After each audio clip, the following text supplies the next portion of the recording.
Shen Xiaopang's eyes lit up suddenly. The woman in front of him was wearing a pink and purple stepmother skirt, looking like a mermaid, fair and voluptuous. Most importantly, she was good-looking too. Definitely a level and a half higher in class than Lorian Shaoluo. Shen Xiaopang was almost captivated. "Miss, you are very beautiful, and most importantly, you have good taste." Ha ha ha, shamelessly flattering the other person, Shen Xiaopang. Lin Fan got goosebumps listening to this. "Young man, this is the lady's phone number. She is still single. Wait for your chance." The beauty directly pulled out a fragrant card from her body and handed it to Shen Xiaopang. Shen Xiaopang took it, held it to his nose, and took a deep breath. "Ah, it smells so good." "Shen Xiaopang, are you giving up on Miss San?" Lin Fan couldn't help but ask. "Ha ha, what do you mean giving up?" Shen Xiaopang said very logically, "You have to get it before you can talk about giving up, right?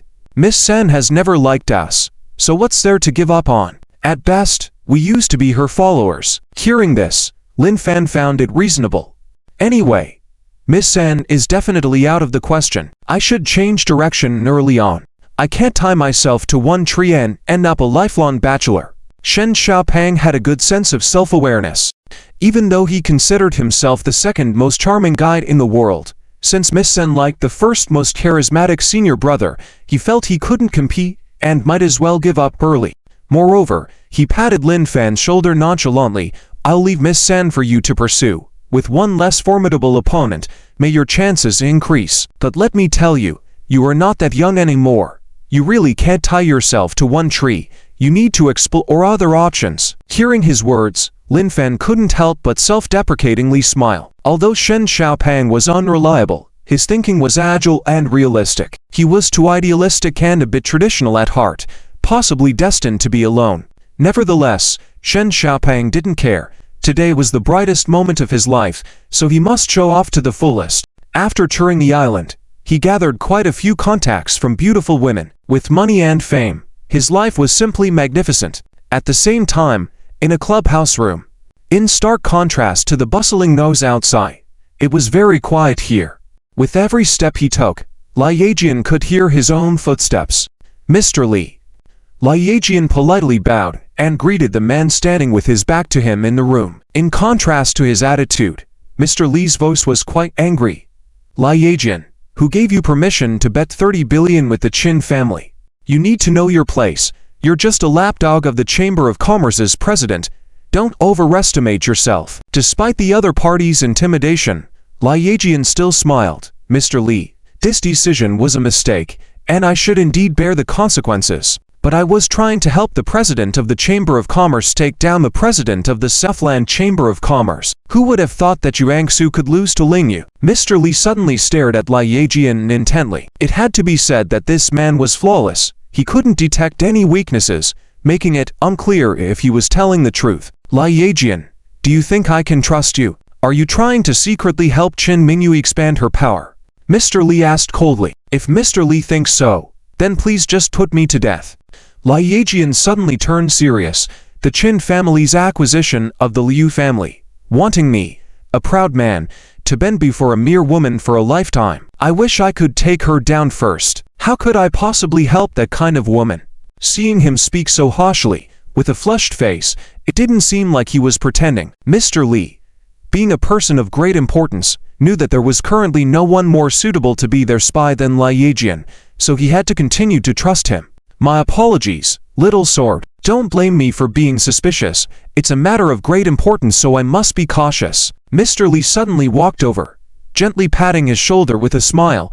"I have a special tonic for you to drink. Catching Qin Mingyu in the future will surely boost your confidence, and you'll dominate her, making her bend under you." Jian knew what that special tonic was, but he could only smile and say, "Thank you, Mr. Li." With that, he followed Mr. Li's men as they left. The messenger Qingniao suddenly appeared from the darkness, curious. "Mr. Li, who do you think Jian is really helping?" Mr. Li said with a cold smile, "I think he's not helping anyone. He's just trying to play both sides, making an unexpected rise. Unfortunately, neither I nor the Qin family will let him succeed. He is just a wild card. Let's see who can utilize him better." The messenger Qingniao nodded. "Mr. Li, you're wise." Soon, Liajian's face turned slightly pale as he left the clubhouse. Darling, what's wrong? Your complexion seems off. Susan had been waiting for him at the clubhouse entrance, and seeing his condition, she was very worried. Quick, take me to get my stomach pumped, Liajian ordered, then hurriedly got into the car and jabbed himself with a needle before lying down in the back seat. Susan swiftly drove him to a secluded place. Soon, two professional medical staff, seemingly prepared in advance, used equipment to pump Liajian's stomach on the spot. After a while, Liajian opened his eyes in pain, pale and as if he wanted to cough out his lungs. Darling, how are you, my dear? Seeing her man in such agony, Susan was filled with tears, feeling more hurt for him than she felt herself. If she could endure the suffering for her man, she would gladly bear triple the pain. My dear, I'm fine. Liajian wiped his mouth with the handkerchief Susan handed him and smiled at her. There is no suffering a man can't endure for his ideals. My dear, you're so cool. Susan tightly embraced Liajian, admiring, loving, and pitying him. Various emotions flooded her, making her cry uncontrollably. However, a woman is still a woman, and she couldn't help but feel a pang of jealousy. Looking up at Liajian, she said, Are you sure you don't like Chen Mingyu, and that's why you're so devoted to helping her? How could that be? You are my wife now. Whatever I achieve in the future, half will belong to you. Liajian gave a charming smile. Susan was even more moved, trembling as she hugged Liajian, filled with admiration, love, and compassion. Various emotions overwhelmed her, making her cry profusely. However, a woman is still a woman, and she couldn't help but feel a pang of jealousy. Looking up at Liajian, she said, Are you sure you don't like Chen Mingyu, and that's why you're so devoted to helping her? Liajian suddenly had a dark look in his eyes, whispering coldly, Lingyu, Chen Mingyu, who's working for whom, remains to be seen.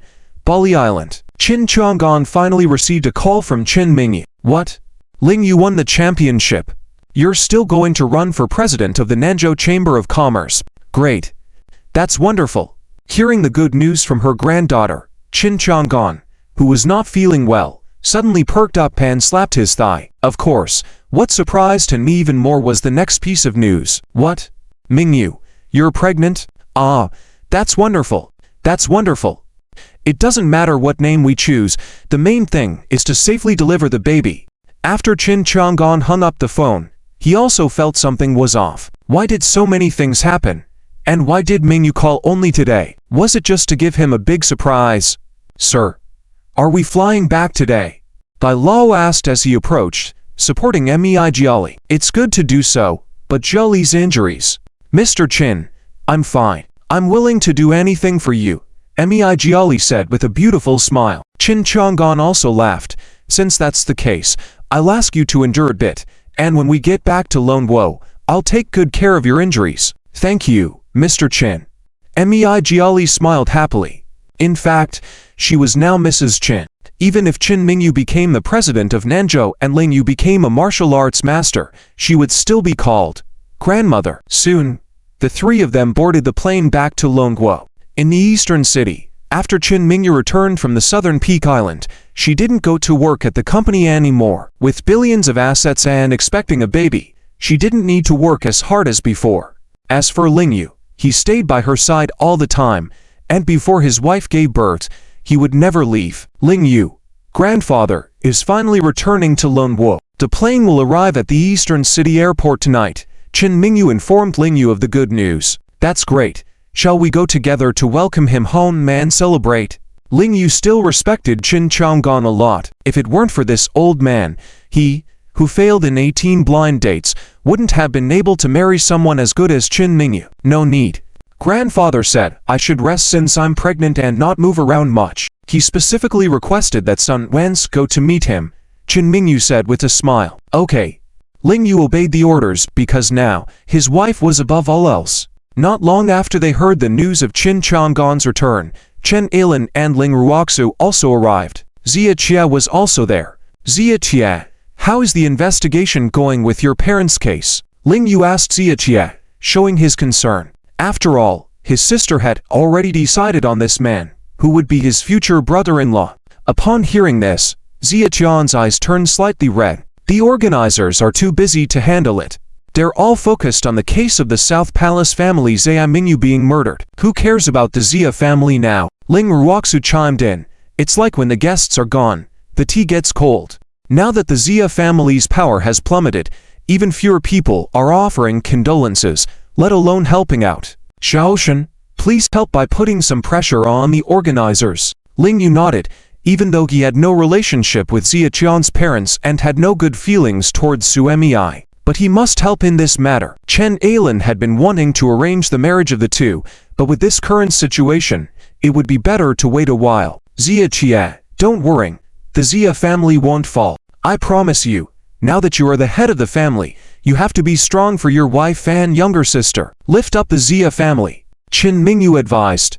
Although she was 3 years younger than Jia, her tone was like that of an elder. At this moment, Jia, who had an artist's demeanor, now had a touch of maturity, nodded firmly and said, I will strengthen the Zia family and make the killer pay. Yes, Jia, you need to be strong, but let's not mention this today at the Qin family's gathering.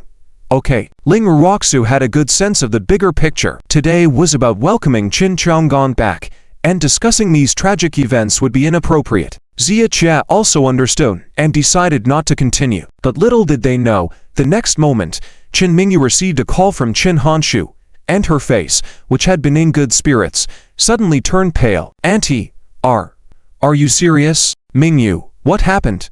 Ling Yu had never seen his wife in such a state. Ling Ruoxu also took a cold breath. These siblings had bet 30 billion at the boxing ring with no expression, so what could have happened now to make her face so pale? There's been an accident.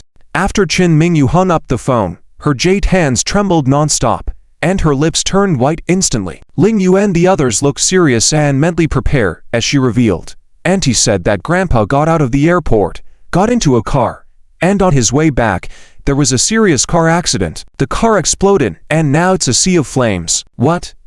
Upon hearing this news, Chen Ailin fainted on the spot. Luckily, Ling Yu was there to perform first aid and helped her regain consciousness. Shen, Mingyu, don't worry about me. Quickly, go to the scene and check. Maybe Grandpa is still alive. Chen Ailin genuinely cared for Qin Chang'an and couldn't accept this tragic news. The old man was even more eager than she was to see Qin Mingyu give birth to his grandchild. How could this happen? All right, sister, take care of mother. Mingyu and I will go to the scene now. Ling Yu couldn't care about anything else at this moment and quickly set off with his wife. Half an hour later, the couple arrived at the scene and found the car wreckage charred, leaving only a black car frame behind. In addition to the ass, Jiazu was also there. Seeing the two of them, Jiazu took the initiative to inform them of the situation.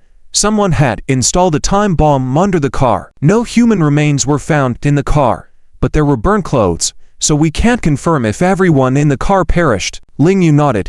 Then, Qin Mingyu coldly said, Auntie, wasn't the car arranged by you? How could this happen?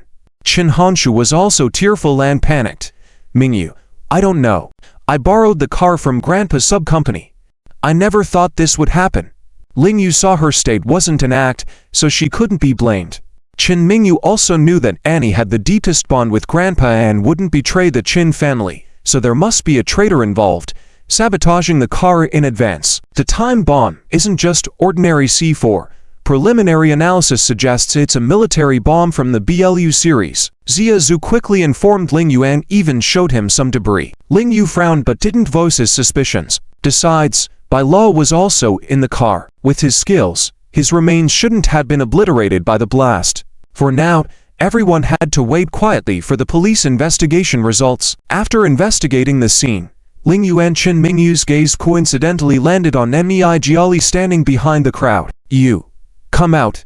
Qin Mingyu pointed at Mei, ordering coldly. In fact, she never liked this girl from the beginning, much younger than her, but always sticking around her grandfather, which made her uncomfortable. Mei appeared frightened and timid as she approached, lowering her head. Miss, what's the matter? Her demeanor, coupled with recent injuries, made her look pitiful. Who arranged the seating then? Aren't you always with my grandpa? Why weren't you in the same car with him this time? Miss, do you suspect me? Mei Jiali's tears flowed immediately. As if deliberately, she said, Mr. Qing gave me a status. We got a certificate on 8 Lijian Island. I naturally wanted to spend my whole life with him. But Aunt Qin arranged for me to be in a different car. I had no choice but to listen to her, not being able to ride with Mr. Qin. It's my biggest regret. What? This statement shocked everyone. The women from the Qin family exchanged glances, especially the aunts. If Mei Jiali wasn't lying, did they have to call this girl, who was decades younger than them, Mom? Unthinkable. Outrageous. Qin Mingyu's face naturally turned ugly, and she stared at Mei Jiali like a frozen statue. This revelation only fueled the girl's motive to kill. Speak. Were you after the Qin family's wealth from the beginning, deviously getting close to my grandpa? Qin Mingyu's cold command made Mei Jiali tremble as if electrocuted. Ling Yu also observed her closely. The girl's reactions were not just out of fear but also guilt. This meant that his wife's suspicions were likely correct. Miss Qin, please don't jump to conclusions. I love Mr. Qin sincerely. I risked my life twice to save him, and only then did he truly fall in love with me. Please respect me in the future. Call me Grandma. Mei Jiali courageously declared. Qin Mingyu raised her hand, startling her, but refrained from hitting her in the end since it was a public place. She didn't want to create a scene. Mingyu, let's go back first. With Zia Zhu leading the investigation team, if Grandpa and Mr. Bai aren't dead, we'll find them soon. Ling Yu persuaded Qin Mingyu. Qin Mingyu nodded. It was rare for her to be polite to Zia Zhu. Officer Zia, please. Zia Zhu replied confidently, it's my duty, and I'll investigate this thoroughly. Qin Mingyu nodded again and left with Ling Yu. After giving Mei Jiali one last stern look, the aunts also left the scene. Mei Jiali was still shaking slightly. When everyone had left, she left the scene feeling lost and helpless. Having nowhere to go, she checked into a hotel room. After returning, the phone rang. Mr. Qin Qianggong is dead now, right? A mysterious voice asked eagerly. Not certain, but the scene was so ravaged by the explosion, engulfed in flames, assuming there are no remains left. Great. I've prepared the best lawyer for you. Once Qin Qianggong is confirmed dead, you can rightfully claim the Qin family's fortune. Will the Qin family let me take it? Heh. According to inheritance law, spouses, children, and parents are the first priority inheritors. Once inheritance begins, the assets go to the first priority, not the second. Qin Qianggong had no parents or sons. If there's no specific will, you should be the first priority inheritor, even above his daughters. Mei Jiali clenched her fists. We traveled the world together. He never made a will. Exactly. The Qianggong group is the largest in the south now. If all goes well, you could become the wealthiest woman in the south instantly. The mysterious voice added, as long as I keep your secret, no one in the Qin family can touch you. Mr. Liu, please rest assured. I love you. Regardless of how much I get, I'll share it with you. Mei Jiali promised. I believe in you, my dear. You are the woman I adore. I'll assist you. Our happy life is about to begin. Mei Jiali's eyes sparkled with ambition. From a rural girl to a millionaire in less than 6 months, she was determined to create a myth in the south and even the Dragon Kingdom. Mei Jiali was destined to be extraordinary. Meanwhile, after returning home, Ling Yu and Qin Mingyu's family had dispersed due to the car accident. Qin Mingyu was restless, especially while pregnant, finding it difficult to sleep until Ling Yu comforted her and she dozed off before dawn. However, the next morning, her phone rang. Ling Yu, concerned about her health and the baby, took the call quietly to not disturb her. General Qin, the third Su family, is refusing to hand over the assets of Dongtang. Our efforts are in vain. Zia Xiaodi's voice seemed urgent. The Southern Summit tournament ended 3 days ago, with Shen Su more conscious of reputation, gradually transferring East City's assets to the Qianggong group. Of course, this might be attributed to the efforts of Elder Su, who made it clear that he planned to pass the chairman's position to the Qin family. Xiaodi. Liu mentioned 3 days ago that he would make a show of refusal to transfer the assets, but I don't know if it's genuine. Anyway, apply for assistance from the Southern Martial Arts Association for this matter. And you need to look for more management personnel to help oversee the assets. Mingyu needs to focus on her pregnancy, so I'm counting on you. Ling Yu requested. Zia Xiaodi immediately understood the situation upon hearing his voice and agreed promptly. Ling Yu put down the phone and saw Chen Mingyu, who had come out in her pajamas. Mingyu, why don't you rest for a while longer? Ling Yu approached her, concerned. There are too many things for me to handle. I can't sleep even if I try. Chen Mingyu smiled apologetically. Don't worry too much, my condition is still stable. I won't joke about the baby. Ling Yu nodded. He had already planned to stay by her side until she gave birth, ensuring no mishaps occurred. Chen Mingyu added, in 3 days is the Southern Chamber of Commerce's election conference. We need to secure the chairman position, so we must take over Dongtang and Shensu's assets before then. Ling Yu, would you accompany me on this trip? In the afternoon at 2 p.m., after preparing himself, Ling Yu came to Chen Mingyu and said, Mingyu, we can take action now. Chen Mingyu nodded and stood up. The couple got into a car and headed to the largest comprehensive shopping mall in the East City. The center of this mall is a nightclub, surrounded by related adult stores, various entertainment venues, and restaurants. This is the largest industrial center of the Tang family in the East City and the main base of power in East Tang. Just the industries in this area alone are worth several billion. As they were about to get off the car, Ling Yu saw Chen Mingyu put down her phone and immediately asked, What? Jian still refuses to cooperate. Yes, he is still using the same excuses as before. Chen Mingyu shook her head, her beautiful eyes slightly cold. To be honest, I still feel that Jian has great ambitions and is definitely not on the same page with us. Ling Yu also directly expressed his conclusion. I know that too. Chen Mingyu nodded, but we are not yet stable enough to completely tear our faces and push him to the opposite side. If he wants to act, let him act. Ling Yu understood this and admired his wife's strategy, but still reminded, I suspect that Grandpa's accident is related to Jian. He used to be very close to Zhao Wujin, and the method of the car explosion is somewhat similar to the demons under Zhao Wujin in the past. Chen Mingyu and Ling Yu have been together for so long and have heard a bit about the demons. Chen Mingyu even speculated that since the demons could compete with Ling Yu for the position of Volve team leader back then, their strength must not be simple. Even though he was good at explosions, his martial arts might not be that great, but at that time, Ling Yu's strength was far from what it is today. With her female intuition, she even suspected that the demon was a substitute, especially since Zhao Wenjin helped Zhao Wujin with the gold cicada shedding skin. But now that Zhao Wenjin has become friends with her, she really didn't want to make things so complicated. It was overwhelming her brain cells. The enemy is in the dark, we are in the light. We must have all sorts of calculations in our minds. But for now, let's take it step by step. Chen Mingyu said. Ling Yu nodded and parked the car in the open parking lot, then carefully helped his wife get out of the car. Wu, Lord Wuzan, and Miss Chen. The large nightclub was a round building. Ling Yu and Chen Mingyu walked to the entrance, and the manager happened to be at the entrance and immediately recognized the two. Now the Chen family and Ling Yu are flourishing in Nanzhou, especially in the East City. Almost everyone knows them. Seeing them personally arrive, the old members of Dongtang must be trembling. Bring out the person in charge and gather everyone together. Chen Mingyu ordered in an unquestionable tone. This. The manager was a bit flustered. To put it bluntly, he was just an employee, and now he was under the boss. How could he just obey someone else's orders? Or do you want to taste some bitterness before you comply? Chen Mingyu's eyes flickered, showing a dominating attitude, with the Southern Zhou war god standing next to her, who would dare to act out. Oh.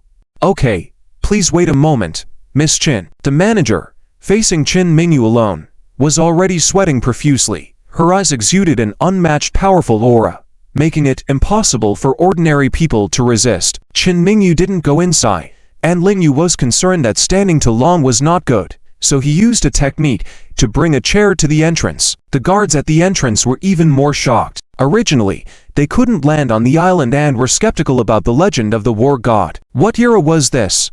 How could there still be martial arts novel-like figures? But now that they saw it with their own eyes, they immediately knelt in front of Ling Yu. Give my wife 1 minute to bring out a sofa. Ling Yu felt that these ordinary chairs were not suitable for his wife's status, so he quickly instructed the guards.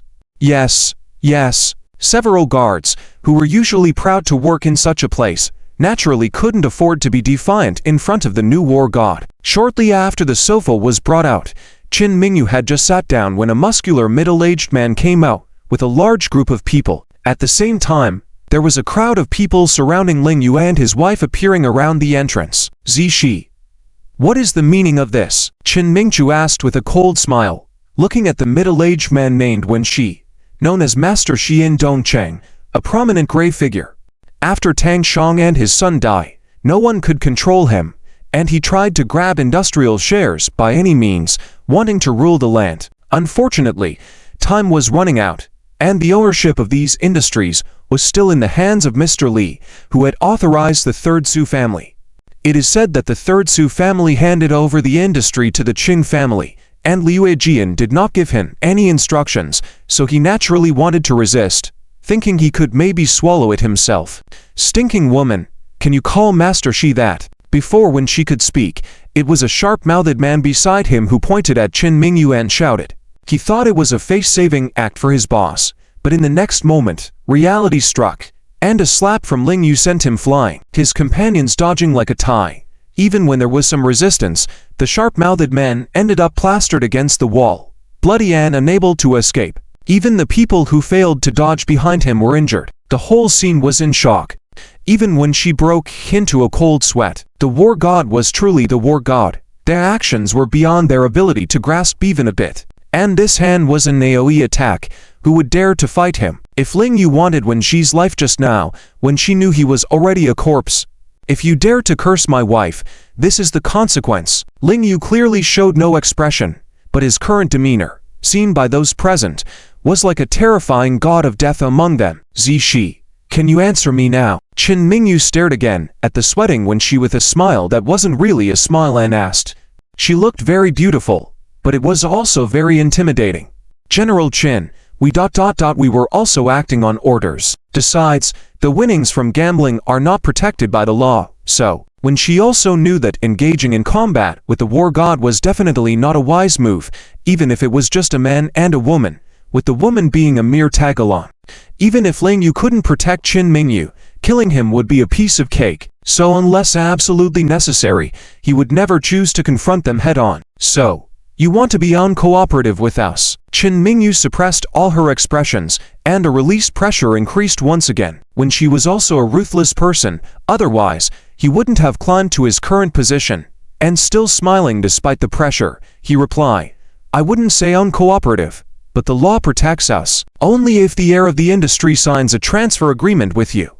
Upon hearing this, Qin Mingyu probably understood what Liu Jian was up to. Those two-faced snakes were really cunning. The willow leaf sort must know that Wen Shi is a tough nut to crack. He is just Mr. Li's dog. Why should Wen Shi, the big shot who helped Ston Tang build its power, be beneath him? So, the willow leaf sword deliberately puts Ston Tang's assets and the Qin family at stake. If he wins, he becomes the winner in life, directly taking control of the South Continent Chamber of Commerce. If he loses, he doesn't suffer any losses, and even shows loyalty to Qin Mingyu and Ling Yu in advance, saying it's just for show. Firstly, he can earn Qin Mingyu's trust, and secondly, he can continue to make Mr. Li believe in him. Qin Mingyu now knows that the willow leaf sword's true intentions were to eliminate Wen Shi by using her and Ling Yu. If the Qin family prospers, his family will profit as shareholders. If the Qin family falls, he can climb up using the Qin family's downfall. That man may not have the reputation of the four young masters of Yanjing, but his methods are even more terrifying than Zhao Wuji's. Ling Yu and Qin Mingyu, just like Qin Mingyu, are now extremely anxious. Shao, are you just doing this for money? What is your goal? Qin Mingyu coldly asked. Hearing her say this, when she concluded that this woman was soft, even with a wealth of riches, she is just an ordinary woman who acquired assets through illegal means, which are not protected by the law. If she insists on forcefully taking them, she will undoubtedly fail. 60 billion. When she didn't hold back either, brazenly stating, if you give me this money, I will immediately work for you, changing the entire financial system of the Grand Nightclub and surrounding industries to be under the Qin family.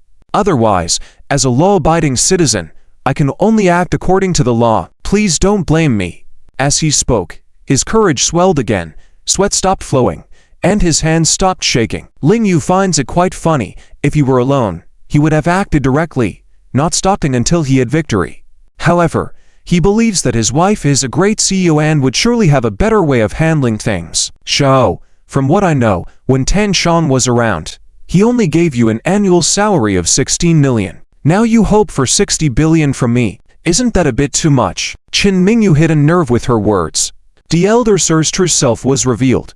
Yes, but this commercial area can earn 1 billion a year. 60 billion is just a 6-year investment. If you have long-term vision, I advise you to agree. Qin Mingyu coldly smiled. Elder sir, since I am the new boss and indeed need someone to work for me, therefore, I will pay you a salary of 30 million a year to help me transfer the assets now. Ha ha.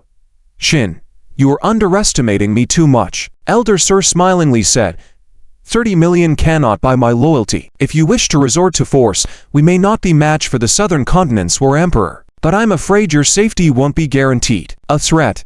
Qin Mingyu frowned immediately, realizing that this elder sir was a tough character. With guts, he dared to threaten the wife of the war emperor and the future leader of the southern continent Chamber of Commerce. Unfortunately, he was going to pay the price today. Shao, you've only said half of what's right.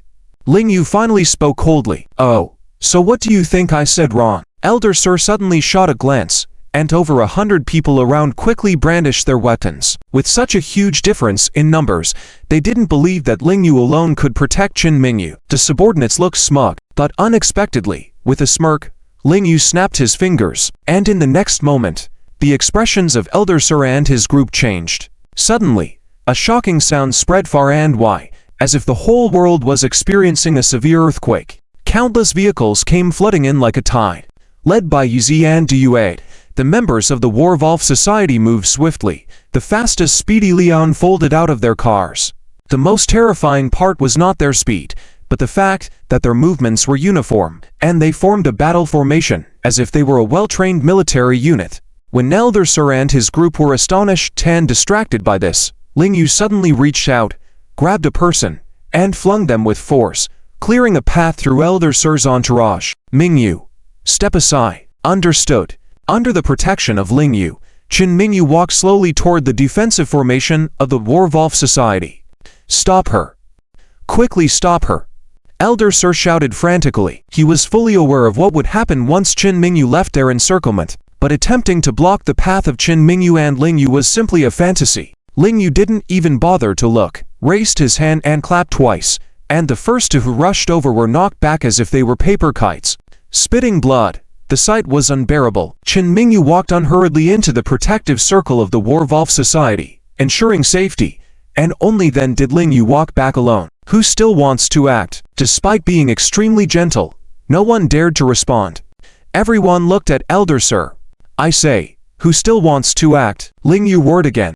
His terrifying aura as the War Emperor radiated out, and sweating profusely, Elder Sir finally knelt down with a thud. He clearly understood the consequences of not kneeling now. With the Qin family reigning supreme, these people dared to openly encroach upon their commercial city, clearly prepared for a fight. Once they really started fighting, how could they be a match for the War Emperor? As Elder Sir knelt, his frightened subordinates knelt down one after another, a spectacular scene. Qin Mingyu then walked out again and said, Shao, can you help transfer the assets now? Of course. I will arrange it immediately. With cold sweat wiping his forehead, Elder Sir answered. Very well. I will also have you manage the assets. How much reward do you desire? Qin Mingyu asked expressionlessly. Having received so many assets in a short time, she couldn't form her own team immediately, so she would have to continue using these people. 600,000. No. Qin, I'll take 60,000, and I will serve you wholeheartedly. Only now did Elder Sir feel the terror of the Qin family. They had cultivated their own force a long time ago. To put it bluntly, if armed, these hundreds of people would be an unstoppable spear on the battlefield. Good. I don't want to mistreat you, therefore, I will provide you with the 16 million as before. I hope you'll behave better. If someone dares to challenge us legally, let them come to me. Qin Mingyu remained unfazed. The power of Dong Tang's assets and the entire influence of subcontinent was clear. Who would dare oppose her legally? Understood. Elder Sir nodded repeatedly.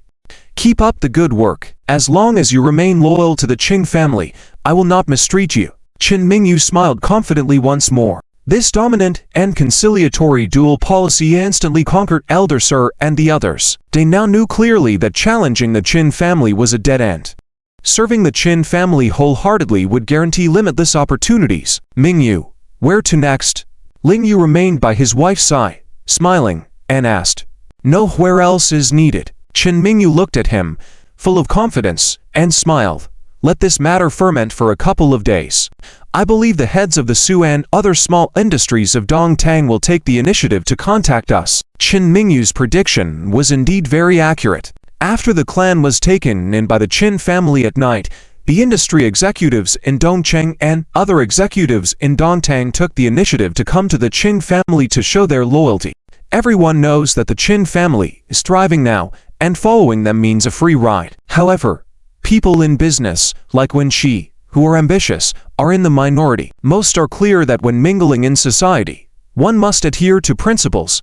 The whole southern continent knows that these industries have already lost to the Qin family in the Southern Peak competition, and with the Southern Martial Arts Association as guarantor. Even if they resist, they cannot change the fact. At most, they will suffer for their actions. Beyond the law, it's also a matter of who has the strongest fist.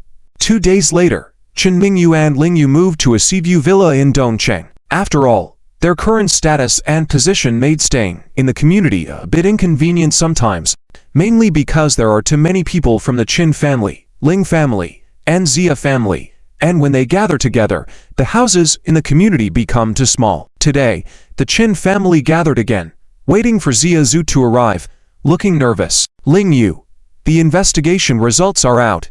Xia Zhu strode in with a few subordinates into the grand living room of the villa, reporting to Lingyu. By law is seriously injured, but Qin Qianggong, being frail, stayed in the car and was killed in the explosion, and his body was destroyed. Doom. Upon hearing the police's conclusion, the Qin family women present were struck as if by lightning. The four aunts all went pale and collapsed on the sofa. Mei Jiali heard the bad news, wiped away tears slowly, but her gaze secretly scanned everyone present. Even Qin Ruhan cried uncontrollably, clearly unwilling to accept this reality. Mourn while you can, Xia Zhu announced and then left with her people. As they left, Liu Jian and his men entered. Besides the long-lost Qin Langni, there was also Li Qianqi and several well-dressed men. Seeing this lineup, Qin Mingyu immediately furrowed her brows and coldly asked Li's father and son, "What do you want?" Qin Langni, on the other hand, gave Qin Mingyu a dirty look. How could she not give face to anyone else who came to her villa? Isn't it bias? Mei Jiali's expression was somewhat complex, but she remained silent. Liu Jian's lips curved slightly.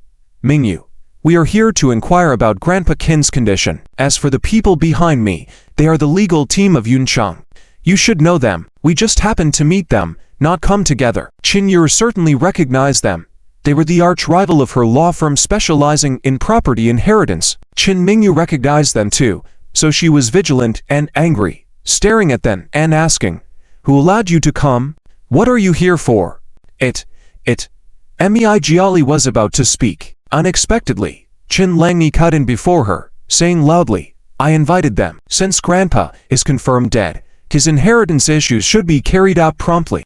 You. Qin Honshu marched over, pointing at her angrily. Your grandpa's body is not even cold, and you want to focus on his wealth.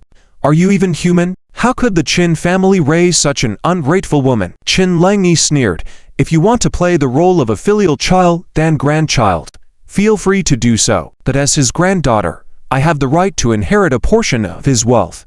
Jiali is his wife, so she should receive even more, right? Jiali?" Mei Jiali was shocked. Seeing everyone's gaze turned towards her, she instinctively looked to Liu Jian. Liu Jian's gaze, however, had never left Qin Mingyu's figure. He never met her eyes. This detail did not escape Lingyu's eyes. It could only be said that Liu Jian's acting was too good. He left no clues. "I don't understand all this, but I am indeed Mr. Qin's lawful wife." Mei Jiali trembled as she spoke. The two women, one playing the good cop, and the other the bad cop, successfully started the drama. Liu Jian, so you and your son are just here to watch the show? Qin Mingyu completely ignored the two women. To be frank, whether it was Mei Jiali or Qin Langni, she didn't even care. If they didn't have Liu Jian and his son behind them, they wouldn't have stirred up a storm. "Mingyu, you have misunderstood." Even in this situation, Jian remained calm and composed. How the assets are inherited is a matter for your Qin family. We are sincerely here to inquire about Grandpa Qin's condition. Qin Mingyu smirked and couldn't be bothered to continue arguing with him. The lead lawyer of the team, Yelven, then laid out an inheritance contract in front of everyone. This is an inheritance distribution contract drafted according to the current Long Kingdom laws. Please review it, and if you have any objections, feel free to raise them. If negotiations fail, we can always resort to the court, Yelven said confidently, but as a family, if we end up in court, we might be ridiculed. So Miss Qin, please consider this carefully. Qin Mingyu didn't even bother with his words, but was curious about the inheritance document. When she saw the proportions listed, she couldn't help but laugh. Meijiali 50%, with the sisters all being divided equally, receiving the smallest share among the Qin family members. Miss Qin, there are laws to follow. If you have any objections, feel free to voice them and I will respond, Yelven said with a smile. Qin Mingyu ignored him and looked at Liu Jian, Meijiali, and Qin Langyi. Qin Langyi was straightforward, with nothing to observe. Liu Jian remained unchanged. On the other hand, Meijiali appeared anxious. If there are no objections, as Miss Qin Langyi's appointed lawyer, I will proceed according to this contract. Lawyer Yelv, aren't you being unprofessional? Qin Mingyu finally interrupted, smiling. The sisters, who wanted to speak earlier, fell silent again. They knew that Qin Mingyu was a jack of all trades and wouldn't be easily manipulated by this so-called top lawyer. Miss Qin, what do you mean by that? Yelven's smile remained unchanged as he looked at Qin Mingyu. While your legal terms are based on something, I believe they were prepared by someone with intent. But you have all overlooked one crucial point. Qin Mingyu suddenly smiled. What if my grandpa had already left a will dictating how his wealth should be inherited? This statement sent a shiver through almost everyone present. Only Lingyu and Liu Jian remained unaffected. Impossible. When did grandpa leave a will? Qin Langyi exclaimed. Meijiali has always been by his side and never saw him leave a will. Right. Meijiali also quickly trembled and shouted, Mr. Qin's schedule is always very tight.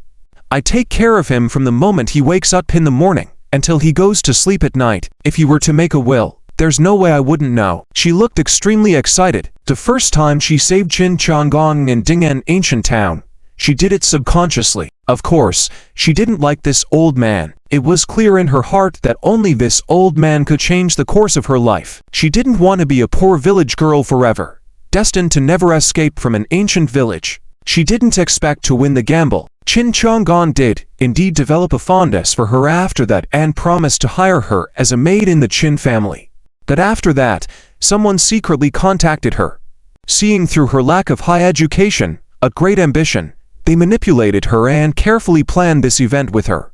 For the promise of a brilliant future, she willingly decided to serve Qin Chang'an with all her heart. Now that she finally got him to marry her and even sent him to heaven, how could she accept the fact that Qin Chang'an made a will? If that were true, hasn't she been wasting her time like a clown for the past few months? Grandfather had already made a written will before his world tour. Qin Mingyu also didn't bother getting emotional with her and directly revealed the truth. Lin Yu had already informed her about this. She knew Meijiali was just being used as a pawn.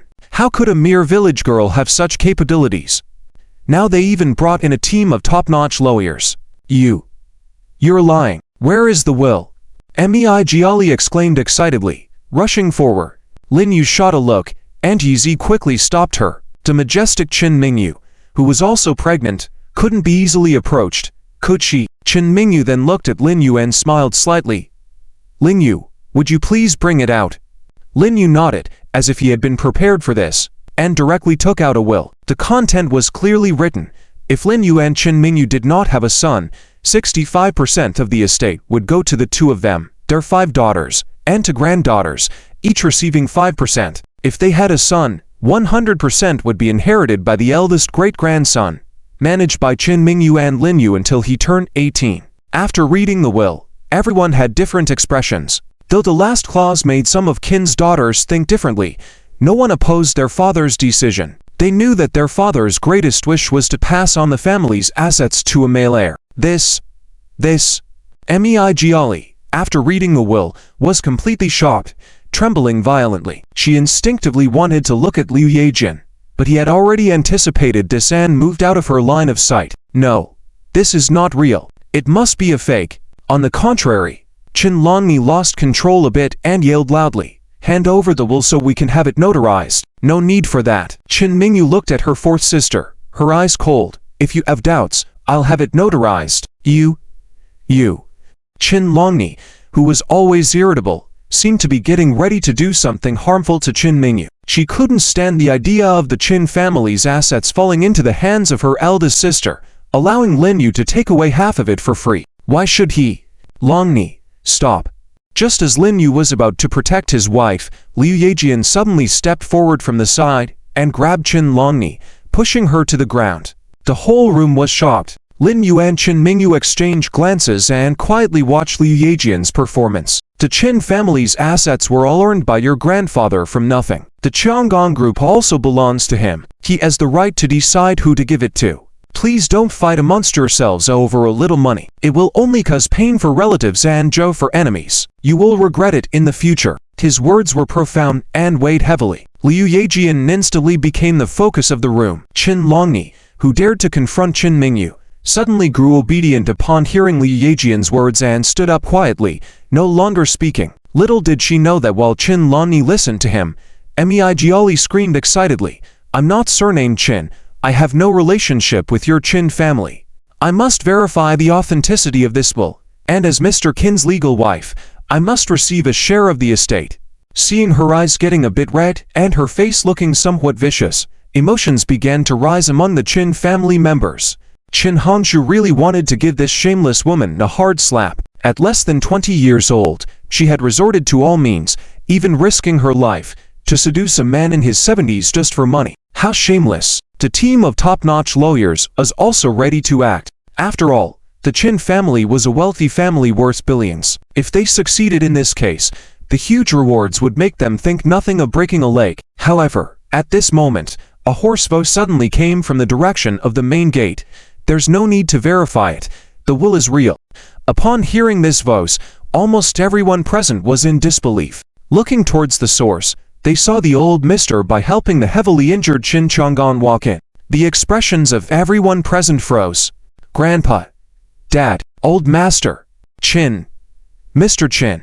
Nobody had anticipated that Qin Chang'an was still alive. Liu Yejian quickly suppressed the surprise in his eyes, glanced at Chen Mingyu, and it seemed she was also unaware of this. "Mingyu, please don't blame me."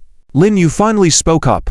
"I knew early on that Grandpa was not dead. It was all intentional to let Shiasno cooperatively act, solely to expose the villains in the Qin family. Of course, Grandpa and I had discussed this beforehand. The person who called us that morning when we were on the southern Peak Island was Grandpa." Chen Mingyu glared at him with a complicated expression. She knew Grandpa was cunning, but this fool was being too daring to even deceive her. She won't spare him. Humph. Ha. I'm okay, all thanks to Mister by protecting me fiercely. I can't die. Don't worry. Qin Chang'an waved his hand, reassuring his younger family members. Jiali, who always looked after him closely, was surprisingly slow to react this time. It took her a while to catch up and shakily say, "Mr. Qing, it's so great that you're not dead." "Humph, you shameless girl. Do you still have the face to talk?" Qin Hanshu couldn't bear it anymore and slapped her hard in the face. Jiali then felt like she was Mount Tai collapsing and fearfully covered her cheek. Forget it. Jiali is still young and easily manipulated. In any case, she once risked her life to save me. Spare her. Qin Chang'an was a sly old fox, not a saint, but old people usually have a soft spot for children. Jiali was not yet 19, still full of confusion about the world and easily manipulated by others. The mastermind behind this must not be her. Chen Mingyu also understood her grandpa's tone and immediately coldly asked, Jiali, who instigated you to do this? Be honest, and I might spare you at grandpa's request, otherwise. Phew. Lin Yu cooperated with his wife, and suddenly a murderous air surrounded them. Being a new martial emperor, the war god of the north, this aura was not something ordinary people could withstand. Jiali's secret was exposed, and she was already terrified. After all, she was just a country girl. No matter how scheming and ambitious she was, she lacked the courage of an entrepreneur. In the past, she followed the street racing gang to practice courage, and now she realized that the real battles among the upper class were much more dangerous and stressful than the adrenaline rushes of street racing. Shen Xiaopeng watched this scene with a sigh. He couldn't understand why Mei Jiali's personality was so different from the gentle and kind little Raid's sister. It was me who arranged all of this. Just when Ling Yu and Qin Mingyu were waiting for her to step forward and condemn Liu Yian, Qin Langyi stood up, took the initiative to confess and even challenged Qin Chang'an.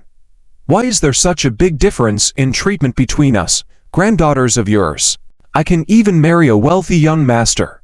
Are we inferior to the Ling Yu couple? At that moment, Qin Mingyu finally understood that her youngest sister's admiration for Liu Yian far exceeded her admiration for herself. She was willing to even oppose herself for Liu Yian. One had to admit that Liu Yian was indeed a terrifying man, with brainwashing techniques that were top-notch. Ling Yu shared the same sentiment. Now he only hoped that this whole thing was not related to Liu Yian. Otherwise, their efforts, including Qin Langyi and Mei Jiali, would be a bit exaggerated. Qin Chang'an just sighed and didn't respond. Qin Mingyu's eyes turned cold as she rebuked directly. Langyi, do you realize the consequences of admitting that you were the mastermind behind this? You attempted to murder Grandpa. That's a serious offense. I'll give you one more chance now. Was everything planned by you? Yes. Qin Langyi, full of youthful arrogance, declared without hesitation, everything was planned by me. I discussed this plan with Mei Jiali, including the car bomb. It was all my doing. The aunts were heartbroken to hear this. First, Qin Zimai betrayed the Qin family, and now Qin Langyi and Mei Jiali plotted to murder their grandfather for family inheritance. What had happened to the Qin family? Was money truly the root of all evil? Qin Mingyu ordered promptly. Zheng Fuxian, control Qin Langyi and take her to the police station. Zheng Fuxian was taken aback. He never expected such a thing to happen in the Qin family. Qin Langyi's outburst led to a confrontation with Qin Mingyu, but Little Leaf Sword intervened and shielded Qin Mingyu from Qin Langyi's rage. Slap.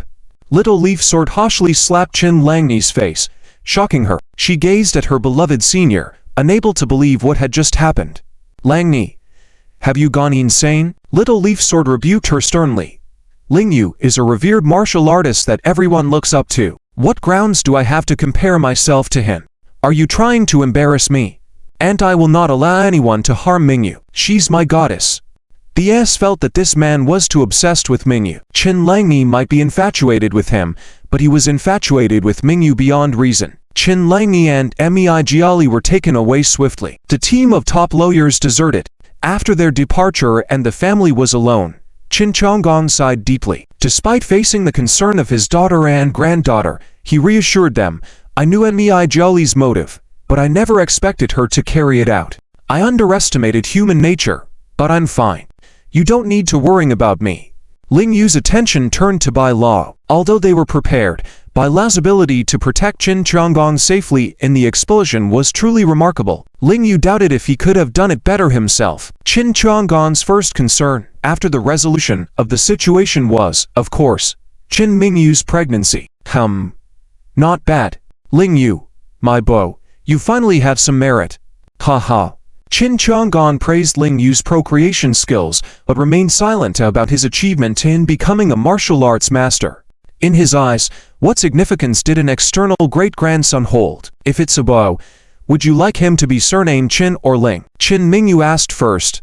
The aunts were eager to know this detail. Well, if you promise to have a few more children with me, then the eldest should be surnamed Qin. Ling Yu declared decisively. He knew that after his mother took his longevity pill, her health had improved significantly. She might live for another 20 years without much trouble. However, Qin Chang'an was already in his 70s, so they should prioritize fulfilling his wishes. Especially after this car incident, it was a miracle that they could witness the birth of their great-grandson. Good. I knew you had what it takes. I didn't misjudge you. Qin Chang'an exclaimed, approving of Ling Yu's decision. I'll make this decision for Mingyu. She must have 6 more children with you. What? Qin Mingyu, usually reserved and calm, was taken aback. 6 more. Do you think I'm a pig, or do you want me to become a Hulua grandfather? Her unexpected quip surprised everyone, prompting laughter in the room. It was a rare moment of joy and togetherness for both families. Qin Chang'an, after laughing heartily, suddenly turned serious. With a touch of emotion in his eyes, he said profoundly, "Although many people have left and joined the Qin family over the years, the family continues to thrive. Like leaves fluttering in the wind, the fire of life burns on endlessly. With you all, it's truly wonderful." The laughter subsided as everyone pondered his profound words. Qin Mingyu was the first to respond. "Grandpa, with Ling Yu by my side, I am confident that both the Qin and Ling families will prosper and grow stronger. The Ling family and the Qin family enjoy a half-day of peaceful rest." The next morning, concerning the fate of the entire southern business sector and influencing the election of the Southern Commerce Association of the Dragon Empire, the election was held as scheduled. Under the leadership of Qin Chonggong and Qin Mingyu, the Qin family in a large group came to the commercial associations in the East City. "Ha ha, old man Qin. Finally see you again." As the Qin family entered, President Su personally came with a cane to welcome them, coughing ceaselessly and appearing increasingly frail. The two old men embraced in front of everyone as if they were long-lost brothers. "Ha ha, Su old man, I'm surprised you're still alive. Yesterday there were rumors that you had died, didn't they?" Qin Chonggong teased the other man in return. "Ha ha, I would be surprised if you were still alive. Wasn't there news of your death yesterday?" President Su was not polite either. The two old men shared a smile. Back in the day, they were both businessmen in the South, with a deep bond, but eventually they chose different paths. One aimed to reform the commercial order and contribute to the prosperity of the Dragon Empire. The other chose to stay in Yun City and enjoy the pleasures of family. However, fate played a trick on them. Su, who chose to work for the Dragon Empire, had a large family with grandchildren filling the house, 7 sons alone, and the Su family thrived. On the other hand, Qin Chonggong, who chose to enjoy family life, lost all his sons, leading to the decline of the Qin family in the traditional sense. "Come, there's still some time before the formal election. Let's have a good chat." President Su and Qin Chonggong walked off together, leaving the Qin family bewildered. Mingyu. At this time, Zhao Wenjin and Mo Shu also approached Qin Mingyu. The rest of the Qin family dispersed, entering the venue early to explore. "Wenjin, you're here too." Qin Mingyu warmly held hands with Zhao Wenjin, making Ling Yu a little jealous. However, Mo Shu raised his eyebrows and winked at him. Ling Yu wasn't sure if he understood the gesture, but seeing his wife and another woman so close made him uneasy. Before, he had tried it with double the money, enjoying double the pleasure. Unfortunately, Ling Yu and Mo Shu operated on different wavelengths. Ling Yu did not understand his intended meaning. Furthermore, Zhao Wenjin was not a woman to be won over with wealth. "Mingyu, I'm here to support and cheer you on. Asterisk. Just as Zhao Wenjin and Qin Mingyu were chatting, Zhao suddenly started coughing violently. Ling Yu. Qin Mingyu quickly glanced at Ling Yu. Understanding the situation due to Zhao Wenjin's current relationship with his wife, he knew he had to help her. "I need to take Miss Zhao to a room for acupuncture." Mo Shu. "Got it." Upon hearing Ling Yu's words, Mo Shu knew what to do. They quickly found a quiet room in the venue. Mo Shu stood guard outside, envious of Ling Yu's good fortune. Despite having had more experiences with women, Mo Shu was not comparable in quality to Ling Yu. Ling Yu, however, focused on delicately treating Zhao Wenjin. As she quietly left the room to use the public restroom in the venue, Ling Yu was fully concentrating on treating Zhao Wenjin and had a clear gaze. Seeing his current expression, Qin Mingyu suddenly remembered that this was how he had looked when he was with Lin Qingshuan. Due to her pregnancy, Qin Mingyu had to use the restroom frequently. As she exited the cubicle, Qin Mingyu encountered a familiar face. "Miss Qin, hello. Nice to see you again." Mo Ye greeted Qin Mingyu. Qin Mingyu furrowed her brow slightly, as she hadn't noticed the woman before. Was this by chance, or did the woman deliberately want to meet her here? Remembering the woman's words from their last encounter, Qin Mingyu subconsciously stepped back, protecting her abdomen with her hands. Mo Ye smiled faintly. "Miss Qin, rest assured, we consider the child in your womb a treasure and would never harm you." Qin Mingyu remained vigilant, querying, "Miss Mo Ye, what brings you here? Wasn't this the women's restroom?" Mo Ye nodded, intentionally misinterpreting her words. "Yes, I came to wish you success in reaching the summit of the South. And of course, there are 2 more important matters I wish to discuss with you privately." Qin Mingyu raised her eyebrows and glanced around before saying, "Miss Mo, I don't think the women's restroom is the appropriate place for discussing such important matters. I have no choice. Ling Yu is guarding you too closely. I want to talk to you privately, and this seemed like the best place. Mo Ye then mentioned something that piqued Qin Mingyu's interest. If you want to know the truth about your parents' deaths, I can take you somewhere. What? Qin Mingyu trembled violently. Miss Qin, here's my contact information. Consider it and contact me when you're ready. Mo Ye left on purpose after dropping the hint, waiting for the fish to take the bait. Qin Mingyu looked at that contact information for a long time. She had wanted to throw it away many times in her heart. She was very clear, for her, this was like a Pandora's box. Not opening it would mean living a peaceful and happy life, but she would have a lifetime of unease. Which child doesn't want to figure out the cause of their parents' death? Especially her biological mother, whom she had never met.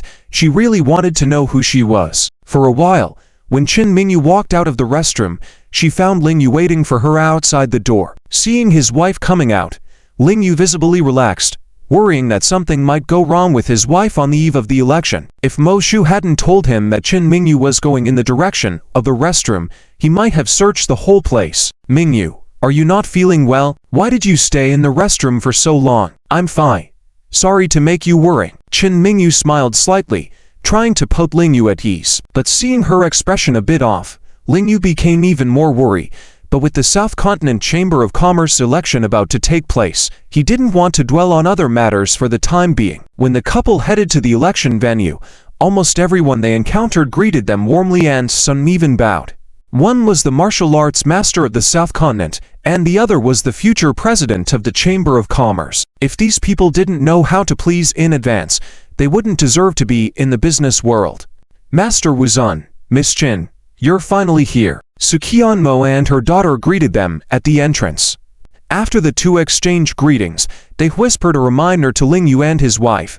Su Jianchao father and son are still wandering around these days, trying to curry favor with various forces. I see they haven't given up on the position of president. You better be careful. Ling Yu and Qin Mingyu were a little surprised that the Su father and son were still struggling. But it's also a good thing. If the Su Jianchao father and son showed no action and accepted failure, then they would need to worry even more. The couple quickly entered the venue. The atmosphere in the venue was very solemn, with clear hierarchical levels. Although the Qin family had a big reputation, they were just ordinary members of the South Continent Chamber of Commerce, so the seats of the three representatives of the Qin family were not in the front. On the other hand, Xia Tia, Ling Ruoxu, and Xia Zhu, as well as the three of them were seated in the deputy chairman's representative seats, which were quite prominent. For those who were intending to run for deputy chairman, these three young people were even more eye-catching. Xia Qiao was also very nervous. The pressure of being unworthy of the position made him as uncomfortable as sitting on pins and needles. If it weren't for Ling Ruoxu accompanying him by his side, this artist would probably have left the seat like a deserter at any moment. Everyone, today is the day of the Triennial South Continent Chamber of Commerce election. As the president, I welcome all delegates. President Su directly took the stage. After a brief opening speech, he announced directly, because several official members of the Chamber of Commerce have proposed suggestions, there may be some changes in the election rules for this term. As soon as these words were spoken, many people at the scene showed surprise. Qin Mingyu also felt turbulent inside, but her pretty face remained expressionless. She had no idea that the rules were being changed. Ling Yu frowned slightly and looked towards Su Jianchao. At the same time, he also glanced in the direction of the third Su family of Dongtang Tower. Needless to say, these forces demanding for rule changes definitely included these two families. Otherwise, according to the old rules, the election of the three candidates for president would be decided by President Su, and the Qin family was basically a surefire winner. After all, Su Lao's heart was with whoever. Su Jianchao and his son were very clear about it, and their father and grandfather were people of integrity and uprightness. Even the guild president had to be assassinated to deal with them. Ha ha. Looking to change things up, Qin Chang'an laughed heartily, looking very relaxed. First of all, he was not enthusiastic about the position of president, even if he knew Ling Yu needed this position to deal with Tang Ning. But even if he failed to secure it, as the Volve king, didn't he have other ways to bring Tang Ning down? The mission still had over 2 years left. right? Secondly, he believed that the Qin family now had absolute strength. If others could easily deal with the Qin family with a few tricks, didn't that prove that the Qin family wasn't as strong as imagined? Now, all members of the South Continent Chamber of Commerce, including official and unofficial members, will vote together, following the principle of majority rule, to select a set of election rules. After President Su announced, the staff quickly placed a ballot in front of the Qin family's representative. Haha, have fun young people. Qin Chang'an sat with Ling Yu and his wife, but he didn't want to make any decisions. Ling Yu and Qin Mingyu quickly checked the ballot. There was simply an additional set of rules to choose from. The first set of rules was the original old rules. The second set of rules was the general rule, where the president's power would be decided directly by the votes of South Continent Chamber of Commerce members, with the candidate who received the most votes winning. Of course, the second set of rules had two options, either voted by the 20 official members or by all the chamber members. Qin Mingyu, of course, chose the first set of rules without hesitation. However, the voting results were quickly tallied, and ultimately, the second option of the second set of rules had the most votes. Well, since the South Continent had 91 unofficial members, they also wanted to be part of the Chamber of Commerce who could influence things, rather than just be on the sidelines. Alright, now that the rules for the president's election have been determined, the next step is the president's voting. President Su did not hold back, following the process very formally and rigorously. Qin Mingyu remained silent, looking a bit serious. Ling Yu couldn't quite understand and couldn't help but whisper, "Mingyu, what do you think Su is up to?" Qin Mingyu also whispered her analysis.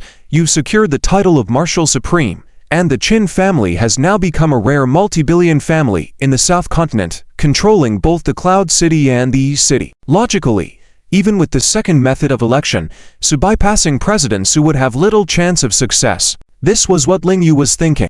Not only did the couple think about it, but even the several ants sitting behind observing An Qin Ruhan also had the same thought.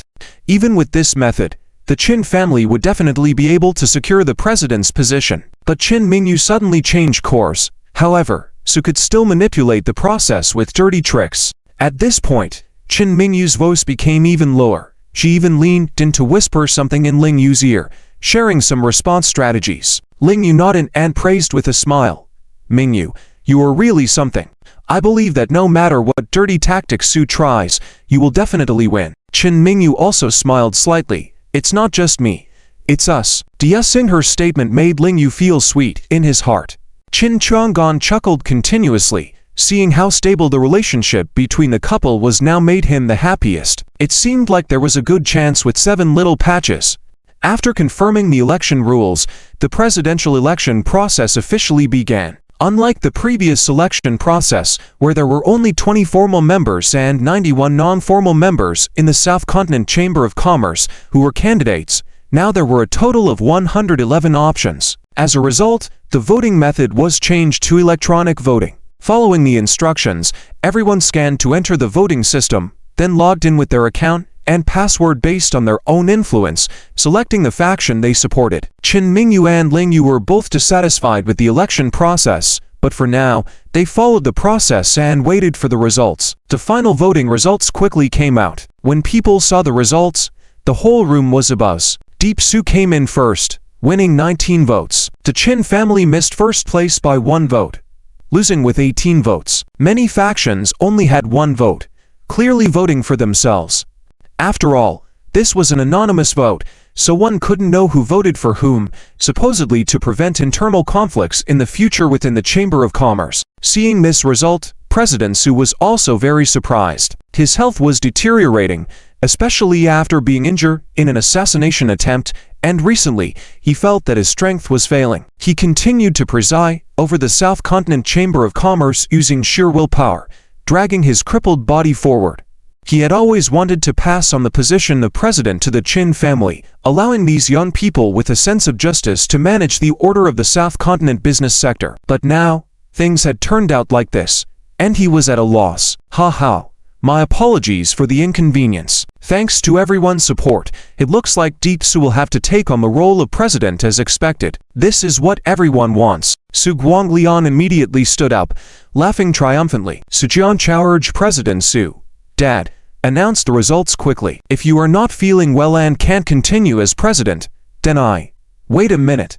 Suddenly, Ling Yu stood up and loudly said, I question the authenticity of these results.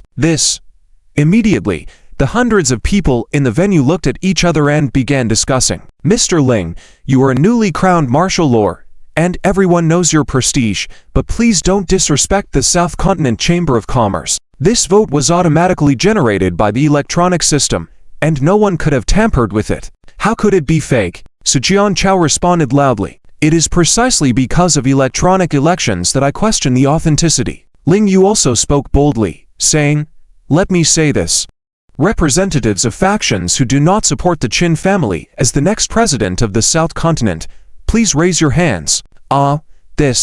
Many people in the audience turned pale. To be honest, many of them had indeed voted for their own factions. They may have flattered the Qin family openly, but in this anonymous election, even if you voted for the Qin family, they couldn't check. Self-interest was coming to the surface. But now, with Ling Yu asking this openly, who would dare raise their hand?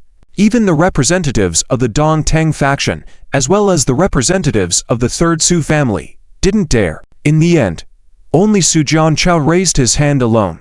Everyone succumbed to the prestige of the martial law. Ling Yu, your method isn't fair. Everyone just doesn't want to offend your Qin family. Su Guanglian shouted loudly. All right, if that's the case, if you do not support Deep Su continuing as president, please raise your hand. Ling Yu was confident and immediately raised his hand after saying so. This time, many factions raised their hands. The Xia family and the Eastern Su faction were the first to raise their hands. The representative of the Willow Leaf Sword faction had to raise their hand, and seeing them raise their hand, the Third Su family also raised theirs. With for major factions setting an example, many other peculiar faction representatives followed suit. In the end, it was surprising that 101 factions had raised their hands. It was evident that people feared the Qin family much more than the Su family. Currently, the Su family was only strong on the surface. In the business world, what mattered was the benefits. Relationships meant nothing. In truth, offending the Qin family when there was a martial lord and Qin Mingyu ready to take revenge would be an easy way to bring ruin upon oneself. In contrast, with Deep Su now having few assets left, as long as they weren't in Deep City, Deep Su would not become president, and there was no real need to fear them. Jian Chao, do you still dare say that there wasn't anything fishy about the vote? Even if the factions that didn't raise their hands had all voted for you just now, it still wouldn't add up to 19 votes. Ling Yu stared at Jian Chao and coldly smiled. Jian Chao's face turned red and then pale. He had never thought reality could be so cruel. He had indeed used various means, including buying votes from many factions, but now some factions had turned against him. The tide had turned, and what people had once decided was now changing. All right, now in my capacity as the current president, let's have a fair vote for the election. President Su finally breathed a sigh of relief. He used his last bit of vigor and declared, representatives of factions who support the Qin family, please raise your hands. If the majority is in agreement, the Qin family will be the new president of the South Continent Chamber of Commerce. This type of election clearly showed that President Su intended to hand over the president's position to the Qin family. The veterans in the business world naturally understood this. This style of election was like having a show of hands, which meant fewer options for people to vote for themselves. As a result, around 40 to 50 factions promptly raised their hands. Seeing this scene, many families followed suit. Finally, those factions that didn't want to attract the attention of the martial lord and the wealthy billion-dollar families quickly raised their hands, fearing the piercing gaze of the martial lord. The members of the Qin family were beyond excited. What was this? This was power. Ling Yu and Qin Mingyu had elevated the Qin family to a new height. Qin Mingyu remained expressionless as ever, her beautiful eyes calm and somewhat intimidating. This was the strategy she had just discussed with Ling Yu. By aligning with Ling Yu's new status as martial law, they were preventing any faction from openly opposing the Qin family. Jian Chao and his son turned pale. Seeing the tide shifting, Jian Chao gritted his teeth and raised his hand. Su Guanglian simply couldn't believe it. Even his father had changed sides. Su Qianmo, on the other hand, looked on and gave his uncle a nod of approval. He realized he could no longer compete with the Qin family, so he wisely made a swift change. In this extremely awkward situation, he even managed to smile first and congratulate Qin Mingyu and Lingyu.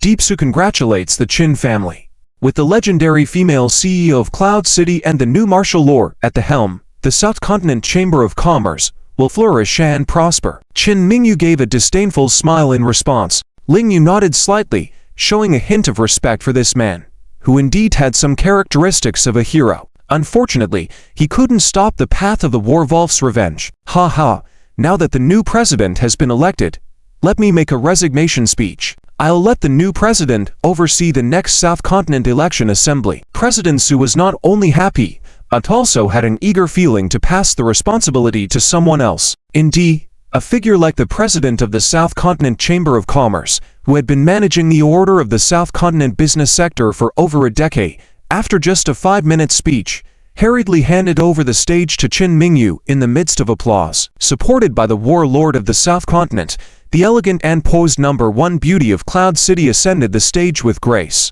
Dear friends from various chambers of commerce, thanks for your love and support. I, Qin Mingyu, am very honored to stand on this podium and deliver this speech as the president. As I stand on this stage, what I see is not just the challenges ahead, but also the grand goals and vision of the Southern Continent Chamber of Commerce. Our Chamber of Commerce is currently facing many problems and difficulties, but I believe that as long as we unite and work together, we can definitely establish an orderly, fair, and efficient platform for the Chamber of Commerce, leading Southern Continent commerce to new heights. Qin Mingyu's lofty and composed demeanor, along with her majestic speech, instantly ignited applause throughout the venue. Many present had not been to the Non-Dian Islands and had not witnessed Qin Mingyu's prowess, but at this moment, they couldn't help but marvel in their hearts. This beautiful woman seemed born for grand occasions. Her temperament could hold in any situation. Sukianmo also felt excited. In her eyes, Qin family women balanced beauty with intelligence. Husbands excelled in both military prowess and medical skills, and most importantly, both were upright individuals. Under the leadership of this couple, if the Qin family failed to climb to the peak of the Southern Continent, that would truly be unreasonable. With the Southern Continent Chamber of Commerce in their hands, Grandpa could rest assured, and the entire business community would benefit. Next is the election of the vice president. After Qin Mingyu's inaugural declaration, she began the next process. Moreover, using the authority of the president, she directly declared, since the president is elected by all 111 members of the Chamber of Commerce, we will also adopt this method for the vice president and other positions. No one opposed. Not only was it logical and reasonable, but it was also the decision of the new president. Who would dare to oppose it? Qin Mingyu was very satisfied with this atmosphere.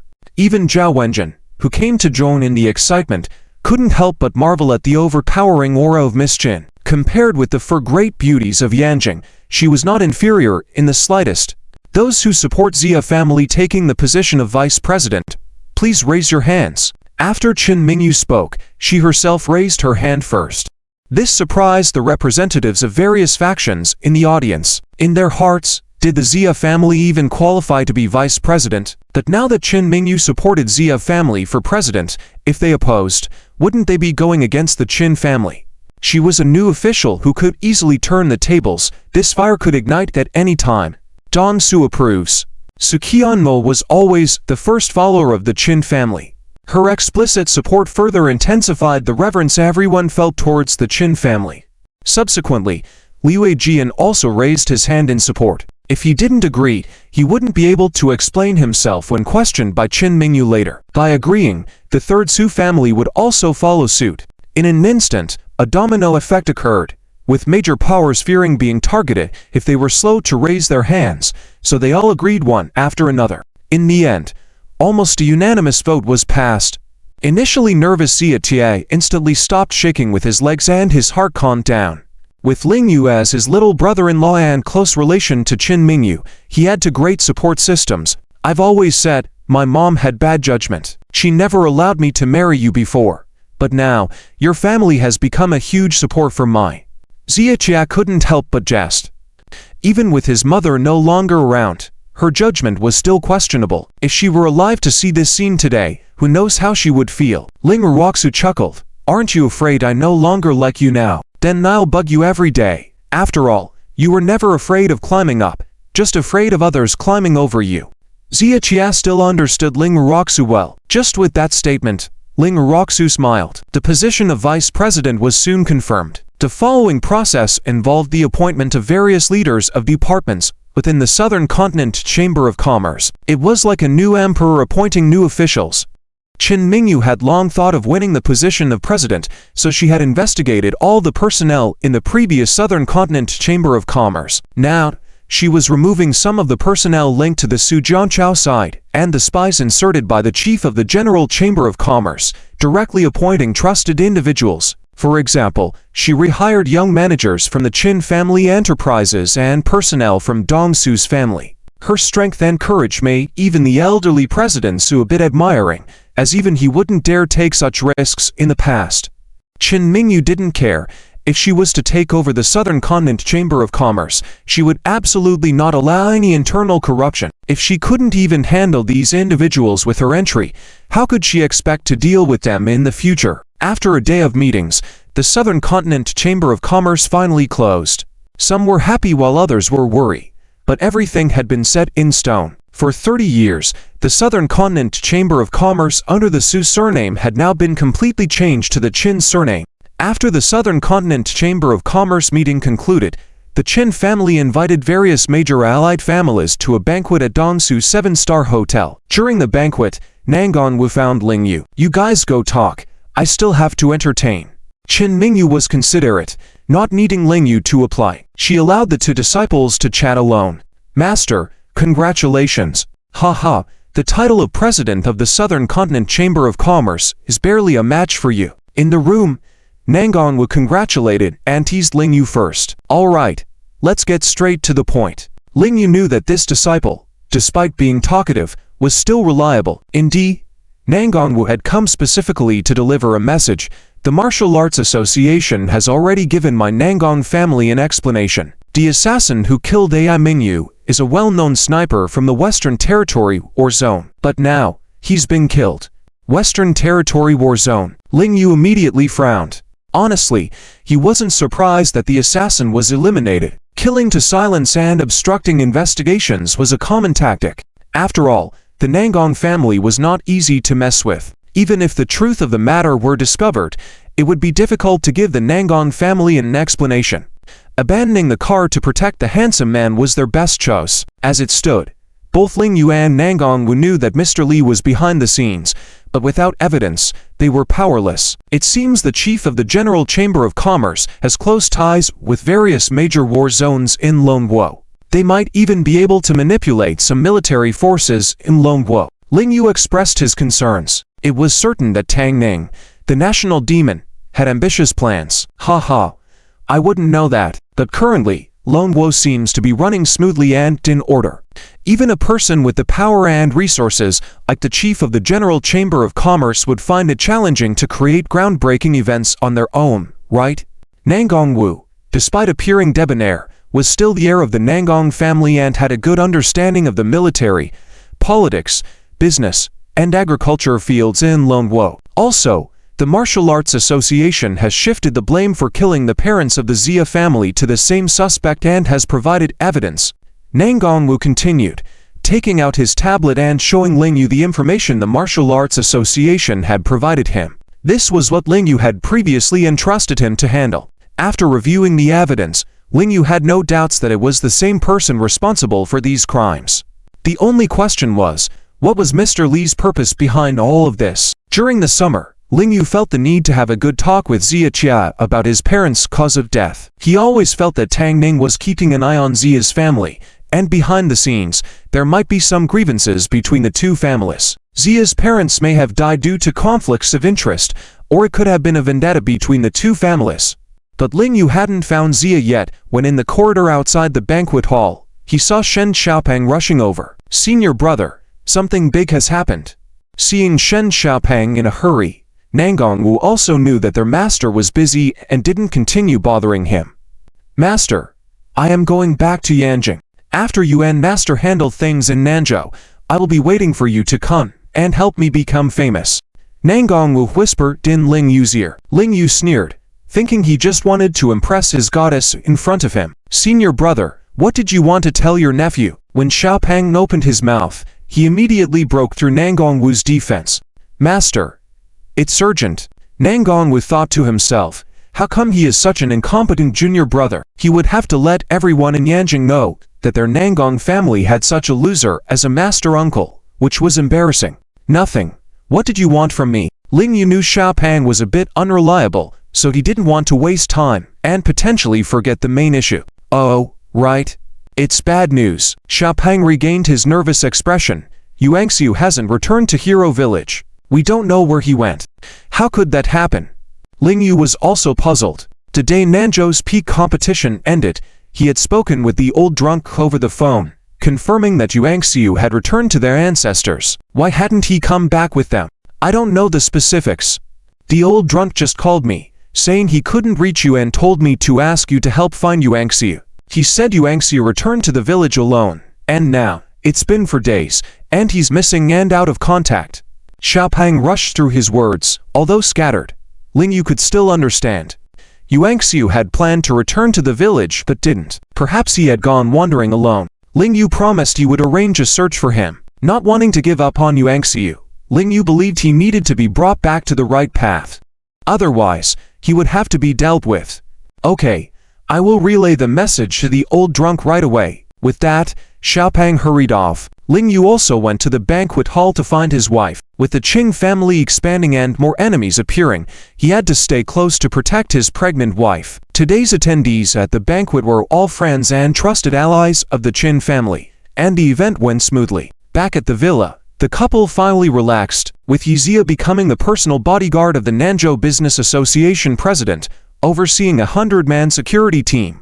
Ling Yu felt assured. Mingyu, can we read Lin Qinglan's letter now? Ling Yu hadn't forgotten about it. Initially, he felt the letter's priority wasn't high, and with unexpected events involving Qin Qianggong, he had put it on hold. With all major issues resolved, it was time to see what was in it. What if it's a love letter? What would you do? Mingyu was in a good mood, which was rare, with a sly smile on her face. Of course, I would burn it. I wouldn't let my wife keep another man's love letter. Ling Yu teasingly replied. Humph. Stingy. Mingyu pretended to be angry but felt a hint of sweetness in her heart. She loved her husband being a bit possessive. After some time, they finally opened a special letter. Their expressions grew increasingly serious as they read on. Mingyu, when you read this letter, do you know if you've divorced Ling Yu? Ha ha. I hope you haven't divorced yet because… No. I sincerely wish you both get divorced. Then, when I return, I can marry you. Mingyu, I will always love you. Except for you, I will not marry anyone else. By this point in the letter, Ling Yu really wanted to just burn it. Who did he think he was, lusting after his wife? Ling Yu had already forgotten about this so-called arch-nemesis. Luckily, the letter then delved into important matters. I am on Dark Night Island now, and I came here because of my sister. King Xuan fell off a cliff, miraculously survived hanging from a tree branch. Her body is very special. And for many years, I knew someone was always watching her. They even saved her that day and brought her to Dark Night Island. As they continued reading, Ling Yu and Mingyu exchanged a glance, with no need for words, continuing to read silently. That bastard, Zhao Wuji, doesn't truly love King Xuan. He only knows that King Xuan's body absorbed the power of the Sunstone and wants to bring her back to the Zhao family for research. Put it nicely, maybe it's for his sister, but I think that cunning fellow has his own undisclosed motives. When Zhao Wenjin was born, she also received radiation from the Sunstone. The two women are complementary, and maybe they can only survive together. But I'm not sure. Lin Qinglan's scattered words were reminiscent of Shen Xiaopeng's style. Mingyu looked at Ling Yu and asked, you've examined both of them physically. You should know what's going on, right? Ling Yu nodded. Yes. I noticed the secret the first time I saw Zhao Wenjin. My silver needles can help her for a while, but in less than a year, if she doesn't get the balancing of the sun energy, she will die. Mingyu also nodded slightly. So, Lin Qingshuan is Yan, and Zhao Wenjin is Yin. With this understanding, many things became clear to Mingyu. When Lin Qingshuan was born, the Empress did, indeed, bring back the Sun Heart to the Lin family and went to hold Lin Qingshuan. Strange occurrences happened then. Mingyu had heard stories about it, like Lin Qingshuan's umbilical cord absorbing some mysterious energy, resulting in her body being strange, with an unstable yin-yang balance and frequent illnesses. At that time, Mingyu thought it was a rumor or someone twisted the truth, but now, it seemed very likely to be true. Consequently, the sunstone of the Qin family at the time should have been of Yan orientation, though when they retrieved the stone later, their experiments led to an explosion due to the yin-yang reversal issue, eventually solved with Ling Yu's help. Ling Yu couldn't help but smile wryly. Lin Qinglan's style was so straightforward. He wasted ink on trivial matters and barely touched on crucial details like the island's situation, the enemy's identity, and, most importantly, how the heck to get there. Ling Yu, what are your current plans? After reading this letter, Qin Mingyu immediately looked at Ling Yu with a complex expression. She knew very well that Ling Yu must be feeling restless inside. He had tried all sorts of methods to find Lin Qingshuan before, and now that he finally knew she was still alive, this man would definitely go to save her. Think about this matter carefully before making a decision. Ling Yu couldn't respond to Qin Mingyu at that moment. He did want to go to Dark Night Island, but the problem that troubled him was not how to find this mysterious island, but rather the fact that he couldn't leave the pregnant Qin Mingyu behind. And now that Qin Mingyu had just become a president of the Southern Continent Chamber of Commerce, she couldn't accompany him to Dark Night Island. If he were to send someone else in his place, Ling Yu couldn't guarantee that Yue, Due, or the Snake Clan had the capability. As for those like Mo Shu or Yuangxiu who had the abilities, he didn't trust them either. Ling Yu. Seeing Ling Yu about to leave the hall, Qin Mingyu stopped him and spoke slowly. Actually, this morning, Moya approached me. She said that if I wanted to find out the truth about my parents' deaths, I should go find her. Ling Yu furrowed his brows upon hearing this, his expression becoming serious. He also knew that this matter must be itching at Qin Mingyu as well. Zhao Wenjin once told us that Moya is Mo Shu's sister, the chief consultant of the Chuanwu Group. And although the Chuanwu Group's influence is global, their true headquarters is on Dark Night Island. After Qin Mingyu finished speaking, Ling Yu started to worry. He did want to save Lin Qingshuan, but he didn't want Qin Mingyu to get involved with Dark Night Island, which was a land of unknown demons. I suspect that my mother's background is definitely related to the Sun Heart, and it was because of the Sun Heart that she ended up with my father, Qin Mingyu speculated. So in order to figure everything out, rescue Lin Qingshuan, and cure Zhao Wenjin, we must make a trip to Dark Night Island. You're right about that. But Mingyu, you are pregnant now, and I can't let you take any risks. Ling Yu expressed his stance directly. Qin Mingyu also smiled slightly. I don't want to go either, and I don't want to be separated from you. So, life involves both gains and losses. It's all about how they balance it. She could investigate the truth about her parents after the baby was born, but could Lin Qingshuan and Zhao Wenjin wait that long? So, let's plan carefully before making a decision. Ling Yu also smiled slightly. The two spouses deliberately tried to appear relaxed, not wanting to pressure each other. That evening, the two of them tacitly did not continue discussing the topic further. The next day, Qin Mingyu, in her capacity as the president of the Southern Continent, had matters to attend to and research. Ling Yu also needed to organize the underground factory and inspect the strategic Volve division's field base. Now, collaborating with the Taiwan military industry and supported by the veteran military general from the Northern Territory, the strategic Volve division's development was growing rapidly and had become a secret military force with formal establishments. This was all part of the preparations to deal with Tangning in the future. Now that the Qin family had become the president of the Southern Continent Chamber of Commerce and the assets of the Chang'an Group had soared, there were no major financial issues. It just required time and rigorous training to turn it into a capable new strategic Volve unit. In order to ensure Qin Mingyu's safety and expand their influence, Ling Yu agreed to let Zhao Wenjin accompany her with her extensive bodyguard team to attend to business. However, Qin Mingyu's official matters were not yet complete, and Zhao Wenjin, who had been accompanying her all this while, suddenly started to cough violently and shiver all over. Qin Mingyu had to give up the rest of her schedule for the day and stayed by Zhao Wenjin's side. Mingyu, I'll be fine.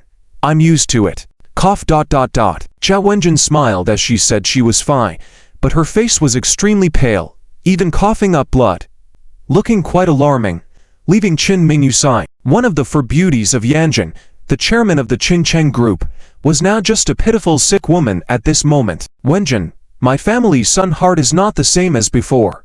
Ling Yu said it cannot be used to cure you, so Chen Mingyu felt a bit apologetic, but Zhao Wenjun tightly held her hand.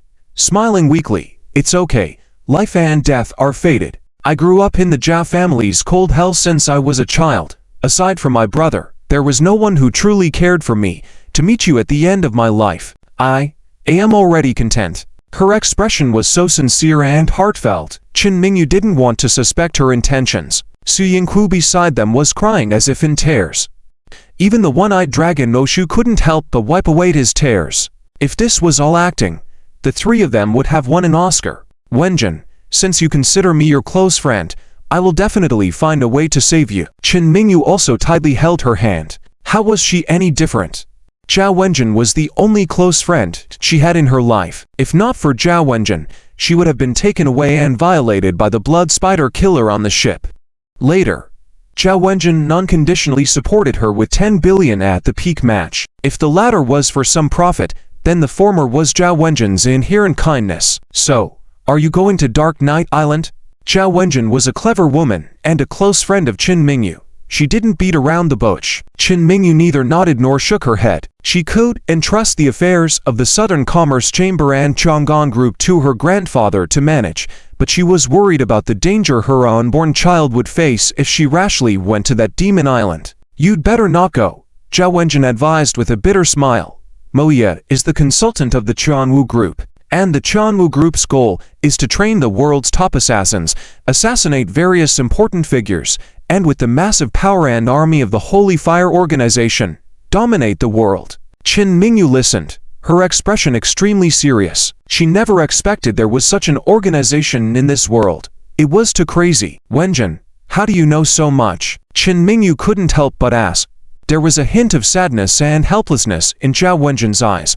"Because my mother is also a member of the Qianwu Group, and her status is even higher than Moya's." "Then why doesn't she try to save you?" Chen Mingyu asked in confusion. There was a deep sadness in Zhao Wenjun's eyes. In her eyes, "My brother and I are just illegitimate children. She married my father under certain conditions back then and left the Zhao family after giving birth to us, never caring about our lives again." "I see." Chen Mingyu understood completely. For Zhao Wenjun to tell her all this, she must truly consider her as her best friend. Moya's target is the child in your belly. She must have determined that he will become the king of Dark Knight in the future, so if you go to Dark Knight Island, the child in your belly may never return. Zhao Wenjun clearly warned Chen Mingyu, trying to dissuade her from going there. "I understand." Chen Mingyu nodded. "You take the medication, rest here, and I have to go." She wasn't actually going to be busy. She just suddenly felt the need to be alone. Either she would watch Zhao Wenjun die without intervening and never touch her parents' secret, or she would gamble the safety of her child. Whichever choice she made, she wouldn't feel good about it. On the way back, Chen Mingyu had been sitting in the car for too long and suddenly felt a bit suffocated, wanting to get off the car for some fresh air. "Ziwang, stop by the row." "Yes, General Chen." Ziwang quickly stopped the car. With Xia Shaoti's support, Chen Mingyu got off the car. "General Chen, Lingyu has warned not to wander around aimlessly," Xia Shaoti reminded. Although there were many bodyguards behind them, Lingyu and Yi Shaojian were not around today, fearing encountering ruthless characters that ordinary bodyguards couldn't handle. "It's okay." Chen Mingyu knew very well that she had just taken office as the chairman of the Southern Shaw Association and hadn't offended anyone yet. Lingyu was also a martial arts master with a formidable reputation. Anyone daring to harm him would face grave consequences. She wasn't worried about encountering assassins. Seeing that she insisted, Xia Shaoti had no choice. "Miss, your forehead looks dim. There must be something bothering you internally. If not resolved in time, it might lead to prolonged illness." Suddenly, an elderly fortune teller-like man appeared in front of them. Xia Shaoti shivered slightly, not knowing when this old man appeared, as if she didn't see him just now. Chen Mingyu felt the same, feeling that this old man seemed extraordinary and was waiting for her here as if by fate. Chen Mingyu knew it was a blessing, not a curse. If it was a curse, she couldn't escape it, so she boldly sat in front of his stall. Xia Shaoti was worried but dared not speak out. The old man, dressed in a grey robe with long hair and beard, didn't have a celestial air but rather a bit eerie. "Mister, can you guess what's on my mind?" Chen Mingyu didn't directly ask, but inquired back, testing the skills of this sinister man. "Dutiful donor, Look over there. The sinister man suddenly pointed to a big tree by the roadside. There was a bird's nest, and two birds appeared to be parting ways, with one bird flying away alone. Chen Mingyu was very surprised. Was this a coincidence or someone's doing? Husband and wife are originally birds of the same forest, but unfortunately, one flew away one night. Miss, the hesitation in your heart must be related to the person you love the most. The sinister man's words caused Xia Shaodi to shiver violently. It was truly magical. Chen Mingyu didn't believe this man could read minds, but if he was setting a trap, it was still intriguing. Let's hear what he says next. Sir, you're right. It does have to do with my loved one. Chen Mingyu chose to be upfront. My good friend, as well as his paramour, both need us to go somewhere to rescue them. But if we go, we might all be in danger. Moreover, I'm pregnant, and he won't agree for me to go with him. I see. Staring at Chen Mingyu, the sinister man suddenly chuckled. Beautiful donor, I see some hesitancy in your eyes. The matter is likely related to your loved one. Chen Mingyu was slightly surprised. This sinister man could indeed see into hearts. Yes, I need to go to that place to unravel the mystery of my origin. Xia Shaodi was amazed to hear this, as she also didn't know many details. It involved so many things. No wonder even General Chen hesitated. Miss, you already have a solution in your heart. No need to ask the old man. The sinister man suddenly stroked his beard and laughed. Chen Mingyu was shocked, furrowing her brows when asked.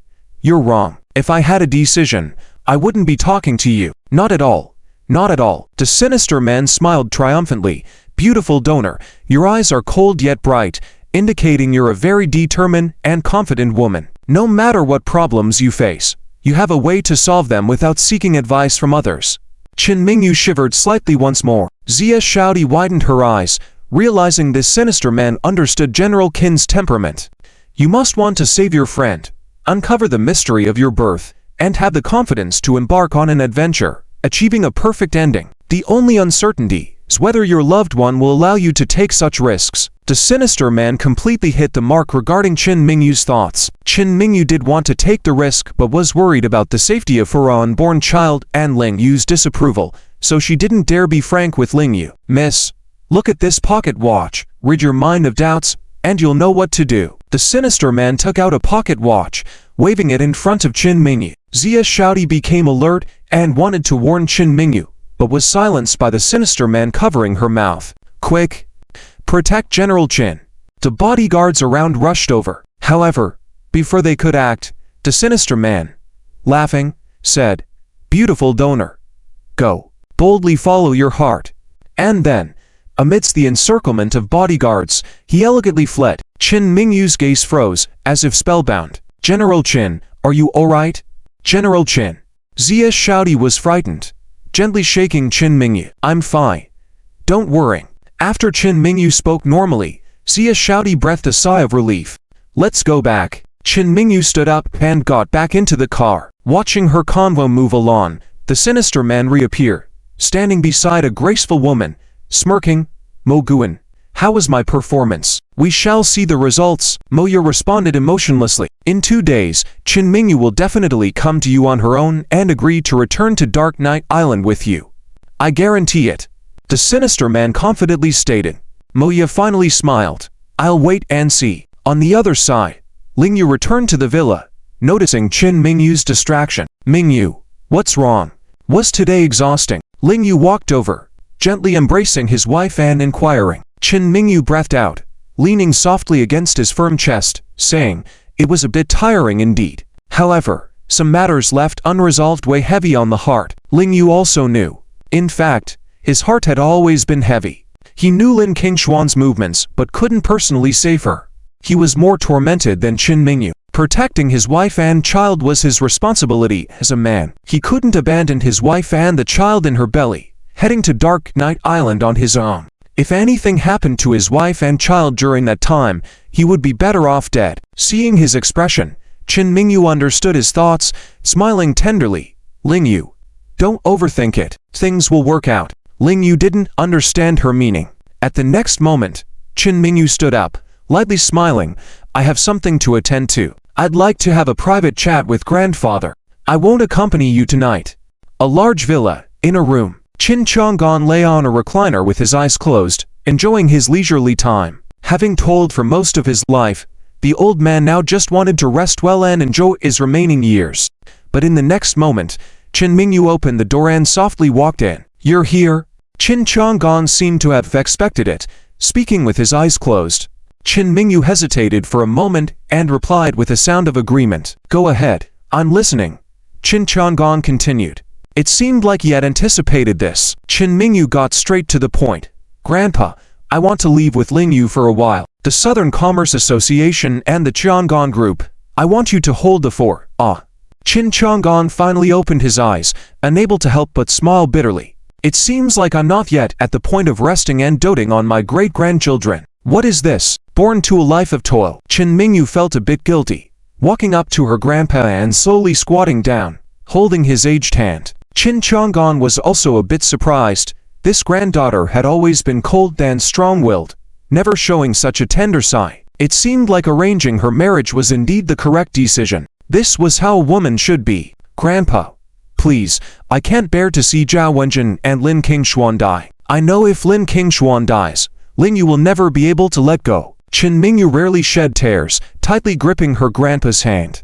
"I promise you, I will safely bring the baby back." Qin Chang'an sighed again. "I understand. I know you have to go, but you need to discuss this with Lingyu. He might not allow you to go." "No, actually, from my perspective, I wouldn't allow you to go either." Qin Mingyu's tears glistened. She knew her family would never allow her to take such risks, and she didn't want to be irresponsible to her unborn child. What that occult sect said was right. Her character was to pursue perfection, willing to take risks to solve everything perfectly. "Let Lingyu go alone, can't you?" Qin Chang'an asked. Qin Mingyu, tears in her eyes, shook her head. "Lingyu doesn't want to leave me either. So if I have to live, I'll live with him. If I have to die, I'll die with him. Besides, I want to personally find out about my parents. If I don't go, things may never be resolved." Qin Chang'an nodded and gently patted her hand. "Actually, back then, I knew your mother came from a big background. I opposed Ryu Zhang's relationship with her because I had a premonition that the Qin family would be dragged into a huge vortex because of that woman." Qin Mingyu was grateful to her grandpa. Her tears fell more intensely, as if trying to make up for the terrors of the past 20 years in one go. She knew her grandpa favored her greatly. Among all his granddaughters, she was the most cherished, even entrusting the family business to her for the most part. If she were any of his other granddaughters, she might feel favoritism towards her. The Chang'an Group had indeed grown under her and Lingyu's management, but Qin Mingyu felt that the other Qin women deserved a share. But for now, she didn't have time to address this. Everything needed to wait until she and Lingyu safely rescued Lin Qingshuan. The grandfather and granddaughter continued to talk about Ryu Shan and her wife. On the other side, Lingyu had been waiting in the room for Qin Mingyu to return.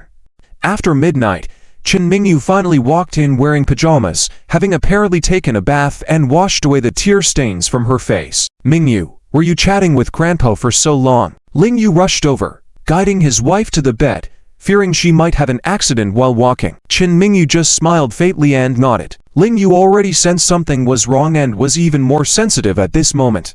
After helping his wife onto the bed, he asked cautiously, "Mingyu, you don't really intend to go to Dark Knight Island, do you?" "I don't agree." He made his stance clear, not giving his wife any illusions. "Why?" Qin Mingyu was surprised by Lingyu's firm attitude and asked somewhat agitatedly, "Weren't you always grieving over Lin Qingshuan's death? You went to such lengths before to find her with Xia Zhu. Now that you know her whereabouts, don't you plan to save her?" "I do plan to go, but not personally, and I won't let you go either," Lingyu firmly stated. "I will send Yi and the team. The snake spirit can help too. What if Yi and the others can't save her, and she dies on Dark Knight Island?" Qin Mingyu asked. Lingyu fell silent, not responding. "Lingyu, I know Lin Qingshuan is very important to you. If she truly dies, you will never be able to let go. That's why I must ask you to do your best to save her. If that still can't bring her back, you will have no regrets, right?" Qin Mingyu said with a smile. "No." Lingyu shook his head. "I won't go." "Why?" Qin Mingyu was very surprised by his attitude. Even her grandpa agreed to let her go, so why was this man so resolute in not going? "Don't you understand?" Lingyu also spoke emotionally. "Yes, Qingshuan died twice for me. I am very grateful to her. She is irreplaceable in my heart. I can give my life to save her. But for me, you and the baby are the most important. And the responsibility of a man is the most important. For you, I can only give up on saving King Xuan in person. If I can't protect you both, that's when I truly have failed. This dilemma wasn't new to Lingyu. For the past 3 years, he had been regretful. Back then, for the lives of his brothers in the war Volve unit, he chose to abandon the mission, ultimately leading to the failure of the entire battle, the deaths of thousands of comrades, and the disbandment of the war Volve unit. At that time, he didn't regret his choice nor know what he should do. But now, he understood. As a man, responsibility was paramount. In situations where both couldn't be achieved, one had to sacrifice the self for the greater good. For the war Volve king, the country and mission came first. The war Volve unit and his own life were secondary. Sacrificing everything for the country and the mission was worth it. For a man, family and responsibility were crucial. A confidant was secondary. He couldn't allow personal desires to outweigh the bigger picture. So, between sending people to protect his family and sending people to save King Xuan, he would undoubtedly choose the latter. Qin Mingyu looked at him with nearly tears welling up again. After a while, she leaned in to kiss Lingyu's cheek and softly said, I understand. Thank you. Lingyu. Lingyu hugged her tightly, kissing her forehead. Both you and King Xuan are important to me. I'm willing to die for her, but I'm willing to live for you and the baby. Qin Mingyu smiled in happiness, but in her mind, the sinister watch of the occult sect kept swaying, making it impossible for her to think rationally. Early in the morning on the second day, when Lingyu woke up, he found that the person next to him on the bed was gone. Mingyu? Lingyu felt a bit uneasy and quickly got out of bed. Walking into the hall, he unexpectedly found Qin Mingyu preparing breakfast for him. How could you do this? Let me do it. Lingyu hurried over to take the spatula from her hands. Qin Mingyu smiled gently. You've always been the one cooking for me. Now that I'm not going to work and resting at home, can't I make breakfast for you once? Lingyu sighed. You're pregnant. You need more rest. Even if you're worrying about me, you could hire someone to help. As a couple, have we ever used hired help? I prefer our life together, Qin Mingyu said seriously. Lingyu smiled happily. I like it that way too. Although Qin Changong and Qin Ruhan also lived in this mansion, the villa was spacious enough, and both the old and the young were considerate enough not to disturb the couple's life unless Lingyu and Qin Mingyu sought them out. Okay, I'll make breakfast for you this time. Don't make a big deal out of it. Besides, it's good for pregnant women to exercise appropriately. Qin Mingyu gave him a stern look and asked him to sit outside. Lingyu had no choice but to comply. Qin Mingyu placed 2 simple breakfasts in front of Lingyu. Lingyu was ready to eat. However, Qin Mingyu rarely acted co. We've been married for how long now? You still don't know how to be romantic, ow. Lingyu was a bit puzzled, not understanding what his wife meant. Getting a bit annoyed, Qin Mingyu demonstrated by feeding him with a spoon. Lingyu finally grasped the situation. Open your mouth. Despite her sweet actions, Qin Mingyu maintained a cool expression. Luckily, Lingyu played along and opened his mouth promptly. Qin Mingyu fed him a bite of breakfast.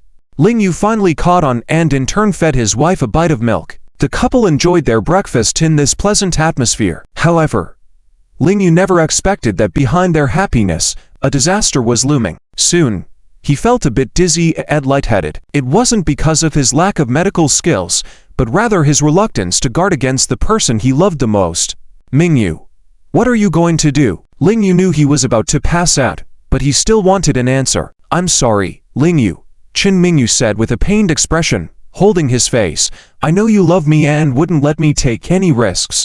But everyone's perspective and priorities differ. You prioritize protecting me and our baby, while others might see it as similar to when you chose to protect the war Volve brothers and abandoned a mission. Because I and the baby are your closest ones. As your wife, I can't let you make a regrettable choice. And as a warrior, one must make the greatest effort towards the best outcome to fulfill the mission. With a thud, Lingyu's vision darkened, and he collapsed on the dining table.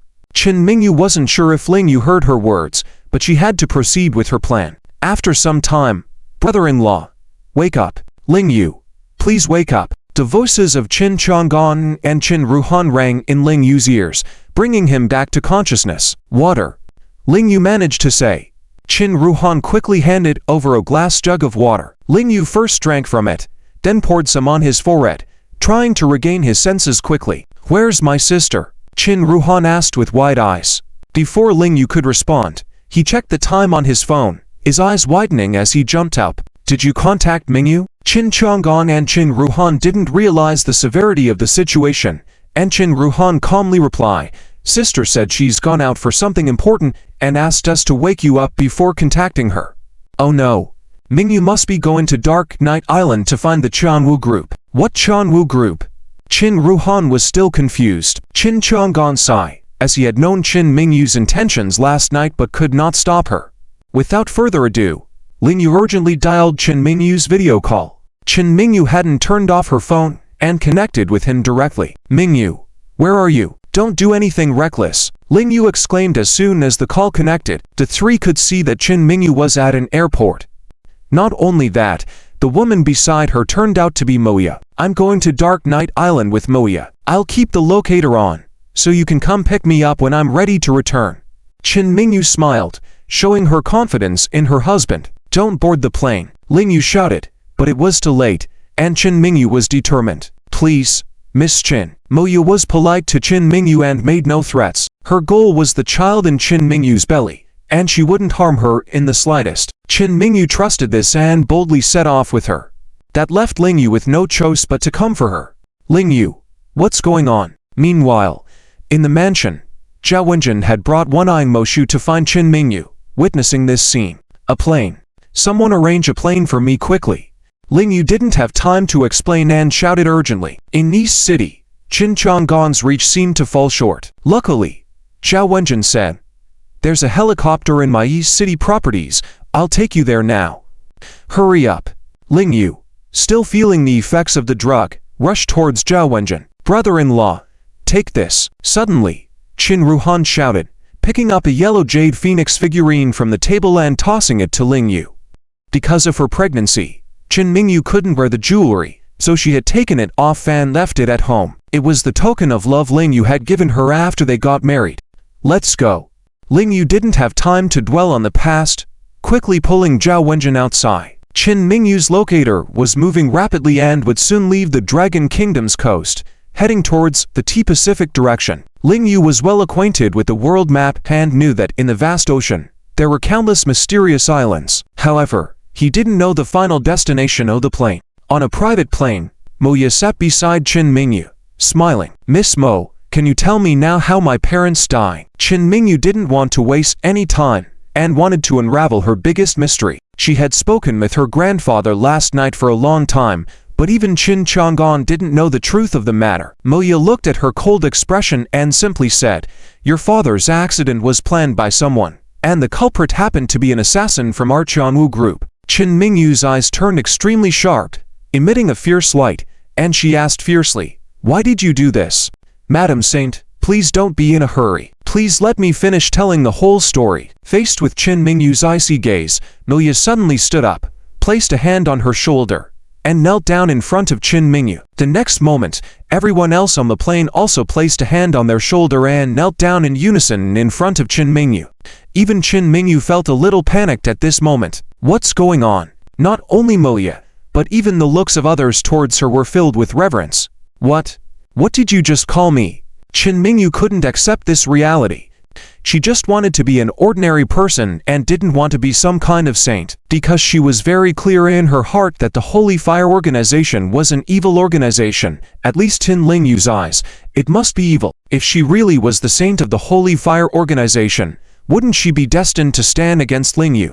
"Madam Saint," Moya once again firmly said, "you are the next saint." Qin Mingyu trembled slightly, lying back against the seat, and sighed softly. In fact, she had long suspected her own heritage, but she still found it a bit hard to accept now. "Moya, since you address me as a saint, then I command you now to immediately tell me the truth about my heritage." After calming herself down, Qin Mingyu ordered with authority. "Yes, Madam Saint." Moya was usually a woman with a commanding presence, even speaking with Wang Zhang in a subdued manner. But at this moment, in front of Qin Mingyu, her posture was extremely humble, quite different from usual. This matter must start with the Zhuanyuan clan. Regarding the legends of this clan in the Dragon Kingdom, there are many versions, but what I am going to tell you now is that regardless of which version of history, This clan truly exists, with a history dating back nearly 5,000 years from now. The Xuanyuan clan, most of them, are born with extraordinary talents.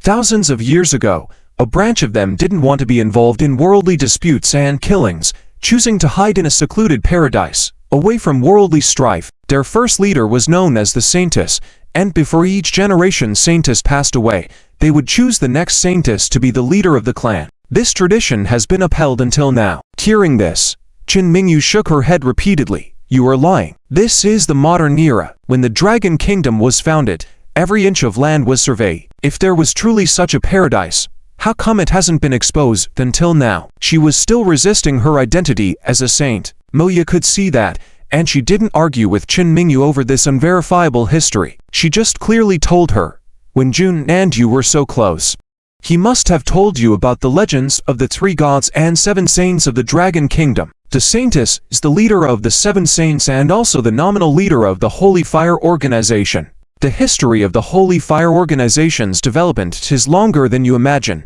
but also because of its long history, there have been many twists and turns in the organization's goals and power shifts. The current real leader of the Holy Fire Organization calls himself the Great Saint King. But if he were to abandon the title of Saintess, he wouldn't be able to command the hundreds of thousands of organization members developed from this. And the Great Saint King wants to unite with the leaders of the Chanwu organization and the Blood Spider sect, planning to dominate the world together. I won't discuss the feasibility of this matter with you for now, but your mother didn't want to be used by the Great Saint King. That's why she escaped from that place called the Sacred Land and coincidentally fell in love with your father. Later on, she became pregnant with your father's child, who is you. The story Moya was telling now was not significantly different from what Lin Fei had previously told her, just a bit more detailed. Qin Mingyu followed up. So, is it because of this that my father was killed? What is the connection between my mother and the Heart of the Sun? Moya still knelt on one knee, suddenly smiling. This is the point I am about to tell you. The Heart of the Sun is actually an ancient stone, rumored to be the origin of ancient martial arts. Centuries ago, the first martial artists gained their power from inside the Heart of the Sun, generating internal energy, internal strength, and various magical powers. Later, based on the principles of genetics, some people were naturally predisposed to martial arts, while others, no matter how hard they trained, could never grasp the power of ancient martial arts. Over 400 years ago, the 8 Trigram sect obtained 2 pieces of the Heart of the Sun. At that time, this sect was flourishing and had the potential to dominate the Dragon Kingdom. Unfortunately, everything was unable to withstand the gears of history. Ancient martial arts were completely suppressed under the development of technology, and now the 8 Trigram sect has fallen into decline, almost retreating from the historical stage. Your mother, as the new generation Saintess, went to the 8 Trigram sect on a mission to retrieve the 2 pieces of the Heart of the Sun and met your father there. Qin Mingyu nodded. Moya's information was largely consistent with what she had previously understood, proving that she wasn't making up stories to deceive her. After falling in love with your father, she handed the Heart of the Sun over to him, which ultimately led to the death of your father. Moya continued, your father wanted to integrate the Heart of the Sun into energy technology and even developed the 9 Palaces energy diagram himself. Using the Heart of the Sun in this way was a great shock to the Holy Fire Organization.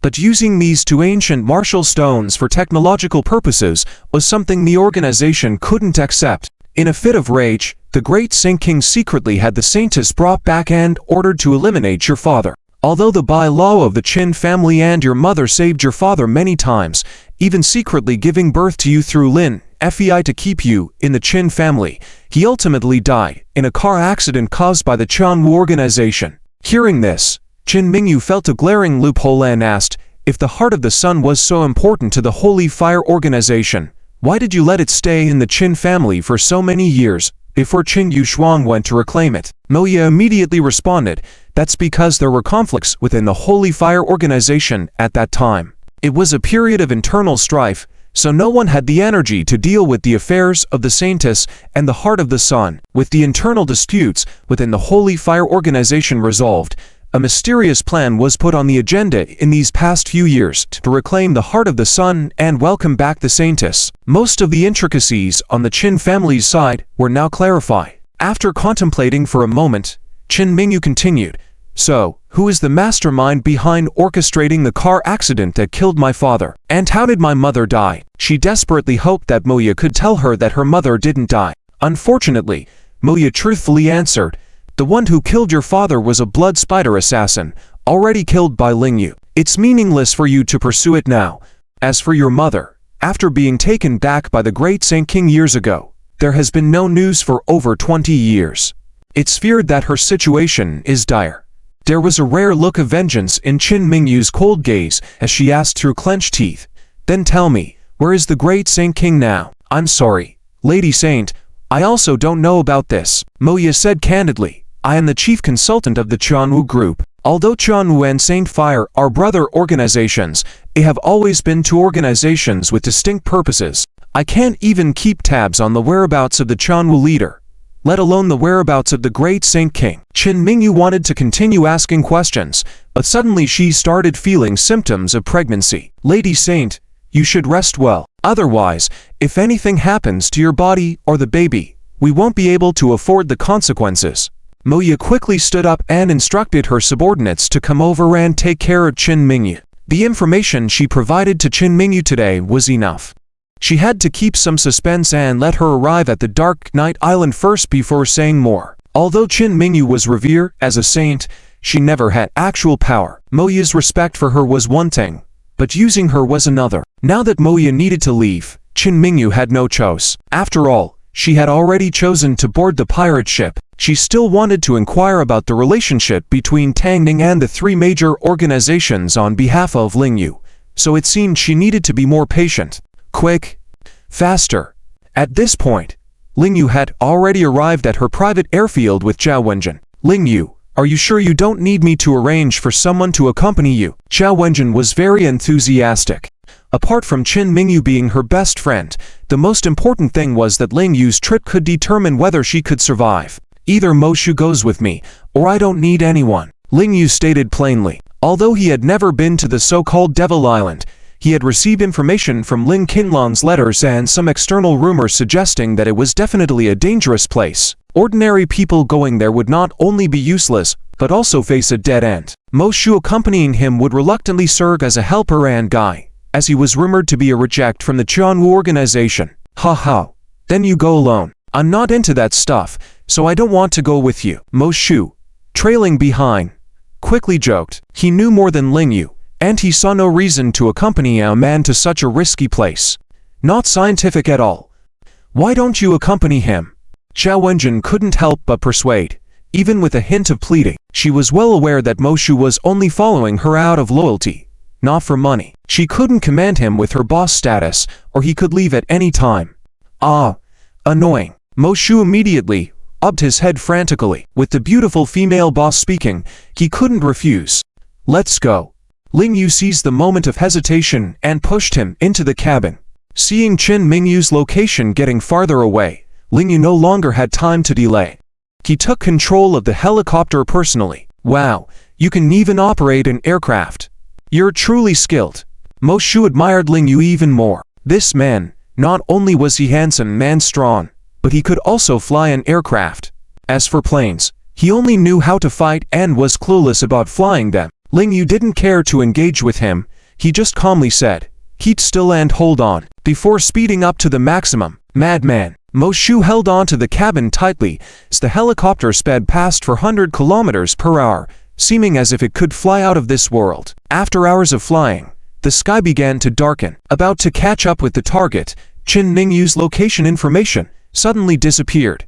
What's going on? Lingyu was startled and hurriedly sped forward to the location where the signal lost. What's happening? Why did it suddenly get dark? Lingyu was surprised, as if time and space had changed abruptly. Just a moment ago, it was afternoon, and now it felt like deep night. Ha. Why else do you think it's called Dark Knight Island?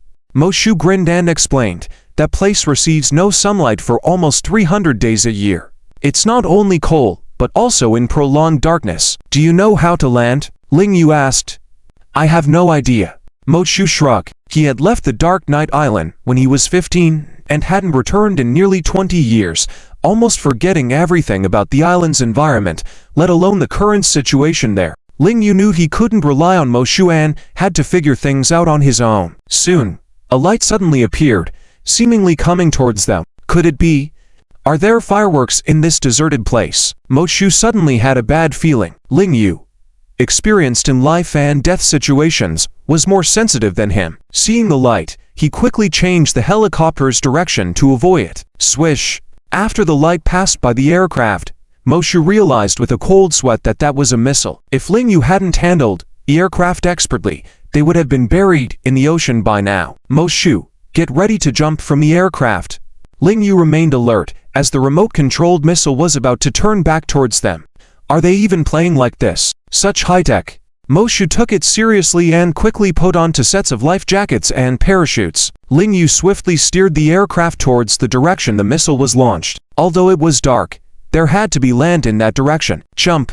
Seeing the missile about to hit their helicopter, Ling Yu shouted and, together with Mo Shu, jumped out of the cabin.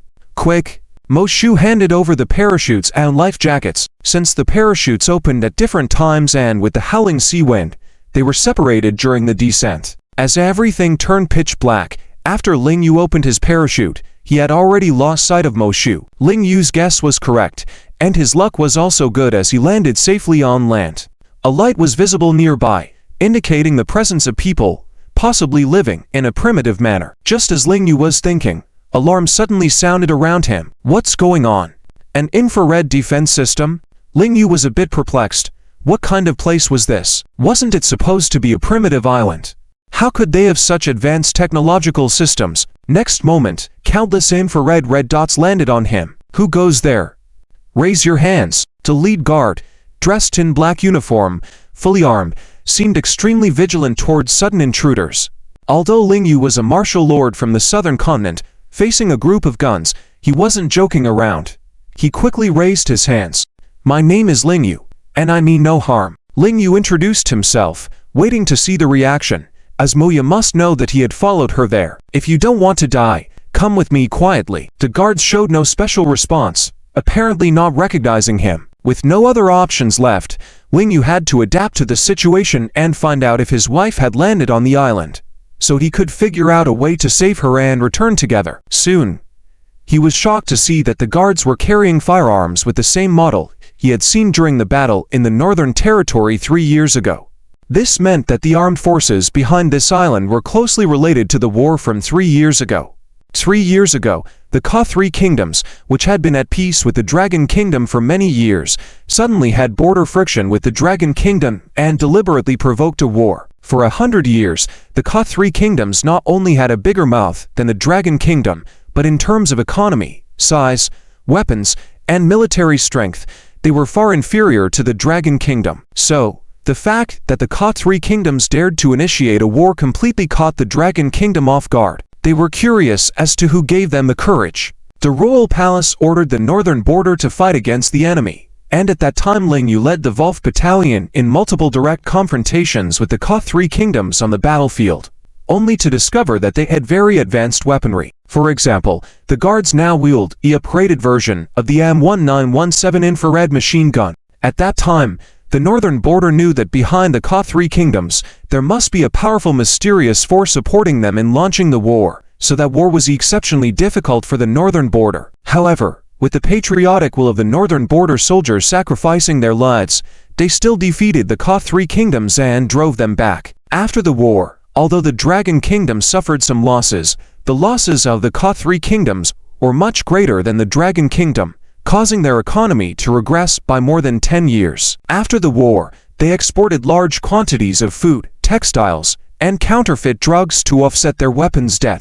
It is evident that someone deliberately provoked this war, causing the Dragon Kingdom to bleed, making the Ka-3 kingdom suffer huge economic losses, but allowing them to profit greatly from the war. However, the forces behind the scenes controlling the situation at the time have never surfaced. The investigation by the old commanders only confirmed the involvement of Tang Ning, the chairman of the Dragon Kingdom's Chamber of Commerce. As for the other forces, they have not been fully investigated to this day. Ling Yu did not expect to make this discovery shortly after arriving on Dark Knight Island, which directly confirmed that there must have been the shadow of the Heavenly Martial Organization behind the war at the time. Coming. Several armed guards led Ling Yu to a strange enclosed area and pushed him inside an iron gate. Ling Yu frowned, confirming that this was indeed Dark Knight Island. But how could he find Qin Mingyu? How to find Lin King Xuan and Lin Qinglan? As for Mo Shu, there shouldn't be a need to look for him, right? That guy should be able to take care of himself. Upon entering, Ling Yu first checked his phone signal. Nothing at all. This is an isolated island cut off from the rest of the world. Even if he found Qin Mingyu now, he didn't know how he could escape from this island. Feeling anxious, he knew regrets were of no use. Only by remaining calm could there be a glimmer of hope. Ling Yu felt regretful in his heart, unsure why his wife would make such a decision. But it was too late for these thoughts. They were entirely useless. He needed to quickly figure out this place and find a way to locate his wife and Lin Qingxuan. Hey, newcomer. Ling Yu was pushed in and two men approached, staring at him with ill intentions. Ling Yu remained silent, observing these people silently, realizing they were just ordinary folks and not warriors. They were holding some farming tools, producing food. Given that this island was cut off from a world, yet housed so many people, there needed to be individuals producing food, otherwise they would all starve. Why are you not talking? The two men were aggressive, attempting to shove Ling Yu. Dark Knight Island was a world of survival of the fittest, and there were always outsiders who accidentally ended up here and couldn't leave. Due to their lack of strength, they were trapped here as slaves. As long as they found the next batch of slaves, they could share the workload. So, newcomers were always targeted by these bottom dwellers. However, they didn't expect that even with all their might, they couldn't push Ling Yu even an inch, making their aggressive demeanor look foolish and terrifying. Where is this place? How can I get out? Ling Yu finally spoke. In a place like this, the two men knew Ling Yu was powerful and dared not to ignore him. This is Dark Knight Island, also known as the Island of Demons. If you want to leave here, there is only one way. You must become the sole ruler of this island. The sole ruler. Ling Yu furrowed his brows slightly. Before coming, he had heard from Qin Mingyu that this island seemed to be in a perpetual competition for the title of the Dark Knight King. It seemed like the Heavenly Martial Organization wanted to train an assassin king in this manner to assassinate high-ranking officials from the outside world and achieve their political goals. That's right. If you want to become the Dark Knight King, you must first become a representative member of the Night Volve Squadron. The competition on this island is much more brutal than you can imagine.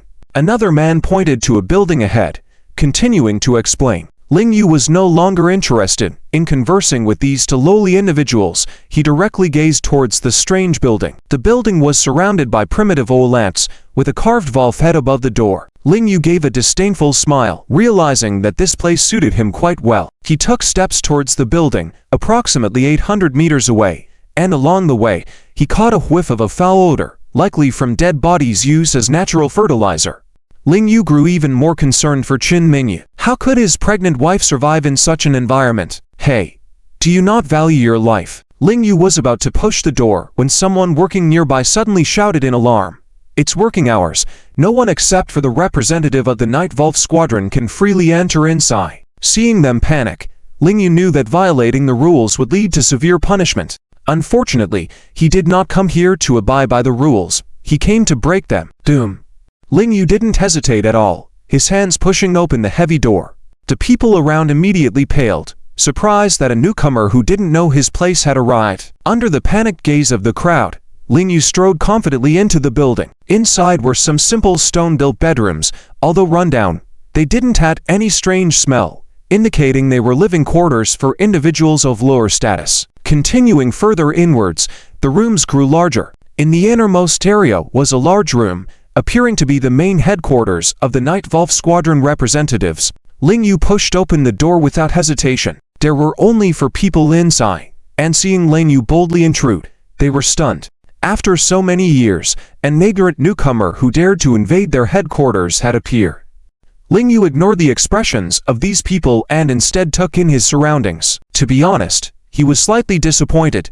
Although this room was quite luxurious, brightly lit, and could only be inhabited by the elite of the island, it seemed that the Night Volve representative was not the creator of the rules of this island, but just one of the participants. Hey, who are you? Who allowed you to come in? Suddenly, a malicious voice came from behind. Just as Ling Yu turned around, a shadow came up to him, grabbing his collar. The speed was impressive. Ling Yu was amazed by the sudden move but did not show any panic. The man in front of him had medium-length hair resembling a hedgehog, strange markings on his face, a smile tinged with mischief, and despite his threatening aura, he wasn't overly fierce. You still dare to act tough in front of me? If you don't speak within 3 seconds, I'll send you to the afterlife, and your body will be cremated to become fertilizer. The hedgehog-headed man raised his palm, issuing a cold threat. Ling Yu had no intention of replying. He knew well that in a place like this, sometimes a punch could convey more than words and was much more effective. You bastard,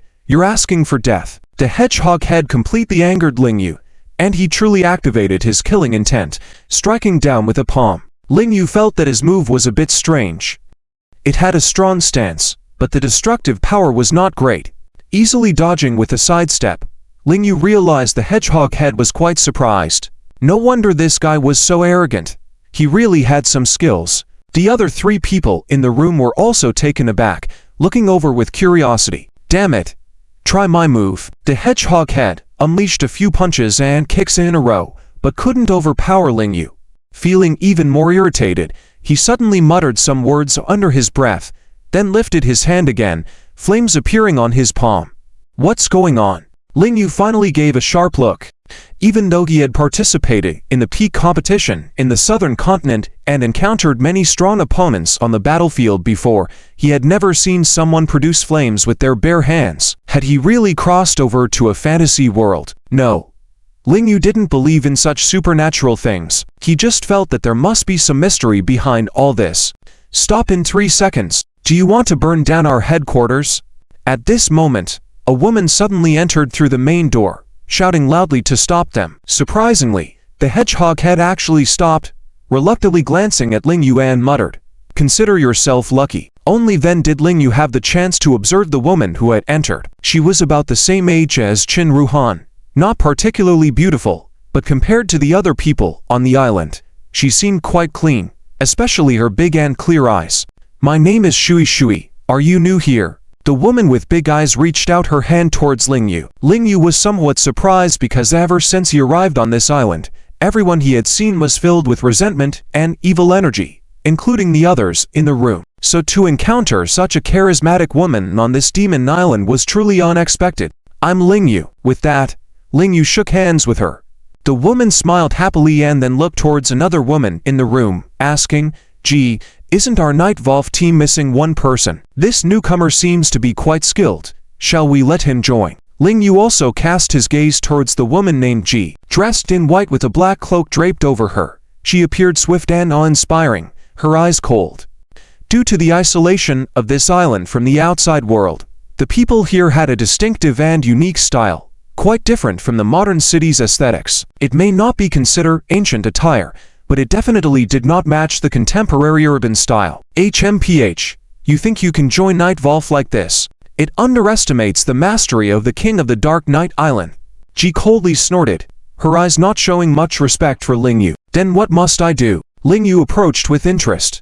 He had come here to gather information and was well aware that he alone was not enough to challenge the management of this demon island. He might need to unite with others to have a chance at leaving this island, even if it meant facing some trouble. Ji, a very aloof woman, had no intention to respond. Unexpectedly, Ling Yu walked towards her and sat down casually on the most luxurious chair in the room. What's going on? The entire room was stunned. With widened eyes, each person found it hard to believe. Shui was even more frightened, biting her small hand. How could this newcomer dare to sit on that chair? How was this possible? Are you seeking death? Ji's eyes suddenly turned icy, but she still did not make a move against Ling Yu. She was not unprovoked but felt Ling Yu didn't deserve to die by her hands. Furthermore, she did not want to act and risk damaging the chair Ling Yu was sitting on. 3 seconds, if you don't stand up, I'll send you to the west. 3 seconds illuminated her palm with flames again, threatening Ling Yu. So what? Is this your chair? Am I not allowed to sit on it? Ling Yu ignored the threat from 3 seconds and instead gazed curiously at Ji. He actually hoped for Ji to make a move. By defeating the leader, he could freely ask for the information he desired. Ling Yu, get up quick. Shui hurried over, acting as a peacemaker and pulling Ling Yu up, then earnestly apologized to Ji. Ji, he doesn't know. Please don't blame him. We need skilled members for Night Volve team. Can you please be more forgiving for the sake of Night Volve? Shui's strength was not high. Ling Yu could tell when interacting with her. But unexpectedly, this proud Ji seemed to give her face, and upon her plea, had no intention to attack. Come with me. Shui quickly led Ling Yu out of the grand room. The others in the room, glaring at Ling Yu's back, revealed a strong sense of hostility. Ling Yu did not resist. He urgently needed to understand the situation on this demon island. Since Shui was a member of Night Volve, her position must be significant, and she likely knew more than the lower-ranking people here. Aren't you afraid of death? Do you know whose seat you just sat in? Not even Ji dares to sit on it, and yet you dared to sit on it recklessly. Do you know you have offended the entire Night Volve group? Do you realize that? After pulling Ling Yu into a living room, Shui said, in one breath, how did you manage to enter the demon island? What are you here for? Ling Yu observed the room, realizing it was more spacious and orderly, and the ones he saw upon arrival. It was evident that only a person with a high status could afford to live in such a room. What made Shui so capable? Was she from an affluent family on this island? I'm here to find my wife, Ling Yu answered seriously, causing Shui to chuckle and almost spit out her soda. Find your wife? You came to the demon island to find your wife? Shui exclaimed. Don't you know how brutal it is here? There's no room for love. Understanding her misconception, Ling Yu decided not to explain further but instead asked the question he cared about. How can I meet the person in charge of this island? I want to leave here. Shui frowned, a bit puzzled by this man. Nonetheless, she kindly answered his question. The person in charge of this island is in the central area. We are the North Island. To go to the central island, you have two options. What options? Ling Yu's eyes lit up, knowing that reaching the central island would lead him to Moya and his wife. Either they summon you over, or you fight your way into this year's Blade of Ruin annual championship. Shui directly provided him with the options. Listening to these, Ling Yu furrowed his brows. It was clear that achieving both in a short time was almost impossible. What if I choose to force my way in? Ling Yu blurted out, astonishing Shui, who burst into laughter as if hearing the funniest joke in the world. The managers on this island possess advanced technological weaponry. Even if you were to charge in with all of us from the Night Volve area, you wouldn't survive reaching the center of the island. Hearing this, Ling Yu felt even more troubled. Indeed, without understanding the situation thoroughly, even as the king of werewolves, charging recklessly into a base established by others for many years, with a well-established system of armed forces, would undoubtedly be suicidal. Now, what should he do? In the Night Volve's headquarters room, Ji stared at the seat that Ling Yu had just sat in, suddenly clenching his fists. Ji, do you want to kill that guy? Shen Miao stood behind her, disdainfully saying, I will use all my strength. Killing him only takes 3 seconds. Before Ji could speak, the other two men who had been in the room burst into laughter. Ha ha, why use a sledgehammer to kill a chicken? Don't bother yourself, in 3 seconds, we can take down that arrogant newcomer. Can you handle it? Don't lose in 3 seconds. Shen Miao was proud, but he still acknowledged Ling Yu's strength. The two men, however, were unaware of Ling Yu's true abilities. One of them, wearing a strange hat that covered his ears, proudly said, Shen Miao, even though we're not as strong as you, with me and Ironhead teaming up, we can definitely deal with the newcomer. Let him know that the Night Volve of Devil Island is not someone to mess with. Shen Miao raised his hand and laughed. If you want to take action, then go ahead. Remember, you represent the reputation of the Night Volve. Winning has rewards. Do you understand the consequences if you lose? Ji immediately shot them a glance. The two of them trembled. Miss Ji. Shen Miao, we understand. We are the representatives of the Night Volve group. How could we possibly lose to a newcomer? The man called Ironhead also assured. At that moment, Ling Yu was still chatting with Shui in the room. He had no way to leave and go to the island to find his wife, so he had to continue as usual and inquire about the competition. Shui was also enthusiastic about it and described it vividly to him. Hey, this is the meaning of our dark island. Do you know, there are dozens of forces on this island, dozens of bosses. Each force wants to dominate and reach the peak of the dark night, become the king of this island. For this reason, every major force on the island will fight a bloody battle every year. At first, there were no rules. Any means to win were allowed, but the casualties were too high. Gradually, The island's human resources were not enough, but no single force could dominate the island. Later, the Heavenly Martial Organization intervened forcefully, and each force would engage in confrontation under the rules they set, and the outcome of the confrontation would directly affect the territory and resource allocation of each force in the next year. Unfortunately, 30 years have passed, and no one on this island has been able to reach the top of Dark Island.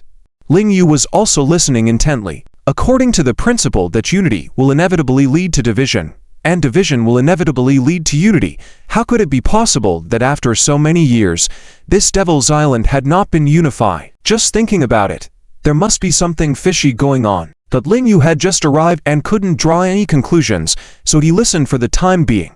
Shui suddenly proudly said, "You're lucky to have come to our Night Volve group. For 10 years, we have been a major force on Dark Island, and we even took first place last year." First place? Then shouldn't you have dominated Dark Island? Ling Yu asked casually. In theory, that's how it should be. But in various battles, we suffered heavy losses. And after our leader led us to victory, he inexplicably disappeared. Shui sighed deeply, and she mentioned this. It was because her relationship with the leader of the Night Volve group was very good. The leader was also her lifelong follower. Ling Yu felt that there was something shady going on. According to Shui's account, the leader of the Night Volve group must be the strongest on the island in terms of martial power. How could such a person inexplicably disappear? Hey, it seems like you're having a good chat. Suddenly, from the direction of the room's main door, an unexpected voice came. Ling Yu had noticed the movement early on but was not on high alert. How could he have expected that Ironhead would suddenly pick up the Amber Phoenix figurine he had placed on the table? Hey, this thing seems pretty good, right? Imported for outside. I'll take it to play. As Ironhead spoke, Ling Yu immediately stood up. He had just heard from Shui that there was no circulation of money, gold, or jade on this island, and that a potato and a sweet potato here were worth more than a piece of jade or gold. Therefore, he had casually placed the Amber Phoenix figurine, not expecting it to catch someone's eye. Shui also didn't know what it was. She had not paid attention to it at all. She had just told Ling Yu that he could leave miscellaneous items in this room for now as he had been assigned to stay here. Now, sensing Ling Yu's murderous intent, Shui realized that it was something important to him, and quickly stood up and shouted, "Ironhead, Ostrich, give the thing back to Ling Yu. Don't mess around." She could be considered the Night Volve group's versatile adhesive. Formerly, the leader had kept her by his side, not because of her strong martial skills, but because she was good at logistics and had a kind of affinity that could unite everyone. But now that the leader was gone, her ability to unify had significantly decreased, and even characters like Ironhead and Ostrich didn't take her word seriously. They picked up Ling Yu's Amber Phoenix and ran out. It was clear they wanted to lure Ling Yu out. Ling Yu, don't chase after them. Shui quickly grabbed Ling Yu's wrist and loudly warned, "Dark Island is forbidden at night. If you go out now, there is a high chance you won't be back before 8 o'clock, and then you'll have to spend the whole night outside, which will be very painful." Ling Yu just smiled disdainfully and shook off her hand. What forbidden at night? What rules? In his eyes as a newcomer, they did not exist. He was here to find his wife. How could he lose his wife's things before finding her? It was already 7:30 in the evening. The workers who were out in the fields were gradually returning to the building. The dim corridors were now full of people.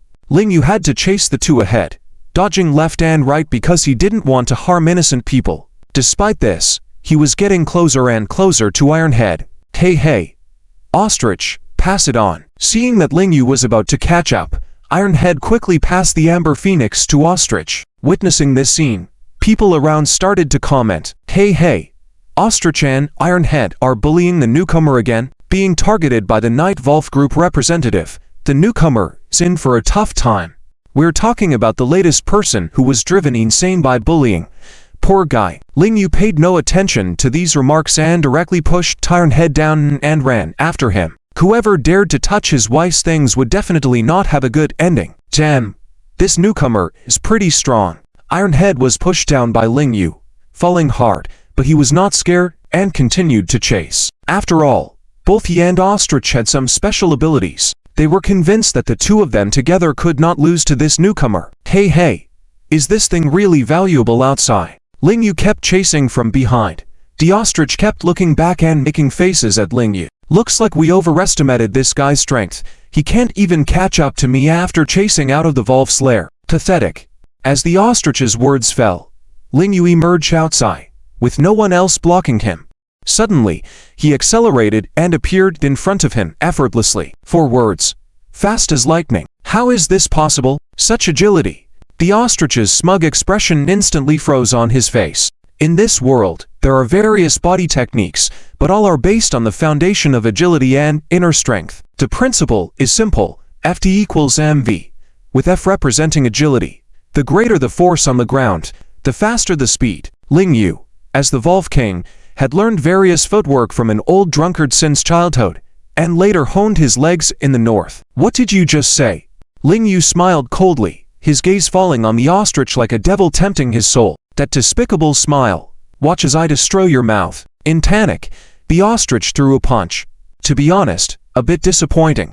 Ling Qinglan's letters, Wu Bingzhen's statements, and Yi Zhao's investigation all claimed that the Demon Island was full of powerhouses and strong martial artists. That the ostrich's strength was indeed limited, barely reaching an A+ level, representing the Night Volve organization.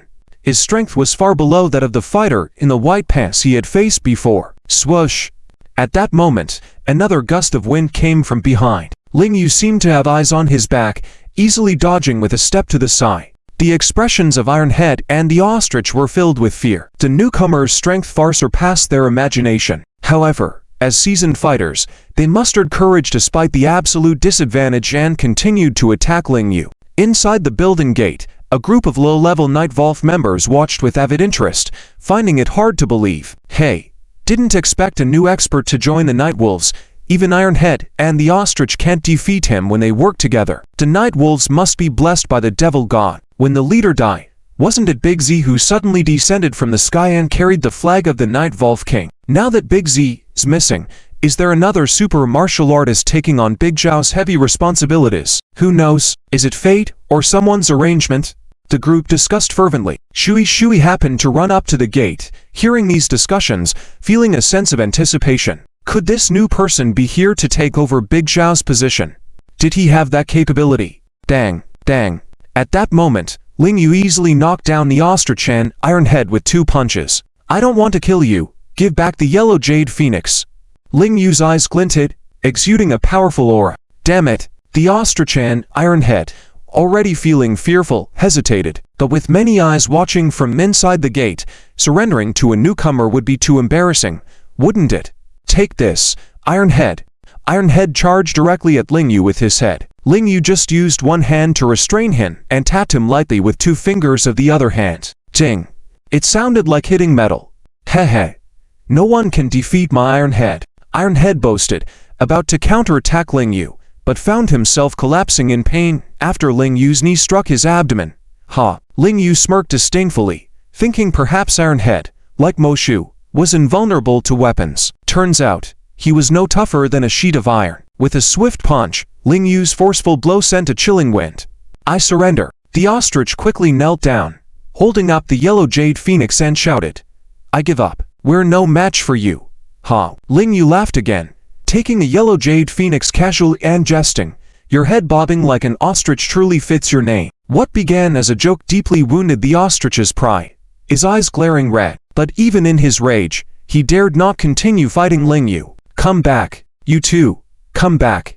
At that moment, Shui's voice echoed from the gate. It was already 8 o'clock, and the stone gate was beginning to shut on schedule. Swift as the wind, Ling Yu managed to slip into the building before it closed. Ironhead and the ostrich were left outside, shivering in the cold wind. Those 2 idiots. Shui stamped her foot in frustration, knowing that the Dark Night Island received no sunlight for over 200 days in a year. The nighttime temperature could be deadly cold. They thought to bully others, but ended up trapped outside themselves. Ling Yu, are you alright? Shui still expressed concern for Ling Yu, hoping he would become the Night Volve's representative, fighting side by side in the future. Do I look like I'm not okay? Ling Yu smiled calmly, giving off an air of superiority to the lower-class people around. Could this man be another potential king? As Ling Yu walked further in, the lower-level people around parted ways like a tide. The two men who had earlier considered bullying Ling Yu were now on their knees, scared, watching him pass by. Luckily, Ling Yu didn't bother with them at all. What's going on? Why haven't Ironhead and the ostrich returned? In a large room deep inside the building, a giant man roared angrily. Oh no. 3 seconds said. It's already past 8:03, and I see the gate has closed. Your two dear subordinates won't be able to come back. What's the situation? The giant bear kicked over a chair and roared at 3 seconds. In the room, there was also a woman draped in white fur who, upon hearing the roar, covered her ears. 3 seconds, a bit afraid of the giant man, quickly explained. A presumptuous newcomer has come to Night Volve, taking the leader's position without respect. I should have dealt with him in 3 seconds, but Ironhead and the ostrich insisted on stepping up. And now 3 seconds probably lies beaten. Damn it, the giant bear cursed and glared at G. G didn't even glance at him, but looked out the window where snow had begun to fall. Lost in thought. HMPH. G, wait for me to deal with that newcomer. Then we'll discuss who should take over as Night Volve leader this year. The giant bear punched the wall and stormed out, ignoring G. G's gaze was fixed on the empty king's chair, muttering quietly. Big Z, where are you? Why did you predict that after you left, the true king of destiny would come to the demon island? Could it be this newcomer? In the corridors of the building, a giant man with an imposing demeanor is seen walking by, causing the lower class people around to cry out in surprise. It's Boss Bear. Greetings to Boss Bear. Wherever Boss Bear passes, people kneel down one by one. In this isolated island with no external legal order, the hierarchy is extremely strict. Here, might makes right, and those underground who want to survive must attach themselves to the strong. The territory of the Night Volve group is probably as big as a university outside, with over 1,000 common farming people, and only 8 representatives of strength. Now that the leader is not around, Boss Bear, one of the 3 giants, is the highest-ranking figure in the Night Volve territory after G. Boss Bear, with a proud look, pays no attention to these common people and walks directly to the farthest room on the left side of the corridor, pushing the door with force. Doom. The room is empty. The newcomer is not in it. What are you doing, Boss Bear? Shui appears behind Boss Bear, frowning and questioning loudly. Although she's only in charge of logistics for the Night Volve group and her strength is far inferior to Boss Bear, because she was highly regarded by the former leader, her position is also high. Boss Bear looks back fiercely, startling Shui. Where did the newcomer go? Didn't you arrange for him to stay in the room where the former leader G stayed? Who gave you the authority to do so? Boss Bear stares coldly at Shui, exuding an air of aggression and wildness. Shui feels a bit nervous, but she doesn't show it. She lifts her head and says, I'm the logistics manager of the Night Volve group. She gave me the authority to arrange for anyone to stay anywhere in the Night Volve territory. Boss Bear's lips twitch, approaching her. Shui leans against the stone wall, pressing her hands tightly against it. Boss Bear now wants to be the leader of the Night Volve. If he wants to overturn the rules left by the former leader G, she has no choice. Thankfully, Boss Bear just snorts. Once I defeat everyone and become the leader of the Night Volve, I will remove you. You've bet on the wrong horse, girl. With that, he turns and leaves. Shui breathes a sigh of relief, then bites her lower lip lightly. She did not bet on the newcomer. Everything she did was for the good of the Night Volve group. The new season of the battle is about to begin, and the Night Volve group can't even gather all 8 representatives.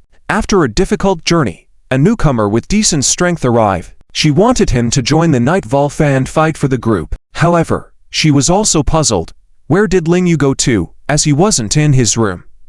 Meanwhile, in a corner of the building, Ling Yu looks around, carefully observing, but still unable to find an exit. It appears that the building is completely sealed, with only essential ventilation holes, and the large door that just opened being the only entrance and exit. At night, with the door closed, there is no way for the people inside to leave. In other words, this is no different from a special prison. Mingyu, you must take care of yourself and the baby. Wait for me. I will find a way to locate you and save you. Ling Yu clenches his fists tightly, determined to find a way to rescue his wife and child despite the obstacles. After a busy day, Ling Yu finally returns to rest. The night passes without incident. The next morning, feeling a commotion outside, Ling Yu casually washes his face and hurries to get up.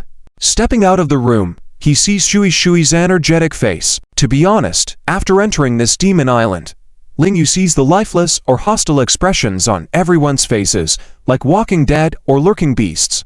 But this unremarkable young girl's face stands out. Her eyes still shine, holding on to some hope perhaps. Ling Yu. Catch.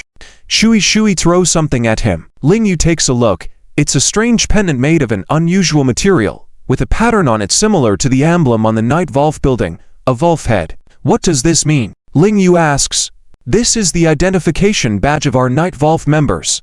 Shui proudly explains as she walks towards him. Each faction has its own identification badges. Without one, trespassing into other factions' territories is dangerous and unprotected. So many people on this island dream of getting a badge like this, because our Night Volve is one of the most powerful forces on the island. Shui actually doesn't want to add the one apart, but since the former leader Ji's disappearance, the Night Volve can no longer claim to be the strongest force with confidence. Ling Yu, however, is more interested in something else.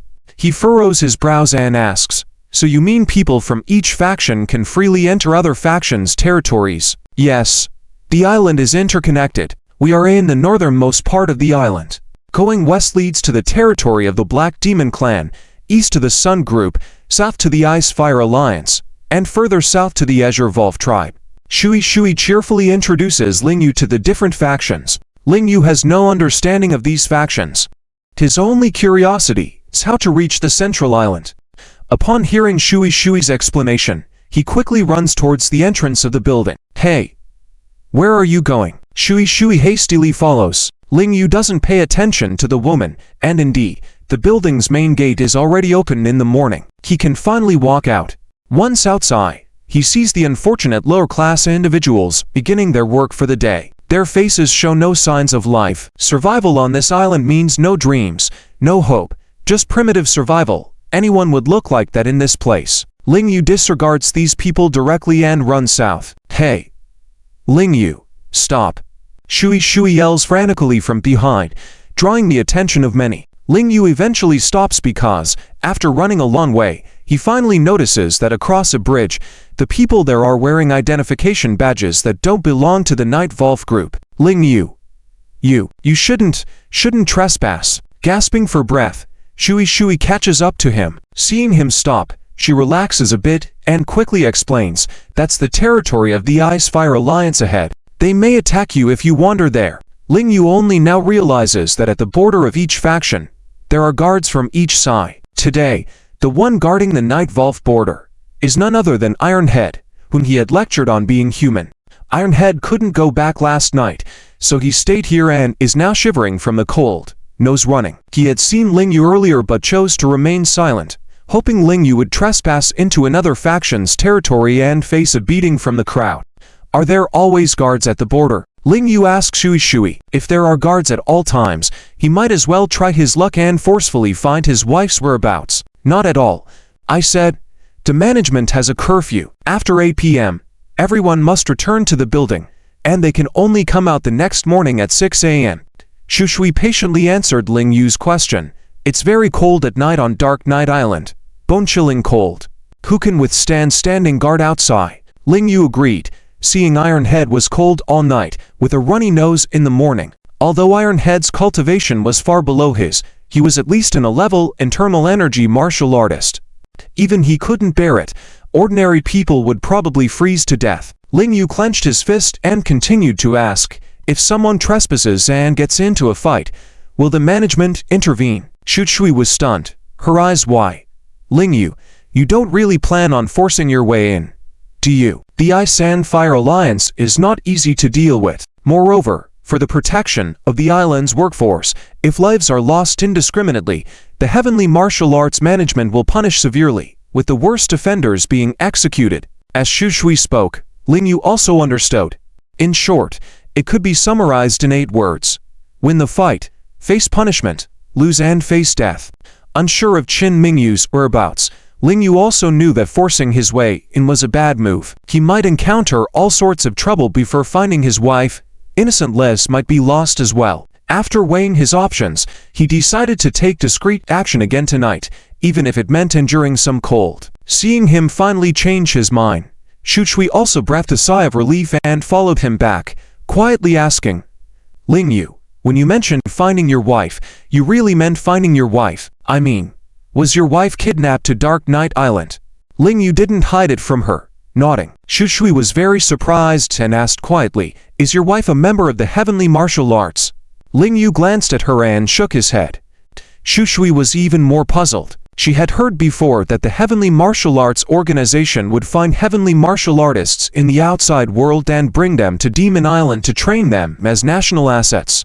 But it was the first time she had heard that they would bring women who were not heavenly martial artists. Could it be that she's a stunning beauty that caught the eye of the Heavenly Martial Arts management? Shui's speculation made Ling Yu unconsciously smile. My wife is indeed a stunning beauty, and she was noticed by the Heavenly Martial Arts group, but maybe not in that way. If Shui's assumption was correct, his wife's situation would be even more perilous. Ling Yu's heart was on edge at every moment, but he had to stay calm and make the right decisions step by step. Rash actions wouldn't help rescue his wife. Sout, sout, sout. As the two walked back, they suddenly felt the ground shaking. What's going on? Ling Yu frowned slightly. Could there be a giant monster here as well? Not good. The giant bear is here. Shui's face showed a look of fear. She knew the giant bear must be coming for Ling Yu. Someone had informed him about Ling Yu's movements. Hey, the big bear is here. You're finished this time. I'll watch you suffer. Ironhead wiped his nose and ran towards the direction of the vibration. Ling Yu also looked over and saw a giant figure draped in a bear skin heading towards him. The lower-class residents around him scattered upon seeing him. At this moment, he appeared to be the king of beasts in the forest. As the figure approached, Ling Yu would have to look up to see him, his height probably reaching 2.3 meters. Estimated weight about 400 pounds. Is he really a bear? Big bear. It's this newcomer. He beat us up yesterday. You need to teach him a lesson for us. Ironhead shamelessly pointed at Ling Yu and complained to the giant bear. You embarrassing fool. Go away for now. The giant bear pushed Ironhead aside and looked down on Ling Yu, proudly asking, Where are you from? What's your name? Ling Yu. Ling Yu's gaze remained unfazed, but he didn't answer the other question. Good. I heard you sat in the boss's seat yesterday. That makes you my opponent. Meet me at the combat arena outside the gate at 7 o'clock tonight to settle this. The giant bear didn't care why Ling Yu was there. He just wanted to sit in the Night Volve boss's position now. Not interested. Ling Yu responded nonchalantly and started to walk away. He came here to find his wife, not to become a boss. However, his carefree attitude appeared arrogant to others, especially Ironhead, who wanted to teach this guy a lesson for being so brazen. Clap. The giant bear placed his hand on Ling Yu's shoulder. Ah! Shui let out a scream just from this act. The giant bear was extremely strong, having torn many formidable characters in half before. She was genuinely worried that with a slight amount of force, he could break Ling Yu's bones. Kid, after sitting in the Night Volve boss's seat, you can't refuse. That's a symbol of competing to be the Night Volve boss. The giant bear was quite enthusiastic, as this was the rule agreed upon internally by the Night Volve team after the Night Chief left. So far, besides him and G, the only one who dared to sit in that position was this newcomer. I said, not interested. Ling Yu replied once more. The giant bear twitched his lips and was about to break this kid's ribs. But before he could exert his force, Ling Yu's figure shrank as if teleporting, moving out of his reach. The whole audience was shocked. Only Shui, after her initial shock, showed an excited expression, realizing this newcomer was even more powerful than she imagined. The giant bear's power was almost instantaneous, but Ling Yu managed to move before his actions, proving his incredibly fast speed and ability to predict the giant bear's movements in advance. Big bear, this newcomer is really something. Are you just letting him go like this? Ironhead, seeing the giant bear not taking further action, shouted in dismay. Hey. Interesting. The giant bear was calm, clenching his fists and saying, the man's strength is worthy of my serious attention. According to our Night Volve rules, to compete for the boss position, one must openly compete on the combat field, and not in a place like this. Ironhead took a deep breath, never expecting that even the giant bear would acknowledge the newcomer's strength, indicating that he truly had the audacity. Shui was both excited and nervous, tightly clasping her hands together.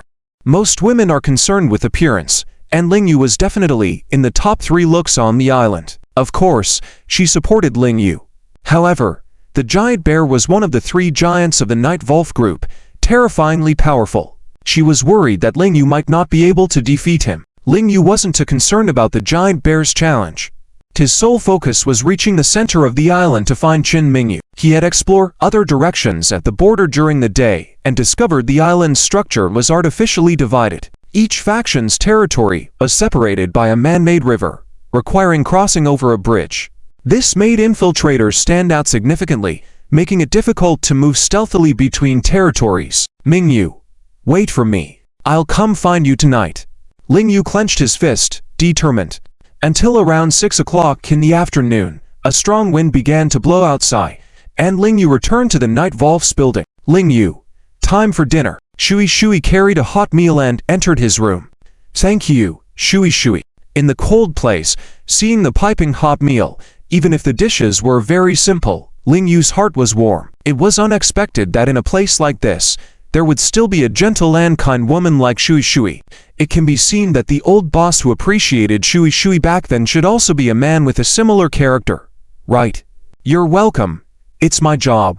Shui blinked her eyes that seemed to talk and smiled, saying, when the old boss lived in this room, I served him meals every day. Ling Yu chuckled, but I'm not your boss.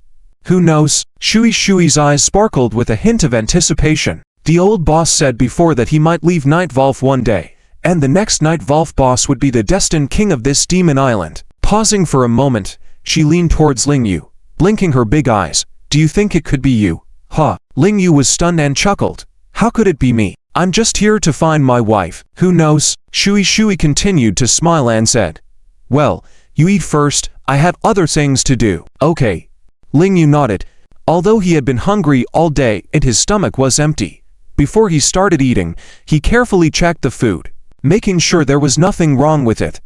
Even the meat slices were chewy, and he wasn't sure what type of meat it was. As for the potatoes and vegetables, they were no different from those outside. So Ling Yu was sure that he hadn't traveled back in time, and he was still living on Earth on July 18, 2023. What are you guys doing?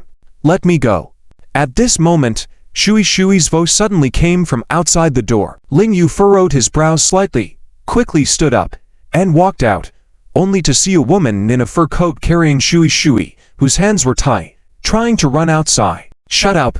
Stop yelling. The woman in fur coat harshly slapped Shui's buttocks. The sound resonated in the building's hallway, exciting many men. Tuna and Taito saw Ling Yu coming out and even made provocative gestures. Damn it, let go of Shui. Ling Yu immediately shouted angrily. He didn't know the intentions of these 3 people, but Shui was the only friend he had made since coming to this island, and he couldn't stand idly by. Fun Chen, take Shui and go. We'll delay him. Tuna and Taito, knowing they were no match, still wanted to buy time for the woman in fur coat. However, they didn't delay for long this time, and were directly knocked down by Ling Yu. Just as Ling Yu was about to chase after the woman called Fun Chen, Sen Miao suddenly appeared in front of him, blocking his path. Since we are all members of Night Volve, I'll delay you for 3 seconds on their behalf. Get out of the way. This time, Ling Yu chose to take the initiative and attack Sen Miao with a punch. Sen Miao was secretly surprised. This speed, this strength, how was this possible? Fortunately, he too was one of the 3 giants of Night Volve. Although his strength level was not as high as Bear and Ji, he had his own unique skills. As he dodged to the side, waving his hands, a flame shot towards Ling Yu. Ling Yu widened his eyes, still not understanding Sen Miao's skill. Cultivating immortality only existed in fictional novels. It was impossible in reality. But Ling Yu had previously learned various martial arts knowledge from Old Drunkard, Old Handsome of the North, and Ghost Doctor of Shenu. They had all said that internal force could produce unexpected destructive power when used externally, like the sword energy of Yangtze. But being able to emit flames through inner strength was something Ling Yu had never seen before. Although Old Drunkard could breathe out fire after drinking, relying on the high-temperature burning of alcohol with internal force, Sen Miao had no alcohol at all. Swish! Ling Yu hadn't learned his transformative skills in vain. Even though Sen Miao could produce flames, Ling Yu could easily dodge and punch him. Instead, Sen Miao didn't dare to continue the fight and quickly dodged and retreated, saying with a smile, "The 3 seconds have passed. But I'm not your opponent tonight, so save some energy." As Shen Miao stepped back, Ling Yu didn't continue to pursue him, quickly followed him out of the door. Before long, Shen Miao returned to Night Volve's headquarters. She watched the scenery outside the window, turned to him, and asked, "Is it time for Bear and the newcomer to fight?" "It's probably inevitable." Shen Miao smiled and replied, "I don't know who will win between them, but this won't be a fight that can be decided in 3 seconds. Ji's lips curled slightly. "It's okay. If Big Brother Z leads, having a powerful subordinate will be good for me." Ling Yu didn't care about the closing time and pursued them directly. He was prepared to sneak into the central island tonight, but before that, he had to rescue Shui Shui. He had heard Bear's words in the morning about deciding the victory in the martial arts arena, so at noon, he purposely passed by Night Volve's arena. Despite the obstacle of Shen Miao and the others, losing the direction of Feng Chen, he still made it to the arena and easily found the person he was looking for. Woo. The arena, although not large, left no corner unchecked. There were stone pillars around, stone slabs inside, wooden chairs, and various stone weapons. At this moment, Shui Shui was bound and hanging upside down on a pillar. Upon seeing Ling Yu approaching, she made a mournful sound. "Shui Shui, don't be afraid. I will definitely save you." Ling Yu hurriedly spoke. "Oh, Shui Shui, you really attract men. I'm starting to envy you." Feng Chen couldn't help but tease, her demeanor and gestures resembling a dance girl from the urban world outside. "Handsome guy, be careful because appearances can be deceiving. You might lose your life for Shui Shui." Feng Chen smiled and teased Ling Yu. Ling Yu was not a simple-minded person. He knew they had kidnapped Shui Shui with the sole purpose of him having a fair fight with Bear, so he ignored Feng Chen's provocation and looked directly at Bear. "If I win, you release Shui Shui." Bear sat on a stone chair and, when he heard this, he burst out laughing as if he had heard the biggest joke, laughing loudly that made people's eardrums ache. Next moment, Bear stood up and kicked a heavy stone chair weighing hundreds of pounds, sending it flying to the side. Ling Yu's expression also became serious. It seemed that he was not dealing with an easy opponent, as the physical strength was terrifying. At this moment, Taito and Tanao, who Ling Yu had previously beaten up, finally arrived at the scene, loudly supporting the bear. "Ha ha, newcomer, do you think you can win against Big Bear? Must be out of your mind. Bear is one of the Night Volve 3 giants. Even in the entire Dark Night Island, he's one of the top 10 demons." Ling Yu completely ignored these words, showing no fear. He dared to come to this island, prepared to face any enemy, even demons. One word, Bear, who didn't like wasting time, raised a finger and said, "If you can defeat me, I'll agree to anything you ask for, including letting you become the Night Volve boss." "What? This?" When Ironhead heard the giant dare say this, he immediately stuttered. "What if a newcomer becomes the leader? What should we do?" Windstorm immediately slapped his head and scolded. "What nonsense are you talking about? How could Giant Bear lose to someone like that?" Ostrich also joined in with a slap, hitting Ironhead hard and causing him to stagger. "Exactly. Shut your stinky mouth. If Giant Bear loses, I will not spare you first." Windstorm immediately gave him a stern look. Ostrich quickly shut his mouth, covering it with his hand. "These two are such lousy teammates." Windstorm rolled his eyes. "All right, let's do this." Ling Yu didn't waste any time. He needed to quickly rescue Waters, who was hanging upside down.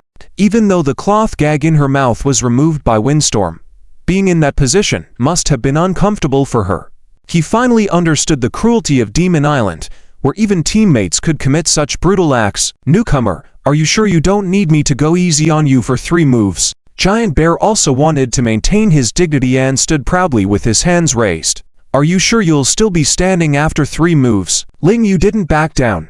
The Werewolf King never let others take the lead in a fight. "Hey, arrogant as expected. Let's see who can't stand after 3 moves. Roar." Giant Bear roared, and the violent aura created a stir at the scene. Windstorm and the others quickly backed away. Water's clothes clung to her body as she was blown by the wind. Her figure petite and slender. She closed her eyes and whispered, "Ling Yu, do your best." Ling Yu crouched to dodge Giant Bear's punch. However, as he prepared for the second move, he suddenly felt unstable in his lower body, which caught him off guard. The immense size of Giant Bear combined with his formidable inner strength could cause a whirlwind with each strike, far more intense than that of an ordinary warrior. Doom! Giant bear kicked as Ling Yu intercepted with his arms, sending him flying into the air.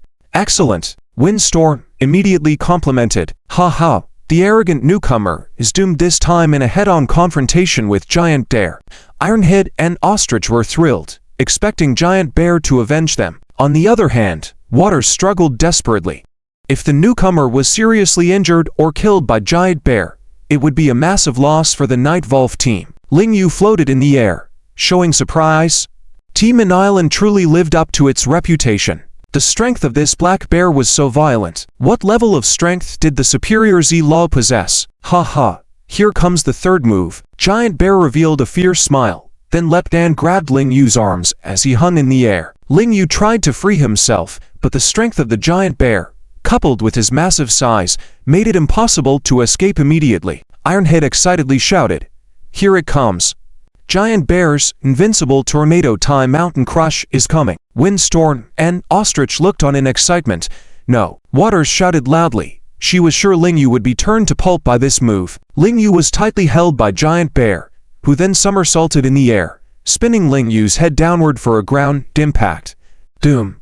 The bodies of both men crashed down like a huge wheel, causing dust and debris to fill the air. The onlookers, including Windstorm, had varied expressions, their eyes wide in disbelief. Giant Bear, who had been standing confidently, suddenly trembled, his expression more complex than anyone else present. This was the first time someone survived under his invincible move. How did this man do it? Amidst his surprise, Giant Bear's eyes sparkled with a sense of admiration. This newcomer indeed had the qualifications to compete for the leader's position. Ling Yu gasped for air, though not devoid of fighting capabilities, clearly had taken some serious injuries. He underestimated Giant Bear's power.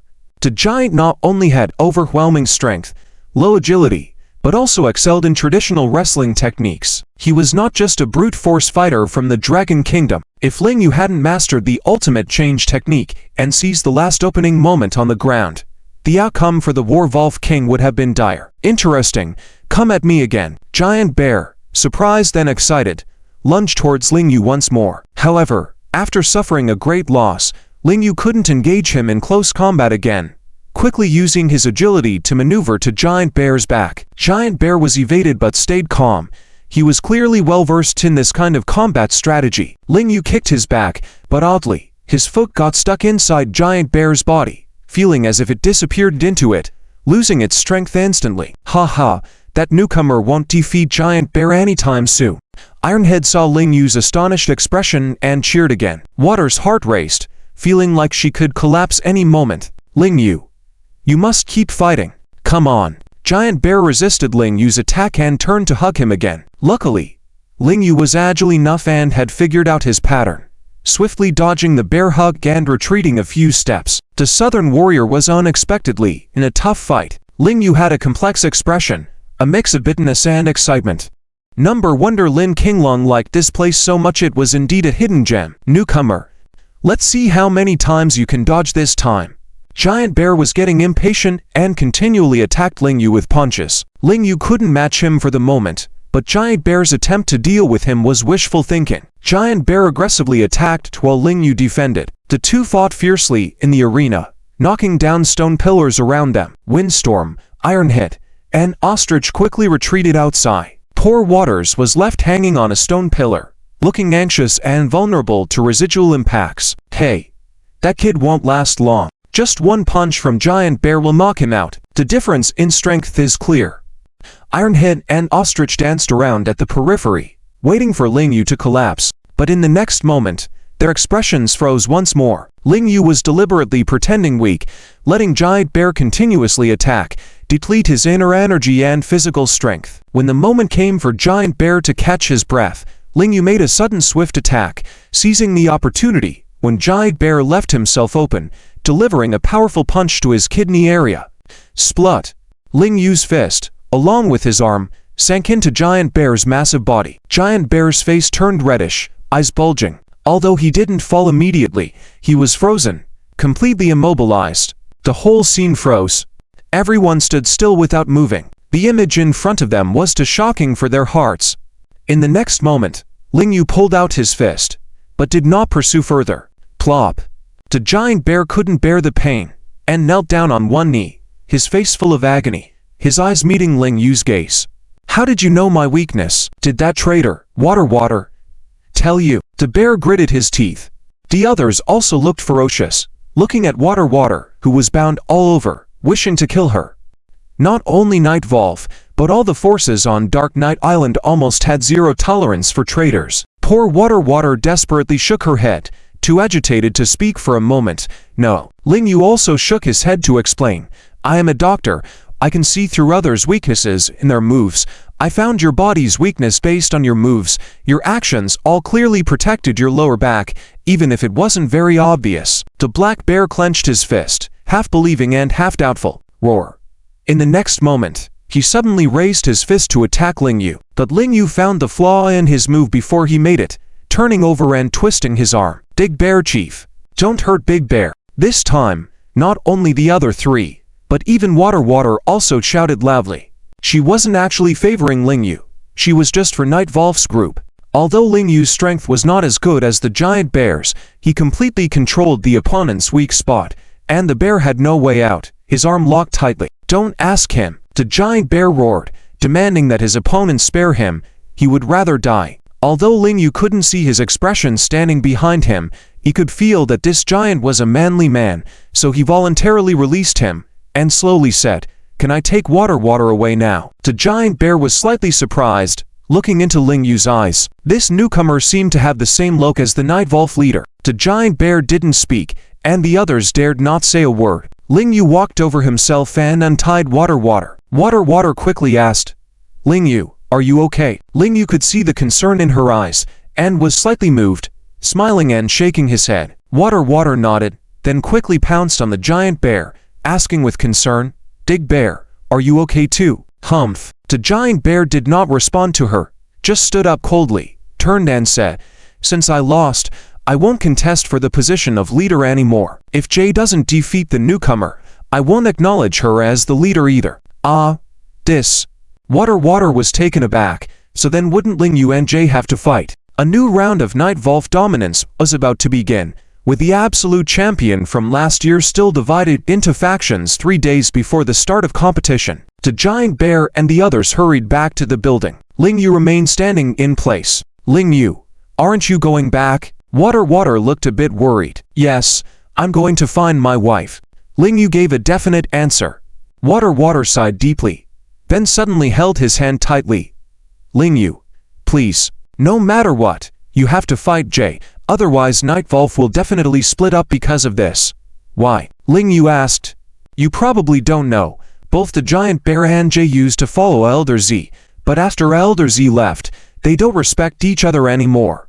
Both want to be the leader of Night Volve. Now that the giant bear has lost to you, he won't challenge Jay anymore. If Jay doesn't defeat you, Night Volve can't unite, because apart from Shen and Jay having a good relationship, everyone else is under the giant bear. Water explained to him in one breath. Ling Yu was well aware of these internal faction issues. The factions in the north were even more complicated before.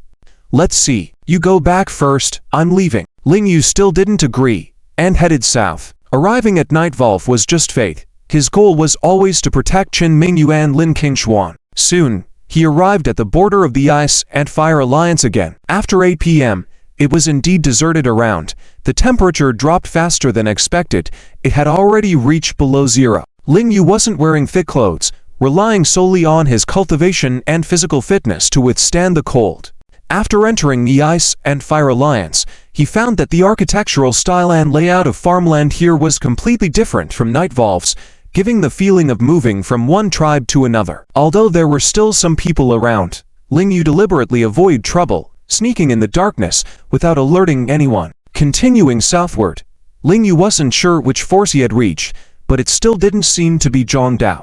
He proceeded cautiously, until he saw a snow-white tall tower ahead, his expression suddenly surprised. It was clearly a building constructed using modern technology, like an ivory tower, completely different from the primitive stone-built structures of other tribes.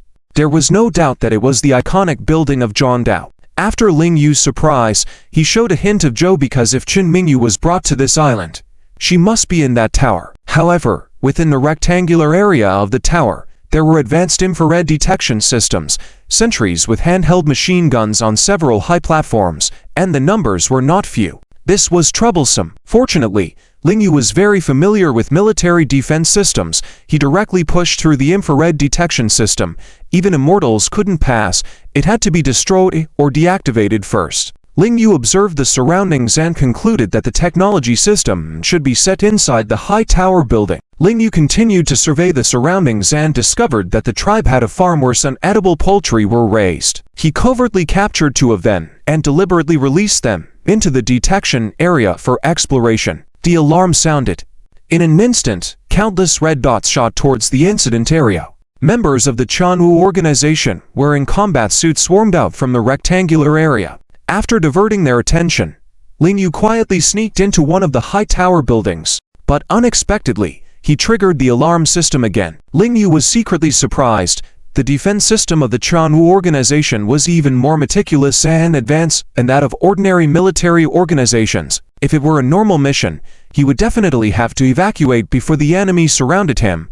But since he had come all the way here, he wanted to determine the whereabouts of his wife first at all costs. So he gritted his teeth and continued to sneak into the towering ivory tower. Having experienced no danger yet, as the night provided cover, Lingyu finally arrived in front of the ivory tower. Hiding in the shadows, he carefully surveyed the surroundings. The guards here were even more terrifying. Their eyes glinted coldly, standing like statues, well-equipped and obviously highly trained special forces soldiers.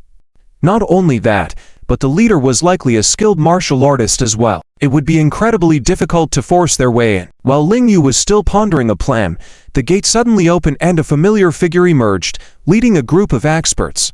Lingyu, is that you? The stealth abilities of the Southern Martial Emperor are truly impressive. Even our highest level defense systems couldn't locate you. Upon hearing this, Lingyu shuddered slightly. I know you're here to find Miss Shen. Please come out. Moya continued loudly. Lingyu was still wary of potential deception. A warrior's nature was to remain calm in extreme danger. However, with the next sentence, Moya managed to break his guard. Hiding won't help you here. This is an isolated island controlled by the Chanwu organization. Even you would have a hard time leaving this island. And don't you still want to see Miss Shen? I can tell you how. She scanned the surroundings. Her companions behind her were also carefully observing. They couldn't believe that someone could sneak into this place alone from the outside world, let alone reach them without alerting their presence. How powerful must one be? A few seconds later, a figure emerged from the darkness. It was Lingyu. Moya's companions behind her were shocked and rushed forward to guard her. Spread out. Moya ordered her subordinates to stand down and approached Lingyu with a smile. Welcome to the Dark Island, esteemed South Martial Emperor. Please come in. Lingyu's gaze was alert, but he followed Moya into the ivory tower. As they walked, he discreetly assessed the surroundings. This tower was truly a massive construction, costing at least 10 figures to build. Especially being situated on such an isolated island, the cost would be even higher. It was evident that the Chanwu organization boasted formidable strength, making the Qin family's trillion-dollar empire seem insignificant in comparison. Please come in. Moya led Lingyu to a large room on the 3rd floor, smiling. Lingyu, having already come this far, complied and entered the room. The defense system was still daunting, with advanced technology and numerous enigmatic warriors. Even Lingyu didn't dare act recklessly in such a place. Lingyu, you came to take the princess back, didn't you? Once seated, Moya didn't beat around the bush and initiated the conversation. Indeed. Where is Mingyu now? Lingyu asked coldly. Hearing Moya refer to her as the princess only increased his unease. This matter was clearly not impromptu, but rather a meticulously planned operation. So Mingyu coming to this island was not a coincidence. It was an inevitable event orchestrated by the Chanwu group. The princess is on the top floor of the ivory tower. Before Moya could finish her sentence, Lingyu suddenly stood up, attempting to leave the room and force his way to the top floor as quickly as possible. However, no matter how fast he was, he couldn't surpass the speed at which the electronic door closed. It wasn't until Lingyu reached the door of the room that Moya's group of experts behind her belatedly surrounded him. It was clear that they would overpower him if he dared to act recklessly. Lingyu, even though you are the South Martial Emperor, the Northern War God, you still can't go up there. Moya expressed full confidence. Despite Ling Yu's strength surpassing all her guards, she was certain. Sit down. The Dark Island is not a place where one can act recklessly alone. I said I would tell you how to see the princess. Mo Yi's gaze carried a strong warning. Ling Yu clenched his fists subtly. Heroism had no place here. He sat back down in front of Mo Yi once again and asked coldly, "What grand plan are you brewing? Your plan must have been in the making for many years, right? Indeed, you truly live up to your title as the Volve King of the North. It seems you have gathered a great deal of information. The three saints of the Sky family have always plotted to dominate the world." Ling Yu couldn't help but smirk disdainfully. Indeed, in every era, aren't there ambitious individuals chasing the pinnacle of power? The greater the ability, the greater the ambition. Can the collaboration between the Changwu Group and the Holy Fire Organization not achieve such grand ambitions? Mo Yi chuckled confidently. Ling Yu's brows furrowed suddenly. Combining the information Shui had provided with this conversation, he deduced, "So your plan of the Landwrecker is to train the top assassins to assassinate the leader of a country, to establish your own rule? Smart." Mo Yi chuckled. "For those who don't listen to us or cooperate, we will have the Assassin King take them out. We have also long been grooming key figures in the political landscape of Long Kingdom. We can always ensure our people ascend to power." Ling Yu felt a chill run down his spine. If the plan of the three saints succeeded, the fate of Long Kingdom in the future would be unimaginable. "So, do you have a deep cooperation with the leading family in the political arena? The Zhao family. Is Zhao Wenjin's mother a vital player for you?" "That's right. Wenjin's mother is not only my elder sister, but also the queen of the Dark Island." Ling Yu's eyes widened in shock. This revelation was overwhelming. Did Zhao Wenjin's mother coordinate with them to bring him and Mingyu here? He had been too trusting. He shouldn't have relied too much on Zhao Wenjin and Mingyu. "Ling Yu, there's no need for you to speculate excessively about Wenjun and Wuji. Mo Yi was able to become the chief consultant of the Changwu Group, which means she must have exceptional wisdom." At this moment, she saw through Ling Yu's thoughts and directly revealed the truth. Eldest sister is the woman the Changwu King trusts the most. Back then, in order to gain the support and help of the Zhao family, the largest political family in Yanjing, and to insert our own people into the political world of Lone Wo, she married Zhao Yuanzhang, the head of the Zhao family. She doesn't like Zhao Yuanzhang, she even dislikes him very much, which is why she has no maternal love for Wu Jian, Wenju. Wenjun and Wuji were never able to gain their rightful position in the Zhao family. Now that the two of them have completely separated from the Zhao family and established their own independence, she genuinely wants to be friends with Mingyu. Ling Yu breathed a sigh of relief. He was simply worried that his wife would be deceived by Zhao Wenjun. But based on Zhao Wenchun's performance, combined with the information from Mo Yun, he still chose to believe in Zhao Wenjun. "You went through great lengths to bring me here just to groom me into the King of Assassins, to help you carry out the mission of assassinating the country's leader." Ling Yu boldly speculated after a moment of silence. "Exactly." Mo Yu's expression also changed, her eyes filled with admiration and expectation. "If we can bring the former Northern Volve King under our command, and further enhance your abilities through various special means, I believe there would be no one in the entire world that you cannot kill, right? Funny. Do you think I would agree to that?" Ling Yu chuckled. At the same time, he was curious about what these special means mentioned were. Could it be turning himself into an altered human? Why not? Mo Yi confidently replied. "Don't you love Miss Chen? She is the saintess in charge of the Holy Fire Organization. By helping her seize power across the land, you two will become the rulers of this world, divine partners. Wouldn't you be happy with that? For any couple in the world, facing such great temptation, they would undoubtedly be enticed." Ling Yu was taken aback, momentarily not wanting to respond directly. However, he eventually spoke up. "Mingyu would never become a saintess. You can't deceive her either. She's so smart. She must be well aware that a saintess is just a puppet working for you." "No," Mo Yi stated firmly. "The saintess is not a puppet but the soul of the Holy Fire Organization, the highest leader in terms of reputation. Even the Grand Saint King must respect the saintess." "I don't believe you for a second." Ling Yu mocked directly, then spoke seriously. "I won't agree to any of your demands. I came here to take Mingyu with me." Mo Yi's attitude was equally resolute. "No. If you don't agree to our demands, you won't be able to take her away at all, not even see her once." Ling Yu suddenly acted.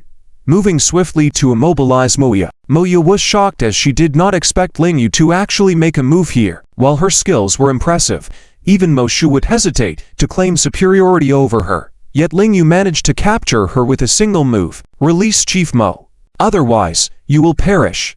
The group of so-called experts' faces darkened further. Each one of them was considered a top expert, walking with confidence wherever they went. Now, with so many people guarding Moya, only for Lingyu to capture her alone, if this incident were to be spread, they would forever lose face and be unable to claim expertise again. If you dare to make a move, I will kill her.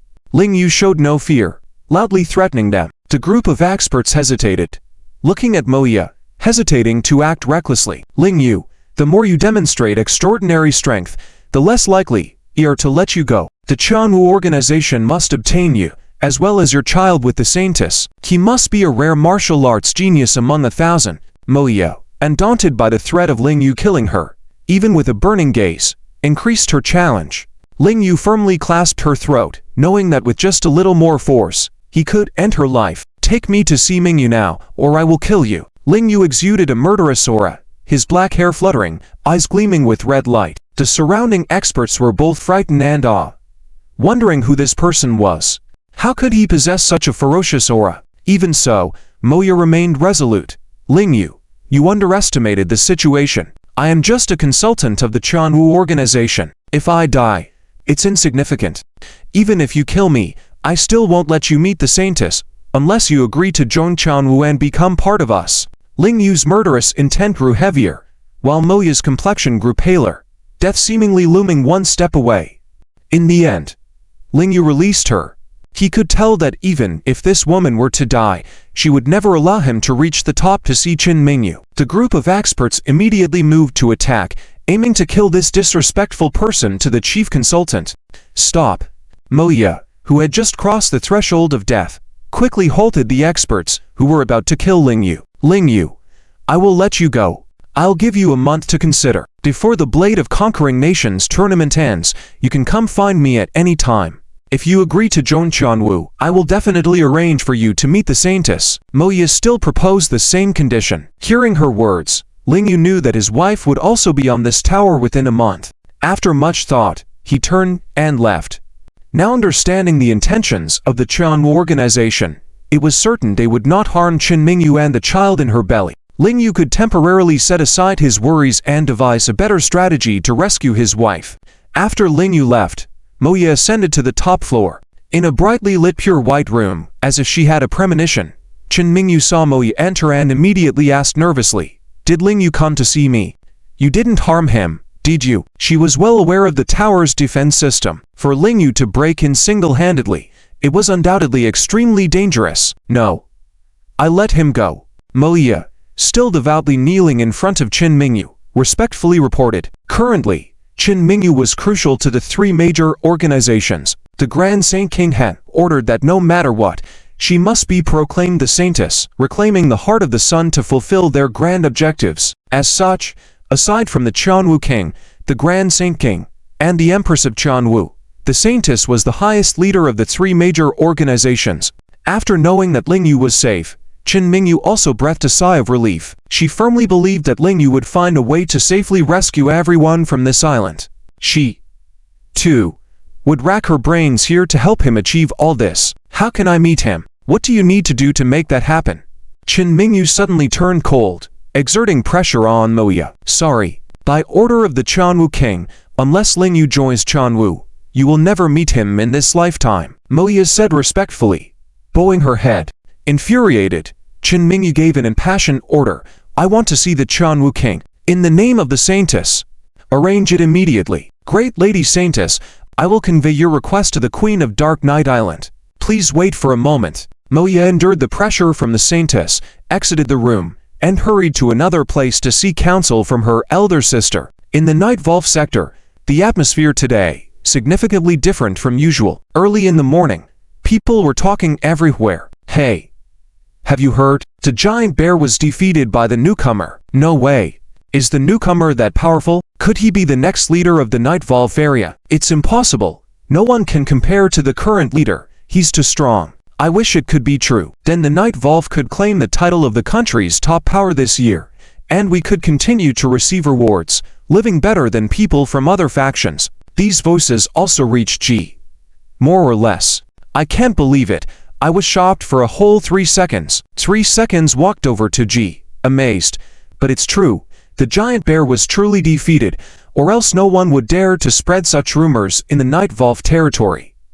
G was also surprised. Normally, she would never easily take on the role of the leader, but upon hearing this news, she instinctively sat on the king's chair and crossed her long legs. 3 seconds, looking at her with a mix of admiration and awe, automatically bowed respectfully. At this moment, the giant bear entered with his 3 subordinates, their eyes casually meeting G's. Shui happened to be following them, entering together. The 7 Night Volve group members were all present. Giant bear, did you lose? G still wanted to hear the giant bear admit it in person. Humph. The giant bear snorted arrogantly, not coming over to her but sitting calmly in his former position, the previous ambition gone from his eyes. Yes, I lost. Admitting it with complete sincerity. What? 3 seconds, with wide eyes, exclaimed. Admit with complete sincerity. Giant bear, this really took me by surprise for a whole 3 seconds. G, who was completely caught off guard, whispered to herself, could that newcomer really be that powerful? Ha ha ha. The giant bear suddenly burst into laughter. G, it's now your turn to worry. He carries the same qualities as the current leader. I accept him as my superior. Upon hearing his words, G's eyes coldly reflected her inner anger. 3 seconds directly voiced what she was thinking. Giant bear, what do you mean by this? If G became the leader, would you not accept her authority? You better explain within 3 seconds. The giant bear scornfully snorted again, showing disdain for the question. G's fair hands clenched lightly, the voice of another formidable figure in the Dark Night Island echoing in her mind. G, do you know where you fall short compared to the current leader? You lack the aura of a king. No matter how strong you are, you could only be a super general at best. You cannot become the true king of the Dark Night Island. In fact, she also knew that, no matter how strong she became, she could never compare to the current leader. But she was truly curious about what made this newcomer so exceptional. Just then, someone walked in through the door. Taito and now subconsciously moved backward. Shui, on the other hand, rushed forward excitedly, calling out, Lingyu, you're back. Lingyu smiled slightly as a response, and the next moment, he started walking towards G. More accurately, he was heading towards the position of the Night Volve leader. Your name is G, right? I'm taking this seat. Lingyu rarely spoke, but when he did, it was shocking, leaving everyone in awe. Even Shui was astonished, covering her mouth, not understanding the sudden change in Lingyu. Just yesterday, before his fight with the giant bear, he seemed completely disinterested. Today, why? G's red lips slightly curved with curiosity. Why do you want to be the leader of the Night Volve? Everyone watched Lingyu intently. Giant Bear also wanted to know what Lingyu was thinking. Just when G thought Lingyu would state his desire to dominate the Night Volve and become the top leader of the Dark Night Island, Lingyu provided an unexpected answer. It doesn't matter which group I lead. I want to be someone who unites the entire island, working together to overthrow the Jian organization and restore true freedom to all. Doom. This answer shocked the representatives of the Night Volve group. Giant Bear and G both stood up, thinking this newcomer was mad. He actually wanted to unite the various factions that had been fighting each other on the island for decades. Haha, that's impossible. After the initial shock, 3 seconds sneered, your idea can't last even for 3 seconds. Lingyu didn't respond to his words. His eyes were resolute. This was his only way to fight against the Jian organization. To save his wife, he needed everyone's help. Shui was dumbfounded. Others would laugh at his unrealistic idea, but she didn't. Instead, she sincerely and eagerly held Lingyu's hand, her eyes shining. Lingyu, others may not understand, but I will certainly help you. If you can become the leader of the Night Volve group, everyone in the Night Volve will support you. Lingyu also gently clasped her hand, smiling. Thank you, Shui. Sure, no need to thank me. But to become the leader, you must defeat G. She is even more dangerous than the giant bear. Shui reminded him. I understand. I will win for sure. Lingyu would not ask her for G's weaknesses. He believed Shui wouldn't divulge them either. Nevertheless, to save Qin Mingyu and claim the seat of the Night Volve leader, as necessary, and defeating Ji was a task he had to accomplish. Tonight at 7, he would experience the formidable nature of this cold woman. News of Ling Yu's challenge to Ji spread, not only throughout the Night Volve area instantly, but also reached the Black Magic group. Hehe. In 2 days, a new round of fights will begin. This year might be the end for the Dark Knight Island. If the Night Volve group can't even elect a leader, they will be divided. How will they compete for the top spot against us? The leader of the Black Magic group, with a wicked smile, eyes full of ambition. In the afternoon, 2 men, Ironhead and Ostrich, come daily to oversee the food warehouse of the Night Volve group. Ostrich, do you think Ya can defeat the newcomer? Hey. He must be able to. What's it to you? Ya is even more powerful than the giant bear. Ironhead didn't hesitate to give his answer. In fact, he still can't accept the newcomer, let alone recognize him as the leader. Although Dark Knight Island respects strength, people are emotional creatures. Ironhead and Giant Bear were close, and now that Giant Bear failed, he still hopes Ya can become the leader. Not to mention, he and Ostrich have had a conflict with the newcomer. If the newcomer becomes the leader, won't it be awkward for them? I also support Ya, but the newcomer defeated even the Giant Bear. I think your thoughts don't mean a thing. Ironhead quickly interrupted Ostrich. Can you see through the strength of top experts? Besides, Giant Bear was ranked 10th overall on the island last year, but Ya was ranked 7th. Ostrich, with a less fiery temperament than Ironhead, didn't dare to argue with him. Although the newcomer defeated Giant Bear with significant injuries, Ostrich felt that it might not be his limit. Hey, Nightwolf scum. Long time no see. Suddenly, a sinister voice rang out, startling the two. Who? Get out of here. Ironhead immediately roared angrily, realizing there were some reckless intruders on their turf. Behind the warehouse building, 2 figures suddenly appeared. It's the black and white duo. Quick, run. The lower-level employees of the warehouse saw this duo from the Black Demon group, a man and a woman, and fled in fear. They knew that the representatives of the Black Demon clan were lawless, resorting to violence at the drop of a hat. The Black Demon clan was also punished the most among the tribes. Despite that, some never changed their ways. The evil island was full of such individuals. Some demons who found pleasure in killing were even executed by the martial management. Black and white siblings, why have you come to the Night Volve territory? Ironhead gritted his teeth and asked.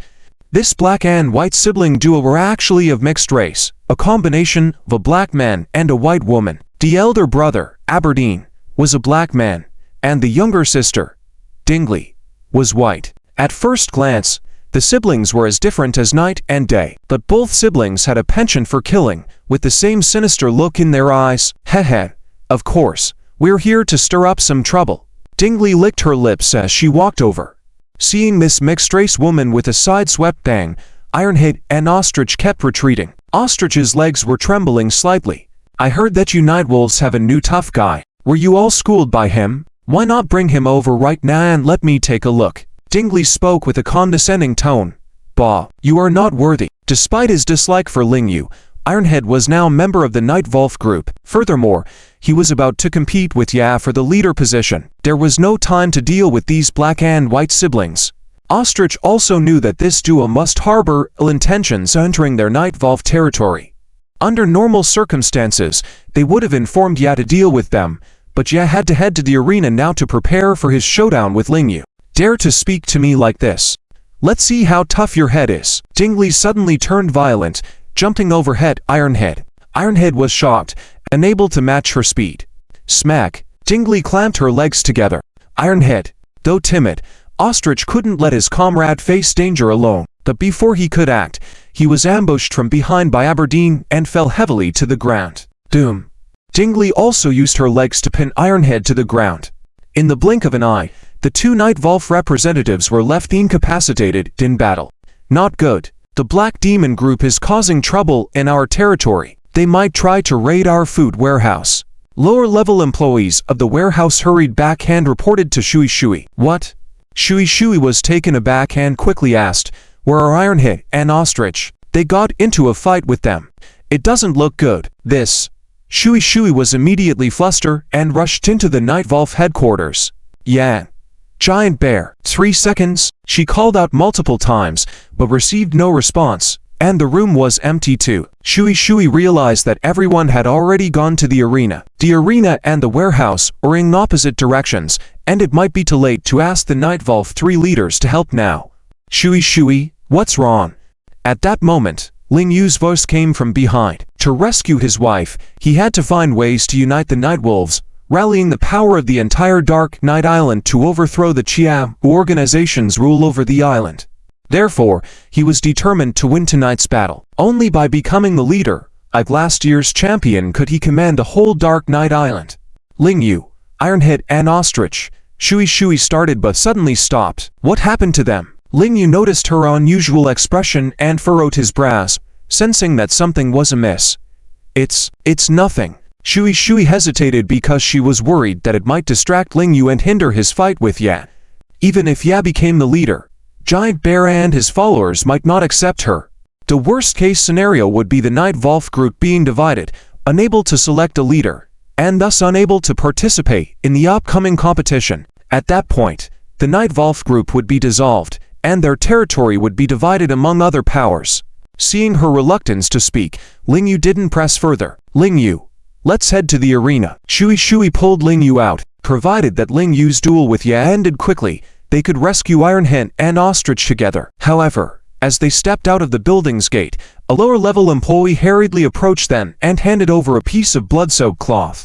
Upon seeing the content on the cloth, Shui paled. Ling Yu knew something was wrong, so he immediately snatched the blood-soaked cloth, revealing words written in blood. To keep Ironhead and Ostrich alive, come to the border of the Black Demon tribe within half an hour. Concerned that Ling Yu would go to rescue them, Shui quickly held him back. Ling Yu, think about the bigger picture. Tonight, the Night Volve group must choose a leader who can gain everyone's support.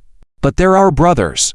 Ling Yu's simple words left Shui somewhat stunned. The next moment, Ling Yu couldn't care less about her and headed straight to the border between Night Volve and the Black Demon territories. Watching Ling Yu's back at that moment, Shui's tears welled up, as if she saw the shadow of the former head of the Night Volve group. They were both men of strong emotions and loyalty. Ostrich and Ironhead had clearly offended him, but he knew their lives were at risk and went without hesitation to rescue them. This was the magnanimity only a true leader possessed. At the bridge at the Boundary Junction, on the bridge pier belonging to the Black Magic clan, both Ironhead and Ostrich are barely clinging to life. As the water rushes over them, faint traces of blood seeping out. The two squint their eyes, feeling their life force slowly slipping away. Sister, it seems that the people of the Night Volve clan don't care at all about the lives of these two scumbags. Aberdeen sneered with disdain, holding his hands up. Hey, the Giant Bear only wants to be the boss. NG has always been aloof, going solo. Indeed, afraid no one will care about these two pleasure-seeking fellows. Ding Li walked up to Ironhead, lifting his chin and exhaling a scent of orchids. You Night Wolves are really pitiful now. Once powerful, invincible, now without a decent leader. Afraid even 8 representatives can't be gathered. Tay. Ironhead spat directly on her face, looking at the angry expression on this Magic Clan woman's face, smirking proudly. Even if our Night Volve clan is at a low point, we can still crush your Black Magic clan under our feet this year. When the time comes, we will annex all your territory. You're asking for it. Ding Li, infuriated and embarrassed, eyes full of murderous intent, disregarded the consequences of privately killing members of the Night Volve group, raising her hand to break Ironhead's neck. In a critical moment, a stone flew towards her from a far distance. Sister, watch out, Aberdeen loudly reminded. Ding Li was startled, narrowly evading the stone. The stone struck the tree behind her, blasting a big hole in the trunk. If she had reacted a bit slower, that stone could have smashed her head. Who's attacking us? Ding Li yelled fiercely towards the other side of the bridge, with a rare look of fear in her eyes. Let him go. Seeing Ling Yu appear at the end of the bridge, Ostrich and Ironhead were both surprised. They had thought that even if the Giant Bear or Shen would come to save them, they never expected it would be Ling Yu in the end. They had offended him before. Suddenly, a mix of complex emotions surged in the hearts of the two. Hey, are you the newcomer of the Night Volve group? Ding Li licked her lips when she saw Ling Yu. To be honest, this newcomer was quite handsome, the type she liked. That's right. If you're looking for me, here I am. Let them go. Ling Yu declared loudly. If you want us to release them, it all depends on your skills. Ding Li flirted with Ling Yu. I want to capture you back. We have new fun tonight. Heh. Shameless woman. At this time, Shui, panting, ran over from behind, scolding Ding Li and also reminded Ling Yu, be careful with this despicable black magic siblings. They play dirty. Ling Yu turned back and nodded at him. In that moment, Ding Li leapt up, trying to use the same move she used on Iron Head to trap Ling Yu's head between her legs. Trapping a handsome man was certainly more satisfying than trapping Iron Head.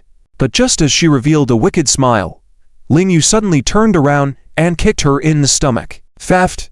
Ding Li flew back, her face full of surprise.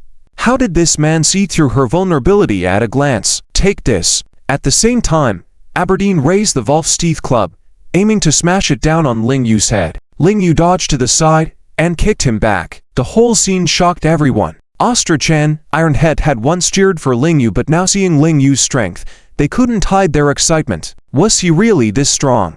They underestimated the power of top martial artists. They used to think Ling Yu and the black magic siblings were evenly matched. But now, together they were no match for Ling Yu. Damn it! The siblings were still unwilling to admit defeat, battling for a few more rounds, but still couldn't touch Ling Yu in the slightest and were knocked down again. Roar! Aberdeen's beastly nature erupted, wildly swinging the Volve's teeth club towards Ling Yu. Yet it was in vain. Just as Ling Yu was about to land a fatal blow, he suddenly heard Ding Li's threat. Newcomer, move another inch and I'll break his neck. Ling Yu turned around and saw Ding Li was sitting on Iron Head's head, her legs wrapped around his neck. Hey! Ding Li, have you gone crazy? The newcomer has no feelings for me. Even if you kill me, he won't bat an eye. Iron Head sneered. Not afraid of death. But what surprised him was that Ling Yu actually stopped his movements. Previously thinking he was doomed, Aberdeen sensed the opportunity and swung the club down on Ling Yu's right arm. Ling Yu was sent flying. The audience stared in shock. Even Ding Li didn't expect that her blow would work. She just wanted to find a way out against Ling Yu. Iron Head, in his wildest dreams, couldn't have imagined that Ling Yu would go to such lengths to save him. Why? I'm neither a beauty nor a handsome man. Just a scumbag. Why did you do this for me? Iron Head shouted emotionally, tears flowing uncontrollably. Ling Yu didn't answer, lying on the ground, his gaze fixed on Ding Li. Hey! What a fool!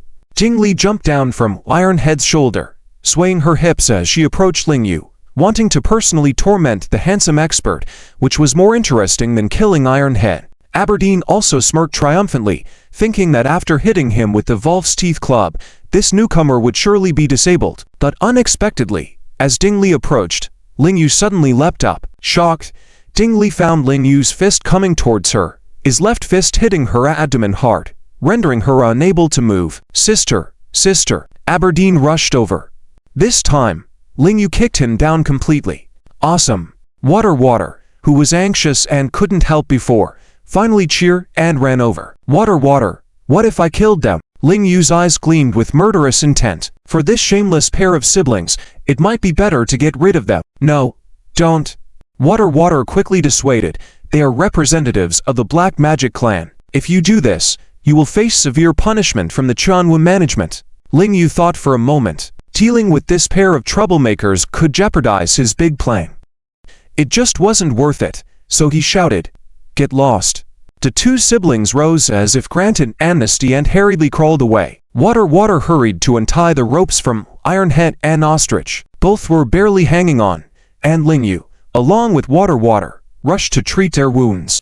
Iron Head then noticed Ling Yu's right arm also bleeding profusely, clutching his hand in amazement, tears streaming down his face. Newcomer, why did you save me just now? Ling Yu casually smiled. Because you all are my brothers from the Night Volve clan. As the War Volve King, he would never abandon his brothers. That one sentence moved Iron Head and Ostrich deeply, ugly crying and saying, Big brother Ling Yu, you don't need to worry about us. Go and duel with Ji. Whether you win or lose, you are our big brother. Water also urged, Yes, Ling Yu, go over there quickly, or when the time's up and you haven't appeared, everyone will think you surrendered. The training ground in the Night Volve area. The three titans and the Dust Girl have long been waiting in the Night Wing. The sky has turned completely dark, the cold wind is becoming more piercing, and snow is starting to fall from the sky. The dust girl tightly wraps herself in her sable fur coat. Even 3 seconds and the giant bear are starting to feel the chill of the cold wind and fine snow, looking impatient. It's already 7:28, and Lingyu still hasn't arrived. Only the 4 of them are here waiting. After a while, 3 seconds speaks up first. It's almost 7:30 in 3 seconds. Half an hour late, we'll consider Lingyu forfeiting, and the new leader of our night Volve group will be me. But before he finished speaking, the giant bear snorts coldly. If you want to pick Jing as the leader, I have no objections. But unless she defeats the newcomer, I won't recognize her as the leader. Jing's eyes instantly turn cold as she gazes at the giant bear. So, do you want to fight me? 3 seconds and Dust Girl are both slightly surprised. How did the opponent suddenly change like this? There's no need. The giant bear says clearly, even if I win against you, I'm not fit to be the leader. And if you win against me, it doesn't prove you deserve to be the leader. Jing doesn't think the giant bear is just being difficult. In the end, she must defeat the newcomer to rightfully claim the leadership. I'll wait for him another 5 minutes. Tomorrow is the registration day for the showdown competition. The night Volve group must have a leader. Jing turns around coldly. Everyone is watching the time. Tick by tick, everyone is anxious, worried that if the newcomer doesn't show up tonight, things will become complicated and messy. Just as Jing is about to leave, finally a figure appears in the darkness. He's here. He's here. 3 seconds excitedly exclaims. The newcomer is here in 3 seconds. Even the giant bear smiles and his eyes light up with anticipation. But in the next moment, he trembles slightly. Jing furrows her brows, staring at Lingyu, who appears somewhat bedraggled in the wind and snow, and asks, "Have you just been in a battle?" Lingyu nods. Jing says coldly, "That's not my concern. If you lose tonight, don't make excuses." Lingyu chuckles and nods again. Let's begin. Without even taking off her cape, Jing walks to the center of the arena. The giant bear and the others step back. Lingyu takes a deep breath and steps forward. He can already feel Jing's overwhelming presence. This will be a tough battle. Before Lingyu can make the first move, Jing strikes first. Wherever her jade fingers touch, the wind and snow gather to form swords, thrusting towards Lingyu. Lingyu dodges in surprise. How are there so many strange warriors on this dark night island? 3 seconds can control fire, and this woman can control wind and snow. How did she manage that? Jing follows up with 3 more sword strikes in quick succession. Her swordsmanship is as exceptional as everyone had heard. Suddenly, Lingyu thinks of someone, Mu Ranhe. While their fighting styles may be different, one excels in swordsmanship, the other in martial arts. Lingyu can sense that they belong to the same school of martial arts. It's incredible to encounter someone from the Mu Ran family in a place like this. Both combatants exchange about 10 moves, and Lingyu gains 2 new wounds on his body. First, he is unfamiliar with Jing's fighting style. Second, he wasn't in peak condition when he arrived. Half of his body is not as agile due to the pain. Even if he can predict the opponent's moves, his body can't dodge them in time. Strange, is the newcomer only capable of this? Even the giant bear and 3 seconds sense that something is off, with the latter saying, "At this rate, he'll lose in 3 seconds. Lingyu, Jing." At this moment, 3 more members of the night Volve group arrive at the scene. As they see the wounds on Lingyu's chest caused by the wind and snow, Ironhead can't help but intercede for him. "Jing, show some mercy. Lingyu just saved us earlier." "Shut up." To everyone's surprise, Lingyu interrupts him angrily. Jing wants to rightfully become the leader of the night Volve group. Isn't he the same? If Jing goes easy on him and loses, the leadership will lose its credibility. "I see." Jing sneers. "Your false sense of righteousness doesn't suit the law of this dark island at all. Someone like you has no right to lead the night Volve group." Her gaze now holds a hint of disdain and contempt. In this survival of the fittest island, righteousness is meaningless. Only power and strength matter. I know the rules here too. Give it your all. Otherwise, if you lose later, I won't accept any of your excuses. Lingyu also intends to provoke Jing. Jing's smile grows colder than the 10° below zero wind and snow. "Then, I'll just kill you directly to prove that I'm more suited to be the leader than you." Jing waves her hands, controlling the wind and snow with her strong internal force, sending them all towards Lingyu. Lingyu naturally dodges the attacks. The spectators are captivated by this intense fight. In the next moment, Ling Yu crouches and sidesteps, avoiding the wind and snow and getting close to Jing's side. Jing is surprised but remains composed, using her cape to strike at Ling Yu. Ling Yu tries to pull Jing toward him, but his injured right arm prevents him from applying strength. However, in the next moment, Jing attacks again with sword-like wind and snow forming between her fingers. Ling Yu raises his left hand, using his longer reach and positioning to compensate for not having a weapon. Both of them almost simultaneously aim at each other's throats. Water jumps in fright, covering her eyes and unable to watch further. Others are so tense they forget to breathe. At the critical moment, both stop their movements, otherwise, it would mean they would both perish. HMPH. Ji suddenly stopped, turning his back to Ling Yu. The members of the Night Volve team around them also breathed a sigh of relief. Without Z, Ling Yu and Ji were the strongest fighting force of the Night Volve. Losing either of them would be a devastating blow to the Night Volve. Ji, what do we do now? Even if I take another 3 seconds to think, I still can't figure out who wins. Shen immediately asked excitedly. In fact, he already had the answer in his heart. The black bear also snorted coldly. Although he didn't speak, his eyes added pressure to Ji. Ji remained cold and aloof, facing away from Ling Yu as she said, "The newcomer, your name is Ling Yu, right?" "That's right." Ling Yu nodded. "Why do you want to be the leader of the Dark Knight group?" Ji continued. "I must reach the top of Dark Knight Island." Ling Yu replied firmly, causing a slight tremor in everyone present. Even the black bear and Ji did not have this kind of confidence to say such words. They may be proud, but they knew that within Dark Knight Island, there were several monsters who, other than Z, the rest of the Night Volve experts could not contend with. Ji wanted to be the leader just to shoulder Xiao's burden, to lead the Night Volve forward, and to survive on the Dark Knight Island. What meaning does it have for you, a newcomer, to reach the top of Dark Knight Island? Ji continued disdainfully. I came to this island to save people. Now, not only them, but also you all, are the ones I want to save. Ling Yu naturally stated his grand goal. I will reach the top of Dark Knight, unite all the forces of Dark Knight Island, overthrow the rule of the Qianwu group, and restore freedom to everyone. These words stunned the other 7 people present. Each of them stared in astonishment, eyes wide open. Please, I need your strength, the support of all the members of the Night Volve, and I also need the support of all like-minded individuals on the island. I will achieve this goal. Each word shook the hearts of the 7 people. Ji couldn't help but turn around, looking carefully at Ling Yu's eyes. This man, just like Z, belonged to the sun. Their light could illuminate everything in the world, while she was just a cold snowstorm. No matter how powerful she was, she could not bring warmth to anyone. Big brother Ling Yu, I'll help you. I will definitely help you. Tai To unexpectedly became the first to respond, even directly calling Ling Yu big brother. If Ling Yu hadn't saved him despite being injured, his life would belong to Ling Yu.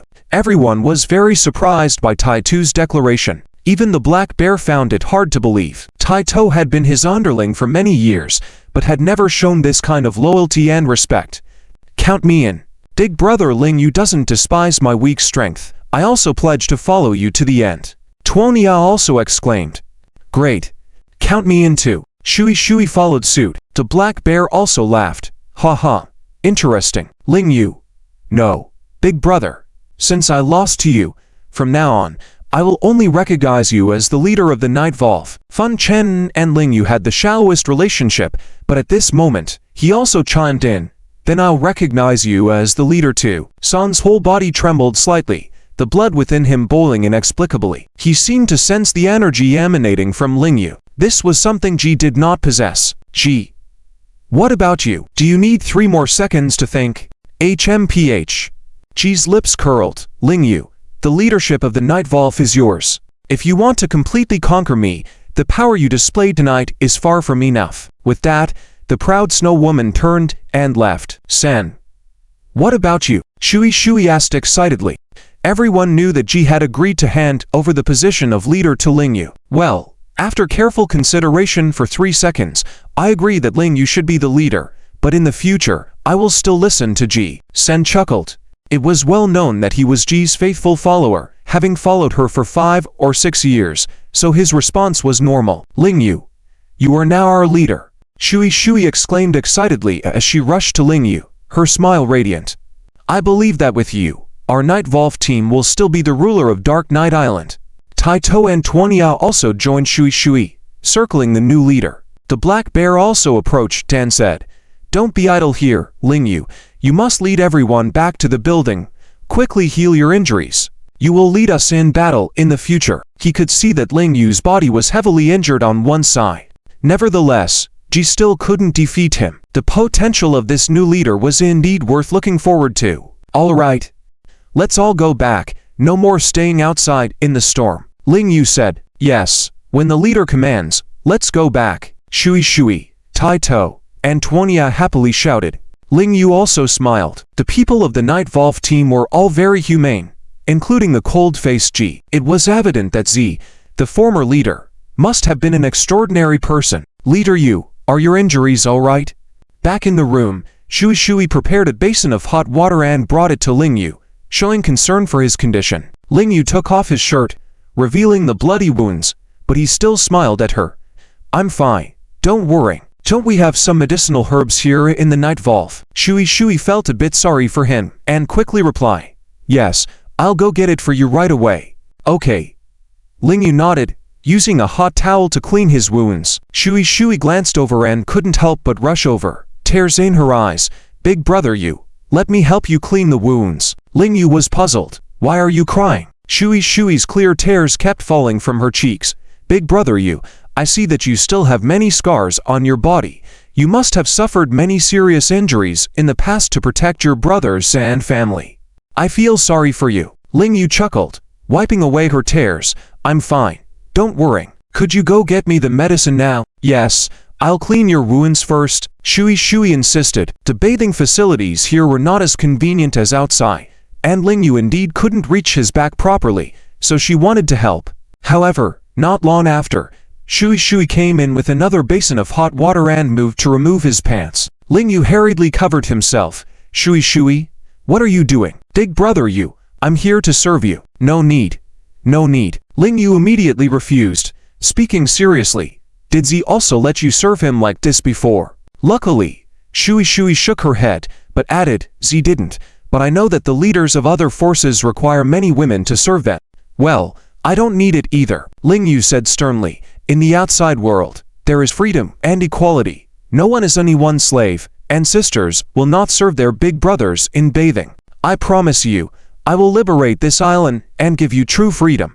Upon hearing these words, Shui's tears flowed even more heavily. The sun shone for 2 days, unusually illuminating the Dark Knight Island.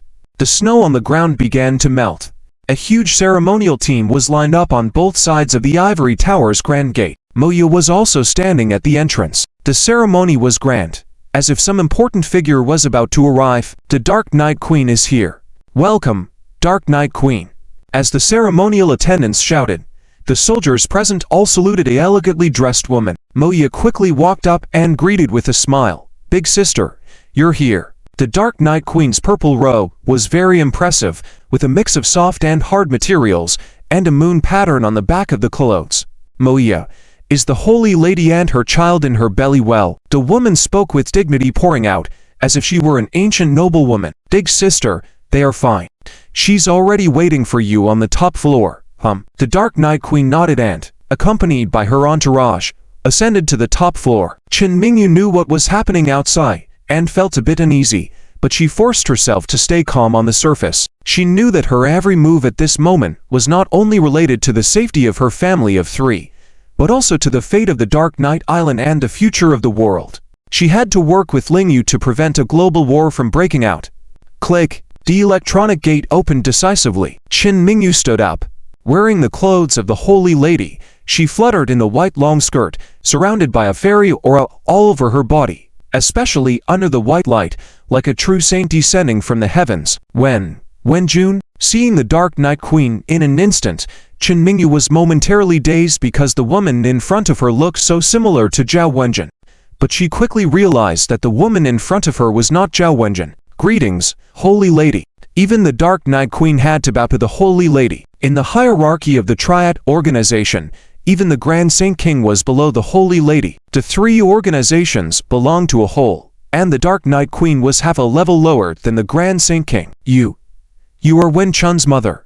Moa Fi, Chen Mingyu had an impressive demeanor and could handle any big scene, but in front of this imposing elder woman, she still felt a bit timid. This woman's aura was too strong. She was like the goddess of the moon, with countless devout followers behind her.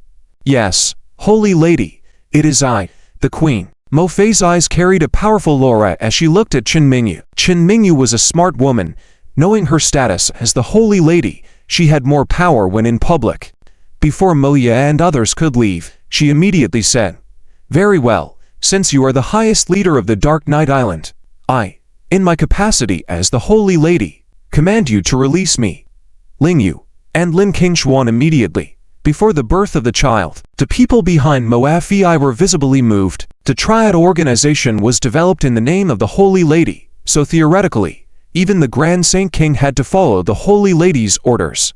The Dark Night Queen, of course, had to listen to her. "Sorry, Holy Lady, it is the orders of the Heavenly King and the Grand Saint King to keep you on the Dark Night Island until after you give birth. Please do not leave before that." Moa Fi had to continue playing her part, even though her gaze was very aggressive. She was not Moya. Everyone knew that she had conquered the Dark Night Island by ruthless means, and showing such deference to the Holy Lady was already her limit. I understand. So, the Holy Lady is just a puppet in your organization. Chen Mingyu in turn fought back. Even if she was a puppet, Moa Fi could not openly admit it, otherwise it would inevitably affect the future development of the Triad organization. In serious cases, it could even lead to a new internal conflict. The incident with the previous Holy Lady years ago had caused more than half of the members loyal to the Holy Lady to rebel, leading to various internal struggles within the organization. Many branches were dissolved due to the collapse of faith, and the Triad organization almost ceased to exist. Later, the Grand Saint King had to temporarily bring back a girl from Cloud City, claiming that she was the Holy Lady who would lead the Triad organization. Although many people doubted Qing Yuchuan's identity as the Holy Lady at the time, at least the foundation of the Triad organization was preserved, and the internal turmoil gradually subsided within 3 years. Holy Lady, you're mistaken. You've just returned to the organization and are not familiar with the internal workings yet, so the power has not returned to your hands. As long as you stay on the island, we can agree to other conditions. Moa Fi compromised as expected. Very well. In that case, I must be the one to set the rules for the new edition of the Reign of Conquest contest. Chen Mingyu was a negotiation expert. She deliberately asked for a lot upfront, waiting for the other side to negotiate, and then she would reveal her true bargaining chip. Sure enough, Moa Fi could only agree. As compared to Chen Mingyu's earlier conditions, hers were insignificant. Afterwards, she quickly sent the people behind her away, including Moya. With only 2 people left, Chen Mingyu again found herself at a disadvantage, with no foundation left. However, Chen Mingyu was also smart. With only 2 people remaining, she did not provoke Moa Fi and instead took the initiative to approach her.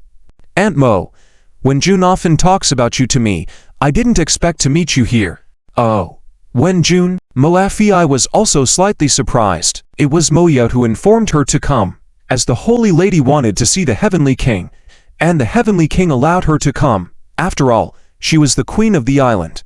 She also knew about the relationship between Chen Mingyu and Zhao Wenjun, but unfortunately, she had no feelings left for Zhao's children who stayed behind at Zhao's house. She had not been back to the Zhao family in 20 years after completing the mission of marrying Zhao Yuanzhang for the organization's grand plan. "Yes, when Jun mentions you often, saying she misses her mom. If you could bring her over, that would be great." Chen Mingyu probed step by step. She and Lingyu had come hastily and had not had time to contact external forces. If Zhao Wenjun could be found, maybe they could break through the Dark Night Island from the outside. Unfortunately, Moa Fi was not someone to be taken lightly. She responded with caution, when Jun being able to be friends with the Holy Lady is her honor. "I'm currently busy, so I can't arrange it at the moment. After the Holy Lady gives birth on the island, I will definitely bring her to see you." With an evasive response from the other party, Chen Mingyu had no immediate solution. The two continued to chat, but Chen Mingyu was not gaining any benefits, except for holding the card of setting the rules for the Reign of Conquest contest, which she had to use wisely to secretly help Lingyu deal with the Heavenly Martial Organization. The next evening, under the guidance of Shui Shui, Ling Yu once again arrived on the central island. However, this time he came as the leader of the Nightwolves group, not as a covert operative, and besides registering, he also had to pick up the rules and matchups for the latest edition of the Reign of Conquest competition. The central island was much larger than Ling Yu had imagined. The last time he sneaked into the high tower was the central island of the entire archipelago, but around the tower, there were many modern buildings. Under heavy guard from the Heavenly Martial Group, Ling Yu and Shui entered the central island's council chamber. It was a rare opportunity, and he definitely had to take the chance to observe the representatives of the island's forces, get a glimpse, and get a rough idea of the beings on the island. Because this place was known as the Island of Demons, and not all were necessarily people. At the next moment, Ling Yu suddenly shivered, because he saw a familiar face from Yan City, Lin Qinglan. Ling Yu shouted excitedly from a distance. It was because of a letter related to this person that he and Qin Mingyu had come all this way. Finding this person was almost like finding Lin Qingxuan, so Ling Yu was naturally filled with excitement. However, the conference hall was quite large and filled with all sorts of people. Ling Yu's shout immediately drew the attention of everyone present. Who is that guy? He looks unfamiliar, never seen him before. Look at the person next to him. Isn't that the logistics sister of the Night Volve group? What's going on? Could he be the new leader of the Night Volve group? This trash, replacing last year's champion. Haha. Looks like Night Volve is finished this year. Why isn't G the leader? Did he give up? Haha. A group of people immediately started discussing. Lin Qinglan was also quite excited, finally seeing Ling Yu. Most likely, his goddess had also come to the island. Silence. Everyone quietened down. At that moment, the on-site supervisor of the Chuanwu organization loudly commanded. However, there wasn't a single good seat on the island, and words alone couldn't control them. Ling Yu also wanted to quickly meet with Lin Qinglan and didn't pay much attention. But at that moment, gunshots rang out in the conference hall. Mo Ye personally fired a shot into the air, instantly silencing the entire venue. No matter what grievances you have, or what you want to say, this is not the place to speak. Anyone causing a disturbance will be eliminated on the spot. No matter how skilled in martial arts, one would fear a knife, and no matter how powerful, one wouldn't dare to challenge a bullet. Consequently, everyone stared fiercely at Mo Ye and the others, their mouths and actions coming to a halt. Now, register for the championship competition. After successful registration, each representative will receive the new rules and match schedule to take back with them. Just a reminder, the main rules for this championship competition were formulated by Lady Saint. As Mo Ye's words fell, the people on site couldn't help but stir up once again. It was evident that many people knew who Lady Saint was. Ling Yu's gaze sharpened. Could it be that his wife had established the rules? Surely, she would find a way to support him. Silence. Now, line up for registration. Mo Ye fired another shot into the air before leaving the scene. Before leaving, she gave Ling Yu a meaningful glance, but did not say a word to him. After successfully registering the Night Volve group, Ling Yu didn't even have time to look at the rules and match schedule. He handed over everything to Shui and rushed out of the conference hall to find the big fellow Lin Qinglan. As expected, Lin Qinglan had registered earlier than him, and was waiting outside for Ling Yu to find him. However, the island didn't allow anyone to move freely. Lin Qinglan whispered to him, "After 8 p.m. tonight, come to the Sun Tribe to find me." With that said, he blinked and left the scene. Shui happened to walk out of the conference hall and thought Ling Yu had suddenly gone out to see his wife. However, she was surprised to see him with a burly man, creating a moment of goosebumps. Ling Yu didn't know what Shui was thinking. Seeing her coming out, he eagerly grabbed her and left. "Old Yu, why are you in such a rush?" Shui was even more confused. Wasn't the leader's wife a man? That couldn't be right. The leader was so handsome and strong. "I will take you back first. Then I have something to do and may not be back tonight." Ling Yu didn't look back, having no idea what was going on in Shui's mind. "Not coming back? What are you going to do? Looking for your wife?" Shui was startled. "Not my wife." Ling Yu's answer made Shui breathe a sigh of relief and pat her chest. However, she hadn't completely let go of her worries, and Ling Yu continued, "I'm looking for my confidant. I have information about her. She is important to me." "Huh?" Shui exclaimed, and all her goosebumps fell. Her mind was filled with images of Ling Yu and Lin Qinglan flirting. Could it be? Old Yu? Why? Shui was worried. Yu was alright, But why were his preferences so unique? As she hesitated to speak, a woman suddenly blocked their way as they walked out of the weekly guarded area of the Jian organization. The woman was very tall, probably around 6 feet tall, almost the same height as Lingyu. However, due to her slender figure, she appeared taller, with a great physique. She was also quite attractive, with blonde hair, licking her lips as she gazed at Lingyu. Extremely sexy. Unfortunately, Lingyu was immune to such foreign women and remained unaffected. Instead, he sensed the danger she exuded and subconsciously shielded Shui behind him. Old you, be careful. This is one of the 3 giants of the Tianmo clan, Liana, also known as the Golden Luster Mermaid. Shui whispered nervously, clutching the clothes on Lingyu's back. Earlier while chatting with Shui, Lingyu had heard her mention the Tianmo clan, the reigning champion in the southern region of the Dark Night Island. Being one of the 3 giants of the Tianmo clan, her strength was at least equal to the giant bear, and her gaze was even more intense. Hey, you're the Night Volve clan leader, looks pretty weak. Liana swayed her hips towards Lingyu, sarcastically adding, and you're a pervert, right? In a hurry to go back and do push-ups with Shui. Did you use your charm to usurp Ji's position as the leader? Lingyu remained calm, ignoring the provocative and foul language. Although Shui was afraid of her, she still mustered the courage to interrupt. Lady Mermaid, stop talking nonsense. Our old you is a noble man. By the end, she lacked the confidence she started with. Just a moment ago, she had even imagined scenes of Lingyu and Ling Qinglong that gave her goosebumps. This made Liana think she had figured it out, licking her lips and saying, "Is that so? Let me test how noble he really is." As she spoke, her figure blurred and disappeared in front of Shui. Lingyu calmly raised his head and saw Liana lunge towards him with her knees. Fast. This is Dojo Jujutsu. Liana was a top master in this discipline and combined other martial arts techniques.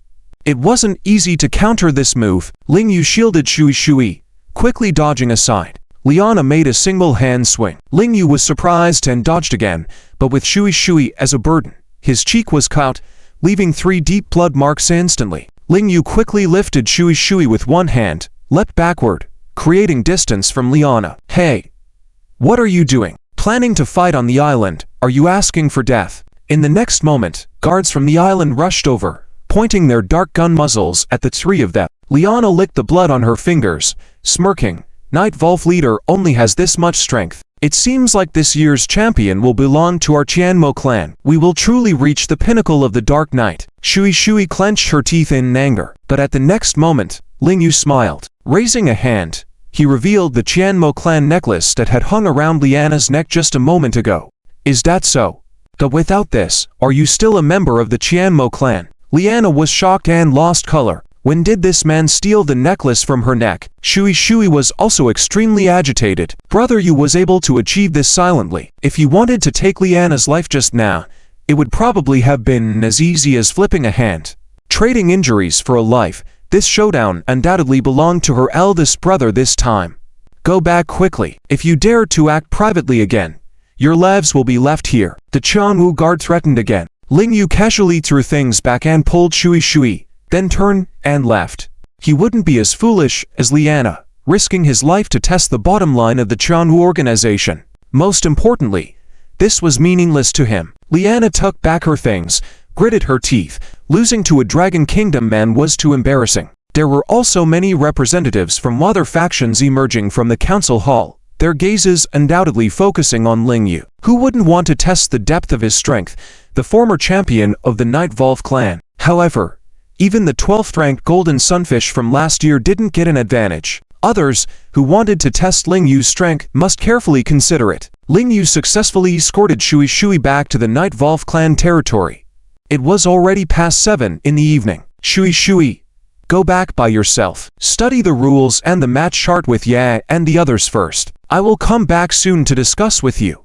After instructing Lingyu, he turned and left. Brother Yu. Shui was very worried, but there was no way. Brother Yu was a sentimental person, always looking for a wife or a confidant. She would just relax and be his servant little sister. Lingyu ignored Shui's thoughts and quickly crossed the border back into the territory of the Sun Group.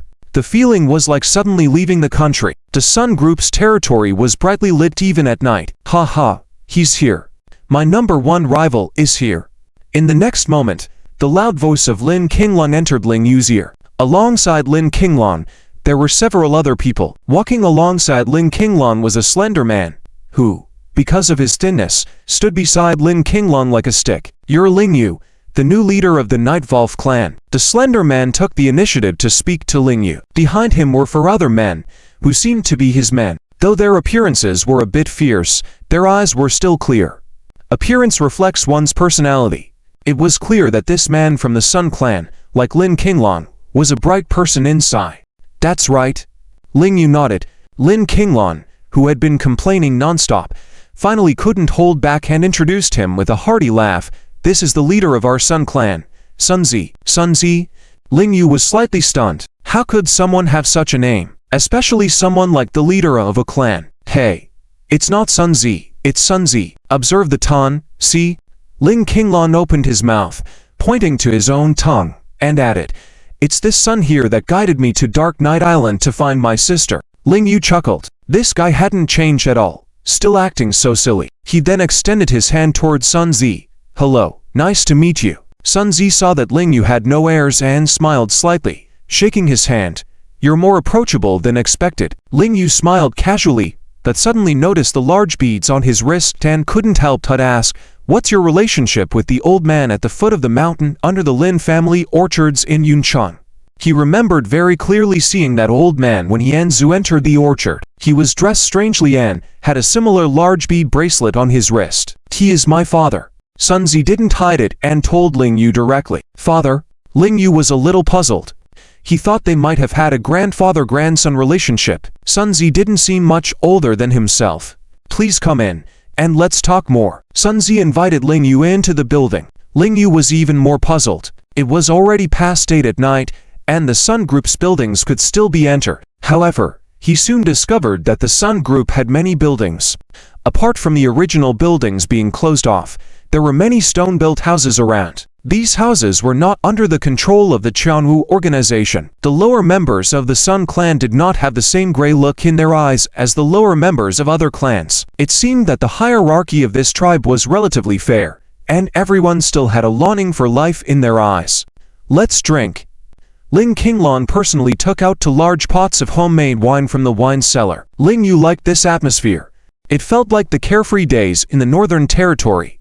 If possible, he also wanted to turn the Night Volve clan into something like this. However, Ling Yu did not focus on Dark Night Island because he had come to find Lin Qinglong to inquire about the whereabouts of Lin Qingshuan. After putting down a cup of wine, he immediately spoke up.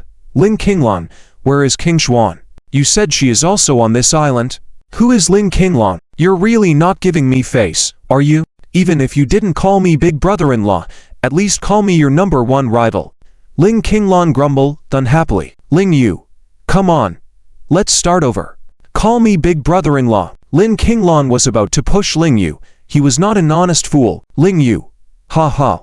Ling Yu brother. Qinglong brother has this temperament. Don't argue with him." Sun Zi finally couldn't watch and answered for Ling Yu. "Miss Qingshuan is not in the Sun clan. She should be on Jian Island." "On Jian Island again?" Ling Yu was slightly surprised. "What do you mean again?" It was Lin Qinglong's turn to exclaim in surprise. "Is it possible that my wife has also been brought to Dark Night Island and is locked on Jian Island?" Ling Yu finally couldn't take it anymore. "Lin Qinglong, have a little regard.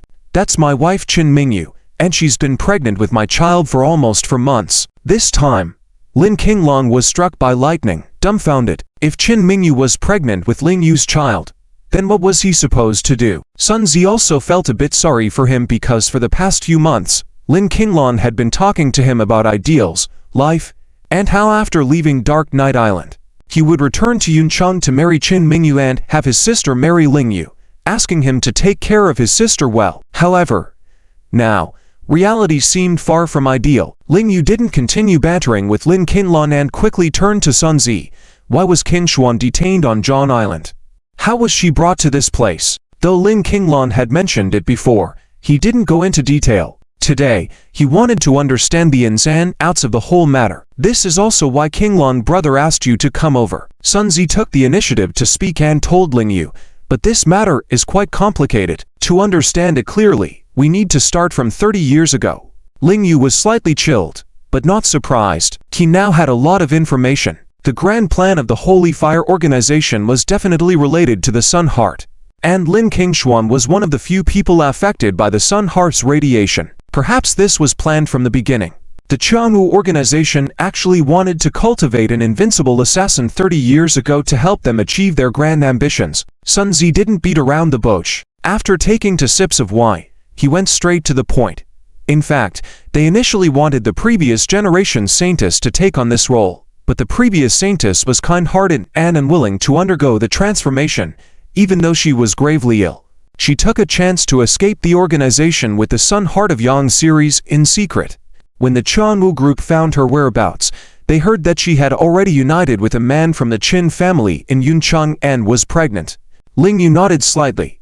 He had heard about these things several times before, but he didn't expect Sun Zi to know as well, and he knew a lot more. Ling Yu was curious about Sun Zi's true identity, but he didn't interrupt him now. I heard that back then, the Grand Saint King, the Grand Qianwu, and the Empress of Heaven's dance all went to Yuncheng. And only when the 3 great saints joined forces did they force the Saintess to agree to return to the Sacred Fire Organization, but with a condition that she must give birth to the child in her belly. I'm not very clear about some of the middle parts, but what I do know is that the child of the Saintess did indeed come into the world. However, the Saintess seemingly personally sealed off her daughter's danshan while cutting the umbilical cord to prevent her daughter from becoming a warrior. Sun Zi mentioned this, and Ling Yu was surprised.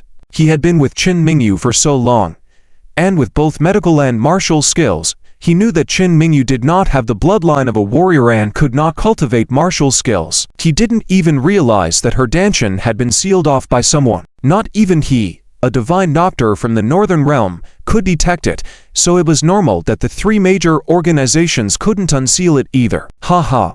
My judgment is really good. Lin Qinglan laughed heartily. I actually knew early on that Mingyu was not born to the Lin clan, and we had no blood relations. That's why I pursued her so fiercely. But I really didn't know that she was the Saintess with the bloodline of Zhuanyuan flowing in her veins. Ling Yu also smiled casually. So, I always thought you were a bit slow for not caring about blood relations. I apologize to you for that. Haha, so are you saying? Lin Qinglan was about to make a follow-up, but Ling Yu immediately cut in. Stop.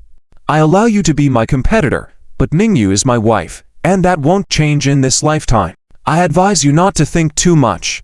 Alas, Lin Qinglan sighed deeply. I really don't know where I fall short compared to you. I'm taller than you, heavier than you, better looking than you, not worse than you in martial arts. But why does Mingyu choose? Ling Yu smiled casually. He had nothing to say about height and weight, and his thick skin was no match for Lin Qinglan, but other factors made a difference. Sun Zi also smiled casually. It didn't interrupt the banter between the two. He continued, because they couldn't use the Saintess, the 3 major organizations had been racking their brains to cultivate a super Qianwu individual. At that time, they had 100 infants plan. Ling Yu listened intently, and at the same time, he was also thinking. Moya targeted the child in Mingyu's belly. It must be because she had the bloodline of the Saintess, right? The Saintess required the joint effort of the 3 saints back then, so her bloodline must have been extremely powerful. They selected 100 offspring of warriors to be worldwide, and used the Sun Heart for radiation, allowing their bodies to absorb energy and become Super Qianwu individuals. Just as he reached this point, Lin Qinglan curiously asked, "What the hell is this Sun Heart thing? I've never even heard of it." Ling Yu chuckled. Before he could explain, Sun Zi told Lin Qinglan, "It is said to be an ancient stone that may have originated from outer space, containing boundless energy and is rumored to be related to the origin of the universe." This is getting far off topic. Ling Yu wasn't interested in understanding the origin of the Sun Heart and redirected the conversation. So, what happened to the 100 test subjects later on? That's the key point. Sun Zi continued. Almost all of the 100 test subjects perished, especially those who underwent the radiation of the Sun Heart. Only Lin Qingshuan survived, and the other male test subjects all perished. Ling Yu fell into deep thought.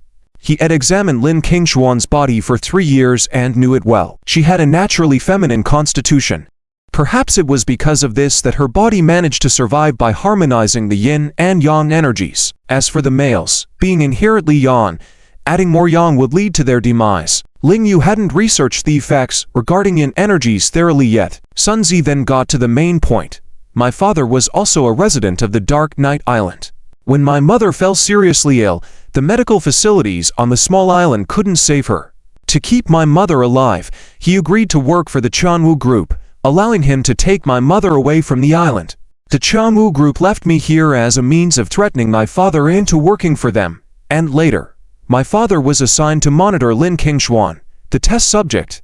Hearing this, Ling Yu was secretly amazed and couldn't help but ask, "So, was your father also a top-notch expert?" Since Ling Yu had interacted with Lin Qingshuan many times, even restoring some of her power later, and he had not sensed his presence at all, indicating his terrifying stealth abilities. Yes, my father was one of the top 5 experts of the Dark Night Island back then. Without such skills, he wouldn't have caught the eye of the Chanwu group. Sun Zi continued, the Dark Night Island has many factions of experts, encompassing a wide range of skills. They all have different goals and beliefs, but most of them are warriors who strive for the pinnacle of martial arts. They come to this island willingly because they want to reach the summit of the Dark Night, and the Chanwu group has always been exploiting this aspect of their psychology. Ling Yu nodded. He knew very well about the mindset of warriors. More than half of them wanted to become the strongest in the world. Reaching the summit of the Dark Night Island was considered the greatest achievement by many. After toasting with a representative of the Sun Clan, Ling Yu wiped his mouth and continued. So, what does the Chanwu group intend to do with Qingshuan now? You finally care about my sister, Lin Qinglan chipped in, seizing the opportunity to take the floor. He said somewhat smugly, let this great uncle tell you. According to my investigation, they plan to develop my sister into a super Chanwu individual using high-tech equipment. Ling Yu furrowed his brows, looking surprised and skeptical. Yes. At first, I didn't believe it either. Lin Qinglan pointed at him. My sister is gentle and weak. How could she possibly become a warrior? Developing her seemed more reliable, but now I have to believe it.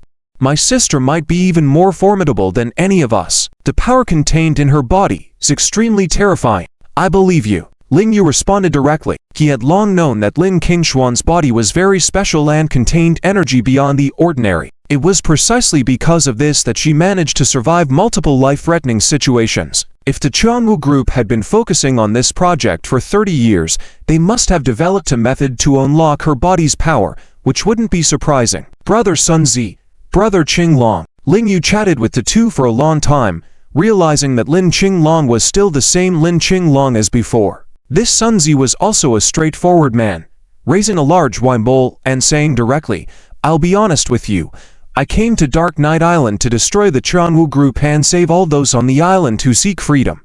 I became the leader of the Night Wolves, and I came here today to unite those who can be united, to work together towards this goal. I hope to have your support and help. These words stirred the expressions of the other members of the Sun tribe, similar to when they were part of the Night Volve group.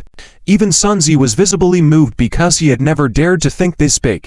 Everyone living on Dark Night Island knew that this matter was extremely difficult. Only Lin Qinglong slapped his thigh vigorously. Good. You truly deserve to be my brother-in-law. For your ambition, after we rescue Mingyu and Qingshuan, I will take care of Mingyu. As for your marriage with my sister, I'd, as her brother, promise. Ling Yu didn't have time to boast with him, but he knew that Lin Qinglong would definitely help him. Brother Ling Yu, I admire your idea. Sun Zi also toasted with him, and clearly stated, but such matters must be carefully planned, otherwise, it could easily cost lives. Forgive me, I cannot promise you at this moment. Ling Yu felt a bit disappointed. If even the Sun tribe didn't join forces with him, it would be even harder to rally the other individuals with dead or evil eyes. But Ling Yu couldn't give up. Without being able to contact external forces here, if he wanted to escape the island with his wife and everyone else, he had to unite all the forces on the island. This was his only way. Night Volve territory. Shui didn't sleep all night. At 6 o'clock, she hurried out of the building. However, to her surprise, the representatives of the Night Volve tribe were already waiting at the door. Tai To, Jian and Miao, where are they? Shui was somewhat pleased because it seemed like everyone had accepted Ling Yu as their leader, treating him just like they did with the former leader. They are still in the main camp, and haven't come out. Tai To shrugged. Tuonia also whispered in Shui's ear. Ji seems a bit dissatisfied with leader Yu. Why? Shui asked in a hushed voice. Because of you. Me? Shui looked innocent, but the next moment, Taito leaned in and said, last night, you told Feng Chen that leader Yu went to find a lover, and then, everyone knew, including Ji. She looks down on men who are lascivious and fickle. You forgot. Oh. Shui looked at Feng Chen. Feng Chen hurriedly pursed her lips, as if to say, if you didn't tell me, would I blab to others? Oops. Shui lightly patted her own mouth. Self-reproaching, I can never keep my mouth shut. I deserve a scolding. Right at that moment, the huge bear, who had been leaning on his hands, suddenly exclaimed, the leader is back. Everyone turned to look and indeed, Ling Yu returned unharmed, seeing everyone waiting for him at the building's entrance, showing a relieved smile. Shui, why are you hitting yourself? Shui blushed even more when she heard this. Taito quickly walked over to Ling Yu with a hearty laugh. Leader, Shui and Feng Chen exposed you for going to find a lover last night, which made Ji unhappy. Feng Chen was alarmed and started trembling. She was well aware that it was 100 times more dangerous for women in this place than outside, especially since she didn't have Ji's strong martial arts skills nor a pre-existing good relationship with the leader. If the leader became angry and wanted to punish her, she would be in trouble. No matter how perverted his methods were, she couldn't run away. She could only accept it. Fortunately, Ling Yu just smiled self-deprecatingly. Then should I go explain to Ji? Last night, I was drinking with men and didn't go find a lover. Everyone then noticed the distinct smell of alcohol on the leader. Feng Chen breathed a sigh of relief. It seemed that this new leader wasn't as fierce as the local leaders on Dark Knight Island, right? Shui quickly apologized. Leader Yu, I won't do it again next time. Ling Yu just casually smiled, then didn't mind it. The huge bear, however, speaking solemnly, said, Leader, there is no need to explain to Ji because you are the leader of the Night Wolves. Ling Yu patted his shoulder and said, we are all brothers and sisters, we should respect each other. I'm not explaining specifically to her, I want to discuss the upcoming tournament with everyone. Let's go. The leader's approachable demeanor made the Night Wolf tribe representatives unable to help but exchange glances. It seemed that he was even more pleasant to deal with than the former leader. Soon enough, 8 representatives of the Night Wolf tribe gathered in the main camp. Finally back, found your lover. She leaned against the wall with her hands, asking Ling Yu without turning around. This attitude irritated the huge bear. No. I went to the Sun tribe last night to gather information by drinking. Let's study the strategy for the upcoming tournament together. Ling Yu responded calmly, but Ji remained silent and directly left the room in the main camp. Ji, what do you mean by this? The huge bear finally stood in her way, discontent clearly visible on his face. Are you representing the Night Wolf tribe? She retorted icily. I told you. The new arrival hasn't shown any convincing abilities to me, so I don't acknowledge such a leader. How can I earn your acknowledgement then? Ling Yu followed up. To deal with external threats, he needed to stabilize the internal situation first. To unify all the local forces on Dark Knight Island under his leadership, he needed to quickly resolve this internal discord. It's simple. Until the Night Wolves advance to the top 16, I won't intervene. Even if the Night Wolves are destroyed, if you can't lead the team, then you will fall with them. Ji declared firmly before walking away, displaying a resolute attitude. Sen Mia also left with her. It was clear that if Ji didn't fight, he wouldn't either. Other members looked at Ling Yu, but Ling Yu just smiled and said, then let's quickly review the rules and the matchups. Shui, yes, leader. Shui then took out the rules and the matchup chart, laying them out in front of everyone. While the others had already seen them, Ling Yu hadn't. After reviewing the rules and the chart, Ling Yu furrowed his brow slightly, focusing on the 3 words Black Demon Tribe on the matchup chart. This year's rules seemed much simpler and more violent than in previous years. Even Ling Yu couldn't help but be astonished. Among them, the first rule stated that in a battle between 2 forces, the losing side would become slaves to the victors. In other words, except for the final victorious faction, all other forces faced the imminent risk of enslavement. It seemed that this year truly marked a significant climax for Dark Knight Island. Ling Yu finally understood why Ji made such a decision. If he didn't even have the strength to lead the team into the top 16, then the Dark Knight clan this year will also be eating date pills. It would be better not to get involved at all and keep a clean record. Boss, I have some inside information. It is said that the rules were set by Lady Saint. Shui quickly whispered. Lady Saint? Ling Yu was slightly surprised. Could it be that his wife set the rules? The next moment, he took a sharp breath. Indeed, it was in his wife's style, daring and decisive, stepping back, regardless of who eventually becomes this year's champion. By conquering the Dark Knight Island, the forces of Dark Knight Island will unite. Qin Mingyu bet on it. Ling Yu had the ability to lead this integrated strong force and overthrow the Jian's martial organization together. Ling Yu temporarily didn't have time to delve into the detailed rules, so he asked first, according to the rules, we were last year's champions, so we have a bye in the first round, meaning our first opponent will be the winner between the Black Magic Clan and the Dog Clan, right? That's correct.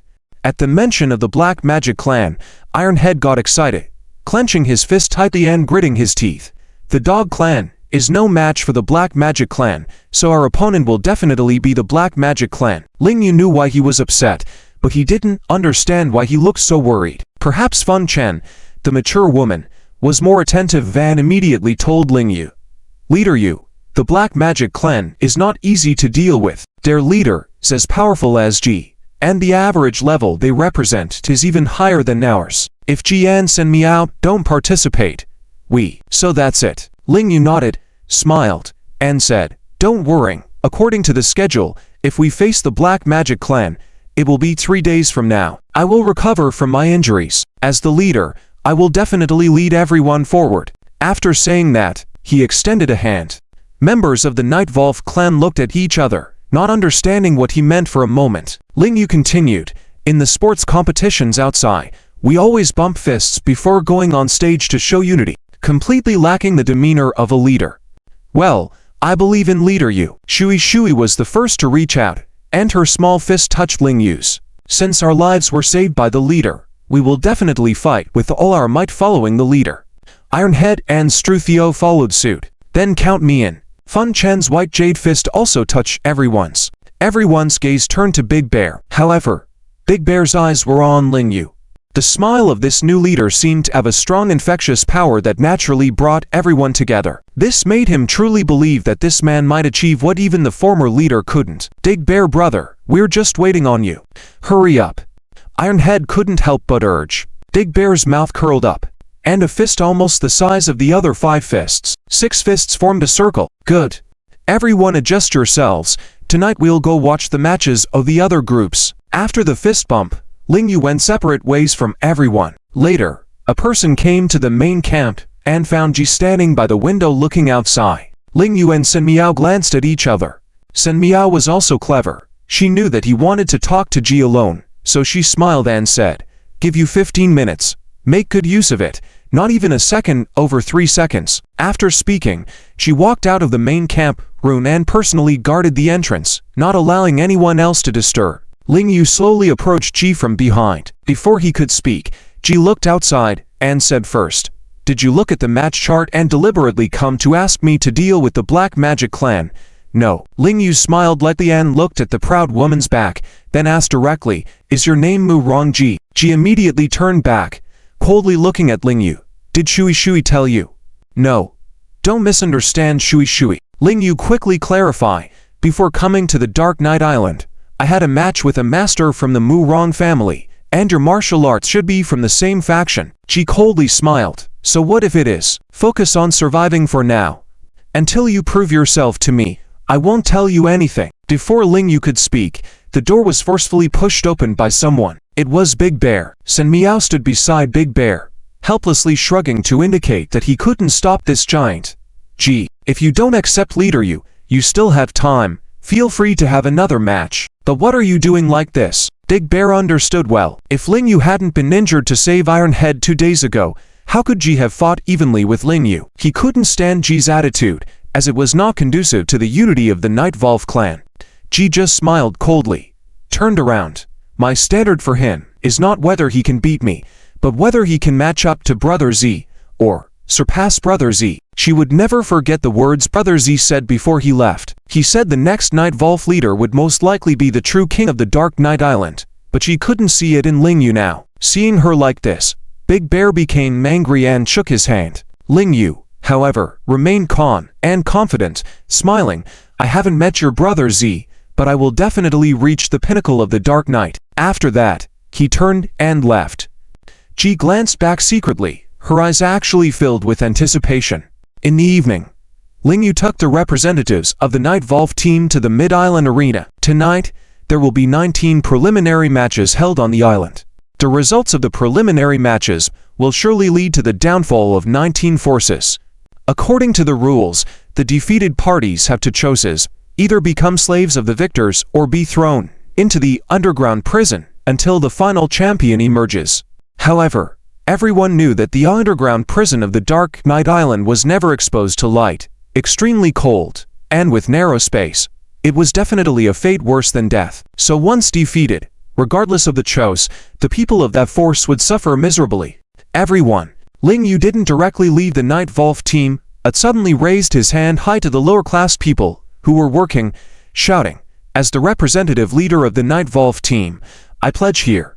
I will lead the Night Volve to the end and won't let anyone become slaves." Although not many people believed this statement, the lower-class people had never received normal respect, and no one cared about their life or feelings. Ling Yu's sudden commitment to them left many people surprised. Especially those to lower-class people who initially wanted to bully Ling Yu were even more mixed with emotions.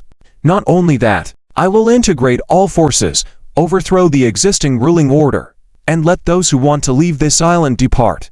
When Ling Yu said this, everyone around gasped in shock. How bold were those words? Where did he get the courage from to say such things? Support. We support you. You must win. I want to leave here. Leave this ghost place. Sure enough, Ling Yu's slogan resonated, with people responding. More and more people joined in. The Night Volve region had not been as enthusiastic for a long time. Even when they won the championship the previous year, the people's faces did not show the radiance they had now. They all craved freedom. Gee, it seems that the new leader is indeed a bit special. In the main camp, 3 seconds heard the commotion outside, and couldn't help but feel excited. I really want to go out and watch 3 seconds. Ji sneered, turned around and said, anyone can talk big, but can he deliver on his promises? 3 seconds chuckled. Having known this woman for 6 years, he knew she was sharp-tongued. If she didn't have expectations for the new leader, why would she agree to give up the leader position? Then, let's go. You must believe. Believe in the power of belief. Ling Yu continued to boost everyone's morale, using the tactics he had used to lead troops in the North Territory. Morale is extremely important for a unit. At this moment, he was the general of the Night Volve group, and these over 1,000 people were his soldiers.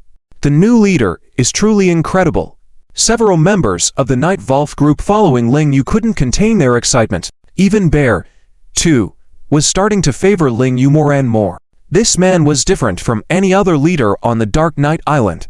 He had a tremendous amount of energy that others didn't have. After leaving the Night Volve region, representatives of the Night Volve group headed south to the Central Island. Regardless of passing through which power's territory, these powers remained lifeless. Even the powerful Ice and Fire Alliance only saw 2 or 3 dozen people encouraging each other, and the occasional voices they heard were merely slogans for the benefit of these 2 to 3 dozen high-level warriors.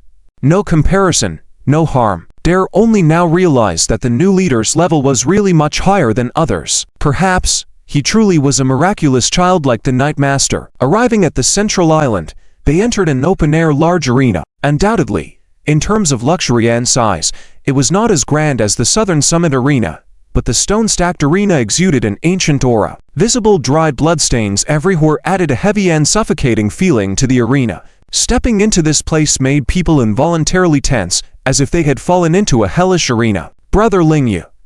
Upon entering, Sun Zi and Lin Qinglong vigorously waved to Ling Yu.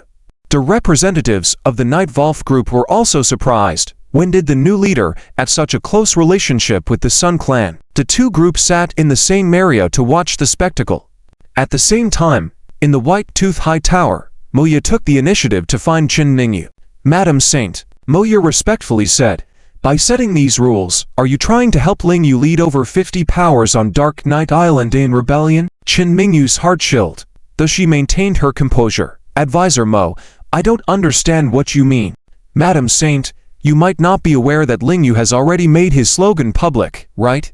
He does have exceptional courage. Moya did not beat around the bush and directly told Qin Mingyu about the situation. Qin Mingyu felt both nervous and excited internally, but displayed no expression externally. She had known early on that Lingyu would do this. This is a war where there is no turning back. For her, her child, and Lin Qingxuan, he will definitely stake everything. What? Are you afraid? Qin Mingyu provocatively asked. Since the rules have been made public, do you want to change them? No. Sister has no intention of changing the rules. It's just that we added a few extra rules to Madame Saint's rules. Moya remained respectful. Madame Saint is our highest leader. How could we dare to change your rules? Qin Mingyu sneered. The talk was prettier than a singing. She knew she was just a puppet emperor, even worse off. I am here to tell you that this will harm Lingyu. Moya sighed with regret. Originally, our organization sincerely wanted to train him into the strongest warrior, but he is determined to go against us. If he really incites rebellion within the island, alerting the three saints higher-ups, the result would be disastrous. Qin Mingyu had no expression on her face, but her fingers twitched slightly. Of course, sister letting this game continue is because she doesn't believe he can unite all forces. It's just a pipe dream. Moya also openly stated, once he tastes defeat, he will surely give up and eventually compromise with us. By then, I hope Madame Saint will also sincerely return to the embrace of our Three Saints organization. Only then did Qin Mingyu realize that Moya had come to persuade her. Since the battle had begun, she wouldn't waver in resolve. She believed that, like her, Lingyu would rather die than assist such an ambitious organization that sought to overthrow world order, sparking a world war and causing untold suffering to countless beings. The latest tournament was also on track. Tonight, there would be 6 faction duels stage. Both the Night Volve and Sun Clan were in the top 16 of the last tournament, so this round was a complete buy for them. However, Lingyu and Lin Qinglan were not detached from the situation. Especially Lingyu, aside from early scouting of opponents, he sought to understand the temperament of every faction, looking for ways to win them over. However, he soon became restless. Due to the brutal nature of the competition rules, none of these factions wanted to lose, nor did they want to end up in dungeon cells or become slaves of the victorious side. Lingyu did not believe that these rules were set by Qin Mingyu, but now they all had to abide by these game rules. Whoever broke the rules first would be in the wrong. If he wanted to unite all factions to overthrow the Chanwu organization, he had to find a common enemy. Doom. The representative of another faction collapsed on the platform, spitting blood, hanging by a thread. Yet, he did not admit defeat, and his gaze deeply shook Lingyu's soul. Were the organizers intending to have these elite representatives of factions kill each other? If this continued, even if Lingyu could represent the Night Volve to rule Dark Knight Island, how many of his forces would be left to unite and resist the Chanwu organization together? That was not the result he desired. He also didn't want to see more casualties in the arena. Don't act on impulse anymore. After a duel ended, Lingyu couldn't bear it anymore, stood up, and shouted loudly. Even Lin Qinglan, looking at him, felt a bit strange. During their time in Yun City, his arch-rival wasn't someone who was so sentimental and meddling. Lingyu didn't care what others thought. He said loudly, "Please stop at a win or a loss. Don't pay with your lives. We need to live to see hope, don't we?" Though he spoke from the heart, the look in the eyes of those around him was still quite dead, and quite a few even sneered at him. Where did this lunatic come from? Lingyu's mind was not focused on the surrounding rumors. With a gun pointed at him, he was led into the White Tooth Tower, the 4th level. He had counted the floors and realized that there were only 6 in total. It was just that each floor was much higher than a typical building, and the surrounding structures were all low, making it appear towering. Previously, Moya could only receive visitors up to the 3rd level, while Qin Mingyu was located on the 6th level.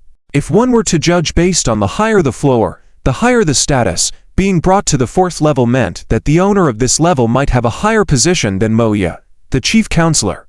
Tie him up. Upon entering a palace-like large room, Len Shisen ordered his subordinates to bind Lingyu tightly. Lingyu did not resist.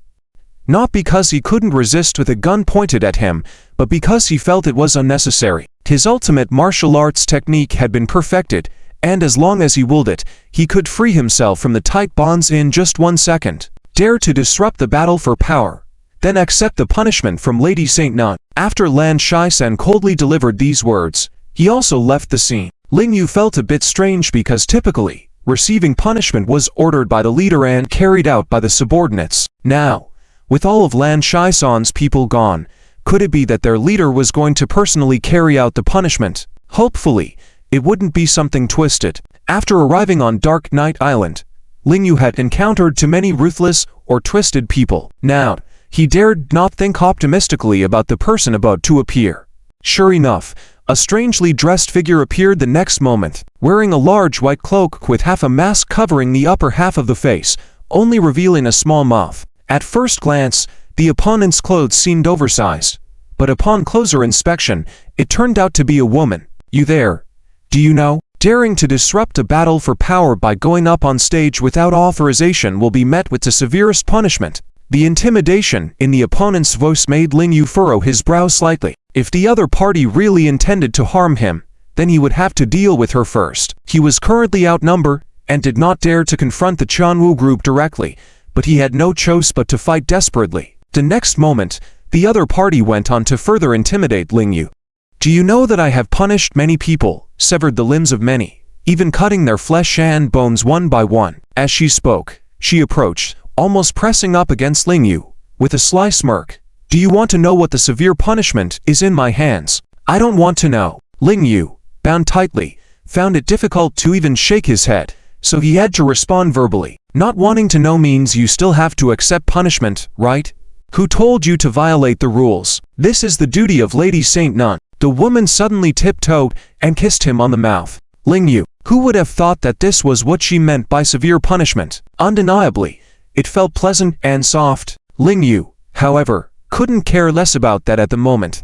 In the next moment, he managed to free his hands from the tight bonds and push the woman away. Then, frantically wiped his mouth. Too sensational. Although it wasn't his first kiss, being suddenly kissed by a strange woman felt unbelievable. "Heh. Brother-in-law, you're still so rough with me." The next moment, the tone of the woman changed. Ling Yu trembled suddenly, staring at her and asking, "Are you Qing Yuxuan?" The woman then lowered the hood of her cloak and removed the mask. Ling Yu widened his eyes in disbelief, staring at the woman in front of him.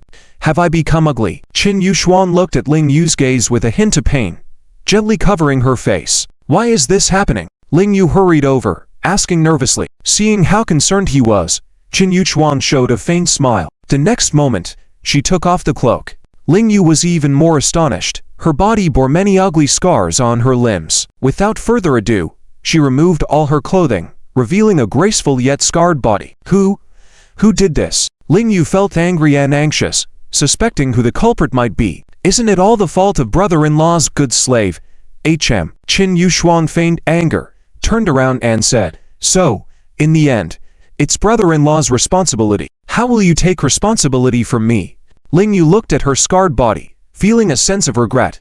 Although Qin Yuxuan's words were somewhat unreasonable, they were not completely groundless. As a snake spirit, she was his slave, and he did bear some responsibility. "Come here, let me check on you," Ling Yu offered. Qin Yuxuan was slightly taken aback but walked over generously, opening her hands and closing her eyes, showing an attitude of letting her brother-in-law take charge. Ling Yu had no impure thoughts about her body, he just felt pity. He had seen Qin Yuxuan's previously perfect body, now covered in snake bite scars, which looked ugly due to the snake venom. Although he didn't know the circumstances at that time, she was lucky to have survived. "I should be able to heal you, but I don't have the resources on this island," Ling Yu quickly concluded. The ghost physician from the Valley of Spirits possessed excellent remedies for treating snake bite scars, but unfortunately, this ghostly place had no medicines available. "Really?" Qin Yuxuan's eyes lit up, showing excitement. "Yes, it should be possible, but..." Ling Yu smiled bitterly. "I currently lack the ability to take you out of here." Qin Yuxuan was surprised. "You still want to take us with you?" "Yes." Ling Yu nodded, without showing any distrust toward Qin Yuxuan, even though he knew she was a figure in the Three Saints organization. "How are you planning to do that?" Qin Yuxuan asked curiously, fearing Ling Yu might not trust her intentions. She took the initiative to speak. "Don't be afraid. This is my territory. Brother-in-law, I beg you to believe me. I truly want to leave this evil organization." Ling Yu shivered slightly, silently looking at her before finally asking curiously, "Why? Do you know your background? Why would you stay in a place like this?" Qin Yushuan suddenly turned around.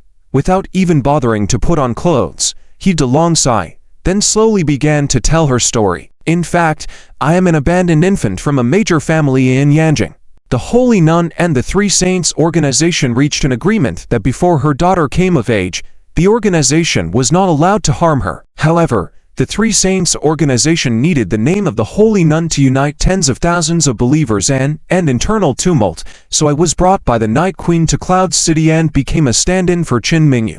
My fate was predetermined long ago. When the Holy Nun returned, I became nothing but a piece of trash, but I served as the Holy Nun for more than 20 years, with significant contributions and a group of faithful followers. After the mission in Cloud City failed and I returned, I was kept confined here, continuing to assist the organization with various tasks and to fulfill whatever remaining value I had. The brutal clash of forces competition continues on. Each force is fighting with all they've got to win, risking their lives in every move, trying to take the opponent's life. After another bloody battle, one force suffered the loss of 3 members and 5 injured, while the victorious side also lost 1 member and had 3 injured. On the martial arts field, there was even an arm lying severed, a horrifying sight. Witnessing such a fight, Lingyu felt anxious and distressed. On the contrary, Moya, who was there to watch, had a cold smile on her lips. Wanting to unite these forces fighting individually is nothing but a foolish dream. When your fantasy shatters, you will definitely join the Chanwu group and become one of us. Moya muttered towards Lingyu. Brother-in-law, get used to it.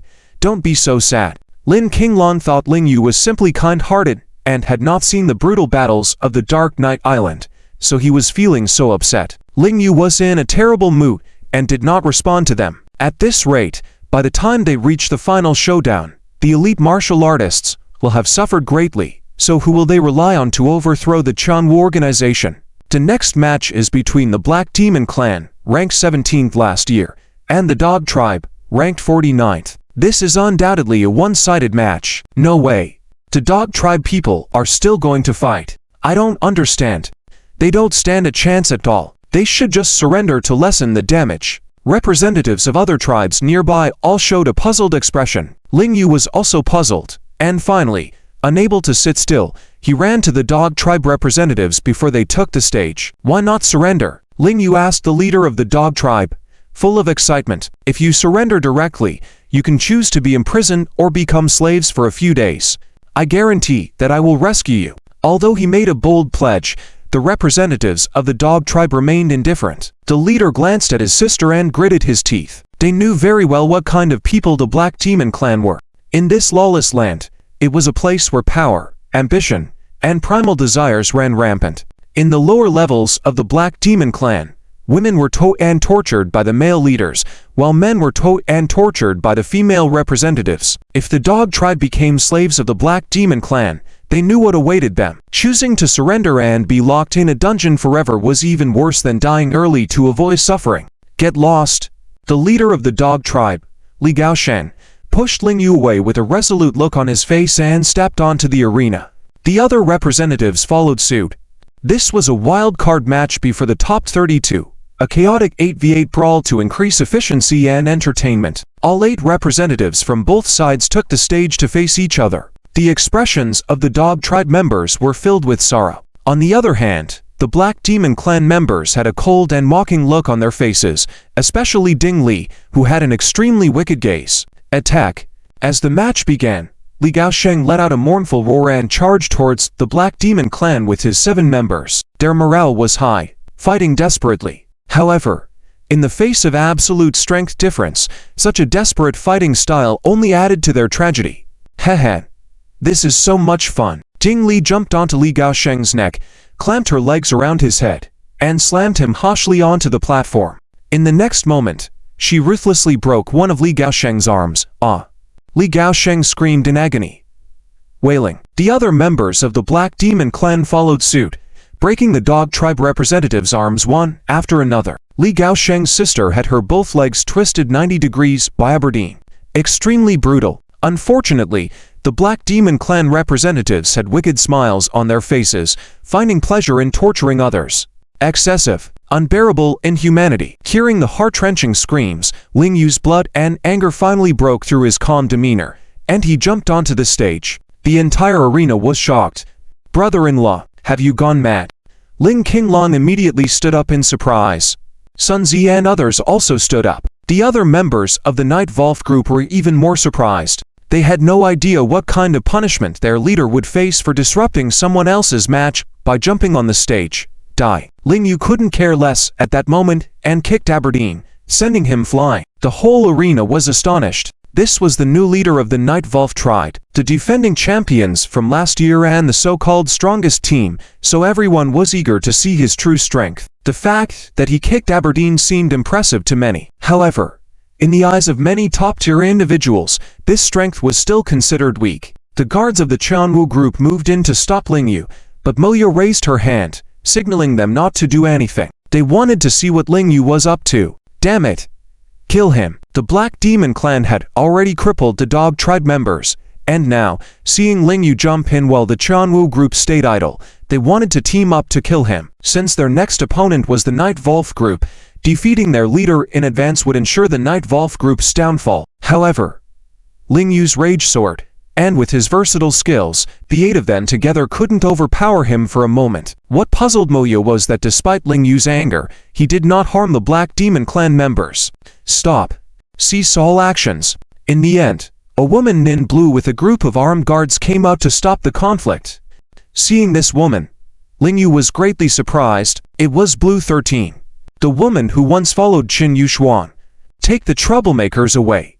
Blue 13 was clearly not on the same side as Moya. The Qianwu organization was also divided on this island. Oh, brother-in-law, what you did won't change anything.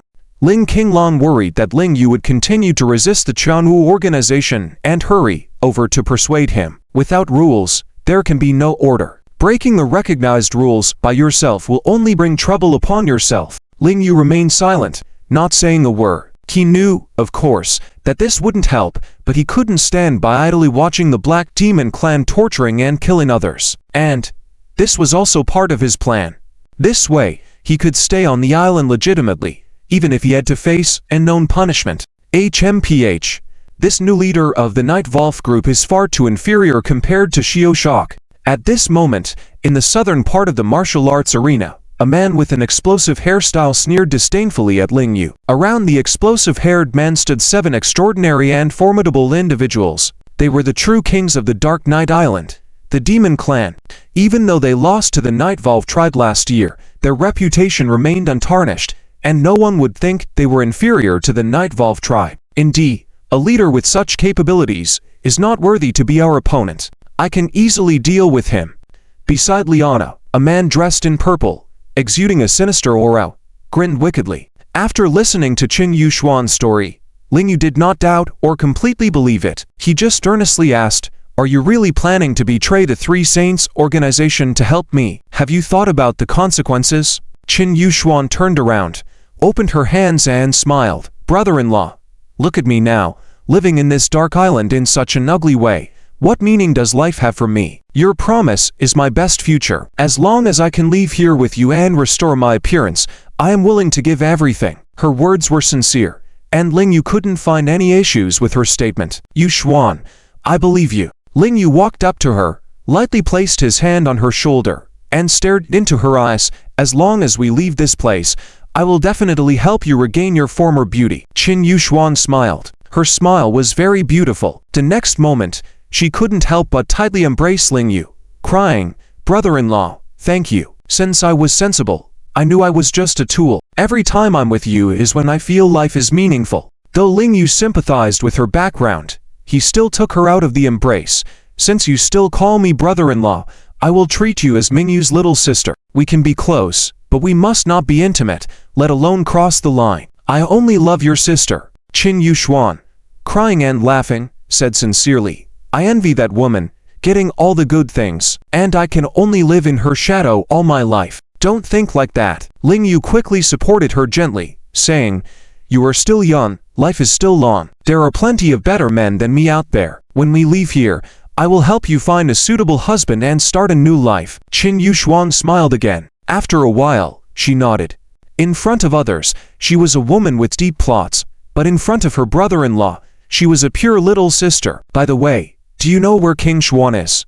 Ling Yu certainly wouldn't miss this opportunity. He had come in to be punished with this purpose in mind, never expected it to go smoother than imagined. I know. Qin Yuxuan deliberately teased. Brother-in-law, you've asked the right person. Really? Tell me quickly. Ling Yu asked nervously. Okay. But brother-in-law, you have to promise me one thing. Qin Yuxuan coquettishly said. What condition? Ling Yu hurriedly asked. Brother-in-law, you have to come here to keep me company every 3 days. Otherwise, I'll be too bored. Qin Yuxuan at this moment looked a bit like Qin Ruhan. She used to be the saintess. Did she discard her dignity along with her title? Yuxuan, you just nodded earlier, indicating you understood me. I am your brother-in-law, Ling Yu said with some helplessness, getting emotional. HMPH. I don't care, Qin Yuxuan said angrily. My surname is not Qin. And there is absolutely no blood relationship with that woman Qin Mingyu. Call me your little sister if you want. But until you find me a man I like, I will stick to you. How about it? Ling Yu. After thinking for a while, he agreed in order to find Lin Qingshuan. Okay, I'll tell you everything. Qin Yuxuan immediately smiled. Lin Qingshuan is in the laboratory on the 5th floor. Maybe she's like me now, not wearing clothes all the time. What? Ling Yu was shocked, his fists involuntarily clenched. Brother-in-law, do you really want to see her without clothes? Is she prettier than me without clothes? Qin Yuxuan teased. Yuxuan, I don't have time to joke with you. What is her current condition? Is she still alive? Ling Yu anxiously asked. Of course, she's alive, but I'm not sure either. Qin Yuxuan, seeing how anxious he was, stopped teasing and quickly said, the last time I saw her was half a month ago. Because she absorbed the power of the Sun Heart of the Yang system, she's now being developed by the Night Queen to make her a super weapon. Poor her, she wasn't a warrior before. I don't know if her body can handle it. Seeing even Qin Yuxuan worried about Lin Qingshuan, Ling Yu became even more anxious. Yuxuan, please help me. I have to see Qingshuan today. Qin Yuxuan looked at Ling Yu's eyes and sighed in her heart. The man's concern for Lin Qingshuan clearly surpassed his concern for her just now. It seems that no matter what, she can't become the woman in this man's heart because there are too many rivals to defeat. Brother-in-law, I can only tell you how to bypass the defense system to get to the 5th floor. But once you're up there, I can't control it. Do you really want to go up? Qin Yuxuan asked.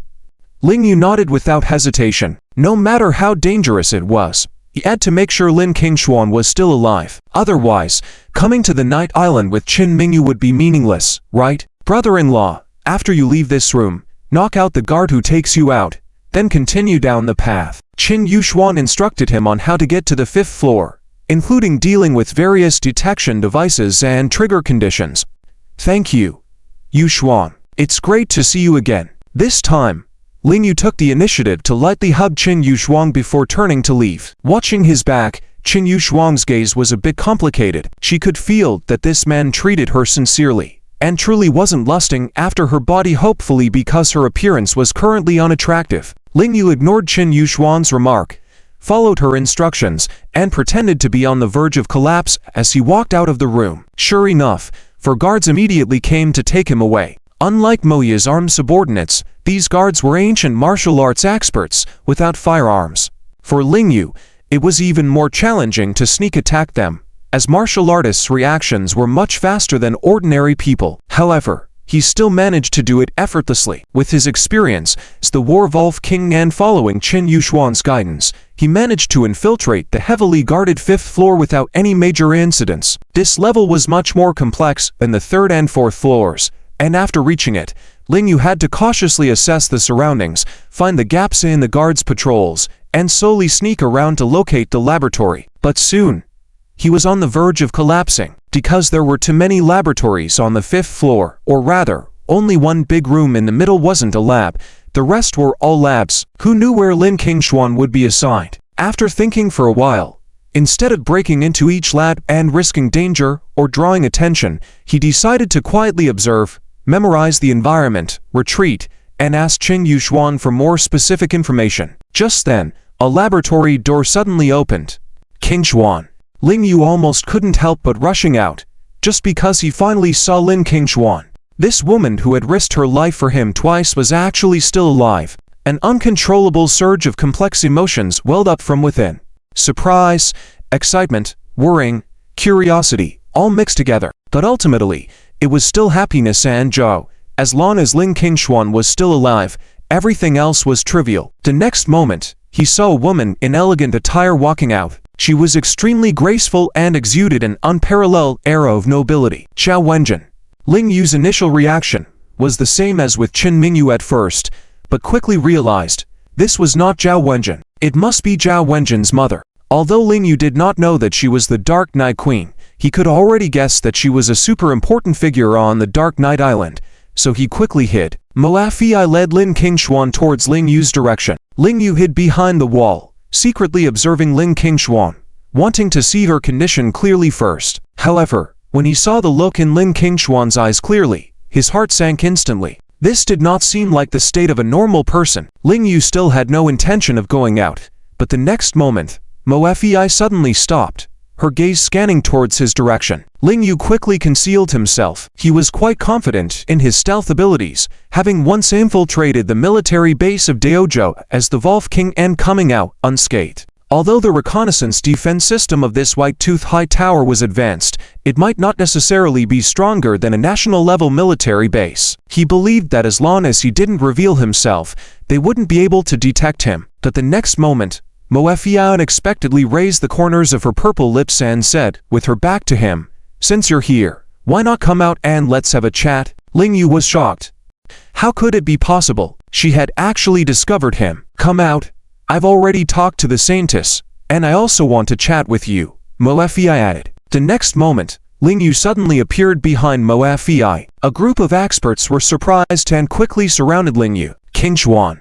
Ling Yu felt like he was in a realm with no one around, and with a single flicker step, he came before Lin Qingshuan. What shocked him was that Lin Qingshuan remained indifferent to him. Qingshuan. Ling Yu's inner turmoil escalated as he tightly grabbed her shoulder, excitedly exclaiming, "It's me. I'm Ling Yu. What's wrong with you?" Phew. His excited shouts didn't elicit the excited response of reuniting with Lin Qingshuan after a long separation. Instead, it brought him a slap from Lin Qingshuan. This slap was powerful and forceful. Ling Yu's eyes widened as he instinctively crossed his hands to defend. Pop. The powerful force of the slap made Ling Yu's arms tingle and burn, and he had to take several steps back to steady himself. What's going on? Although he had heard Lin Qingshuan talk about it before, the reality in front of him made Ling Yu still find it hard to believe. In less than half a year, the Chuanwu organization had transformed a seemingly delicate woman into a fierce warrior with such power. Ling Yu chuckled bitterly, imagining how furious Xia Zhu would be if she found out. Many martial artists like him, who had started training since they were young, would surely have a mental breakdown if they knew about this. Ling Yu, surprised, unexpecting, Mo Fei displayed a proud smile towards him. Ling Yu was momentarily speechless. Only after staring at Mo Fei did he sternly question her. "What have you done to Lin Qingshuan?" Interested, Mo Fei suddenly turned and walked towards the middle room, saying with her back to him, "Then let's have a nice chat." Lin Qingshuan followed her into the room, as if she was a robot. Ling Yu had no choice but to follow. Even though facing Ling Yu alone, Mo Fei didn't call for backup, and the three entered the room. Mo Fei sat down, and unexpectedly, Lin Qingshuan stood behind her couch, like one of her subordinates. "Qingshuan." Ling Yu already understood, and staring at Mo Fei, he interrogated, "Have you really completed the transformation of Lin Qingshuan, even using technological techniques to control her consciousness?" "More or less," Mo Fei confessed frankly. "We erased her memory, used hypnosis combined with high technology to manipulate her mind. It's just simple medical black technology. Even though it hasn't reached the level of sci-fi dramas yet, at least we haven't mastered it." "Damn it." Ling Yu's anger exploded, disregarding everything as he struck out at Mo Fei with a palm. He wanted to kill this female demon. Pop. Instead of letting Lin Qingshuan act, Mo Fei slapped him directly. Ling Yu was shocked. This woman's internal energy far surpassed his own. Even in his prime state, he might not necessarily be able to suppress her. Smack, smack, smack. Ling Yu had to retreat a few steps before barely regaining his balance. Mo Fei remained seated on the couch, unmoving. "Now, do you realize that resisting our Chuanwu organization is a dead end?" Mo Fei said proudly. "We could kill you with ease. but for the sake of the Saintess and your physique, as a warrior of the Qianwu, we tolerate your mischief on the Dark Night Island. When you despair, we will offer you the chance to join us. Just don't test our patience." Ling Yu fell silent. With his current peak strength at the 7th layer, he might not even be able to defeat a woman before him, let alone be absolutely sure of taking her down with his dragon-crushing palm. "What do you say?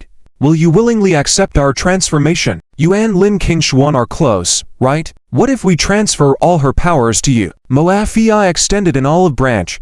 She is the only person in the world who has absorbed the Sun Heart Yang power since birth. The energy contained in her body far exceeds your imagination. Once you accept our transformation, gaining the power of her Sun Heart, you will be the invincible king of assassins in the world. Although Lin Qingshuan had been exposed to the Sun Heart radiation, she was not a born warrior like Ling Yu, and having power alone would be a waste. The goal of the Qianwu organization was to create a super king of assassins, seizing the enemy's leaders among tens of thousands of troops, achieving their great military and political goals. Moa Fei was the queen that the Qianwu king trusted the most, and she would spare no effort for the Qianwu king's goal. "It's impossible." Ling Yu rejected once again, his heart filled with a great sense of defeat. "I will never assist in tyranny and let this world be drowned in blood. A man stands tall. If I can save my wife, children, and friends, that would be best. If not, I'd rather die here." Seeing his resolute stance, Moa Fei coldly clapped her hands. "Indeed, you are truly the proud Volve king of the northern region. Out of respect for the Saintess, I won't kill you. I will just watch and see if you really have the ability to battle against our Qianwu organization." The Qianwu organization had ruled this island for 30 years, and no one had ever threatened their position of power. As the current Dark Knight Queen, she also wanted to see how much capability the former Northern War God possessed. "You will regret this." Ling Yu clenched his fists, gritted his teeth, and turned to leave the place. Ling Yu walked out of the room, and immediately 8 masters surrounded him. "You personally escort Night Volve's leader back, protect his safety, and make sure he doesn't interact with anyone along the way," Moa Fei ordered. Clearly, protecting him meant monitoring him. As the Dark Knight Queen, how could she not have guessed this? Ling Yu was able to infiltrate the 5th level, which meant someone in the lower levels was helping him. As for who that person was, she could easily guess. Yes. The 8 masters all looked solemn and asked Ling Yu to descend the tower. Ling Yu remained silent, stepping away. By the time he reached the 4th level, Qin Yushuan was already fully armed, wearing a mask, silently watching Ling Yu's back. Ling Yu suddenly turned around, giving Qin Yushuan a complex look but ultimately not saying a word, leaving the tower. Shortly after, Qin Yushuan, accompanied by Lan Shizhen, headed directly for the 6th level. "Halt!" The guard on the 6th level, with a cold expression, stopped them. "Without the Dark Knight Queen's authorization, you do not have permission to be here. Leave immediately, or face the consequences." "Humph. It was the Saintess who ordered me to come up. How dare you stop us?" Qin Yushuan retorted coldly. The guard was momentarily taken aback. They knew Qin Yushuan was lying, but given the Saintess's status as the nominal head of the Three Saints organization, who would dare to stop her if she issued an order? "Saintess, please refrain from causing trouble." At this moment, the guard captain from the 6th level came forward and sternly rebuked Qin Yushuan. She was dressed in fiery clothing, with a solemn expression and wielding a crimson flame whip, exuding extraordinary momentum. Even Qin Yushuan showed some respect for this woman, the top master on the Dark Knight Island, Jian. The fact that she once fought and defeated 9 Blood Spider assassins single-handedly without a scratch had made her famous within the Three Saints organization. Jian had been invited by the Blood Spider Queen to join them, but she declined and joined the Qianwu organization, eventually coming to the Dark Knight Island. As for her true intentions, even Qin Yushuan was not entirely sure because they did not have much interaction. "I am not causing trouble. If it was not the Saintess who summoned me, you can go and confirm it," Qin Yushuan coldly responded to Jian. "Saintess, you are no longer the Saintess. Do you understand that falsely claiming to act on her behalf within the Three Saints organization is a criminal offense?" Jian coldly threatened. "If you leave now, I can pretend I know nothing. But once I inform the Saintess and discover that you impersonated her, no one can save you." Lan Shizhen was also nervous. She knew very well that the Saintess did not issue such an order. Qin Yushuan, however, turned the tables and retorted, "So, Are you openly defying the saintess's orders? This matter will spread, and I doubt you will escape the consequences. Most members of the Three Saints organization were followers of the saintess. The Holy Fire organization, with hundreds of thousands of members, was recruited under the name of the saintess. Jian knew the saintess was a puppet, but if this matter spread, the repercussions would be unbearable for everyone. Fine. Wait here, saintess. Jian turned and went to consult with Qin Mingyu. Saintess? Hearing this title, Qin Mingyu, who was alone in a large room, was slightly surprised. She had not summoned anyone. She did not even know this person. But why would the other party claim she had summoned her? If it was not the saintess who summoned me, I will handle this and leave. Excuse me. Jian did not mention the consequences to Qin Mingyu. However, seeing Qin Mingyu's initial reaction, she already knew the answer. Wait. Qin Mingyu instinctively stopped her and said cleverly, "It was I who summoned her. I haven't seen her in a long time. Let her in." I haven't seen her in a long time. Jian was still somewhat skeptical and deliberately asked, "Does the saintess know who she is?" How could she not know? It's Qin Yushuang. Qin Mingyu also guessed. Besides Qin Yushuang, she could not think of anyone else in the Three Saints organization who would take such a risk to come and see her. Not only that, she assumed that Qin Yushuang must have seen Lingyu. Hearing her mention the title of the saintess, Jian, despite her suspicions, could only nod in agreement. Yes. Saintess. Qin Yushuang, who had been waiting outside all this time, revealed no expression beneath her mask. Lan Shizhen was sweating profusely. If the saintess and the saintess did not have an understanding, they would be in trouble. Luckily, Jian returned the next moment and reported, "The saintess has allowed you to enter." Qin Yushuang's eyes were calm, as if it were just a simple matter. Lan Shizhen, though, breathed a sigh of relief quietly. Only the saintess had the courage to take such risks. Soon, Qin Yushuang entered the saintess's exclusive room, which used to be hers as well. "Qin Mingyu, here you are, taking away my things again. How does it feel now?" Qin Yushuang's words were sharp from the start. The two sisters had not spoken properly in 20 years. Qin Mingyu used to not understand why, but now she finally understood Qin Yushuang. If she knew she had been someone's backup for a lifetime, she might not treat herself any better than Qin Yushuang did. "To be honest with you, it feels pretty good." Qin Mingyu responded with a smile. "You." Qin Yushuang's anger flared as she clenched her fists. "If I'm not mistaken, you must have thought about taking my things just now, right?" Qin Mingyu's wisdom and familiarity with Qin Yushuang's personality allowed her to predict that Qin Yushuang had met Lingyu and was probably trying to seduce him once again. After all, if a man had weak willpower, who wouldn't succumb to her charms? HMPH. "Why should I tell you?" Qin Yushuang replied coldly. Qin Mingyu chuckled. "Don't want to tell me? Then why did you come looking for me? If I'm not mistaken, I must have saved your life just now, right? TCH, if you have the ability, don't save me." Qin Yushuang showed no gratitude and even sat directly in the seat belonging to the saintess. "Are you here to argue and vent your anger?" Qin Mingyu asked with a smile. "Of course not. Isn't it good to argue and warm up first?" Qin Yushuang laughed. "Do you need me to come in and play the role of the good sister for you to like me?" Qin Mingyu chuckled. "Indeed, I am more used to you like this. But if you don't talk business, I can't guarantee you will have time to talk. After all, this place is not under my jurisdiction, and you have been a puppet before, so you should know." This prompted Qin Yushuang to cutting. "I want to help Lingyu liberate the Dark Knight Island, and find a way for me to leave. But his current strength is not enough, and I believe you can help him enhance his power." "Me?" Qin Mingyu was curious. "How can I help him?" Qin Yushuang spread her hands and said, "Consider it a favor from me. You should visit the laboratory on the 5th level and perhaps see your top rival.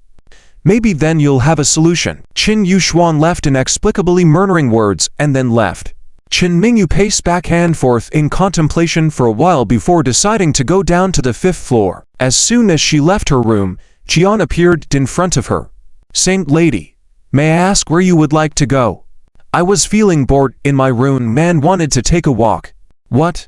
Do I not even have the power to do that?" Qin Mingyu was not weak. She coldly glared at Jian. Jian was slightly taken aback, feeling that although the woman in front of her had no physical strength, her eyes contained immense force, as if she naturally possessed a sense of sanctity. "Saint Lady, You are being harsh. There are many traps and defense systems on the ivory tower. Even a small misstep could trigger them. The Night Queen is concerned for your safety. That's why she asked you to stay on the 6th floor. Please refrain from wandering around. Jian bowed slightly. If you won't let me go down, then call the Night Queen, Qin Mingyu asserted. I apologize, the Night Queen is busy and may not be able to come immediately, but I will convey your message to her. Jian replied without missing a beat. A regular woman might have given in and become a puppet at this point, but Qin Mingyu was not one to sit back and wait for things to happen. She immediately pretended to feel dizzy, swaying as if she was about to collapse. Startled, Jian hurried over to support her. If anything happened to the Saint Lady and her child, she couldn't bear the responsibility. Quick, help the Saint Lady back to her room, and call for medical staff, Jian ordered promptly. Shortly after, not only did the medical staff arrive, but manhwaedit also came with her people to face Qin Mingyu. Night Queen, until when do you intend to confine me? Oh, I'm going insane. This place is too narrow. I feel restless. I don't want to live anymore. Qin Mingyu pretended to be restless, on the verge of losing control, displaying quite a convincing performance. Manhwaedit remained composed and asked the head of the medical staff, Professor Hay, how is the Saint Lady doing? The head of the medical staff, an elderly man with white hair, quickly lowered his head respectfully and reported, to the Night Queen. The Saint Lady may be experiencing prenatal depression and needs more rest and space to move around, otherwise, it could lead to... Okay, I understand. You may leave. Manhwaedit interrupted him with a gentle sway of her hand. Hey. Professor Hay and his assistant immediately bowed and complied, their demeanor and actions resembling those of Duzhou nationals. You immediately escort the Saint Lady downstairs for a walk with me. I believe her prenatal depression can disappear right away. Manhwaedit, being a very clever woman, how could she not understand Qin Mingyu's intentions? Most women might have ignored her, but this was the Saint Lady, and in case Qin Mingyu did something extreme, the three saints might hold Manhwaedit accountable. Get away. Don't touch me. Qin Mingyu returned to her aloof demeanor, avoiding those trying to assist her and walked alongside Manhwaedit. Since Manhwaedit understood her thoughts, she did not beat around the bush and led her directly to the central chamber on the 5th floor. As soon as they entered, Qin Mingyu's eyes trembled dramatically. Inside the room stood a woman who remained silent and calm, her gaze emotionless, as if she were a mechanical being devoid of feelings. Lin Qingshuan. Qin Mingyu couldn't help herself and hurried over. Manhwaedit raised her hand to stop those who tried to block Qin Mingyu. Qin Mingyu approached Lin Qingshuan and gently held her hand. Despite feeling normal in temperature, why did Lin Qingshuan's entire body feel cold, as though she were a lifeless body? Lin Qingshuan jumped off the cliff in critical condition, and was not expected to survive, but our organization used the world's most advanced technology and black medicine to save her. Manhwaedit preemptively answered Qin Mingyu's unspoken questions. As she trembled uncontrollably, Qin Mingyu's delicate body was enveloped in a profound darkness, her emotions intertwining, complex and painful. Her inner world was now in a storm of emotions. Lin Qingshuan only loved Ling Yu, never stole or did anything wrong, sacrificing everything for her love. Why did she have to face such a tragic fate? The more Qin Mingyu thought about it, the more her heart ached, ready to tear apart the fate that had been written. She vowed to destroy this dark organization with Ling Yu, bring Lin Qingshuan back, and find a way to restore her to her previous self. Saint Lady, you need not worry. As long as you cooperate with us, you won't end up like her. Mo Fei's soothing words carried an underlying threat. The implication was clear. If Qin Mingyu opposed the Three Saints organization, she might meet the same fate as Lin Qingshuan. Qin Mingyu tightly held Lin Qingshuan's hand, tears streaming down her face. Whether it was an illusion or not, when her tears fell on Lin Qingshuan's hand, there seemed to be a slight tremble in Lin Qingshuan's eyes, as if she could sense Qin Mingyu's emotions. But as Qin Mingyu stared at her again, Lin Qingshuan's eyes remained devoid of emotion. Saint Lady, do you want to become a warrior? Manhwaedit suddenly asked Qin Mingyu. Qin Mingyu looked at her and inquired, what do you mean? You are the only descendant of the ancient Xuanyuan clan. Although your mother sealed your danshan, with our current technology, we can transfer the energy of the solar heart into your body, granting you incredible power. Manhwaedit explained. Gritting her teeth, Qin Mingyu asked, where did you get the energy of the solar heart? Saint Lady, You are so wise. Do you really need to ask such a question? Mo Fei reply, her gaze shifting to Lin Qingshuan. This woman was now their mobile power source. Clenching her fist, Chen Mingyu, though unaware of the Three Saints organization's 100 Infants plan, realized that the Lin family had always been a puppet of the Zhao family, Mo Fei's maternal family.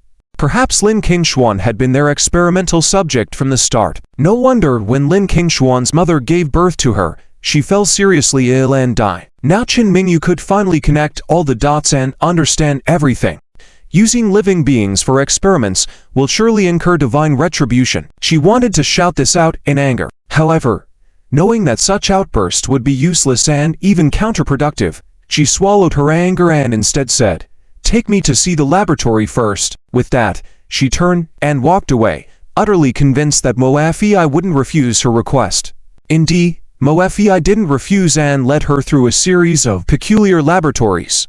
In this ivory tower, Chen Mingyu saw the most advanced technology and the darkest things. The laboratories lacked humanity. Their equipment and experiments were all to help the Three Saints organization dominate the world. Saint Lady, if you are willing, we can attempt to use this equipment to transfer some of the solar heart power from Lin Qingshuan into you. In another laboratory, Mo Fei said to Chen Mingyu. On the other side, when Ling Yu left the ivory tower late at night, the first day of the wild card match had already ended. Boss is out. Boss, are you okay? Ling Yu arrived at the martial arts field, only to be surprised to find that all the brothers and sisters of the Night Volve clan were still waiting for him to return from the tower. I'm fine. Ling Yu waved his hand, smelling the lingering scent of blood in the martial arts field, and hurriedly asked, "What about the representatives of the Veggie Dog team?"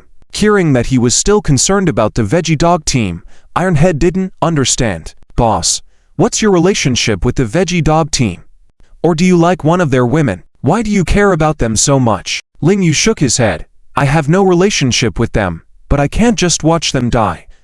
Why? Thunderbird also couldn't understand and asked, the Veggie Dog team is very weak overall. It's not boasting, but Ironhead, Dusty, and I can all handle them. And Big Dare can single-handedly sweep their whole team. Is a team like this worth you caring about whether they live or die? It is. Ling Yu responded without hesitation. I have said that I want to overthrow the Chanwu organization with everyone who desires freedom. To give everyone freedom. People are equal, and strength should not be used to differentiate treatment. These words silenced Ironhead and Thunderbird.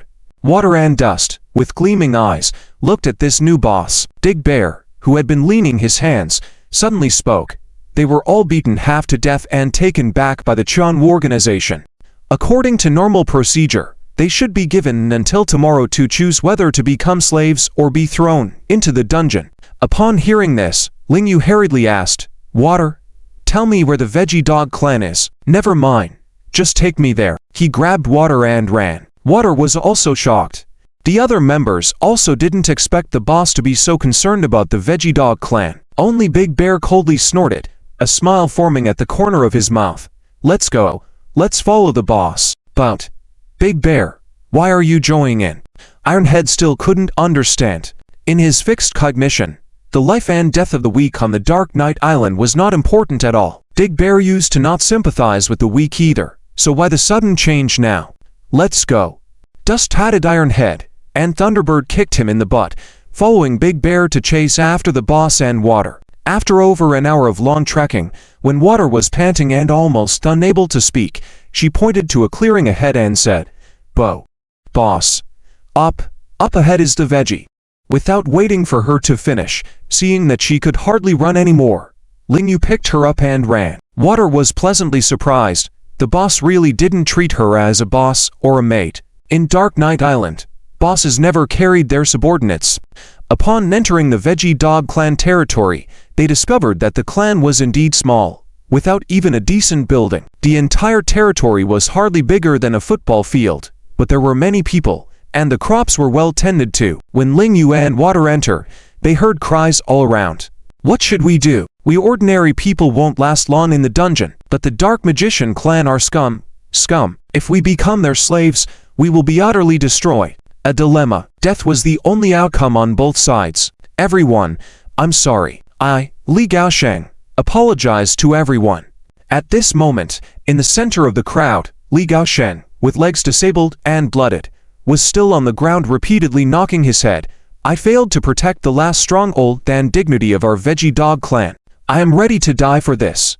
Going to everyone. Seeing this scene, the members of the veggie dog clan around were filled with sadness. Ling Yu and Water also felt the same. Man, were very troubled. Everyone, listen to me.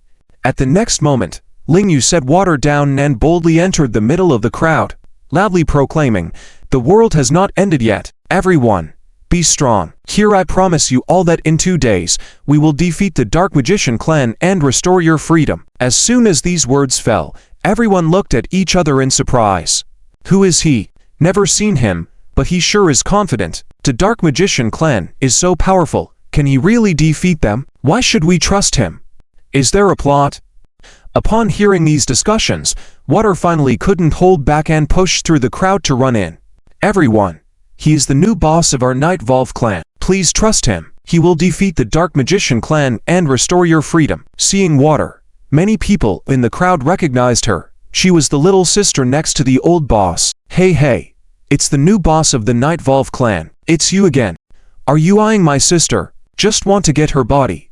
Ha. Even the legless Li Gaosheng on the ground still doubted Ling Yu's motives, sneering, "Neither you nor the Dark Magician clan will succeed. We would rather die than be anyone's slaves." Looking at his gaze of readiness to die, Ling Yu felt a bit helpless. He then looked at Li Gaosheng's sister, sitting on the ground with her legs broken. She also stared at him coldly, looking wary. To be honest, Li Gaosheng's sister did have some beauty. If she were to appear in the city, with some grooming, she might not lose to many internet celebrities. It was a pity that she was born in such a place. Li Gaosheng, with your sister in this condition, can she compare to our Night Volve clan's dust?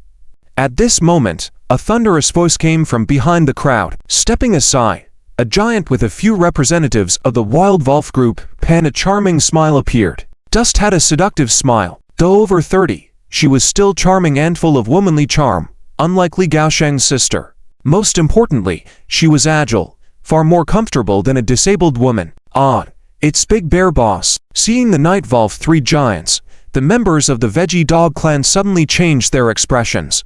In their eyes, the Night Volve 3 giants were like gods. They never expected that Big Bear would stand behind Ling Yu, implying without words that he was now Ling Yu's subordinate. Everyone, you should believe now that my boss has the ability to save you, right? Water straightened her chest, proud. The Veggie Dog clan fell silent, their eyes no longer showing the same despair as before. Ling Yu remained silent, walked up to Li Gaosheng, helped him up, snapped his bones back into place with a crack. After Li Gaosheng groaned in pain, his pale face slowly regained some color. Don't worry, if your legs are carefully nursed for a while, they will recover. I can heal you. After consoling Li Gaosheng, Ling Yu stood up and said, emphatically, "Now, in the name of the Night Volve clan boss, I solemnly promise here to restore your freedom." Seeing his serious expression, everyone in the Veggie Dog clan was moved. Because they were so weak, they had never been taken seriously. Who would have thought that the Wild Volve group boss would personally come and make such a solemn promise to them?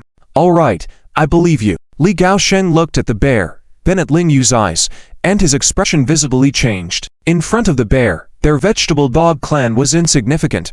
Yet a man that even the bear submitted to treated them seriously. Since people's hearts are made of flesh, how could he not be moved? Loyalty to a friend is to die. Then I believe you too. Li Gaosheng's sister, Li Miao Miao, lightly bit her lip. With the 2 siblings leading the way, others also responded one after another. Thank you. Thank you for trusting us. Ling Yu finally relaxed, realigned Li Miao Miao and the others' bones, had a brief exchange, then left with the Night Volve clan. Boss, I don't understand. Is it necessary for you to put on a show in front of a weak chicken clan member? What's your identity? Ironhead couldn't help but ask. Shui immediately glared at him, angrily and rebuked. Humph, the boss is not putting on an act. He is sincere to each one of us. Don't use the coldness of Dark Knight Island against our boss. Ironhead was scolded into silence. Only then did Ling Yu smile and say, "You must have heard of a few phrases. A grain of sand may not stop the violent currents, but countless grains together can create a beach that traps the sea. Both one's strength and weakness cannot be left out. Only then can we destroy the darkness, welcome the sunlight, and achieve the free future we desire." As they listened attentively to the boss's words, they felt an indescribable power. Ling Yu suddenly punched the air excitedly and said, "We must unite together. Every person's strength, whether strong or weak, not one can be left out. Only then can we destroy the darkness, welcome the sunlight, and achieve the free future we desire." Seeing the burning determination in his eyes, the bear couldn't help but smile. This time, before Shui, he extended his huge fist and collided with Ling Yu's. The others also smiled and extended their fists. Damn it! Ironhead even couldn't help but spit fiercely. Every time I hear the boss speak, the cells in my body seem to ignite, and my whole body is filled with a mysterious power. I really want to follow the boss and take on a big challenge at all costs. The others also laughed. They felt the same way too. Alright, you all go back to the Night Volve clan first. After boosting morale, Ling Yu swiftly left alone in the dark night without mentioning where he was going. Oh my, the boss left again. He really is the busiest one. Shui couldn't keep up and stomped her feet in frustration. Not long after, Ling Yu arrived at the territory of the Black Magic clan. Similar to the Night Volve clan, at night, all members of the Black Magic clan returned to their buildings. Ling Yu looked up at their building and saw a skull symbol above it. Although the sky was still dark, it was already 6 o'clock in the morning. The building's gates quickly opened before Ling Yu. Ling Yu leapt in directly.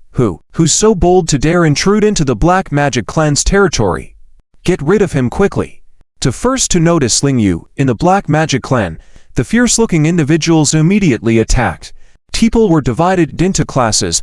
The lower-class members of the Black Magic clan had dark skin and fierce features, looking like the black bear spirits in Journey to the West. Initially, Ling Yu walked right past them, and they were unable to lay a finger on him. It wasn't until Ling Yu passed by a room and saw several defenseless women being bullied by a representative of the Black Magic clan that he became furious. He kicked the representative, pinning him against the wall for a long time. Doom. The loud sound scared other members of the Black Magic clan from acting recklessly. Ling Yu wanted to save the women, but he found that they were already madly disturbed, revealing the inhuman abuse they had suffered there. The anger in Ling Yu's heart burned more fiercely. He wanted to unite all forces on the island, but at that moment, he had the thought of destroying the Black Magic clan completely. Who dares to court death, causing chaos in our Black Magic clan's territory? In the next moment, the Black Magic clan's leader, Dolan, accompanied by representatives like Aberdeen and Ding Li, quickly arrived and surrounded Ling Yu. Aberdeen and Ding Li, not to mention Dolan, were all fierce individuals. Dolan had 6 fingers on one hand and only 4 fingers on the other. If others resembled black bear spirits from Journey to the West, his appearance was akin to that of the Bull Demon King. In the dim light, the only visible parts were their eyes and teeth because they were so dark. If it were anyone else, facing a group of brutal and fierce individuals would have made them wet themselves with fear. Ling Yu remained expressionless and stepped forward towards the entrance. His intimidating presence made the Black Magic clan representatives retreat. It's you again. Aberdeen and Ding Li had already developed a shadow regarding Ling Yu. If it weren't for the hostages last time, they wouldn't have even touched a hair on his head. Now, with Ling Yu coming alone, and their many numbers, they still couldn't act rashly. Night Volve clan member, what are you here for? Despite knowing Ling Yu was the Night Volve boss, definitely stronger than the bear and Jian, Dolan questioned boldly, aware of their larger numbers and this being their territory. I'm here to give you a warning. Ling Yu appeared unusually cold, his eyes sharp. When the Vegetable Dog clan surrenders to becoming your slaves, none of you are allowed to touch a single one of them. Otherwise, when you lose to the Night Volve clan, I will cut your flesh piece by piece. Understand? As his words fell, many people trembled slightly. Ding Li's legs even felt a chill. Ha, do you think we are afraid of you? Dolan couldn't just back down. Being a clan leader, if he were warned by someone and got submissive after just a few words, where would his face go? However, as he uttered the words, Ling Yu made a move with his northern boundary dragon palm, intentionally misdirecting slightly. Even so, Dolan was still startled and dodged, thinking he had dodged successfully. Doom. Where Ling Yu's palm energy reached, the stone wall collapsed like straw. The ordinary members of the Black Magic clan were scared and started fleeing. The skilled representatives were drenched in cold sweat and didn't dare to confront Ling Yu. This is all I have to say. Take care of yourselves. Ling Yu turned and left, and everyone scattered to make way for him, none daring to oppose him. Unbelievable. Dolan was furious, grinding his teeth, feeling that he had lost all face. Boss, we can't ignore this warning. Aberdeen couldn't help but advise, we have experienced the strength of the new boss. He's not easy to deal with, and there's also the bear. Fear him. Dolan was not ready to let go of his dignity, uttering some customary strong phrases. It was only after a few underlings persuaded him that he coldly snorted, "Damn it.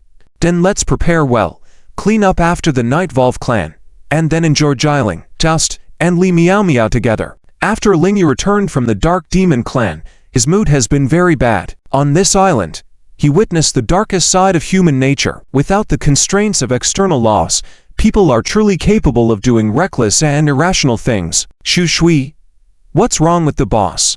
As the Wind Carry, Ironhead, and Ostrich, they walked to the Night Volve clan's training ground and found Lingyu practicing martial arts frantically by himself. Shu Shui also shook her head and pouted. After the boss came back, he said he wanted to prepare for a match against the Dark Demon clan, and has been diligently practicing here by himself. Ah, it must be because Zi and Sanshao are not stepping up. The boss is under too much pressure.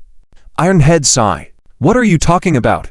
With the boss and Big Bear, even if Zi and Sanshao don't join, we would still win. The boss doesn't need to be like this. Ostrich immediately refuted his opinion. Lingyu could hear them talking, but he continued to quietly practice alone. He knew that his real opponent was not the Dark Demon clan.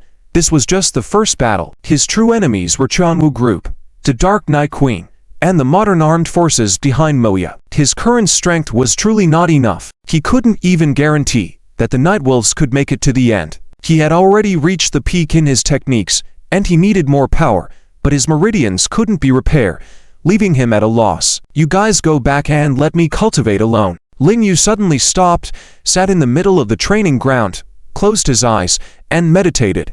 Shu Shui and the other three looked at each other and ultimately followed the boss's orders, leaving the scene. After an unknown amount of time passed, the sky began to snow. Suddenly, a voice came from behind Lingyu.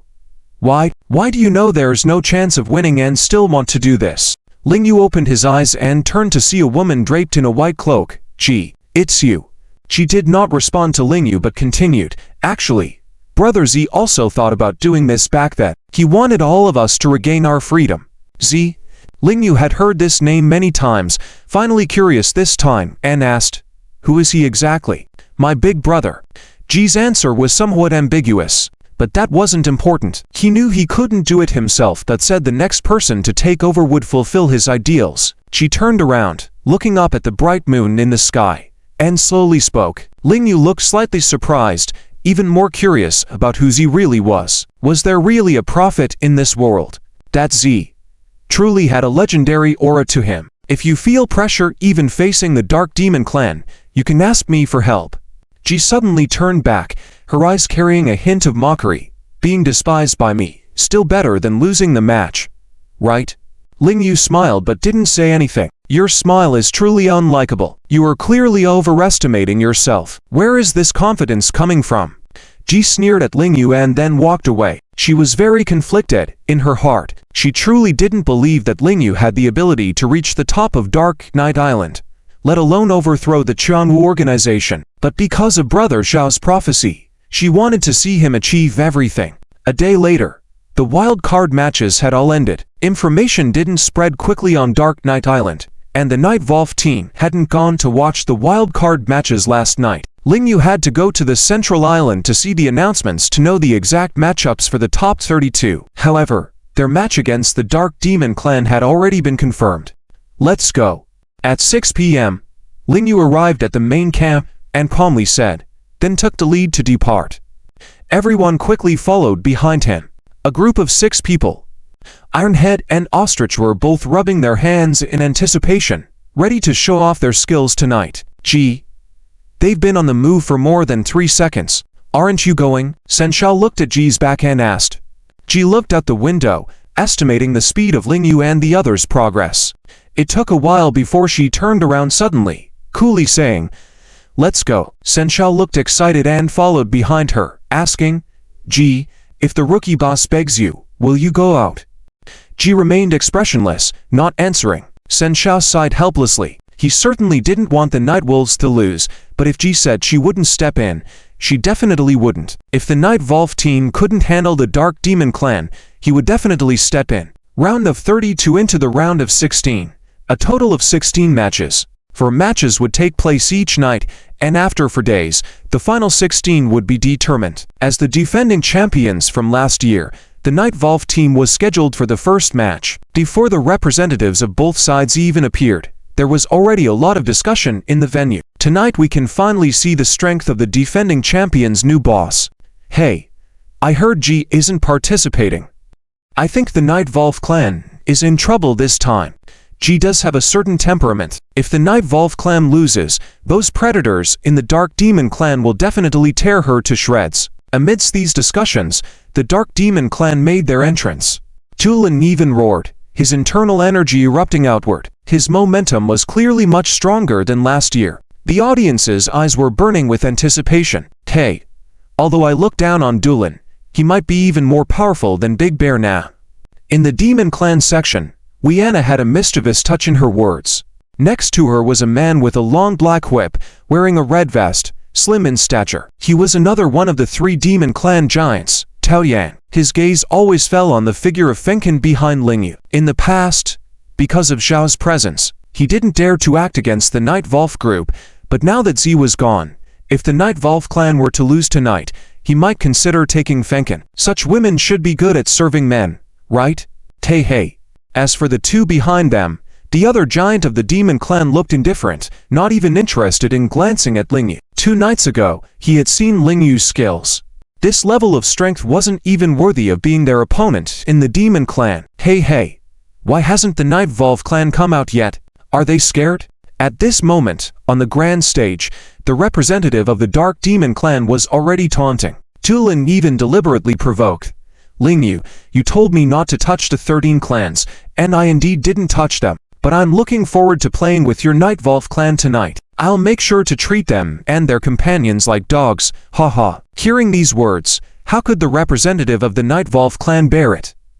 Even Shen Xiao, who had followed Ji to the venue just now, wanted to tear these arrogant people apart. King Long, Lingyu's strength should be greater than what he showed that night, right? Sun Zi, from the Sun Clan seat, also looked serious. In his eyes, with Ji not participating, Big Bear and Jian being evenly matched, and Night Volve missing 2 members, the key to victory lies in Lingyu's strength level. Haha, his strength has actually increased since his time in the Cloud City. But since he is my acknowledged brother-in-law, I am sure he will win tonight. Li Qinglan had confidence in Lingyu. Most importantly, he understood Big Bear's strength, so there shouldn't be any problems.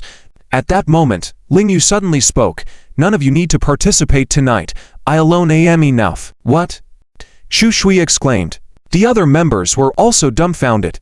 Even Big Bear hadn't expected the boss to make such an arrogant decision. What's more, Lingyu's attitude was resolute. This is the boss's order. With that, he jumped onto the arena alone. The whole audience was stunned. Even Ji didn't expect that Lingyu not only didn't ask her to go on stage but went up alone.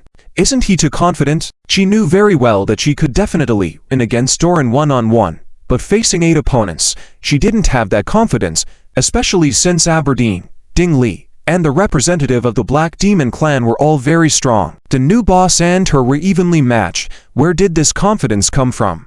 No way. San's eyes widened in shock. Is the new boss serious? Is he sure he can last even 3 seconds? Dare boss, what should we do now? Ironhead and Ostrich were also a panic. Fengken looked at the bear, waiting for him to speak. If the bear went up, they would definitely go together. But the bear raised his hands and calmly said, "What Night Volve says always goes when it comes to matters like this. If he says one person goes up, then one person goes up." With these words, the others had nothing more to say. Shu Shui was even more worried, biting her little hands. According to the rules, each powers it representatives can go up individually or together. So if the boss was defeated and Night Volve didn't surrender, the others could still go up together. She was worried about the boss's safety and what if he lost and surrender. Ooh. Shu Shui quickly patted her head. What was she thinking? How could the boss lose? And surrendering was even more impossible. Ha. Just you going up alone? Are the rest of Night Volve all cowards? Doran also stared, Why die? And finally laughed a while before speaking. To deal with trash like you, I alone am enough. Ling Yu's expression was cold, emitting a chilling air. He had indeed considered uniting all forces, but the actions of the Black Demon clan were despicable in his eyes. If he didn't clean them up viciously, it would be hard to let it go. Boss, stop wasting time with him. Just kill him. Aberdeen was the first to pounce. He knew this was the Black Demon clan's best chance, or else, when Baranji joined in, the Black Demon clan had no hope of winning. Now was the time to break them one by one, or force the Night Volve boss to admit defeat. Absolutely not to miss this opportunity. Good. Let's go together. Turn the Night Volve boss into minced meat. Doran also shouted. But before the others could support Aberdeen, Ling Yu slapped Aberdeen away, spitting blood, flying several meters, directly falling off the platform, his condition unknown. Impressive. At this point, the audience of other powers below the platform were also amazed. Liana finally understood. That day Ling Yu facing off with her was never intending to kill, otherwise, she might have ended up as a corpse by now. Impressive. My brother-in-law indeed. Ha ha. Li Qinglan was excited, clapping his legs, not expecting that after half a year of not seeing him, his brother-in-law had improved so much, truly living up to his sister. Sun Zi nodded repeatedly, impressed by the new Night Volve boss style similar to last year's champion. Other experts from the Black Demon clan were stunned, hesitating to move forward. Come on. Ling Yu beckoned them with a wave of his hand. Who's next? Bring it on. I still need to deal with 7 more. He couldn't forget the brutal acts of the Black Demon clan, where representatives of the Dog clan were all disabled. He wanted to teach them a lesson. However, not only did the Black Demon representatives not step forward, Ding Li even retreated in fear. F***CK. Attack together. If no one goes up, I'll kill him myself. Doran roared ferociously. The other Black Demon representatives, clearly having suffered under his tyranny, begrudgingly gather under his command. But with their 6 plus Doran, the 7 of them attacking from all sides, they couldn't effectively land a hit on Ling Yu. The onlookers who were already surprised below the platform couldn't help but gasp. Many knew that the Black Demon representatives had trained together for many years and had great coordination. Especially after this year's rule came out, they had trained as a team for several days, but they hadn't imagined that they couldn't handle even one person now. Bow. Bang. Snap. Ling Yu's moves were so flexible, using fists, palms, legs, grappling. He dodged calmly. Wow. Boss is so amazing. Shu Shui jumped excitedly. Ostrachan, Ironhead were also ecstatic, spinning in place in excitement while holding hands. Boss was very awe-inspiring. Gee. Do you understand now? Seeing Ling Yu easily handling the Black Demon clan's 8 top fighters, Bear finally came to Ji's side. If the boss hadn't been injured that night, you wouldn't have stood a chance against him. Ji still smiled smugly. I really am not his match, but he might not surpass my big brother Z. Might not. Dare looked at Ling Yu, who was dominating the stage, and smiled slightly. He and Big Brother Z excel in different ways. In certain aspects, Big Brother Z is better than him. She didn't understand Bear's cryptic remarks and turned away coldly. There was no need to continue watching this battle tonight, and she had no reason to stay on the scene. I announce, Night Volve clan wins. The referee from the Chanwu organization announced the result. Ling Yu walked up to Doran. Doran, crawling on the ground in fear, was stepped on by Ling Yu. You're all slaves to Night Volve now, and the Dog clan is also under us. If anything happens to them in the next 2 days, I will return the favor tenfold. His killing intent was palpable. Doran was already terrified, pleading, Boss Yu, we didn't do anything. The women are all yours. Please spare our lives. As per the new rules of the competition, the victor had the power of life and death over the defeated. Ling Yu wanted to kill them all, and the Chanwu organization would not interfere. Humph. Don't think everyone is as despicable as you. After I confirm, then I'll decide whether to spare your dog lives. Ling Yu's imposing aura was like a prison. Until he left the stage, the ongoing discussions at the scene persisted. I didn't expect Night Volve to lose 1 Z and gain another U. Why doesn't our clan have such luck? Did the Chanwu organization intentionally arrange this? This year seems to be another showdown between Night Volve and Tianmo. Who can compete with these 2 clans? Amidst the discussions, in the viewing area of the Tianmo clan, Liana couldn't help but ask, Boss, should we send someone up next to show our strength and steal the limelight from the Night Volve boss? The next round was Tianmo clan's turn. As last year's runner-up, the Tianmo clan was placed last in the order, so they wouldn't face Night Volve until the finals. Their boss was a very ferocious man, with a burly stature, a big bald head, wearing a red cloak, and an X-shaped scar on his forehead, exuding a domineering aura. His name was Lu Wudao. Jian, you go up. I'll go. After instructing Dao Yan, Lu Wudao got up and left directly. The other two giants of the Tianmo clan also coldly followed suit. For others, the competition where one had to stake their lives was a tough battle, yet for them, it was like play. Among the top 15 experts from last year, the Tianmo clan alone had 4. Hehe. Then I'll go up on the stage first to have some fun. After winning, I'll enjoy my spoils. Jian looked sinister, speaking with a hint of weirdness, instructing his 2 men, Yinhan, Li Gui, you to help keep an eye on Night Volve today. No matter what, I don't want to let Fenken go again. Hehe. The 2 henchmen of Teach Sheep, one with a pale face and the other with a blood-red face, received the order and both stared at the Night Volve clan's viewing area, their eyes as if they were those of malevolent spirits. The warriors who arrived on Dark Night Island, aside from a portion who sought to dominate the island, would meet with top fighters from around the world. Most of them were recruited by the Celestial Martial Organization from various places worldwide. These individuals either possessed special talents or had physical abilities beyond ordinary people. In order to train a super assassin, the Celestial Martial Organization spared no effort to bring forth suitable candidates. For example, Peach Sheep was a warrior with special bloodlines, and due to his high strength, he still retained his original name. Warriors like malevolent spirits and ghosts, on the other hand, had not made a name for themselves, so everyone only remembered their nicknames, with no one caring about their real names and origins. The audience area of the Night Volve. Ling Yu represented the Night Volve in battle, single-handedly defeating 8 representatives and causing a stir on Dark Night Island. Following this, aside from Jian 3 seconds, the other members became even more fervent in their loyalty towards him. They were increasingly believing that Ling Yu could replace Jian lead Night Volve to the peak. But soon, Ling Yu and Night Volve's limelight were stolen by the demonic clan. Teach Sheep also made his entrance, effortlessly crushing his 8 opponents, because he was even more ruthless than Ling Yu, which left everyone more shocked. What else do we have to fight in our clan? The demonic clan is too powerful. This Peach Sheep is just one of the 3 giants. There are 2 more above him. The Night Volve clan leader fought single-handedly against 8 opponents and won, even before the demonic clan leader needed to step in. The demonic clan leader is already invincible. What's the point for the other clans to keep playing? We should surrender to the demonic clan early. Maybe we can even receive some benefits. Hearing the discussions on site, members of the Sun clan fell silent as well. Sun even asked Sun ZH, "Leader, what should we do this year?"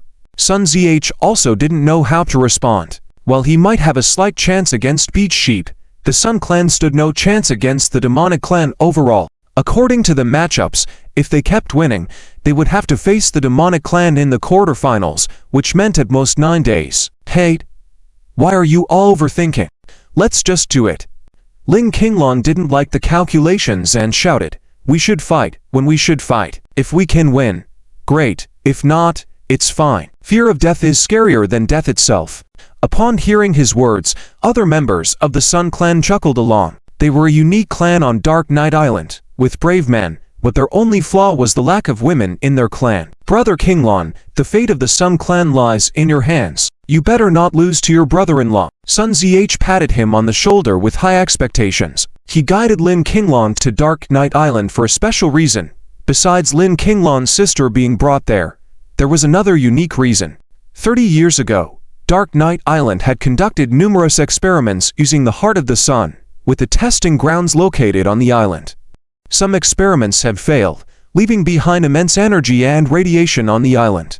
Ordinary people exposed to this radiation would likely die. However, some individuals had unique physical qualities that allowed them to absorb this radiation, enhancing their strength. Lin Qinglong was a martial arts prodigy discovered by Sun ZH's father, just like Ling Yu, who discovered earlier that he was not a master of golden bell covering but had a body as strong as steel. Unexpectedly, after Lin Qinglong was brought to Dark Night Island by the Sun family, he could actually cultivate in those radiation areas, and his progress was astonishing. In the previous competition, Lin Qinglong did not have the chance to participate, But this year, he was undeniably the Sun Clan's secret weapon. On the other hand, Liana followed the two leaders back to the demonic clan camp, but unintentionally fell behind. The two leaders disappeared from her sight, leaving her panting and having to stay in place, sighing bitterly. Thank goodness, no one saw this. Otherwise, as one of the demonic trio, I would really lose face. The demonic clan leader, who was the second-ranking expert on Dark Knight Island last year and lost to Z, had been diligently cultivating for half a year and seemed to have surpassed last year's Z now. The leader of the demonic trio, with a single name, Zhu, was ranked third on Dark Knight Island last year. Although there was a noticeable gap between him and the top two, his strength was unquestionably superior to the rest. With a ranking of just 12, facing tens of thousands on Dark Knight Island was no issue for Liana, but trying to keep up with Lu Wuda and Zhu was simply impossible. Just then, a stern man approached under the cover of night. Proud Liana noticed this man's complex expression. Surprise, admiration, excitement. Zhu, did you come back specifically to wait for me? It was well known that Liana admired strong individuals. She had been a prominent figure on Dark Knight Island back then, but it was her admiration for Lu Wudao and Zhu that led her to join the demonic clan. Compared to the domineering and fierce-looking leader Lu Wudao, Zhu maintained a cool and composed air, but his looks were not lacking either. Clearly, he was her favorite. No.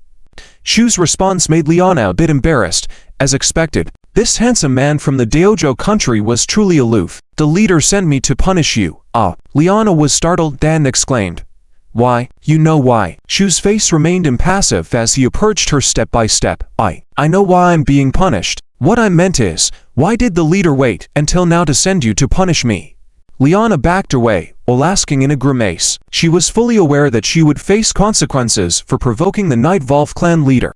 But in the past, such actions would lead to immediate punishment upon returning to the demonic clan. The leader had long issued a ban on private fights with the Night Volve clan to avoid escalating conflicts. However, with a change in the Night Volve clan leadership, she couldn't resist picking a fight. If she had won, it would have been fine, but she ended up losing, even having her necklace taken. This incident embarrassed the demonic clan, so it was only fair that she faced consequences. What puzzled Liana was why the leader deliberately delayed her punishment, clearly allowing Peach Sheep to continue provoking the Night Volve clan. Otherwise, if she had been punished earlier, would Peach Sheep dare to openly declare today that he would fight against Fenkin within the clan? I don't know. Zhu didn't explain to Liana. He was only there to carry out his mission. Hey! Wait. Startled by his cold and murderous aura, Liana wanted to call for a temporary halt, even considering removing her clothes to reveal her attractive figure, teasing with her eyes. Zhu, can we punish differently? I have great skills in that area. However, Zhu, showing no pity, punched her directly in the abdomen.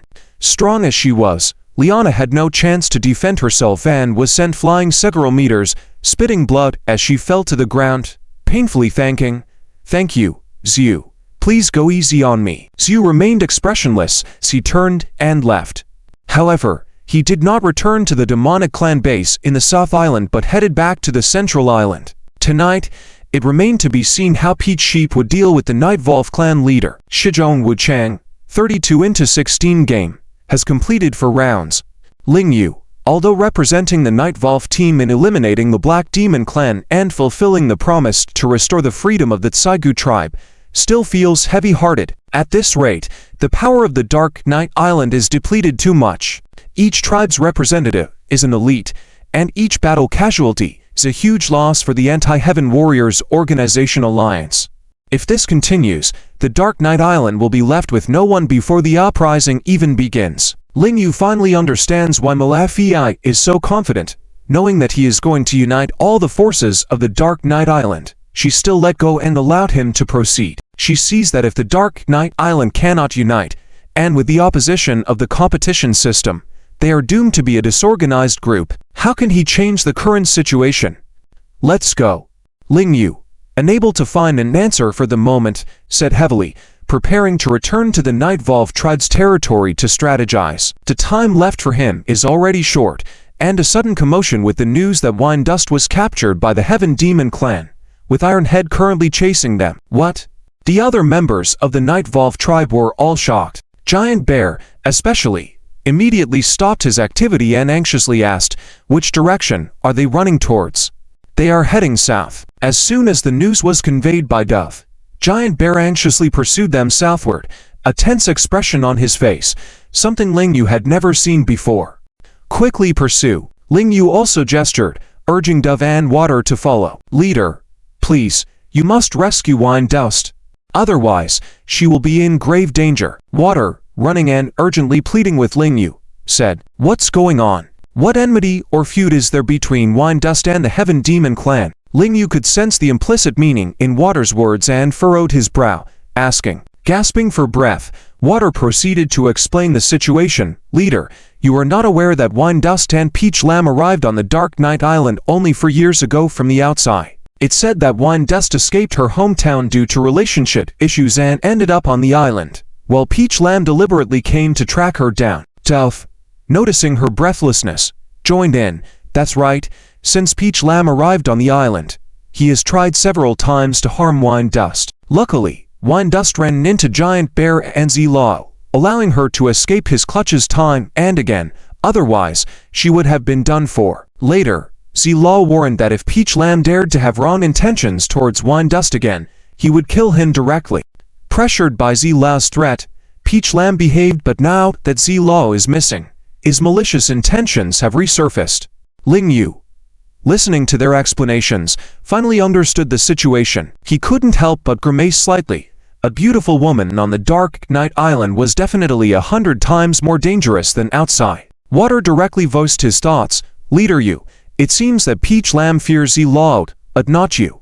You must strike hard to make him tremble at just the sight of you and never dare to have any thoughts about Wine Dust again." Humph. Lingyu chuckled and nodded. It appeared that defeating the Black Demon clan single-handedly did not earn him much prestige. Peach Lamb also won against overwhelming odds and deliberately suppressed him, even openly grabbing Wine Dust in front of him to show his strength. It seemed that he needed to be more fierce, to establish his authority decisively. In the Dark Fire Alliance's territory, there were a few figures entangled under the cover of night, not belonging to their respective tribes.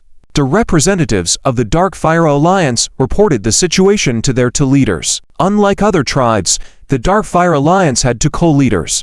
The male leader, Bingyu, was a very cold and ruthless man overseeing 3 female representatives. The female leader, Yanyan, was a fiery-tempered woman, but had 3 male representatives assisting her. Of course, the Dark Fire Alliance had many skilled warriors, and those capable were not just limited to the 8 representatives. Since this is a matter between the Heaven Demon clan and the Night Volve clan, it has nothing to do with our Dark Fire Alliance. Mind your own business, commanded Bingyu. "How is it just minding our business?" Yanyan had a different attitude, proudly stating, "Anything happening in our Dark Fire Alliance's territory is our concern. While others may fear the Heaven Demon clan and the Night Volve clan, we do not. Let's go. Let's see what's happening." Yes, her 3 male subordinates immediately followed her. Everyone was well aware that when the Dark Fire Alliance came to the Dark Knight Island, they aimed to dominate. They were more fanatical about supremacy than anyone else, with no fear in their dictionary. At that moment, Ironhead, gasping for breath, shouted to the people ahead, "Release Wine Dust quickly. Otherwise, when my leader arrives, you will undoubtedly be left with not even a piece of your skin." At the time on the island, he went to the restroom with Wine Dust, not expecting that after they finished. He waited and waited, but Wine Dust did not come out. Later, he discovered that the spirits of the Heaven Demon clan and the Fierce Ghosts had actually carried her away from behind the restroom. He immediately yelled for Dove to inform the leader and pursued the Heaven Demon clan's people alone. The people of the Heaven Demon clan were also cunning. They initially ran southward, and Dove also thought they were taking Wine Dust back to their territory to harm her. However, they suddenly reversed direction, circled back to the north, and now arrived at the camp of the Dark Fire Alliance. Nonetheless, Ironhead had faith in Dove's abilities. He would definitely bring the leader here. Hey, your leader? Very powerful? Under the cover of night, a malevolent man walked out, sneering at Ironhead. The spirits threw Wine Dust to the ground, and the malevolent man immediately stepped on her, preventing her from getting up. Ironhead, leave quickly. You are no match for them. Wine Dust knew she couldn't escape today, and didn't want to burden Ironhead further. Not to mention Peach Lamb, one of the 3 titans in the Heaven Demon clan. Even the spirits and fierce ghosts were too much for her and Ironhead to handle. The Night Volve team's victory last year was entirely due to DRIZZLE leading the 3 Night Volve giants back. The other 4 were just adding to the numbers. Hehe. Heard that? Leave now, and I may let you go. Otherwise, I might change my mind, and your body will be left in the Dark Fire Alliance. Peach Lamb threatened recklessly. The spirits and ghosts also sneered at Ironhead, emitting a chilling aura that made one's scalp tingle. Ironhead's body trembled, but suddenly he gritted his teeth and shouted, "No. We, the Night Volve tribe, do not abandon our companions as cowards." This statement, exclaimed, not only startled a Heaven Demon clan, it even made Wine Dust shiver. When did Ironhead become so honorable? Even Ironhead himself didn't know. In the past, he would at most pass the information along to let the leader personally confront the people of the Heaven Demon clan, something he vowed not to do. But considering how Leader Yu was willing to be beaten by Aberdeen to save him, if he now ignored the other Night Volve tribe members in peril, would that still make him human? Heh. Really? The spirits and ghosts suddenly pounced on him, sneering, "Then let's see how honorable you are now." Sout. With a combined effort, the 2 of them quickly brought Ironhead down. The fierce ghost sat on him, while the spirit kept kicking his head ruthlessly, gloating, "Your head is certainly quite tough. Let's see if I can kick it through." Ha. Sout. Kick after kick. Ironhead was dizzy from the blows, blood seeping from his head, close to passing out. Watching this scene, Wine Dust's emotions burst forth, tears streamed down her face. When did Ironhead become so brave? Stop. Suddenly, a stern voice rang out in the night. Yanku and the fierce ghosts were taken aback. In the next moment, however, they sneered and laughed. "Oh, we thought it was people from the Night Volve clan coming here to die. Didn't expect it was the Ice and Fire clan. Hehe. If you don't want to die, then don't meddle in the affairs of our 2 royal clans. You don't have the ability." Yanku and the fierce ghosts coldly threatened Yanyan and the others, bluffing. If it were just the 2 of them, of course, they wouldn't have the ability to cause trouble in the Ice and Fire Alliance, but behind them were the 3 big heads of the Heavenly Demon, just having fought 8 people alone, killing everywhere. "You 2 little ghosts have quite the boldness. Do you want to be burned to ashes by me?" Yanyan coldly snorted, reaching out a hand, upon which a blazing flame ignited. If Ling Yu were present, he would definitely notice that her way of manipulating fire was different from 3 seconds, even more miraculous than 3 seconds' way. She seemed to control the flames like a fire god. Yanku and the fierce ghosts dared not be arrogant anymore, quickly retreating back to the side of Taoyang. "Yanyan, are you sure you want to offend me?" Taoyang threatened with evil intentions. "Don't forget the rules of this year's competition. Sooner or later, you will become our slaves." Hehe. The representatives from the Ice and Fire Alliance were slightly shocked. According to the rules of this year's competition, the power that wins the championship can ascend to the Dark Knight Island, and the other powers can only submit to them. The most likely to ascend, of course, was the powerful Jian clan. Hey. Who will become whose slave is still uncertain. This place is still the territory of the Ice and Fire Alliance, and we will decide. However, Yanyan was not afraid in the slightest, even stepping closer step by step. This was her personality. Who knows what will happen in the future? Because she was timid, she should admit defeat in advance. That's not her style. On the contrary, Taoyang ground his teeth, seeming a little unsure. They were the only 3 who came to the Ice and Fire Alliance tonight. If they were really to start a fight with the Ice and Fire Alliance, not only would they not win, but they would also be in the wrong. After all, they had intruded into someone else's territory to cause trouble, and being killed would be their just desserts. No, his opponent tonight is me. At this moment, a firm voice interrupted the hostility between the 2 sides. Yanyan also turned to look, seeing a man with flowing black hair and sharp features walking over, his eyes seeming to contain a surprising light. "Boss." Ironhead, lying on the ground, seemed to see hope and struggled desperately to get up, tears mixed with blood, very touching. He knew that ostriches had a keen sense of smell, and Wine Dust had a special feminine scent, so the ostrich would definitely lead the boss here. This was trust in a partner. "Don't be afraid, I'm here." Ling Yu walked over, patting Ironhead on the shoulder and helping him up. This little brother, since the first time he met him, had already changed. Wine Dust, still lying on the ground, could clearly feel that, because of the boss's influence, the Night Volve clan was changing, and even the Dark Night Island was changing. She really wanted to see if this kind of change would eventually lead to a shocking transformation. Oh, so it's the old boss of the Night Wolves. I'll give you face this time. You can rescue your woman yourself. I won't interfere. Yanyan stepped back, leading the experts of the Ice and Fire Alliance to the side. If the Ice and Fire Alliance wanted to dominate the Dark Night Island, the Night Volve clan was definitely a super obstacle, and now they could observe the opponent up close. Because of the spectators, Tao Yang became even more excited, suddenly reaching out and tearing Wine Dust's fur coat to shreds, and casually throwing it aside. Wine Dust's voluptuous figure was exposed to the cold air under the moonlight, even more alluring. Damn it! Ironhead and Ostrich were furious. Waters also blushed. The three monsters of the Chanmo clan were getting more arrogant. Hehe. Do you want to save Wine Dust and raise her as a little pet? Let's see if your new boss has the ability. Tao Yang completely disregarded Ling Yu. The power Ling Yu showed against the Chanmo clan was simply not enough to intimidate a high-level expert like him. Yin Han and the Fierce Ghosts were even more pleased. 3 against 3. You can't beat us. Haha. In their view, Ling Yu was at best on the same level as Tao Yang, and facing Waters and Ostrich, it was simply child's play. As long as the Ice and Fire Alliance didn't meddle too much, they were sure to win. This was their plan from the beginning, running purposely to the south, but turning around to the north in the end, really led the reckless people like the giant bear away. Otherwise, he and Ling Yu would join forces, and Tao Yang would definitely not be able to match them. Just as they were laughing triumphantly, Ling Yu suddenly narrowed his eyes, saying disdainfully, "To deal with you three, who needs 3 people? I alone am more than enough." What?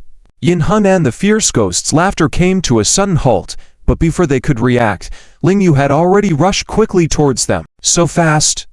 Even Yanyan's eyes brightened. This speed was even faster than when he fought the Black Demon clan before. It seemed that the boss of the Night Volve was truly angry and about to get serious. Dao Bai also stared wide-eyed. In the next moment, he saw Ling Yu knock out his 2 subordinates with just 2 slaps. The moves were indescribable in terms of technique, yet they were effortlessly executed, and the 2 lackeys were taken out in seconds. Waters chuckled. In front of real experts, Yin Han and the Fierce Ghosts were not even considered top-tier warriors.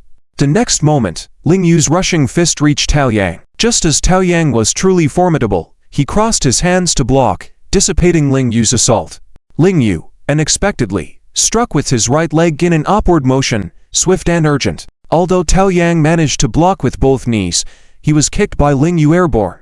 Fan Chen, are you okay? After forcing back the fierce enemy with 2 moves, Ling Yu gently helped Fan Chen up and pulled her cloak over her. Boss. Fan Chen was deeply moved. Few people cared about her so much on Dark Night Island, especially since she could see from Ling Yu's eyes that he wasn't just after her body, which made him so kind to her.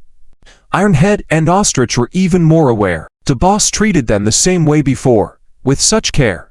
Damn it, don't be too arrogant. Feeling ashamed, Tao Yang was rescued by Ling Yu, feeling that he couldn't lose face and directly jumped over, launching a series of attacks on Ling Yu and the others. Ling Yu was shocked. Others may not know what technique Tao Yang was using, but he had a profound knowledge of martial arts and recognized that Tao Yang was using the Dami Bakal technique. It was an ancient martial art that had been passed down for thousands of years in the Black Land region, with extremely vicious and lethal moves, each aimed at killing the opponent. Moreover, the technique and style were completely different from the traditional martial arts of the Dragon Kingdom. Tao Yang, feeling humiliated, did not care if he might mistakenly kill Wine Dust. He was in a murderous rage. Fortunately, Ling Yu's versatile and profound martial skills allowed him to see through the opponent's moves. Even so, to protect Wine Dust, he dodged the killing moves, but was still caught off guard by Tao Yang's claw, tearing flesh and blood from his back. Boss. Tears welled up in Wine Dust's eyes, willing to be hurt instead. I'm fine. Ling Yu still smiled at her, gently pushing her away. Die. Tao Yang would not let go of this opportunity for revenge, leaping over, intent on putting Ling Yu to death. Boom. Pop. Each of Tao Yang's strikes carries the destructive power to crush and demolish, leaving behind either large craters or shattered trees wherever his fists and feet land. Truly deserving of the reputation Xu Shui exclaimed, both shocked and worried. Fenken mentioned that this guy won single-handedly destroy a true Pin Haijo. I didn't believe it before. But now, T2 and Tuanyang were also nervous, tightly clenching their fists and gritting their teeth, shouting, "Come on, boss. You cannot afford to be hit again." Tao Yang's moves were so fierce that if the boss were to be hit solidly just once, it would be over for him. Hehe. Yelling boss. Aren't you supposed to be arrogant? Aren't you supposed to be strong? How come you're just dodging? Have the guts to take my move. Tao Yang attacked while taunting Lingyu. Yan, watching from the side, was also trembling in fear. Tao Yang's killing moves were terrifying because the opponent couldn't withstand them at all, especially a woman like her. If she tried to resist directly, her limbs would likely be shattered. Fortunately, Lingyu seemed to anticipate everything, even though he was constantly on the defensive. He managed to avoid being hit by Tao Yang. Just as Tao Yang was at the height of excitement, he suddenly reached out with both hands, one hand pressing down on Tao Yang's knee, and the other gripping his wrist. The whole audience was shocked. Tao Yang's excitement turned into astonishment. His proud moves were actually directly countered. One must note that besides Lu Wudao, no one had ever done this before. Dame Boxer, you think you're invincible? Lingyu suddenly roared, lifting Tao Yang and slamming him forcefully to the ground. Doom. Tao Yang's sturdy body directly smashed a big pit into the ground. Lingyu followed with another punch, deliberately slowing down a bit because he didn't want to kill Tao Yang. But unexpectedly, Tao Yang managed to dodge the fatal blow, rushing towards Fenken, who was standing not too far behind Lingyu. Fenken was shocked. Lingyu also sighed, internally, realizing his carelessness. He didn't want to kill Tao Yang, losing a powerful force for the future resistance against Chuanwu group, but he was about to suffer a loss in the present moment. Xu Shui and the others knew Tao Yang's treacherous nature well. She would stop at nothing to win. Just then, a lightning-fast figure suddenly flashed from the side. So fast? Yan marveled once again. The battleground of the Ice and Fire Alliance today really attracted the attention of many extraordinary characters. Lingyu couldn't help but be amazed too, realizing that the opponent's speed was no less than his own. Was it yet? No. Pop. Before Tao Yang could attack Fenken, a palm landed on his abdomen. Tao Yang only felt his breath stop, his entire belly flipped upside down, and a mouthful of fresh blood spurted out. Tao Lao Da. Yin Han Li Gui wanted to come over to help, but upon realizing who the figure was, he was instantly scared, his legs trembling as he stepped back. Even the members of the Yellow Tribe Band Ice and Fire Alliance were extremely surprised, because the skilled person who injured Tao Yan was none other than the leader of the three giants of the Qianmo tribe, Zhu. Lingyu also looked at the man in front of him in surprise, feeling that his aura was somewhat similar to Yuanshu. The only difference was that this man appeared colder than Yuanshu, like an indestructible oriental sword. Zhu. Why? Tao Yang lay on the ground, obviously injured, gritting his teeth and looking up at the chilling Zhu, his eyes full of confusion. We are on the same team. Why did you ambush me? Ambush? Zhu sneered. I was just following the boss's orders, punishing members who attacked the Yellow tribe without permission. Upon hearing this, Yin Han and Li Gui trembled even more. They remembered the boss's order clearly, but since Li Gui had previously attacked the Yellow tribe and hadn't been punished, they thought the boss wouldn't enforce it. Yet, Zhu chose to execute the punishment at this moment. Pop. Pop. Zhu struck down Yin Han and Li Gui consecutively, showing no mercy. Blood filled the scene. Even Lingyu was internally shaken. He hadn't expected Zhu to be so ruthless towards his own clan members. How ruthless must his heart be? Yan and the others were filled with extreme awe towards the Qianmo tribe. They weren't concerned at all about injuries to their members affecting the upcoming battle competition, displaying such arrogance. But they indeed had the capital to do so. Lingyu, right? After finishing all this, Zhu turned to Lingyu, his gaze sharp. Lingyu nodded, feeling from the other's eyes that he wasn't highly regarded. Despite defeating Tao Yang, Zhu didn't seem to think much of him. Our boss wants to see you. Tomorrow night, Qianmo tribe awaits. With these words, Zhu left without waiting for Lingyu's response, paying no attention to his companions. Why aren't you scramming? Lingyu was not planning to take action, coldly stating a word. Tao Yang and the others gritted their teeth, struggling to get up, and left the Ice and Fire Alliance's territory. Hehe. Yelling boss. Indeed impressive. Yan, along with the members of the Ice and Fire Alliance, approached, filled with fighting spirit, saying, "In the next 16-8 match, we'll meet you. Looking forward to battling with you." Humph. Shu Shui and the others showed no fear of the provocation. Ling Yu, however, had no intention of fighting. Looking at Yan and asking, "Are you the leader of the Ice and Fire Alliance?" "That's right." Shu Shui quickly approached, whispering to Ling Yu, "But only one of the leaders." Yan coldly hummed, "Even if it's just one. The Ice and Fire Alliance's territory. What I say still stands." Ling Yu arched his hand. "In that case, I'd like to talk with you all." "Oh." Yan was surprised, intentionally sneering. "Are you planning to surrender early? Or do you want to join forces to resist the Chanwu organization? Please spare us the unnecessary talk." Iron Hit and Ostrich immediately opened their mouths wide, looking at each other. Even they knew that their boss had brought them to the Ice and Fire League for this very purpose. If they didn't talk about these matters, what else was there to talk about? Marriage. Although Ling Yu was slightly taken aback, he still smiled and asked, "Do you Ice and Fire League have plans to ascend to Dark Knight Island?"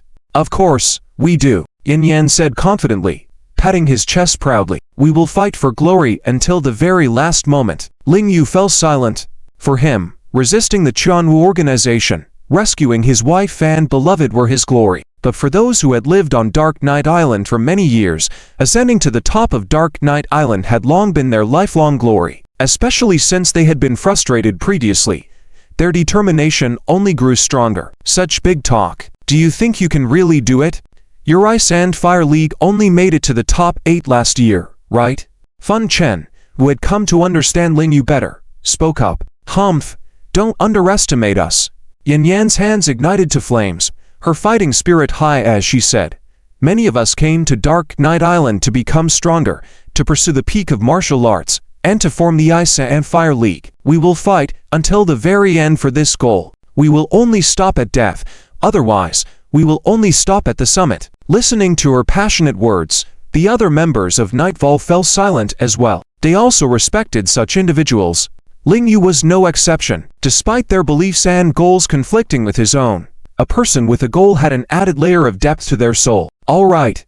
3 days later, let's settle this on the stage." Knowing he couldn't persuade them otherwise, Ling Yu could only request, "I look forward to clashing with you on the stage. If we lose to you, we will submit and accept any punishment.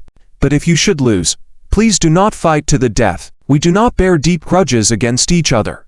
I assure you that we will not harm you, nor make you slaves." Upon hearing this, Yan sneered. Her mindset was straightforward.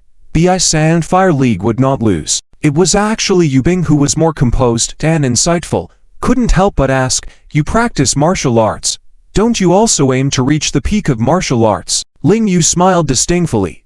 "There is no peak in martial arts.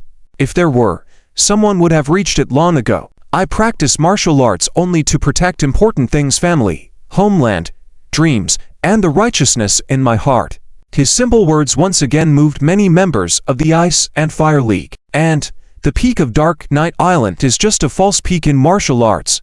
Ling Yu continued, "The powerful individuals here are like fierce beasts raised by humans, following human will to compete for the top spot. Even if they become number 1, aren't they just puppets of the Chanwu group?" If the previous words were thought-provoking, this one was a direct blow. The Chanwu group just wants to select the strongest martial artist, then transform them into their top assassin to achieve their ambitions. Do you think it's glorious to fight desperately for their goals? Ling Yu revealed the truth, something not everyone knew.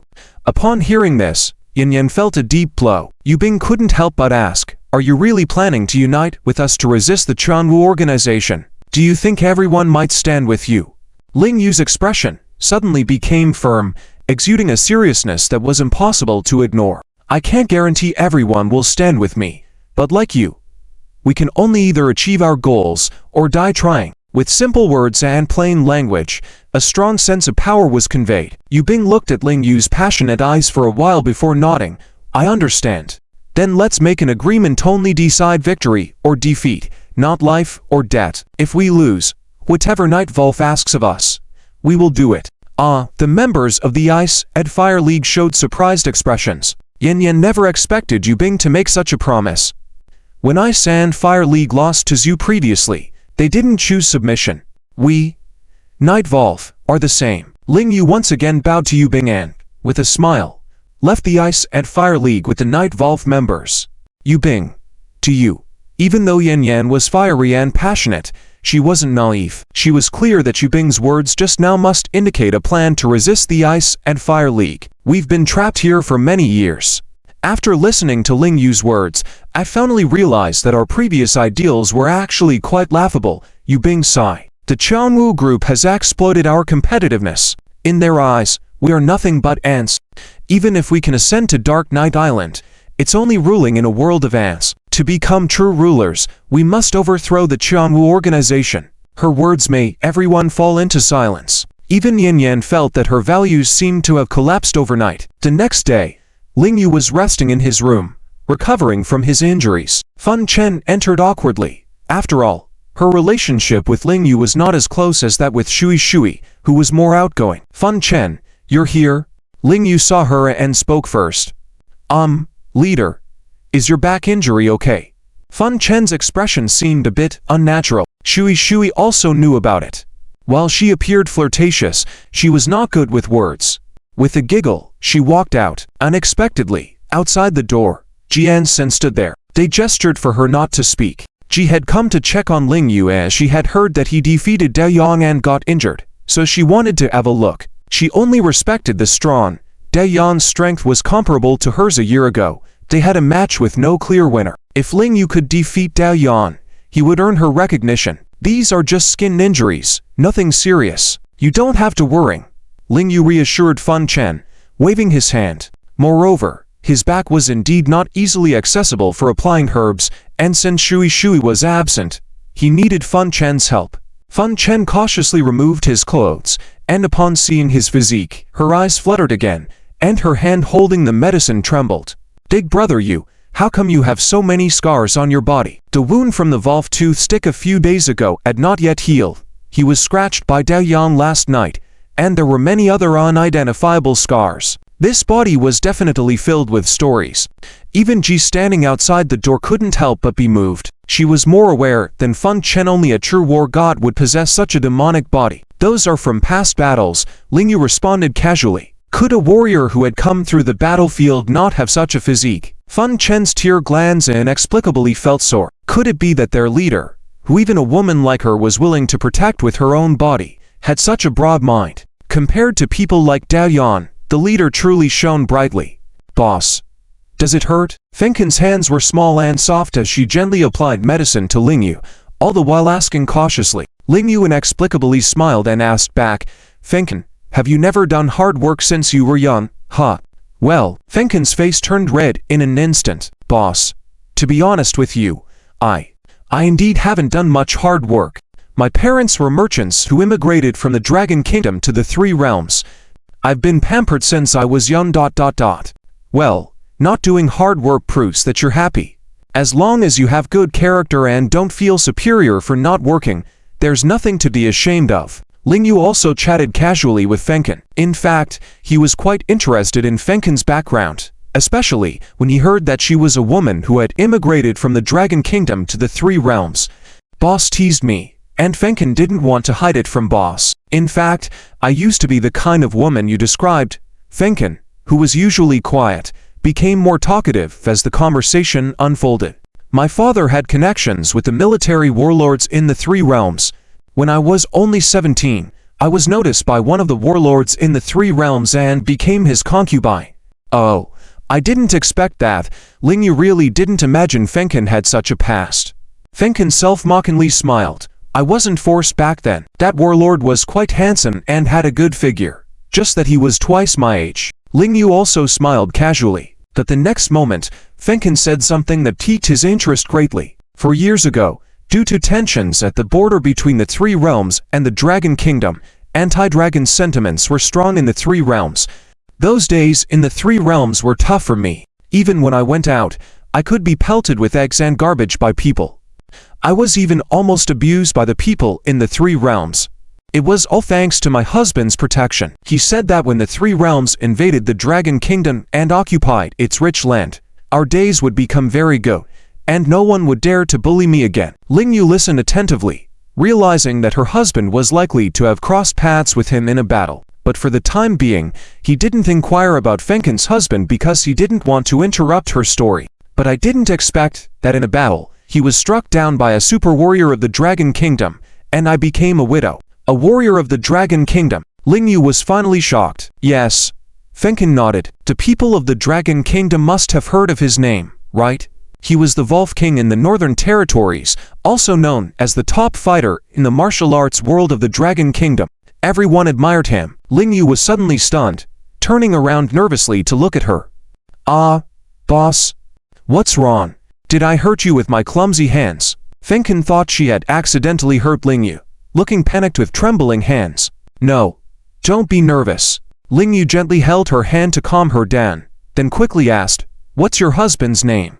His name is Shirama. His father, Da Shirama, is one of the 3 marshals of the 3 realms. Shirama. Ling Yu was slightly surprised, then gave a bitter smile. Fenken's husband was indeed the one he defeated in a battle. He had gained great reputation in the Northern Territories because of that battle and was designated as the successor of the old marshal. Big brother, do you know my husband? Fenken curiously asked. Yes. Ling Yu nodded but didn't reveal his identity. Fenken sighed and said, he was tricked by the Sacred Fire Organization back then. He thought with their support, he could defeat the Dragon Kingdom. But how could the army of the Dragon Kingdom be defeated by a foreign force? They had excellent discipline and unwavering will. It was impossible to defeat them. I see. Ling Yu didn't expect to learn about the events from Fenken's perspective. These pieces of information had been suppressed by certain individuals back then, with those in the know either killed or disappear. If not for being on the Dark Knight Island, he might not have been able to dig up this information. Moreover, only as Shirama's concubine could Fenken know these secrets. If it were a regular military officer, they probably wouldn't know about the Sacred Fire support behind the 3 realms. By the way, do you know if Shirama had any contact with Tanging from the Dragon Kingdom? Ling Yu asked casually. Unexpectedly, Fenken nodded. Boss, how do you know about this? Ling Yu was surprised by this unexpected revelation, and when Fenken mentioned Tanging, her expression turned resentful, lightly biting her lower lip. Dead Yang is the mole planted by Tanging in Shirama's army. His codename is Haogui. He is the chief instructor in the unit and has extensive combat experience. He had been eyeing my body all along. After Shirama was killed, he relentlessly pursued me. That's why I fled to the sea, coming to this Dark Knight Island. I didn't expect him to chase me here. Ling Yu was nearly taken aback. Who could have expected such a coincidence? You say Da Yan's former codename was also Haogui. Yes. I accidentally saw it in Shirama's confidential documents. Tanging cultivated many elite moles, and wherever they went, they would adopt the codename Haogui. Fenken nodded and continued. Not only that, but the codename Haogui is also at the top of the Blood Spider assassin list. There is a saying within the organization, iron is the first, flow is the second. So that's it. Ling Yu suddenly understood many things. Haogui was not just one person but a collective codename. It explained why the Haogui he defeated in Yan City, although skilled in military bombing, was clearly not as strong as the Haogui in the Northern Territories. Perhaps they were not the same person but using the same facial disguise. Moreover, as the Blood Spider's 3rd-ranked assassin, Snake Spirit, had been abandoned just because of one failed mission, it turned out that the Blood Spiders were not lacking in powerful assassins. Once a few were lost, another batch would take over immediately. It was like an assembly line production, allowing the Blood Spiders to endure in the industry. Boss, if you could destroy the Dark Knight Island, I believe the Blood Spiders would be severely weakened too because many of their assassins are trained and dispatched from this island. Fenken continued.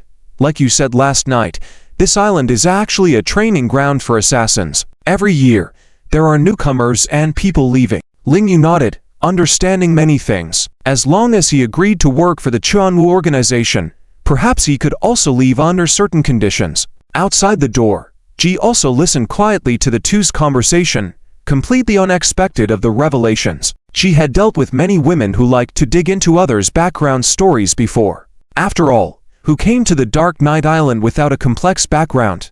I seem to have an idea of who he is. Ji stared at Ling Yu all the time, murmuring suddenly, no wonder Xiao Jage feels that he is the destined king of the Dark Knight Island, king capable of liberating this island. I see, how? What? Ling Yu was puzzled by Ji's sudden words. Ji didn't continue listening but turned and left. Ling Yu had always known she was outside the door and was curious as he watched Ji's back. Why would a woman from the Morong family end up on this devilish island? And who exactly was that Z? Indeed, on this island, no one was simple. Brother Yu, the holy nuns people are here to see you. Ling Yu was still chatting with Feng Sheng when Shui suddenly rushed in and said. Ling Yu furrowed his brows slightly and had to end the sealed chat, walking outside the building. The leader of the Night Volve clan led members to fight on someone else's territory without permission, and is now going to be punished on Zhongdao Island. Outside the building, Lan 13 saw Ling Yu and publicly announced the situation. Yes, I accept the punishment. Ling Yu calmly followed Lan 13 and a few others to Zhongdao Island. Everyone who saw this scene felt a bit strange. Why did it seem like the leader was not going to be punished? It seemed more like going to receive a reward. Soon, Ling Yu arrived at Zhongdao Island again, reaching the 4th level. The woman wearing a cloak and a mask appeared in front of him again. You all retreat. Yes, holy nun. Lan 13, too, was very familiar and immediately left with his people. His relationship with the holy nun was good, knowing that despite her outward appearance, she was actually a woman with a troubled life. Especially after coming to Dark Moon Island, she became even more disinterested, and perhaps flirting with her brother-in-law was her only job, so Lan 13 naturally wanted to help her do her best. Brother-in-law, didn't you promise me you would come visit me every 3 days? How come you never bring anyone with you? And you don't come on your own? Qin Yuxuan complained. Ling Yu smiled bitterly. It hasn't been 3 days yet, and I've come again now, haven't I? I don't feel your sincerity. Qin Yuxuan feigned anger. I was actually going to tell you some big news, but since you're not sincere, I think I'll pass on it. What big news? Ling Yu quickly approached Qin Yuxuan, nervously asking, is it about Mingyu? You're only concerned about that woman. Hearing Qin Yuxuan say this, Ling Yu knew he guessed right and anxiously pleaded, my dear sister-in-law, please tell brother-in-law the news. All right, give me a kiss, and I'll tell you everything. Qin Yuxuan raised her head, closed her eyes, and demanded. Ling Yu immediately became serious. Yuxuan, you're at it again. Didn't I say before? Our relationship can be intimate, but not affectionate. Can I kiss you? This made the woman in front of him stomp her foot in anger. No need for a kiss. But you have to hug me while I tell you. Qin Yuxuan wouldn't just listen obediently to Ling Yu's words since she didn't consider him as her brother-in-law. Ling Yu couldn't do anything about this. Nisan had to gently hug Qin Yuxuan, feeling like he was holding a hot potato. Unexpectedly, Qin Yuxuan turned around and hugged him tightly, as if she wanted to merge with him. Ling Yu furrowed his brows, but didn't push her away. Instead, he asked, can I know now? Qin Yuxuan was very satisfying, and told him directly, that woman Qin Mingyu is extraordinary. She accepted Lin Qingshuan's power and might be stronger than us now. What? Ling Yu's expression was unbelieving, and the next moment he gently pushed Qin Yuxuan away. It was unimaginable that power could be obtained like this. In the past, Ling Yu wouldn't have believed Qin Yuxuan's words, but after witnessing the transformed power of Lin Qingshuan and knowing Qin Mingyu's identity, he couldn't help but believe. The specifics, I'm not very clear either, but that woman conducted some experiments. Who knows her current state? Qin Yuxuan was a bit irritated, probably because Ling Yu hadn't hugged her for long enough. Why could that woman Qin Mingyu hug a man just because she wished, making it difficult for her to do the same? Yuxuan, I really want to see Mingyu. Please help me one more time. Ling Yu tightly held Qin Yuxuan's soft shoulders, his eyes passionate and anxious. Qin Yuxuan coldly snorted. If the man she liked begged her like this, could she refuse? Soon, Ling Yu reached the 5th level again. Just like last time, he couldn't find the stairs to the 6th floor and was already discovered. Ling Yu, stop daydreaming. This time, it was Jian Shang who confronted him. Behind her, Lin Qingshuan remained expressionless as always. Qingshuan. Just like last time, Ling Yu was immediately excited and wanted to rush over to Lin Qingshuan. He refused to believe that Lin Qingshuan had become an emotionless modified human. She seemed no different from an ordinary person. Hold it. A man in white martial attire stood in front of Ling Yu. Get out of the way, or you'll regret it. Ling Yu directly raised his hand to push the person away. But the man in white attire actually caught his hand. What was going on? Ling Yu was a bit surprised. The seemingly casual movement was actually backed by 20 years of skill. Not to mention an ordinary person, even a skilled warrior from the Dark Devil clan couldn't resist it, but now a random person from the Celestial Martial Organization effortlessly blocked it. Hey, the leader of the Night Volve clan, so arrogant. Looks like you're going to be taught a lesson by the Tao of imbeciles. Even if the Night Volve clan leader from last year came, I'm afraid he wouldn't be able to handle the Tao of imbeciles, right? Some martial artists around were discussing, looking very arrogant, clearly thinking Ling Yu couldn't pass the test of the Tao of imbeciles. Ling Yu was indeed stunned, looking at the man in white attire in front of him. No wonder he felt somewhat familiar just now. So this is the Tao of imbeciles. Meanwhile, in a room on the 3rd floor, an ugly man was standing beside Moya, looking at the monitoring screen with an open mouth exclaiming, I didn't expect that Bai Chi was a waste, but his brother is a martial talent. Such a strong inner strength proficiency. Hee. Now you know. It seems the Celestial Martial Organization is bound to succeed, right? Moya smiled at her ugly brother in a nonchalant manner. I see you wanted to go find Ling Yu and have a big fight with him. Teehee. Sister 6, I was just kidding. Ugly Mo chuckled. Men always need a catchy slogan, or people will think I lack depth. Besides, I came here with him, so it's a bit awkward standing opposing him. And now, Moya said directly, if you want to return to Dark Knight Island, Sister can arrange a decent position for you, and you can also freely play with the women on the island, without worrying about the law, and no need for restraint. Sister 6, your words are a bit insulting. Mo Ugly immediately put on a serious look. When have I casually played with women? Every time I go, I adhere to mutual respect, as well as a compassionate heart, to help alleviate their lives, enrich their souls, that's all. Each statement was significant, resonating with profound momentum. If Moya hadn't experienced the bustle of the urban world, she might have thought rescuing fallen women was a noble cause. Not only that, she knew that after Mo Ugly arrived at Dark Knight Island, he specifically went to the Fairy Clan, spending several enjoyable days with women in that relatively weaker faction's territory in the darkness. If not for running out of supplies, he probably wouldn't have found her, asking for some replenishment. How could the noble Mo family have such a thick-skinned brother? At this time, the intense battle on the monitoring screen diverted the attention of the two siblings. Bai Chi Dao struck with both hands, one black and one white, containing an endless force. Mo Ugly couldn't help but gasp in fear. If he had encountered Bai Chi Dao instead of Bai Chi, who back in Ding'an ancient town, he might have suffered greatly. Ling Yu's gaze also trembled slightly. His thoughts were similar to Mo Shu's. How could there be such a huge gap in realm between the two brothers? One is in the bronze realm, while the other is a king. Ling Yu dared not meet the other's moves head-on and could only retreat. But with just one step from the opponent, the myriad things enveloped him once again. Ling Yu retreated further and soon found himself with nowhere to retreat. Fortunately, he was able to see through the flaws in the opponent's moves with the essence of his flexible techniques, not in the 8 diagrams techniques themselves, but in the opponent's body movements. Ling Yu's side braid leg struck, disrupting the opponent's attacks. Unexpectedly, the Fool Dao bent down and swept his leg, stabilizing his balance and resuming his attack. Ling Yu followed suit and struck with a horizontal elbow. The Fool Dao truly was the heir of the 8 diagram school's ultimate technique,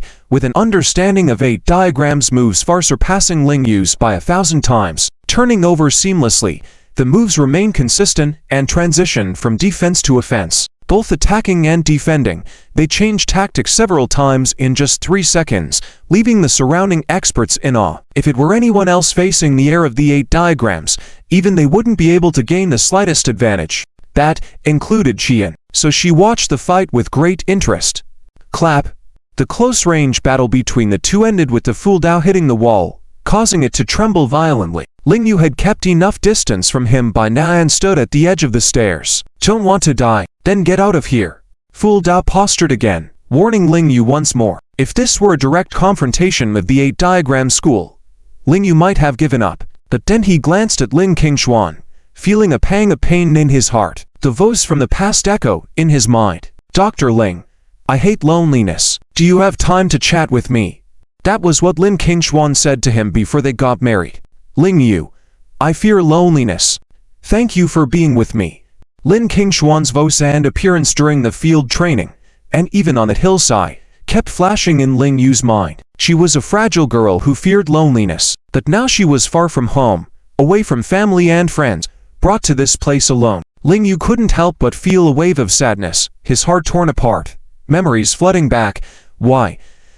Hearing Ling Yu's response, the fool Dao was momentarily surprised. Aren't you the heir of the 8 diagrams? Why would you sell your life to the Chanwu organization?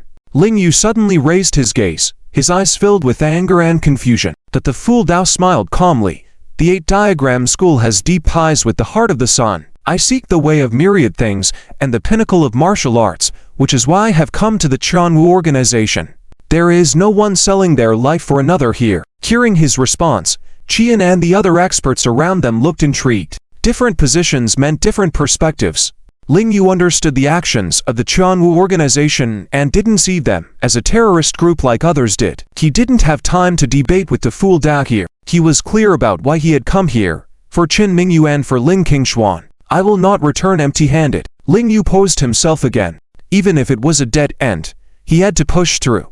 Then let me see how you can break through me. The fool Dao's smile was full of delight, viewing the sparring with the experts as a pleasure.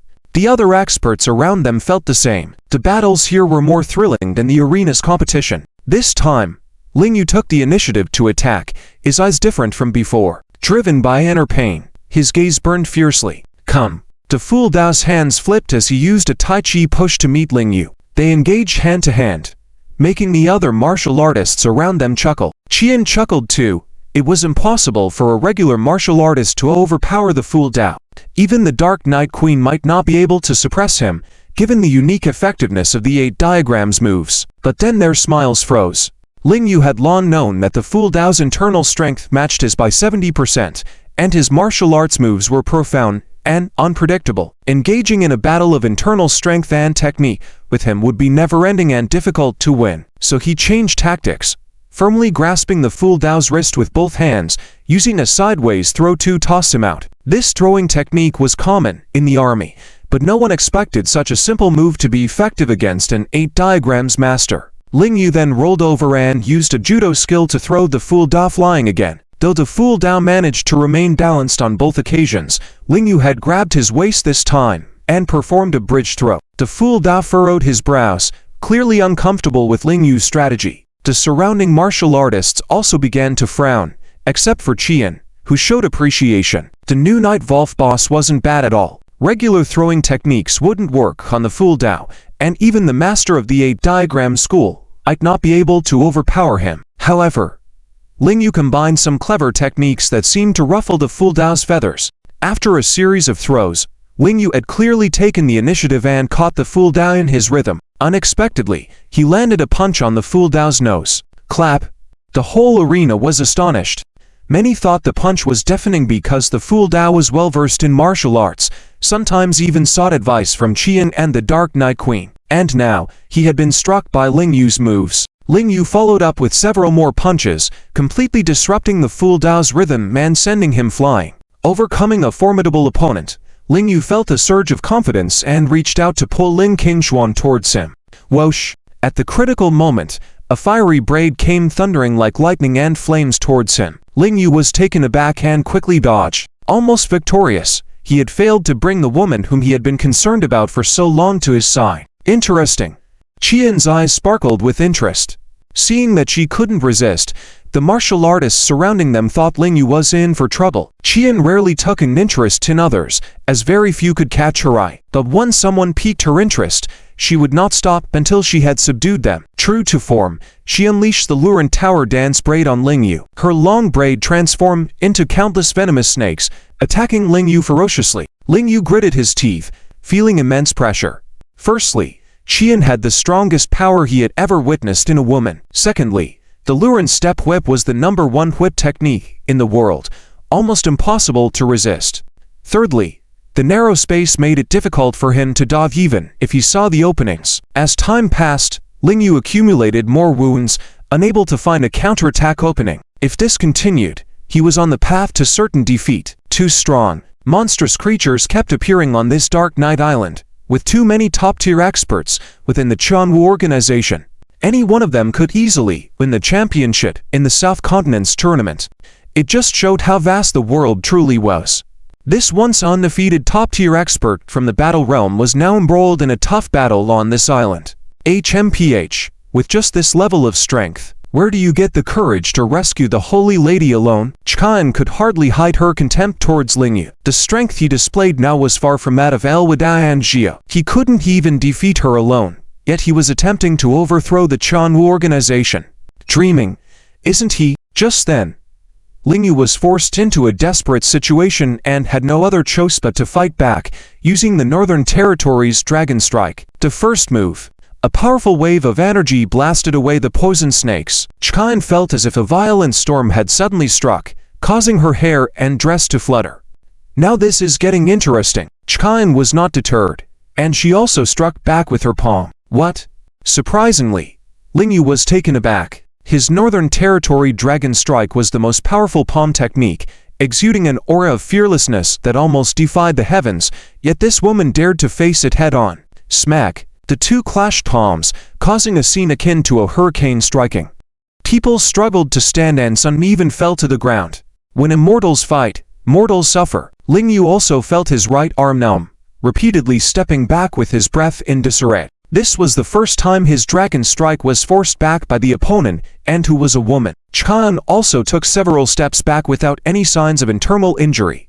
At first glance, the two seemed evenly matched. However, this blow dealt a great blow to Lingyu's inner layers. After all, he had used his most powerful move, yet he couldn't even defeat a female member of the Chanwu organization. With such a performance, what right did he have to save someone? He didn't even have the strength to break through the 6th level. Lin Qumzun, who had been expressionless all along, saw Lingyu heavily impacted. Her eyes seemed to tremble involuntarily, expressing a hint of sympathy. Qumzun. By the time Lingyu looked towards Lin Qumzun, she had already restored her expressionless demeanor, as if the earlier change was an illusion. But Lingyu was certain that was no illusion. Qumzun definitely still had self-awareness. Get lost. Don't force me to kill you. Jian coldly taunted. The surrounding experts also breathed coldly.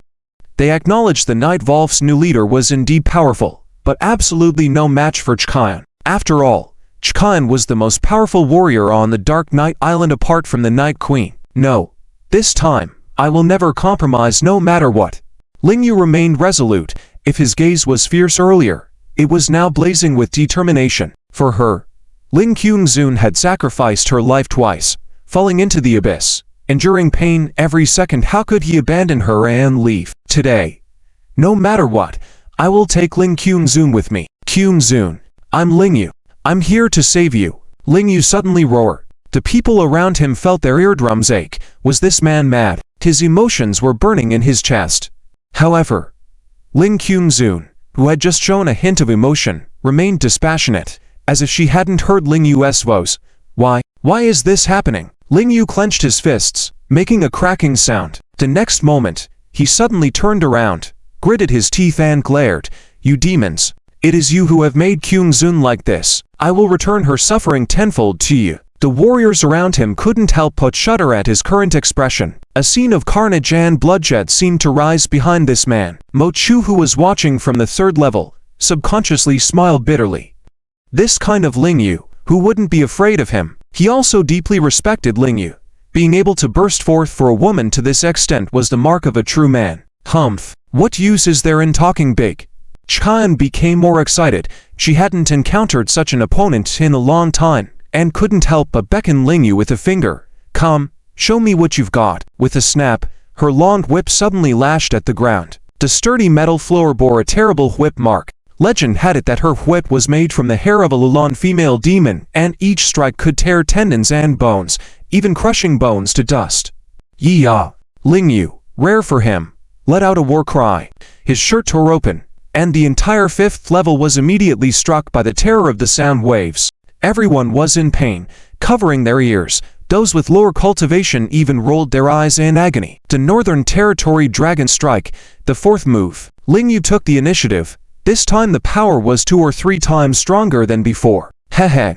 Come on. Jian's whip danced like a gigantic flame, looming in front of Lingyu. She dared not exchange blows with Lingyu directly again. She intended to let her whip turn into flames and devour Lingyu's fierce palm strength. Everyone assumed Lingyu would retreat. Could his flesh palm really withstand Qian's whip strikes? With the massive internal energy at play, it was more terrifying than a meat grinder. To everyone's surprise, Lingyu's eyes showed no trace of fear. Instead, they sparkled with courage. It was as if he had regressed to 3 years ago. He had found something worth sacrificing his life to protect. Soldiers were never afraid of sacrifices, only of senseless sacrifices. For the sake of bringing Lin Qingzun back to his side, he was willing to do anything. No sacrifice was too much. Doom. The two powerful individuals collided once again. This time, Lingyu's palm immediately turned bloody, but their struggle continued. Madman, that man is crazy. Witnessing this scene, the audience was filled with fear. Lin Qingzun remained expressionless, creating a stark contrast with everyone else. Qian, who was initially proud, gradually began to show a hint of fright. She never expected Lingyu to fight desperately and continuously unleash his power, even willing to sacrifice his palm to create an opening in her whip dance to strike Ken and her life. Damn it! Eventually, Qian had to withdraw early to dodge, suffering a backlash from the energy, crashing heavily into the wall, blood trickling from the corner of her mouth. Hiss! Everyone gasped in shock. Even Mo Yu on the 3rd level was dumbfounded. Truth be told, it was the first time she'd seen fear in Qian's eyes. She was the invincible super warrior of the world. Years ago, she single-handedly entered the demon clan, engaging in tough negotiations that made them accept the rules of the Qianwu organization. Yet now, this kind of woman was intimidated by Lingyu of all people. Ahaha. Crazy. Just as I said. Lingyu is crazy. Mo Chu also excitedly pulled his hair. This was why he had always refused to challenge Lingyu. Who wouldn't fear a man facing life and death like this? Are you not afraid of death? Qian couldn't help but grit her teeth and ask. Afraid? But I'm more afraid of losing something more important in life. Lingyu's right hand was bleeding profusely, yet his eyes showed no fear. The impact made everyone tremble in awe. Hehe, something more important in life. Qian wanted to shatter his determination. Only then could she defeat him. So, pointing at Lin Qingzun, she sneered, "Are you implying this woman? Even if you call her that, would she react in any way if you sacrifice everything in front of her? No. She is now just a walking corpse." Lingyu, are you stupid? Surrounded by others, who were also sneering. They all knew very well that Lin Qingshuan had her memories erased. Coupled with the hypnotic techniques of the Shishan evil path, she was now just a puppet, more like the mobile energy source of the Qianwu organization. How could there possibly be personal emotions left? Lingyu's actions could only be evaluated as uncultured, truly terrifying. But in the next moment, someone suddenly exclaimed, "Look, that woman's eyes are filled with tears." What? How is that possible? Everyone looked in amazement. Jian's originally smug expression also instantly turned into shock beyond measure. The energy puppet they had carefully cultivated for over 20 years was actually shedding tears. Lingyu also saw it, but instead of being surprised, he was even more painfully struck, filled with sadness and anger. Lin Qingshuan's expressionless face shed tears, giving him a strong impact on his heart, as if a devil wanted to tear his heart apart. He was clear that Lin Qingshuan's soul was forcibly trapped, forcibly separated from her body. She couldn't even express her own emotions now. How painful it must be. He must rescue her from this suffering. Yeah. Lingyu roared again, his body's strength rising once more. Everyone saw that his face turned red, blue veins all over his body showing, even bursting with blood. The fear deep in Qian's eyes grew larger and larger, but she couldn't help but sneer. Lingyu, are you trying to commit suicide? Your meridians simply can't withstand this kind of power. Everyone saw his meridians beginning to crack. Continuing like this forcibly would only lead to a dead end. However, Lingyu continued to step towards her, his eyes causing even the mighty first guard of Qianwu to retreat step by step. Today, no one can stop me from taking Lin Qingshuan away. Lingyu gripped Qian's whip and continued forward. The people around them kept retreating. Even Qian couldn't help but step back continuously. In the eyes of the other warriors who admire and worshipped her strength, this was simply a spectacular sight. This kind of shock, a strong impact on their hearts. It made them feel like their blood vessels were about to burst. Qian had no choice but to keep retreating, her back against the wall, gritting her teeth and asking, "Why? You clearly have such power. Joining the Chanwu organization would make you even stronger, could gain you more. Why do you have to oppose us? Why? Ling Yu seemed to hear the funniest joke, smirked coldly, then roared angrily, what you want from me? I don't care. Why do you have to cruelly hurt an innocent woman like this? What did King Xuan do wrong? She did nothing wrong. Why do you people use her as a guinea pig for your experiments? Why make her endure this endless suffering? Do you even know about her soul and inner loneliness? A series of continuous questions rendered Jian speechless. Ling Yu spat out a mouthful of blood and continued angrily. She did nothing wrong. She's so kind. She's so pure. Why would fate arrange such a destiny for her? Why do you treat her like this? If the heavens won't save this kind and pure woman, then I will risk everything to save her. Today, I absolutely must take her away. Whoever blocks me, I will kill them. If the whole world gets in my way, I will destroy this world. Each word struck Jian's heart like a heavy hammer. The prominent first expert of Chanwu, at this moment, dared not make a move. The whole audience was dumbfounded. Even the Mo siblings on the third level, Mo Ye and Mo Shu, were breathless for a moment, almost unable to react. King Xuan. Let's go. Ling Yu finally grabbed King Xuan's hand. However, the feeling was completely different from before. There was a huge difference in temperature. And their hearts couldn't connect anymore. Lady Jian, are you really letting him take her away? After a while, one of her subordinates asked in shock. Jian was unsure of what to do. The Dark Knight Queen was absent, and Ling Yu and King Xuan were both extremely important pawns of the Chanwu organization. Ling Yu was already desperate to the point of no return. If she continued to entangle with him, he would fight to the death. But letting him take King Xuan away would surely draw the wrath of the Dark Knight Queen. At that moment, Mo Ye suddenly approached with her followers. A group of them pointed their guns at Ling Yu. Ling Yu sneered, preparing to meet them, but instead of bullets, what came out of the gun barrels was smoke. He had underestimated the situation. Due to already losing a lot of blood, Ling Yu inadvertently inhaled some of the smoke, quickly causing him to faint. Take him away. Throw him into the dungeon. Wait for the Dark Knight Queen's instructions when she returns.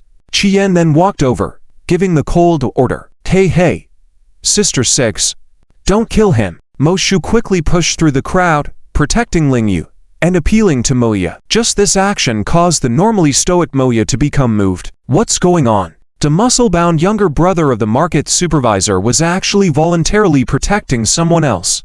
Who are you? Do you want to die? Jian slightly raised her whip. Mo Shu still didn't back down, kneeling on the ground, pleading with Mo Ye. Sister Six, isn't Ling Yu still useful to your organization? If he's scrapped, it would be a big loss for you. He also knew very well about the conditions of the dungeon. If Ling Yu was thrown in his current state, it would be as good as being finished. Lady Jian, he's the Dark Knight Queen's brother, and what he said is right. Mo Ye also spoke up. Let me take Ling Yu down and treat his wounds. Humph. Do as you wish. Jian gave Mo Ye this face, coldly saying, but if your subordinates down there let him break through so easily again, I'm afraid the Dark Knight Queen will definitely punish you. Yes, I understand. Mo Ye nodded, letting her people take Ling Yu away. When Ling Yun woke up, he found himself lying on a stone bed, covered in bandages, his right hand in excruciating pain as if it were splitting open. You brat, awake now. Suddenly, a hideous man leaned over, startling Ling Yu, who quickly sat up in a panic. But then, he exclaimed excitedly, Mo Chu, how is it you? You didn't die. Ha ha. I have the protagonist's aura. I won't die before you. Mo Chu smugly laughed. Ling Yu also chuckled. What kind of brain-dead offer would use an ugly man like you as a protagonist? Oh my. I saved you, and you're still so sarcastic towards me. The farmer and the snake. Mo Chu exclaimed in excitement. Ling Yu finally smiled and said, thank you. Forget it. I don't need a man's gratitude. I only need a woman's gratitude to perhaps offer herself in return. What do you have? Nothing. Mo Chu waved his hand casually, but in the next moment, he saw Ling Yu trying to stand up forcibly.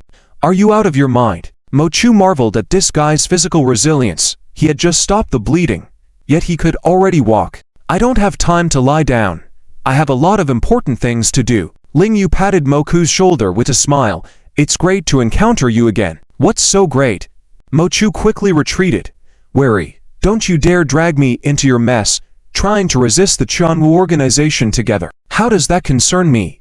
I'm just here to spectate. Ling Yu smiled again, ignoring Mo Chu, and walked out of the plane room. Only then did he realize that where he had just been lying down was a temporary first aid station in Zhongdao, usually reserved for rescuing seriously injured competitors in the dominance fights. Ling Yu suddenly looked up and saw white snowflakes slowly falling again, his body's wounds stinging intermittently. Qing Zhuan, I'm sorry. Ling Yu clenched his fists tightly, enduring the pain of tears. This was the first time he felt so heartbroken and helpless after leaving the Northern Territory. He needed strength. Since retiring, this was the first time he felt such a strong desire for power. But now, what could he do? How could he restore the peak power he once had? He didn't know. Ling Yu only knew that he couldn't act impulsively anymore. If he forcefully unleashed his power again, he might collapse before defeating the powerful enemies. He must think of a better way to rescue the trapped Lin Qingzhuan, as well as his wife and child. Leaving the island, it was already evening, but Ling Yu hurried to the territory of the Qianmo clan. Along the way, his emotions were very complicated. According to the history of the Dark Night Island, the Qianmo clan was the archenemy of the Night Volve clan. The strength of Peach Lan Anzu was already comparable to his own, and he had no idea how strong Lu Wudao's abilities were. If a conflict arose with the Qianmo clan, Ling Yu couldn't guarantee that he would come out unscathed in his current state. Yet, deep within him, there was a mysterious hope. As they were still in the same class as the Qianmo clan, the stronger the opponent, if he could persuade the Qianmo clan to rebel together against the Qianwu organization, it would be an unprecedented powerful ally. With this sentiment in mind, Ling Yu finally arrived at the southernmost end of the island. To everyone's surprise, it was peaceful here, completely different from the Black Magic clan he had visited before. The territory here was not smaller than the Night Volve clans, but the atmosphere was more oppressive, leading to seemingly higher efficiency for everyone. The atmosphere of a territory could reflect the character of the organization's leader. The leader of the Qianmo clan must be a dominant and pragmatic individual. When Ling Yu arrived, it was already 8 o'clock in the evening. All the lower-ranking members had returned to the buildings, moving swiftly and more organized than the Night Volve clan. Ling Yu also entered the building of the Qianmo clan. Though similar in size to the Night Volve clans, the style was completely different. The feeling of oppression was stronger here, as if he had truly entered an unknown lair. Ling Yu's arrival instantly drew the attention of everyone. They were surprised, hostile, even snarling at Ling Yu. Many people did not know Ling Yu's identity and looked at him as if he were a dead man. According to the history of the Qianmo clan, no one had ever entered their building and come out unscathed, especially during curfew hours. Ling Yu walked calmly forward, surprising many. Was this man not afraid of death? Did he not know how many terrifying demons were hidden inside this building? In the next moment, skilled members of the Qianmo clan jumped out and suddenly attacked Ling Yu. Ling Yu effortlessly evaded their attacks and continued to walk with an expressionless face. Damn it! Another skilled member jumped out. However, no matter how they attacked, Ling Yu remained untouched, walking directly past them. In the following moments, even the most powerful members of the Qianmo clan appeared, but Ling Yu stopped at the doorway of a large room. All of you, step aside. Lian and Na called out the crowd, looking at Ling Yu with a smirk. Hehe, so we have a distinguished guest. Why are you so eager to come and die, still covered in bloody bandages? I'm here to see your leader. Ling Yu spoke directly. Hey, what do you think you are? Can you just meet our leader whenever you want? Do you think you can sit as equals with our leader? Peach Lam sneered coldly. The people around the Qianmo clan also joined in mocking. Ling Yu's gaze remained steady and unfazed, not succumbing to anger or hostility, avoiding a showdown. His eyes focused on Zhu. It was this man who had invited him to the Qianmo clan. Zhu coldly stated, "Our leader is in the main camp behind me. If you can get past me, then go in." Ling Yu couldn't help but curl his lips slightly. It was truly a busy time, having to face the top talents of the Dark Night Island. But in the next moment, despite his injuries, Ling Yu leapt forward, ready to break into the main camp. However, Zhu remained unfazed, easily catching Ling Yu's feinted punch. Ling Yu gritted his teeth. Zhu's strength was likely not beneath that of Wu Dao's. However, he soon smiled. If he could form an alliance with the Qianmo clan, he would have the ability to contend with the top talents of the Qianwu clan. Why are you so weak? Zhu frowned and aimed a palm at Ling Yu's chest. In his current state, Ling Yu couldn't afford to take the hit head-on and had to retreat in time. He looked slightly embarrassed. Ha ha. This is the Night Volve clan's leader. Can't even handles you. This year, our Tianmo clan is sure to rise to the top. We are the ultimate kings of the Dark Night. The group was very excited. As members of the Dark Night Island, they had long been immersed in the ambition to rise to the top, considering it a lifetime goal. This year's rules had changed, and everyone believed that the final showdown was coming, fueling their desire to rise to the top even more. At this moment, Ling Yu let out a long breath and closed his eyes. The laughter around him abruptly ceased, as people wondered what he was up to. Even Zhu furrowed his brows, sensing that the Night Volve clan leader was behaving strangely. After closing his eyes, Ling Yu seemed invulnerable. In the next moment, Ling Yu's hands naturally began to move, and everyone seemed to see an intertwined yin and yang symbol between his hands. Isn't this the move of the deputy guard of the Middle Island? Idiotic Dao. The Tianmo clan's experts quickly found a clue. Many were initially mocking, but soon turned surprised and even fearful. Idiotic Dao's strength was on par with Shu's, yet how could Ling Yu execute his killing move? So you are from the 8-diagram gate. Zhu smirked as he launched an attack. Ling Yu's 8 diagrams move was flawless, just like Idiotic Dao's, leaving Zhu struggling to decipher it. While Zhu was trying to decode his technique, Ling Yu suddenly switched to a skill of peach lamps, viciously smashing his knee into Zhu. Although Zhu blocked with great effort, he was still caught off guard and ended up pinned against the wall by Ling Yu. The entire scene was in shock. Many eyes turned to Peach Lamb. Peach Lamb looked dazed, murmuring, How is this possible? How could this bastard know my technique? Zhu, however, remained expressionless, assuming a defensive stance again. Yet, deep in his eyes, the look of disdain towards Ling Yu disappeared. This guy in front of him is indeed a martial arts genius. He mastered both hard and soft techniques. Others thought the same. They did not know Ling Yu possessed the extraordinary ability to mimic martial arts techniques, assuming he had trained in a variety of styles. Who could have expected that he had an unerring memory for fighting styles and the talent to replicate them flawlessly? Let's see if you can withstand my move. Shu suddenly drew 2 daggers, gleaming fiercely in the firelight. Even with his eyes closed, Ling Yu could sense a violent killing intent enveloping him. People from the Qianmu clan around them all gasped in shock and kept backing away. The one who could draw a sword like Shu was a rare sight on Dark Night Island. This time, the leader of the Night Volve clan had truly gone too far.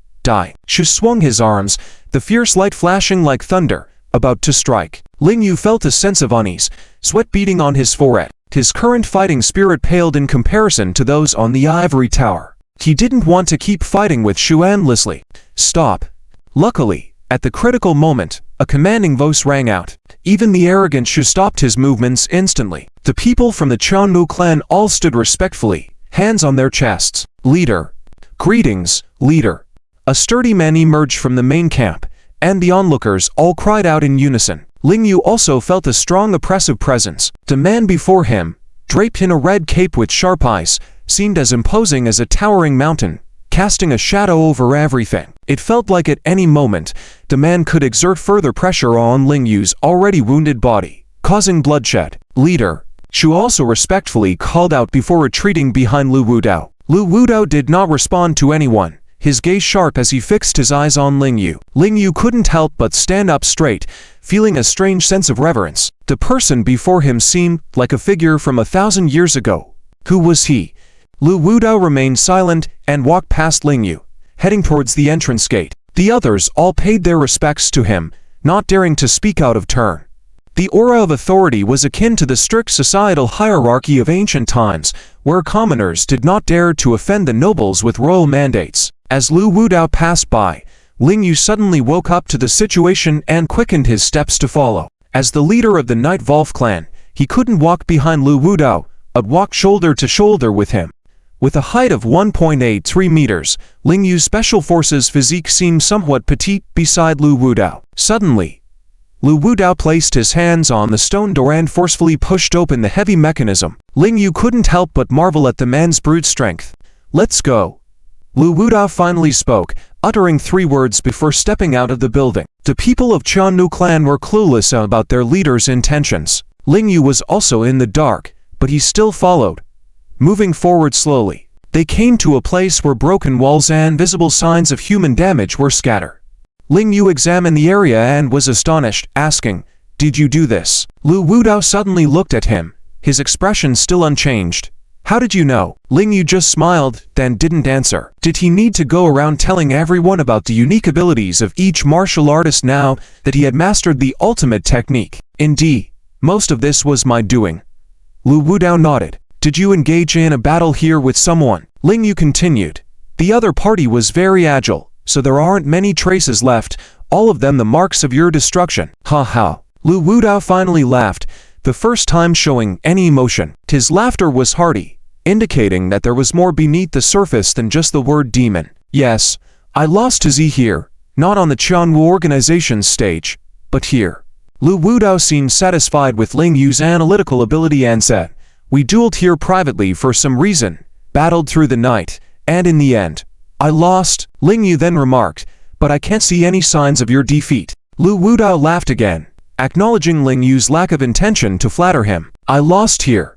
Lu Wudao suddenly pointed at his heart with his thumb. Ling Yu was slightly surprised and curious about the story between him and Z. "You are just like him." Lu Wudao suddenly looked into Ling Yu's eyes. "In the depths of your eyes, it's like the vast starry sea, containing endless power." Ling Yu smiled bitterly. He felt unworthy of such praise. How could he contain endless power when he couldn't even save his wife and Lin Qingshuan? Lu Wudao, however, saw nothing excessive in his statement. He examined Ling Yu's wounds and asked, "Have you crossed paths with Jian?" "Yes." Ling Yu nodded wryly. "I almost got killed by her. She was impressed by you, wasn't she?" Lu Wudao stated this even though he wasn't present, making Ling Yu tremble slightly. Was this leader of the Qianmu clan truly extraordinary? Lu Wudao maintained a serious expression. "Jian is a rare talent in 100 years.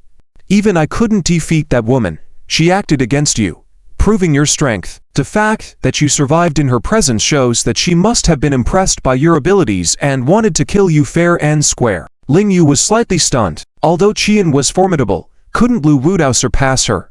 Was it just a formality? "You should be the king of destiny predicted by Xiaomei." Lu Wudao's sudden statement caught Ling Yu off guard. "Why do you and Shen say the same thing? I am curious about how Shen can make such predictions." Ling Yu wanted to know the answer. Unfortunately, Lu Wudao turned away. "I am not him.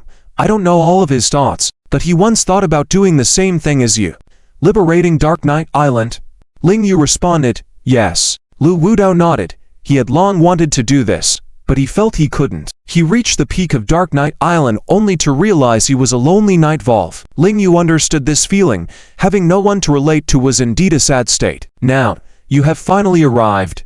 Lu Wudao looked at Ling Yu and smiled. "Will you be the Volve King who can unite the Volve pack and sweep all before him?" The changes on Dark Knight Island were apparent to him. Although Xiaomei was powerful physically and intellectually, he didn't have the ability Ling Yu possessed to make people involuntarily want to follow him. His strength inspired fear, making the lower class feel distant and lacking the courage to keep up. Unlike Ling Yu, whose members of the Night Volve clan were changing because of him, even the Kaded clan was willingly sacrificing themselves for the Night Volve clan. Not to underestimate the Kaded clan's strength. This was already a significant achievement on Dark Knight Island. Previously, the different racial powers on the island had only witnessed destruction or forced subjugation.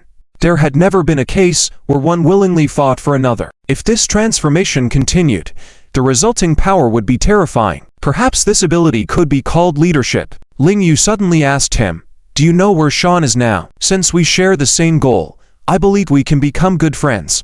Upon hearing this, Lu Wudao shuddered slightly once more. This man's thinking was indeed somewhat different from anyone on Dark Knight Island. On this island, while everyone else is thinking about how to overcome others, to surpass them, this man is thinking about befriending someone he has never met before, someone who may pose a threat to his status. "Perhaps this is your magic, something that Z and I lack." Lu Wudao suddenly laughed. "Although Z and I have an agreement, we have never been friends, at most just competitors who follow the agreement." Ling Yu smiled casually. He had been in the Northern Territory for many years, where the old general had taught him strategies of maneuvering and scheming. Now he needed to unite all possible forces and find a way to divide the Qianwu group. Only then could he succeed and save his wife. He didn't think of himself as particularly magical. Everything was just proceeding as planned.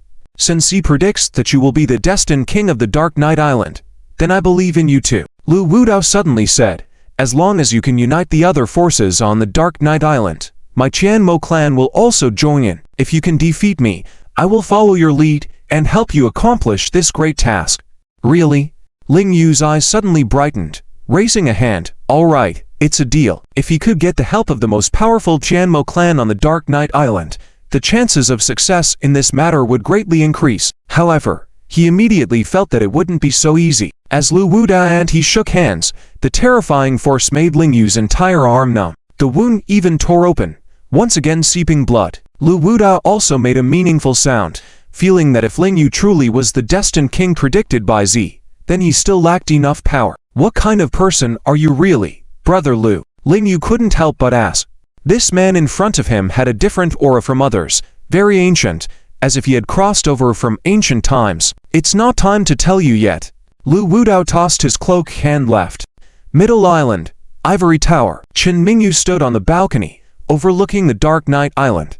The view was expansive, but she couldn't clear her mind, feeling extremely worried instead. She wished she could jump straight from the tower to see Ling Yu, if it weren't for the child in her belly. After some thought, she coldly questioned, did Ling Yu come to the Ivory Tower today? Yes. Unfortunately, he failed to break in and was sent back by me. Did you injure him? You could say that, or you could say he had a death wish. I want to see Lin Qingshuan.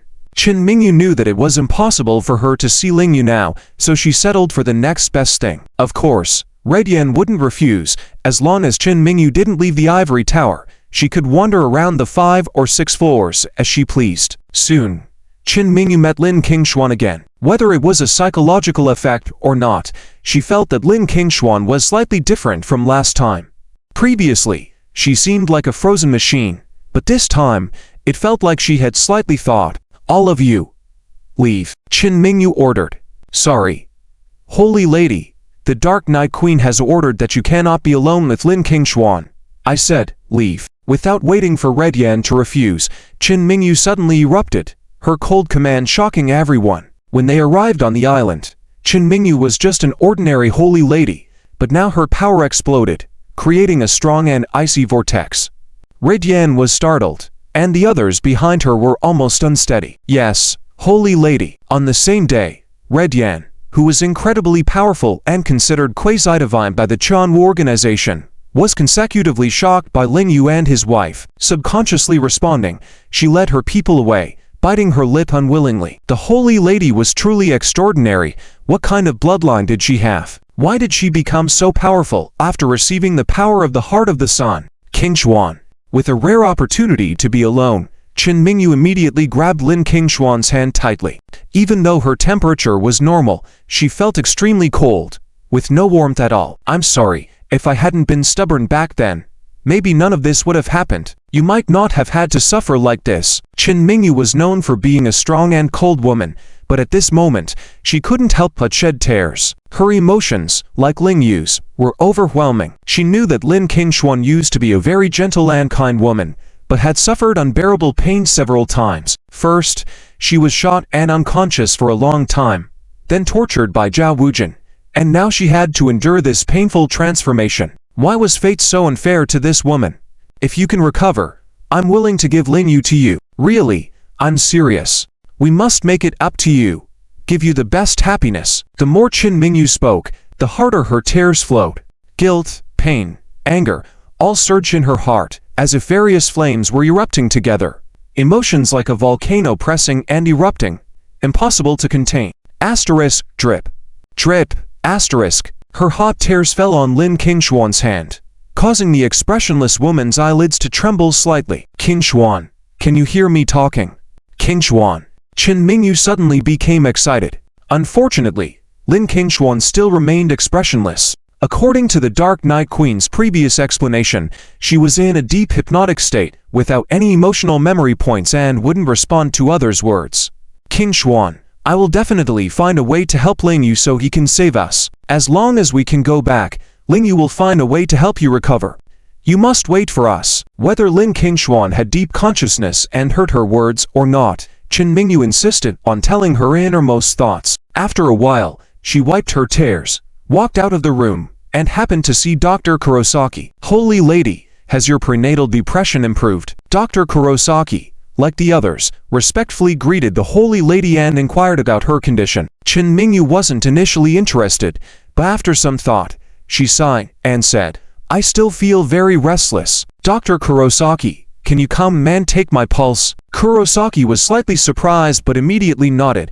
"If the holy lady commands, I will do my best." Radian wasn't particularly wary of this, as long as the Dark Knight Queen had ordered to cut off Chen Mingyu's contact with Lin Qingshuan and Chen Yuxuan, especially with Ling Yu. As for her chatting with anyone else, especially a doctor, it didn't matter how long she talked, it was fine.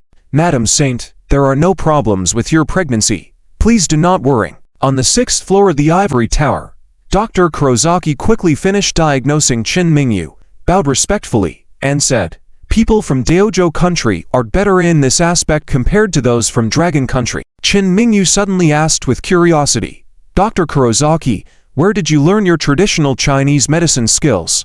"I learned in Dragon country." "Please do not doubt my medical skills, Madam Saint," replied Kurosaki respectfully. "I'm curious, why did you come to study medicine in Dragon country? How did you end up in a place like this? It couldn't be just for money, right?" The cold and discerning female president from Yen City had a sharp eye for problems. Who would come to such an isolated place to earn money? Surely they had a special belief, which is why these foreigners stayed here. She saw a glimpse of ambition in Kurosaki's eyes, something beyond the ordinary.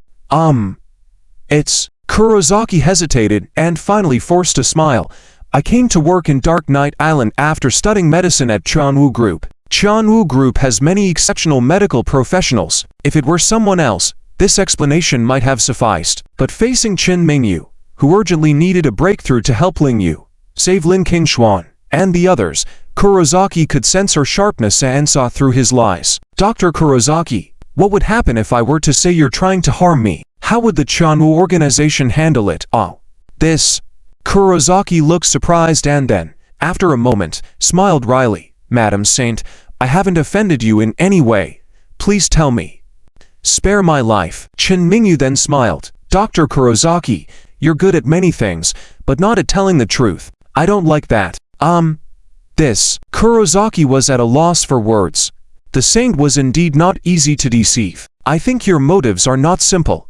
Don't think I can't see through them. There's a great ambition hidden in your eyes." Chen Mingyu threatened coldly, "If you don't come clean, I dare say I could have you eliminated. Do you believe me?" People with grand ambitions tend to be humble, fearing any misstep that could ruin their plans. Chen Mingyu, having studied various business theories and psychology, knew this well. Kurosaki, respectful towards her, heavier than towards any Chanwu organization figure, combined with his unlikely motive of coming to this place for money, practically revealed his ambitions. Kurosaki, realizing Chen Mingyu's sharpness, sighed. After a while, he knew that trying to lie further in front of her would only backfire. "Madam Saint, I wanted to study the medical powers of the Chanwu organization and understand their scientific equipment, with a chance to bring back to Daojo country." "Oh, why bring them back to Daojo country?" Chen Mingyu finally caught on to his hidden agenda, yet she wasn't hostile. This man had personal interests,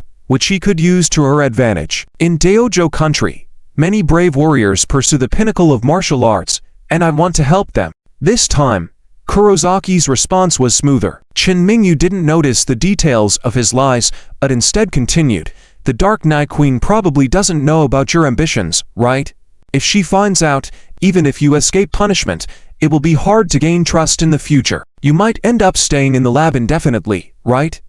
Not only that, if the equipment of this tower falls into my control one day, I will allow Dr. Kurosaki to take it back to Daojo country for research." Chen Mingyu threw out this chip, greatly enticing Kurosaki. Wasn't this what he dreamed of? Madam Saint completely saw through his thoughts. "Madam Saint, I will wholeheartedly assist in any task you assign." Using both threats and inducements, Chen Mingyu finally obtained Kurosaki's promise, feeling secretly delighted. With this leverage, she had more room to maneuver. Next, she needed to find that annoying woman, Chen Yuxuan. Chen Mingyu already formulated a comprehensive plan in her mind. The next morning, Chen Yuxuan received a message brought by Blue 13, summoning her to see the saint. "Oh, That woman wants to see me again? Qin Yuxuan wasn't very eager to go up. Apart from having a lifelong grudge with Qin Mingyu and always ending up in an argument when they met, she also felt that Qin Mingyu was held captive like a canary, unable to figure out a way to escape.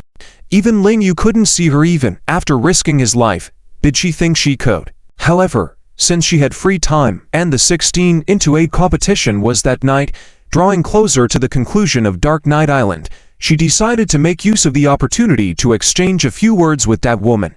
Madam Saint, you have such a great aura. Do you intend on letting anyone get some sleep? Qin Yuxuan complained as soon as she entered, not bothering about the others around. Qin Mingyu pretended to be irritated but was secretly pleased that Qin Yuxuan's adversarial attitude would help dispel any suspicion of her collaboration with her for a significant agenda. Saint Nun, you better correct your attitude. Jian warned, otherwise, the Saint will execute you, and no one can save you. All right, Qin Yuxuan is still my sister. I'm bored and wanted to chat with her, to vent my frustrations. You all may go. Qin Mingyu dismissed the others. With the Dark Knight Queen away for a while, she had to find a way to help Lingyu enhance his abilities during this time. After Jian and the others left, Qin Yuxuan sat down directly and asked, Qin Mingyu, just say what you have to say. I don't believe you could come up with any way to conspire with Lingyu while being held captive here. After a brief conversation between the two people, Qin Yuxuan, who had just mocked Qin Mingyu, stood up in excitement, staring at Qin Mingyu in disbelief. Are you joking? Are you sure you want to do this? You actually believe in Heizaki? Believe in a Devil Nation person? Qin Mingyu's gaze was serious as she nodded. Lingyu's current strength cannot break through Jian and is even more difficult to directly resist Moafei. I have to help him gain power. Otherwise, he won't be able to confront the Qianwu group. But the two methods you just mentioned are both too risky. Qin Yuxuan could hardly contain her excitement. Aren't you known for being calm and level-headed? How can you take such risks? Not to mention whether Heizaki is reliable or not.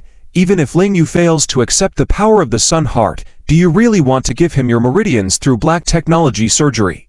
Even if the surgery is successful, you may be paralyzed for the rest of your life, and you may not even be able to have children. For any ordinary woman, they definitely wouldn't even dare to think about such a thing. Pulling out your meridians, how painful would that be? Qin Mingyu, however, smiled calmly. Without Lingyu, what meaning is there for me and my child to live? Besides, I believe in Lingyu. I believe he can definitely bring us back and make me stand up again. You're crazy. You're absolutely crazy. Qin Yuxuan couldn't help but curse, her attitude reminiscent of when Mo Shu insulted Lingyu as a lunatic.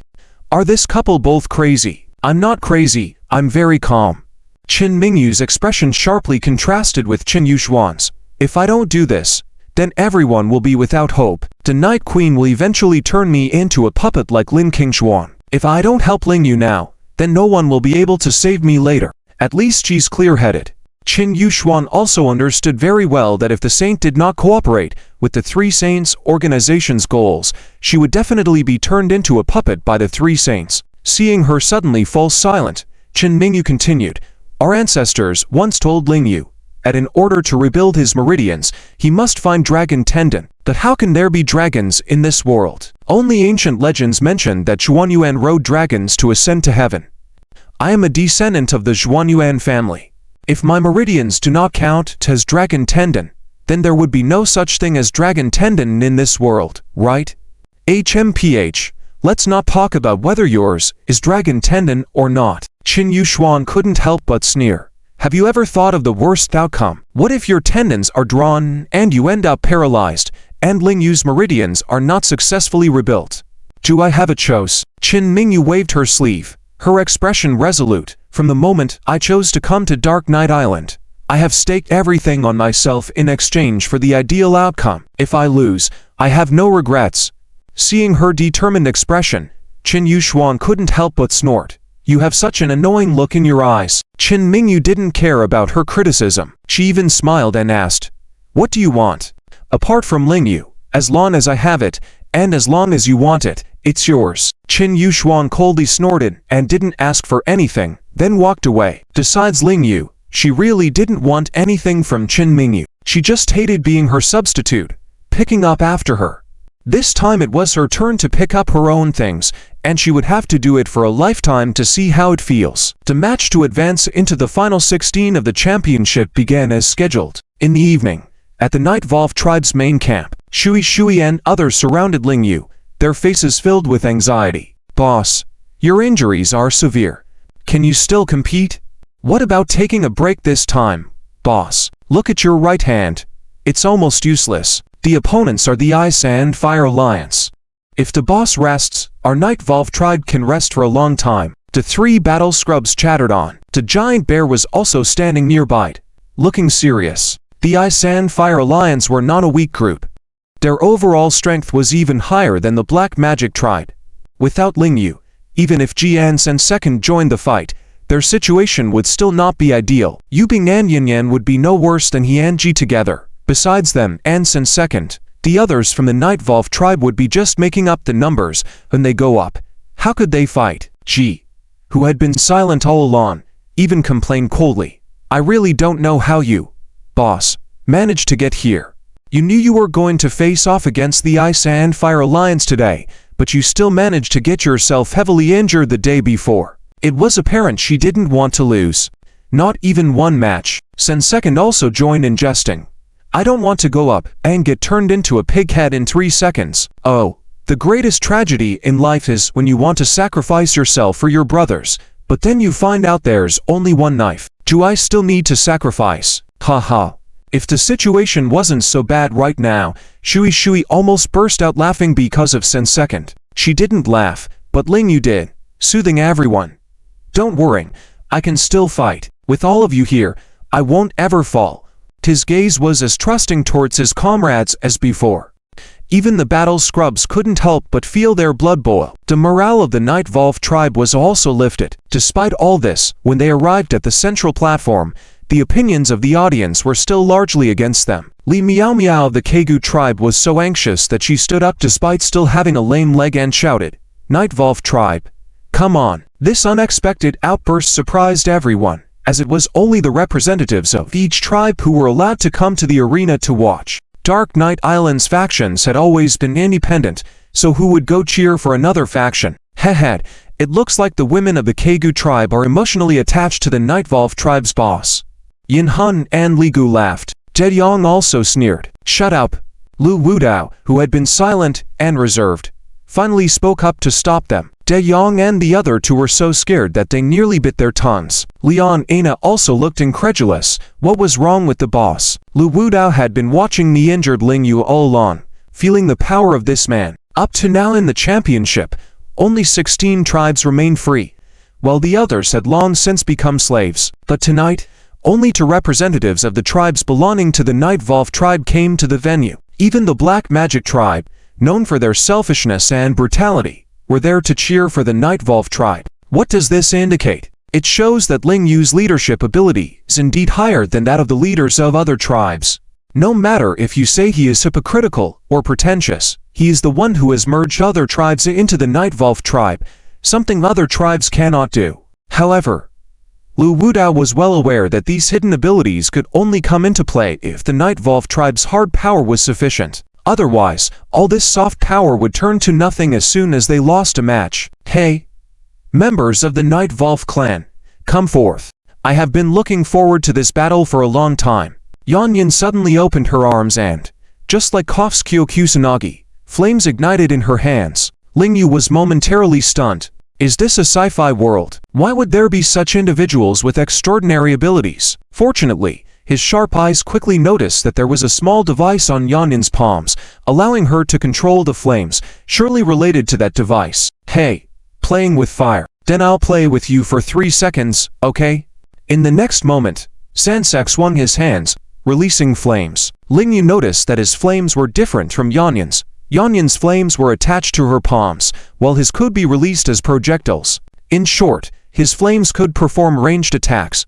What's the principle behind this? Lingyu couldn't help but curiously ask Shui. Tai To and Tanao were stunned. Instead of inquiring about the enemy, he was questioning the secrets of his own people. This leader was something else.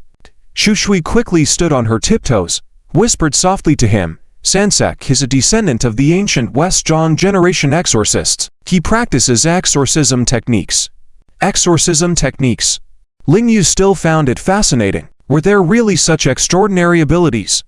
Or was it some kind of magical illusion? Just then, Yu Bing, unwilling to be outdone, clapped her hands on the arena. A miraculous scene unfolded. The arena suddenly coated with a thin layer of ice, making the ground slippery. This, in turn, restricted the movement of physical attackers. Ling Yu also noticed that there were strange devices on Yu Bing's hands, coupled with the swirling snowflakes turning into water. It was not that difficult to freeze the arena. Rushang frowned slightly, becoming increasingly unsettled. Yu Bing's move clearly aimed to restrict him. Leader, take action quickly, Ji reminded Ling Yu, feeling a bit impatient. Ling Yu understood. The warriors of the Fire and Ice Alliance belonged to the class of mages in the game. The more time they were given to prepare, the more disadvantageous it was for the Night Volve clan. Thus, he immediately ordered, Ji, you deal with Yu Bing. Sensek, you handle Yanyan. Rushan, you bear a bit more burden. You must hold back the third and fifth strongest opponents. The leader quickly made the arrangement for the battle. This ability even earned Ji's admiration. Ling Yu's tactics were in line with hers. In his first encounter with the Fire and Ice Alliance, he could make the most optimal arrangements. Truly commendable. Let's go. Ji, who had not joined the battle earlier, exerted extra effort today, initiating the attack on Yu Bing. Hey, I won't let Ji fight alone, even if Sensek can't. Sensek immediately rushed towards the enemy. Others followed Ling Yu's orders and engaged their respective opponents. Due to severe injuries, Ling Yu remained in the rear, carefully assessing the situation. As the leader, he not only needed to secure victory, but also ensure the health of all members. Fenken, fall back. Shu Shui, take 3 steps to the left and attack the 8th opponent. Tai To, charge forward with your head. Tu Now, block the 7th opponent. Ling Yu constantly directed the chaotic battle. His versatile strategic skills seemed tailor-made for such a melee, with a clear understanding of the range and vulnerabilities of each opponent. Under his command, the Night Volves for elite warriors engaged in fierce battles with the weaker enemies, astonishing all the spectators present. Even Liana couldn't help but marvel, the four of Night Volve clan, still able to hold their own against the Fire and Ice Alliance. The new leader of the Night Volve clan indeed possesses remarkable abilities, not inferior to the former leader, Xia. Lu Wuda also showed appreciation in his eyes, acknowledging that Ling Yu was on par with Xia in this aspect. Can he bring even greater surprises to everyone? Fenken, it's up to you now. Ling Yu suddenly encouraged Fenken. Today's victory of the Night Volve clan hinges on you. Leader Yu, can I really do it? Fenken looked at Ling Yu in surprise. She, too, possessed special abilities, the skill to blend and use various fragrances. Some could excite, weaken, or even poison people. These were abilities she developed out of boredom and shared interests after marrying Xia Shar. And upon joining the Night Volve organization, Xia specially provided her with the necessary herbs. However, her weakness was evident. She was not a warrior herself, risking her life using her abilities in battle. Don't be afraid, I'm here. Ling Yu reassured her. Currently, while Ji suppressed Yu Bing, Rushang was struggling in the slippery field against 2 opponents. Sensek and Yanyan were managing somehow, but time was not on their side. The other warriors of the Night Volve clan were in peril. If not for Ling Yu's guidance and their trust in him, they would have already been defeated. To turn the tide, they could only rely on Ling Yu and Fenken's contributions. Fenken nodded, and suddenly, 10 slender fingers reached out with 3 strange small perfume bottles. Only Fenken knew how to use them and what effects they had. Ha ha, this is hilarious. Fenken on the battlefield, Tao Yang couldn't help but mock upon seeing this. No one understood Fenken better than him.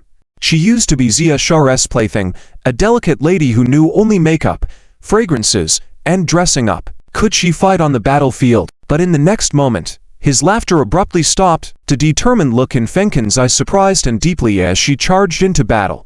What's happening? Was she fearless? Tao Yang was stunned, and the Celestial Demon Tribe members were also shocked.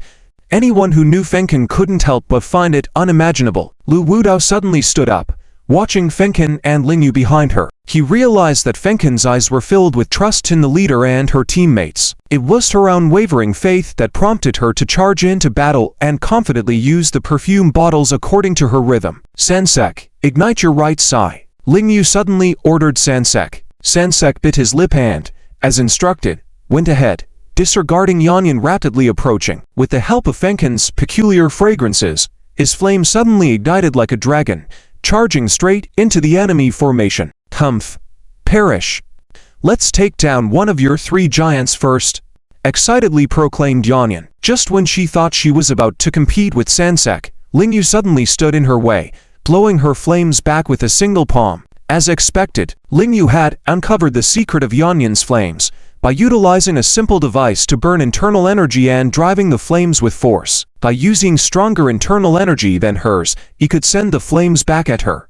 As for her moves, they were utterly ordinary in his eyes. Yanyan was taken aback. As Lingyu had anticipated, she couldn't avoid the flames she had unleashed herself, and if he wished, he could turn her into a roasted pig. However, just when Yanyan was in despair, Lingyu unexpectedly stopped and casually knocked the device out of her hand, refraining from striking her down or causing any harm. In the midst of the turmoil, Lingyu did not take the opportunity to defeat her. As long as that man is willing, it should be easy to accomplish. Lingyu, unwilling to deal with the situation, suddenly shouted to the giant bear on the other side. Giant bear, I'll take care of No. 3. You give them a Taishan press with No. 5. Remember, don't take their lives. Okay. The giant bear trusted Lingyu completely and, hearing his instructions, directly exposed his back to the opponent No. 3 powerhouse, focusing on dealing with No.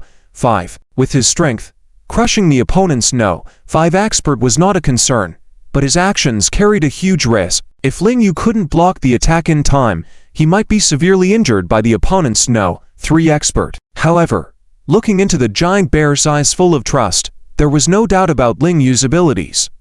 Even if Lingyu made a mistake, he wouldn't blame him. With a boom, Lingyu, in order to catch up with the opponent, did not hesitate to block the attack from No. 3, further injuring himself. Seizing this opportunity, the giant bear performed a Taishan press and instantly killed the opponent's No. 5 expert. If it weren't for Lingyu's earlier instructions to spare him, the opponent would have been a corpse by now. The situation instantly turned around. The balance was completely broken, and the Ice and Fire Alliance's momentum was gone. Sun Zi, in the Sun Alliance box, marveled. Qinglan, your brother-in-law has a great strategic vision. He knows exactly which point to steady first and then break through where. His command is just right. He is definitely a master at warfare. Haha.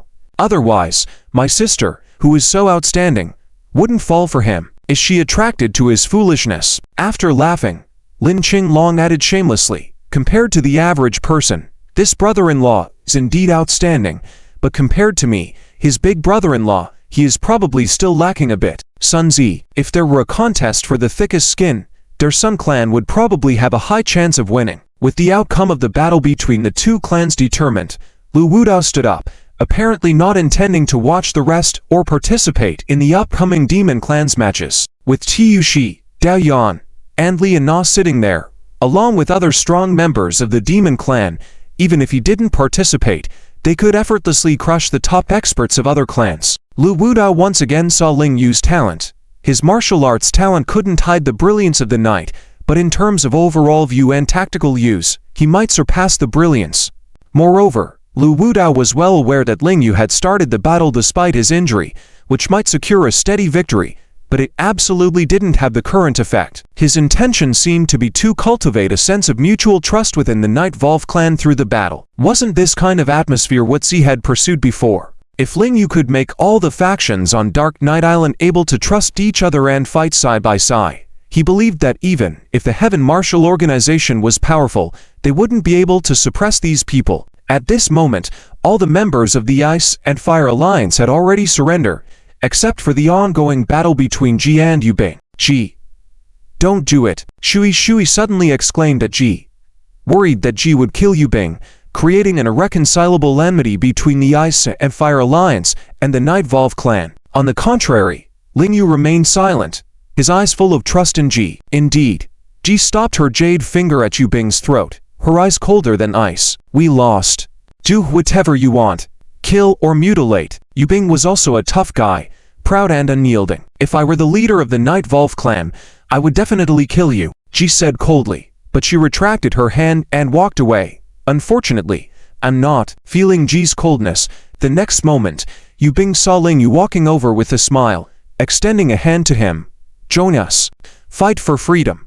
Yu Bing looked at Ling Yu, his expression somewhat moved. No one had ever mentioned such a slogan to him before, and no one had invited him to join. The leader of the Dark Knight clan seemed truly different from others, and the world in his eyes contained something different from what others on Dark Knight Island saw. True glory is built upon freedom. The battles here can only end up as beasts fighting each other. The glory here is destined to be mere illusions. Ling Yu continued with conviction. Perhaps these words touched the hearts of the competitive individuals present, causing a stir in the crowd. Mo Ye and Mo Shu also came to watch the scene, and the chief counselor felt more uneasy than ever before. She felt Ling Yu was awakening more and more people on Dark Knight Island. If these people were fully awakened and rose up, it would be a significant disaster for the Heaven Martial Organization. This must be stopped in advance, Mo Ye murmured, frowning tightly. "Okay, I'm willing to join you." On the stage, before Yu Bing could respond, Yan was the first to step forward, holding Ling Yu's hand. "Then we are joining too." The experts of the Yan family followed suit.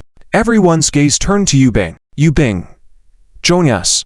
Let's fight side by side." "Yes, men in this world should aim for something big, right?" Shui and Taito joined in the persuasion. Even the giant bear spoke up. The next moment, people from the dog clan below the stage also joined in, and even the selfish individuals of the Black Demon clan unexpectedly joined, which shocked Yu Bing and the others the most. Once the Night Volve clan was just the Night Volve clan, but now it seemed like a flame igniting, gradually spreading across the entire Dark Knight Island. "All right, I'll join." In a rare moment of excitement, Yu Bing, a man of his word, knew very well what might come after publicly accepting. This year, it was truly the climax of the Dark Knight, with life and death on the line, which would be decided in the imminent battle to come. "Great. Tonight, let's celebrate together." Ling Yu was also excited. With more and more helpers around him, he felt empowered. Seeing representatives from the Night Volve, Ice and Fire, Black Demon, and Dog clans teaming up, each person's gaze was more complex than the other. This was a situation that had never occurred before. On the other hand, the victors from the other factions remained solitary, unable to unite other forces. Their deep-rooted racial grievances and individualistic values made it impossible for them to reach Ling Yu's level of understanding. "Damn it, I'm going to find my brother-in-law and drink with him. I won't watch anymore." Seeing this scene, Lin Qinglong also felt a surge of excitement, as the Sun clan was yet to make an appearance that night. He headed directly towards Ling Yu. "Let's go too." Sun Zi also felt that the significance of this dominance competition was diminishing. If they truly united with the Night Volve clan to resist the Heaven Martial Organization, ascending the Dark Knight Island wouldn't be much more than an empty title. After leaving the scene, the atmosphere instantly cooled down, and the following battle was barely of any interest to almost no one. Those who stayed behind all seemed eager to check the situation of the Night Volve clan, including Mo Shu, who grinned at Mo Ye, saying, "Sister Six, it's boring to follow you. I also want to go to Ling Yu for a drink and, if possible, look for a sister. Go." Unexpectedly, Mo Ye remained calm as Mo Shu walked past her. Deep down, she knew that her little brother's heart did not belong to the Chanwu organization. Keeping him around will only result in him gathering more useful information, which could eventually all make its way to Ling Yu's ears, becoming a sharp sword piercing into the heart of the Chanwu organization. Instead of that, she decided to send him away. Immediately after, she angrily ordered the subordinate behind her, "Long, call the people from the Demon clan and the Night Volve clan over tonight. It's time to put those dogs we've raised to good use." "Yes." Long, dressed in white pants, nodded and left. The Night Volve clan's territory was destined to be restless tonight. Figures from various major forces gathered there, appearing to be headed towards completely destroying the Night Volve supplies and provisions. Ling Yu didn't put on any airs and interacted with everyone on an equal footing. Just like how he used to casually joke with his subordinates in the north, he was equally at ease here. However, Moji couldn't quite get used to his behavior and couldn't help entering the building alone. 3 seconds, as her loyal lackey arrived behind her within 3 seconds and asked, "Moji, you still don't like crowded places, huh?" Moji's brows furrowed as she walked to the window, gazing in a certain direction, and sighed, exhaling a puff of white smoke. This commotion is akin to declaring war against the Chanwu organization. I wonder if Lingyu is prepared for it. 3 seconds understood what Moji was thinking, and continuing the conversation, he said, "Indeed. Once the bow is drawn, there's no turning back. We won't even have 3 seconds to hesitate. We'll have to charge forward with that man. Is that what you think?" Moji suddenly stared intently at him. "Aren't you thinking the same?" 3 seconds asked in surprise. Moji remained silent. Clearer than 3 seconds, Moji knew that Lingyu was ready to go all in, even if it meant risking everything. However, there was no particular reason for them to resist the Jianwu organization with their lives. Was it all just for that ridiculous slogan of freedom? Since birth, she never understood what freedom truly meant, so the power of that slogan was lost on her. She was acutely aware of the Jianwu organization's power on Dark Knight Island. Setting aside their advanced weaponry, even in a direct confrontation between warriors, they might not necessarily lose to the so-called elite alliance on the island. In solo combat, a Dark Knight Queen alone could take on all of them. Outside, Lingyu was oblivious to Moji's current thoughts. The arrival of the Ice and Fire Alliance and the Sun Clan greatly excited him, as his strength by his side was bolstered once again. After 3 rounds of why, the calm Sunzi finally spoke up. "Lingyu, we all know you want to unite everyone to fight against the Jianwu group, but have you thoroughly investigated their background and formulated a comprehensive plan?" Lingyu hesitated for a moment and shook his head. In reality, he had been on Dark Knight Island for less than half a month, barely had a grasp of the island's terrain, let alone the specifics of the Jianwu group's military positions and personnel layout. "My focus has been on uniting everyone's strength. Brother Sun, thanks for reminding me. I'll definitely come up with a thorough plan quickly."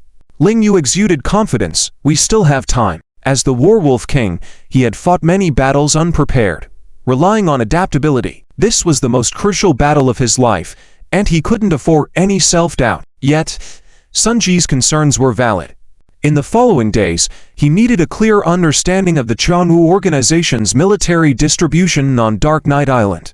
"I believe in your strategic abilities, but to lead the allied forces on Dark Knight Island, you must defeat the Demon Clan. Otherwise, these people on Dark Knight Island might not follow your command." Sunji's wisdom was evident. Each word hit the mark for Lingyu. Lingyu wasn't as confident when it came to this matter. Martial arts skills weren't easy to improve in the short term. His meridian issues restricted his strength. On the other hand, his combat techniques had reached their pinnacle. "Haha.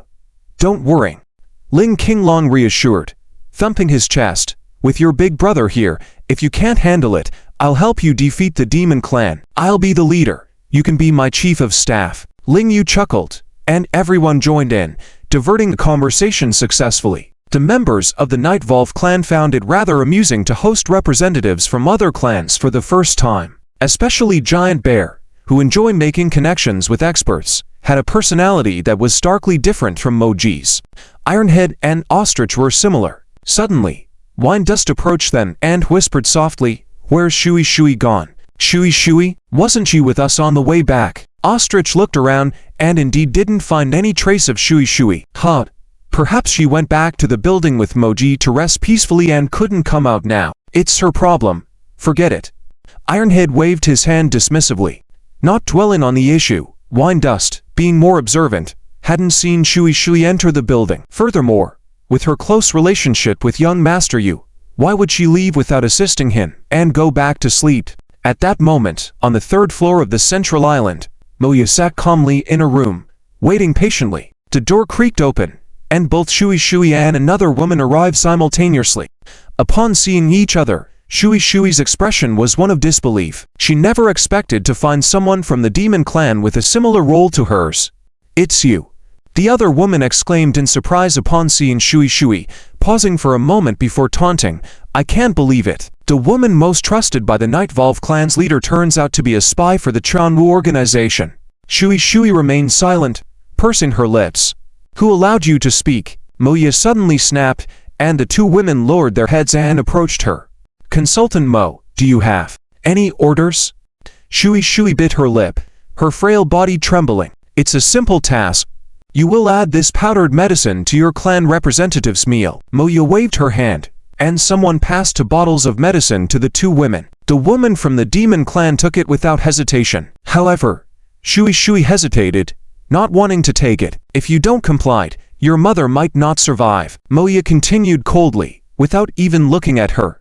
Think carefully. While you aren't close with the Night Volve clan, your mother bore you for 10 months before giving birth to you. She's your flesh and blood. Are you willing to sacrifice your own blood for a group of people who are not your kin? Clenching her teeth, Shui eventually took the medicine ball. Very well. If things go wrong, you know the consequences.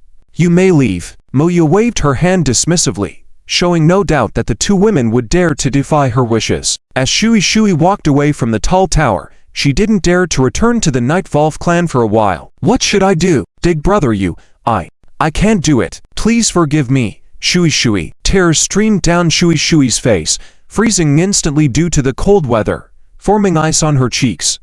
Until the early hours of the morning, individuals from other tribes finally left the territory of the Night Volve tribe with a sense of unfulfilled curiosity and returned to their own places. This gathering was rare in the history of Dark Knight Island.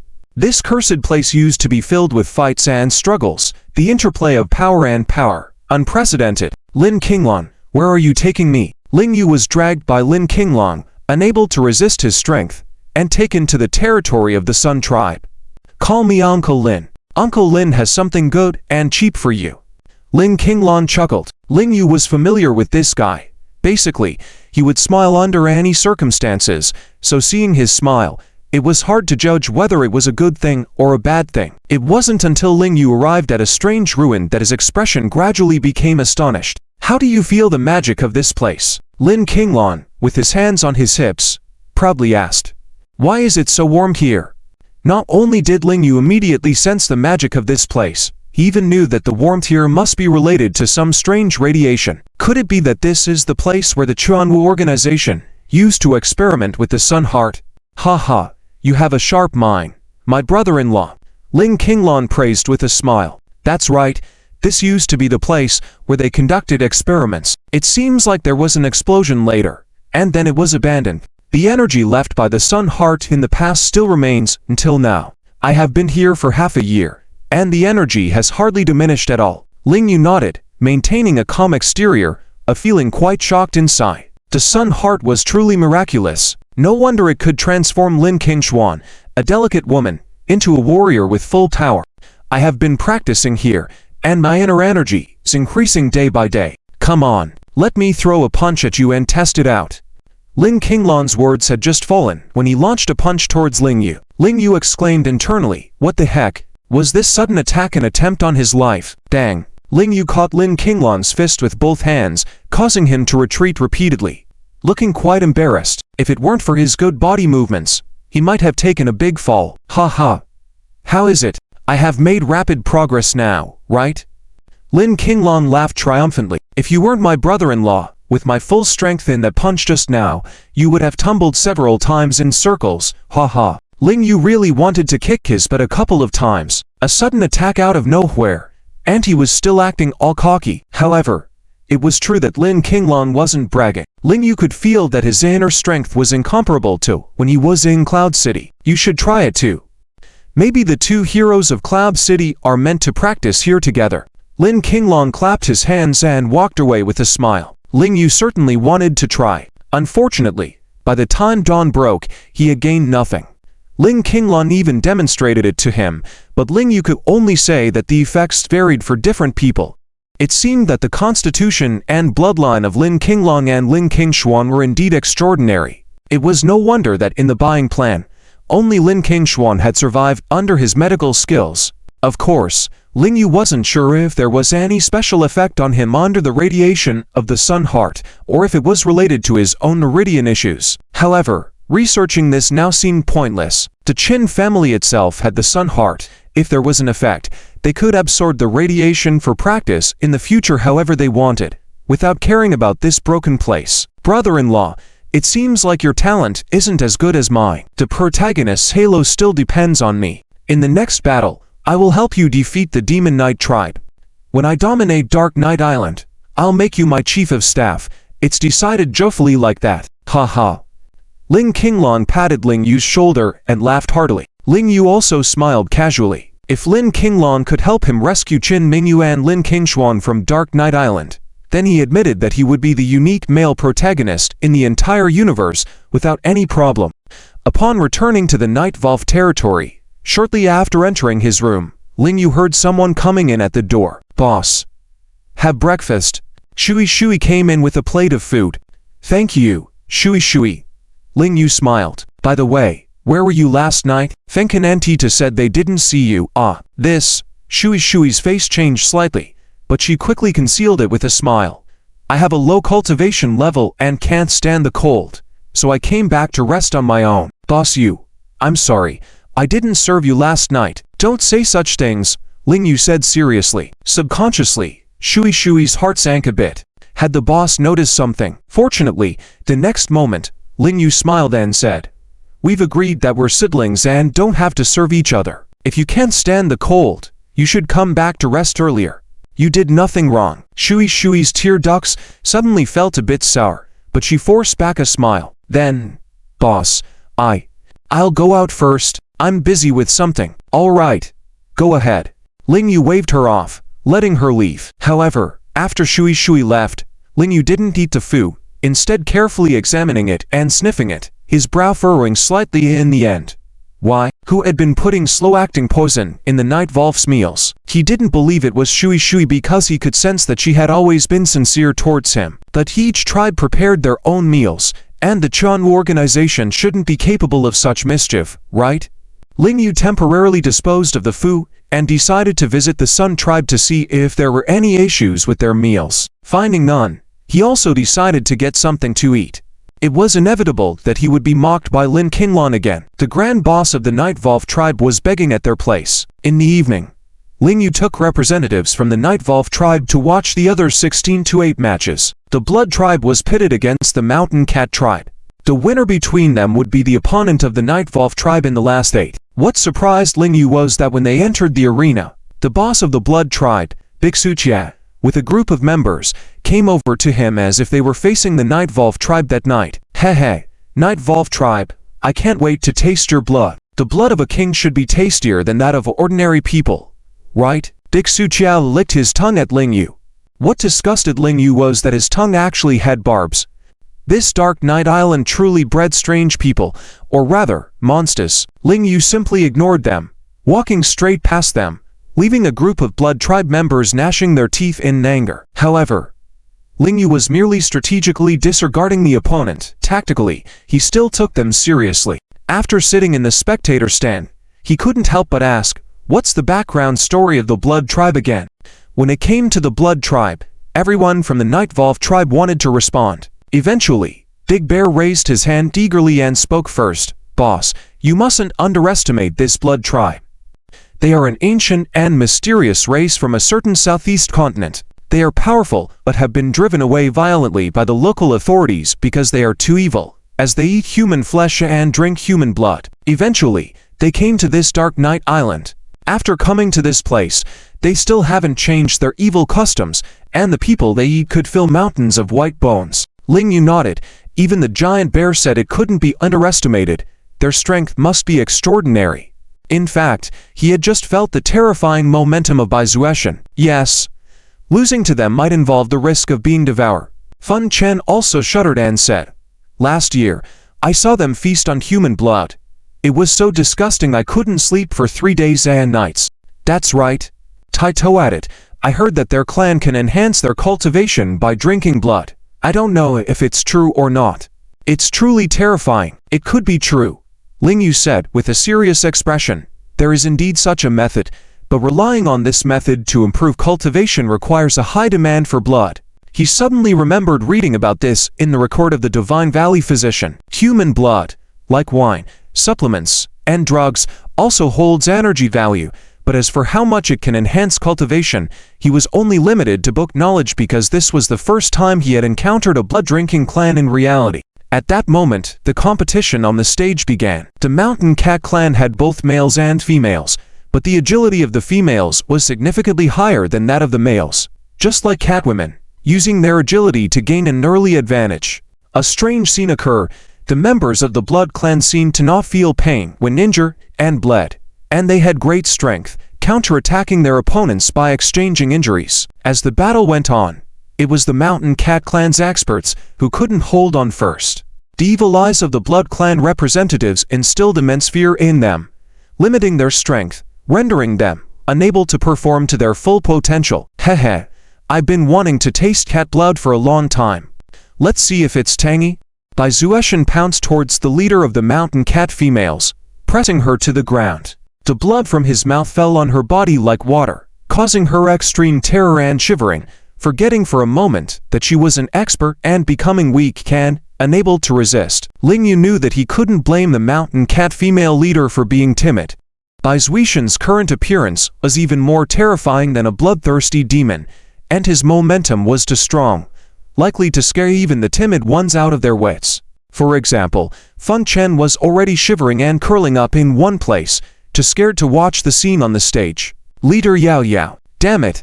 Let go of our leader Yao Yao. The Mountain Cat Clan began to panic, and the leader's performance caused their morale to plummet. The Blood Clan members rushed towards them, and their seemingly immortal blood bodies quickly overwhelmed the Mountain Cat Clan. Come, let me have a taste.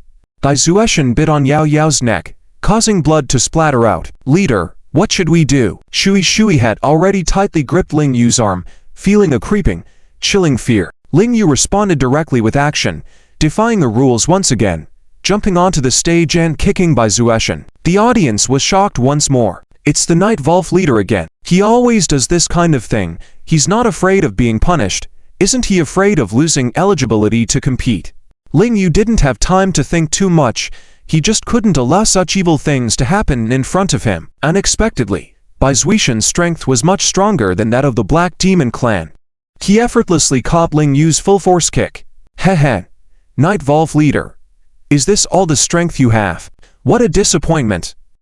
Shen taunted, licking his lips and engaging in a show of strength with Lingyu on the stage, not falling behind at all. Several male members of the Night Volve clan stood up in anger, seemingly ready to rush forward and face off against the Blood Clan.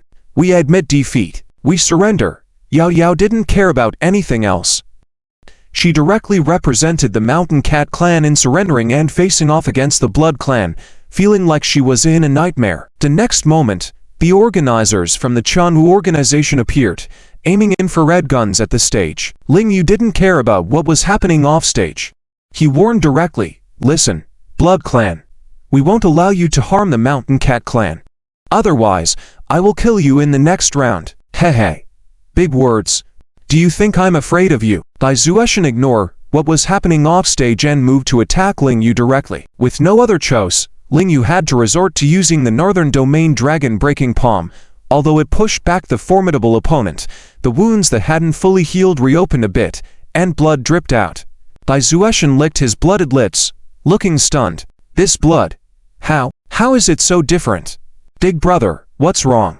Did you taste something good? Heh, I can't wait to have a drink too. His clan members understood the meaning behind his expression, their eyes shining as they looked at Lingyu, filled with greed as if children seeing food before them. Night Volve clan, get down now. The managers of the Chanwu organization shouted loudly. Seeing the Mountain Cat Clan leaving the stage, Lingyu also jumped off the stage voluntarily. After all, 2 days had passed, it was time to go see Qing Yuxuan. Ha, my brother-in-law is something else. Ling Qinglong couldn't resist jesting from the audience. Others are afraid of going in and getting punished, but he looks as comfortable as coming home. The members of the Night Volve clan also found it strange, as the woman in the cloak on the 4th floor was quite fierce.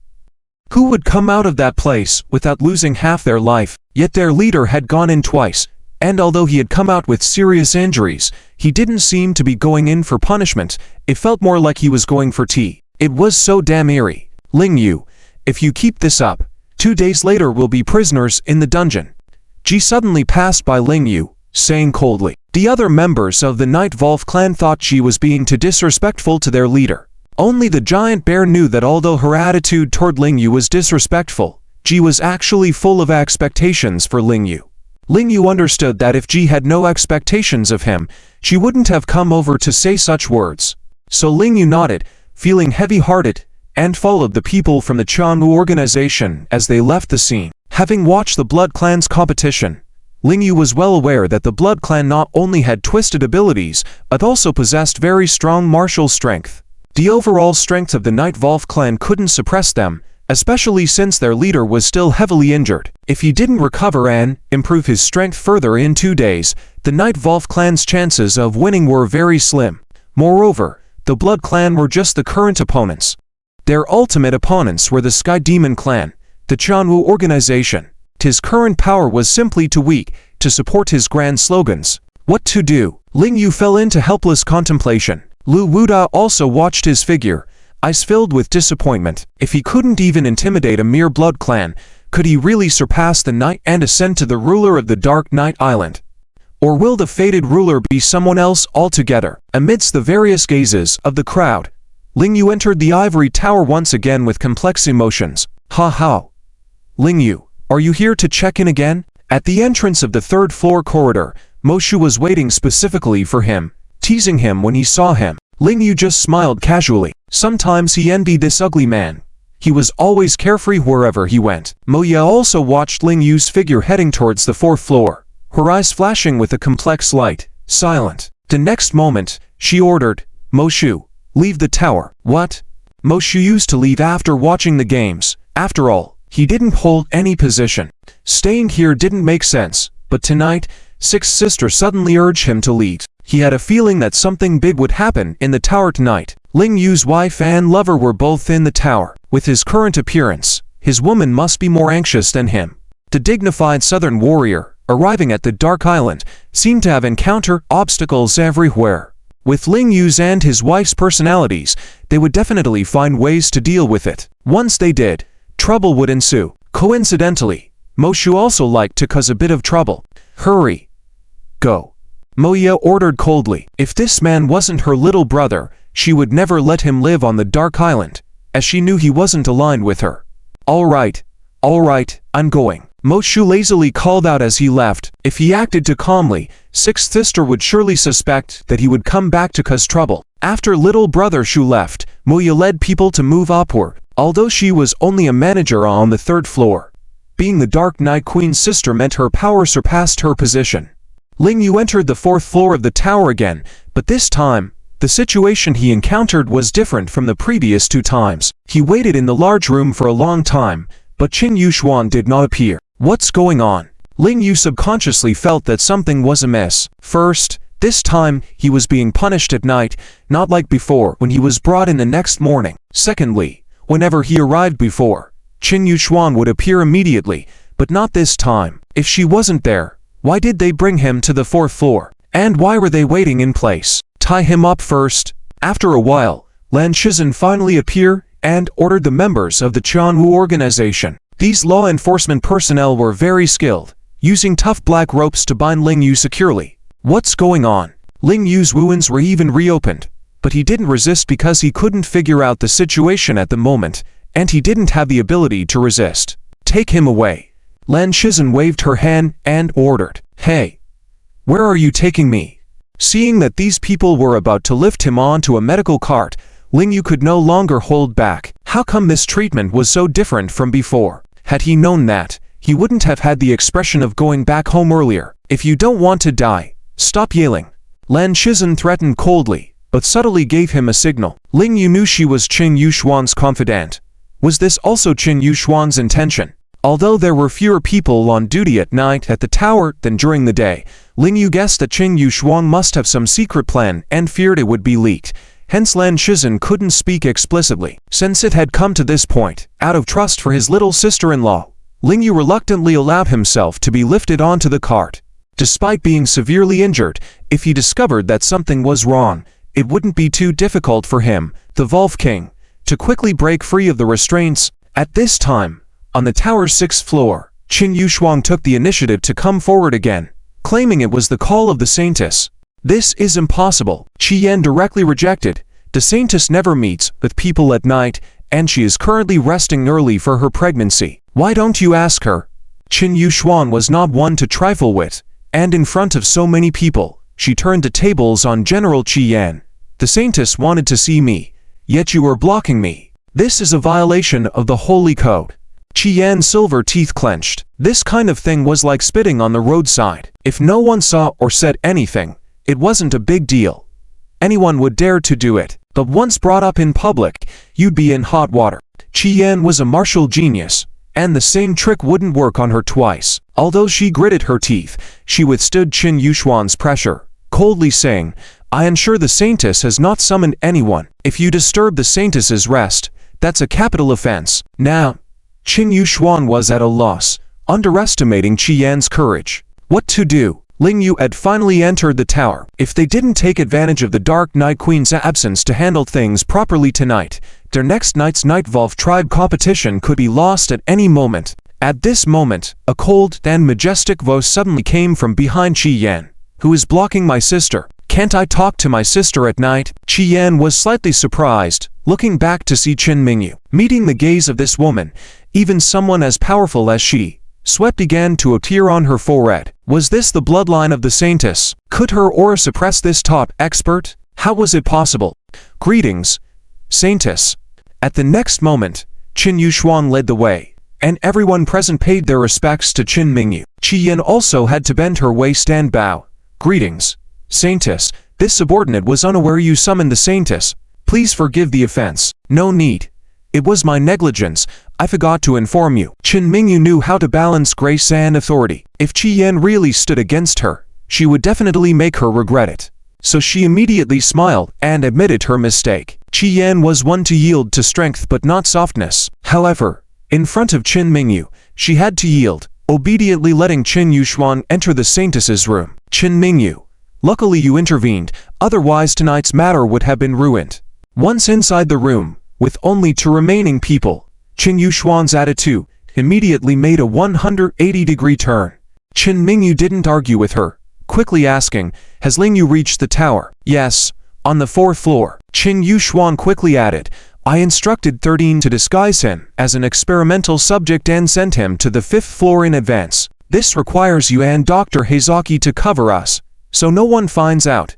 "All right, then I'll find a way to get to the 5th floor immediately." Qin Mingyu also showed a rare nervous look. Because tonight's affair had to be a success, no room for failure. As long as the Volve King returned with full power, she believed the former Northern Realm War God would be invincible. "Then it's up to you." Qin Yuxuan teased her with a smile. "Everyone says you're the first goddess of wisdom in Yun City. Tonight, I want to see if you're that formidable." Qin Mingyu smiled casually, but instantly returned to her usual expression, walking out of the room without showing any emotions.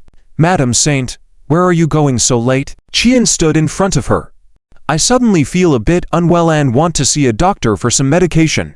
Qin Mingyu lightly touched her forehead, looking uncomfortable. She didn't mention Dr. Heichi to avoid revealing their relationship, but Dr. Heichi was the most skilled doctor of the Qianwu organization, similar to the imperial physicians in the palace. When the saint was ill, it was definitely him she wanted to see. "Madam Saint, if you're unwell, I will summon him for you. You don't need to go down to the 5th floor personally," Jian offered. "All right. Thank you, Chief Guard Qi." Qin Mingyu smiled gratefully. Little did she know it was all intentional. By using Jian's vigilance, she prevented herself from going down to the 5th floor, causing Jian to think she had followed some plan. People tend to not realize they're being manipulated when they're feeling self-satisfied. Before long, Dr. Heichi arrived with 2 assistants on the 6th floor. Jian was following, ensuring the saint's safety and monitoring her intentions.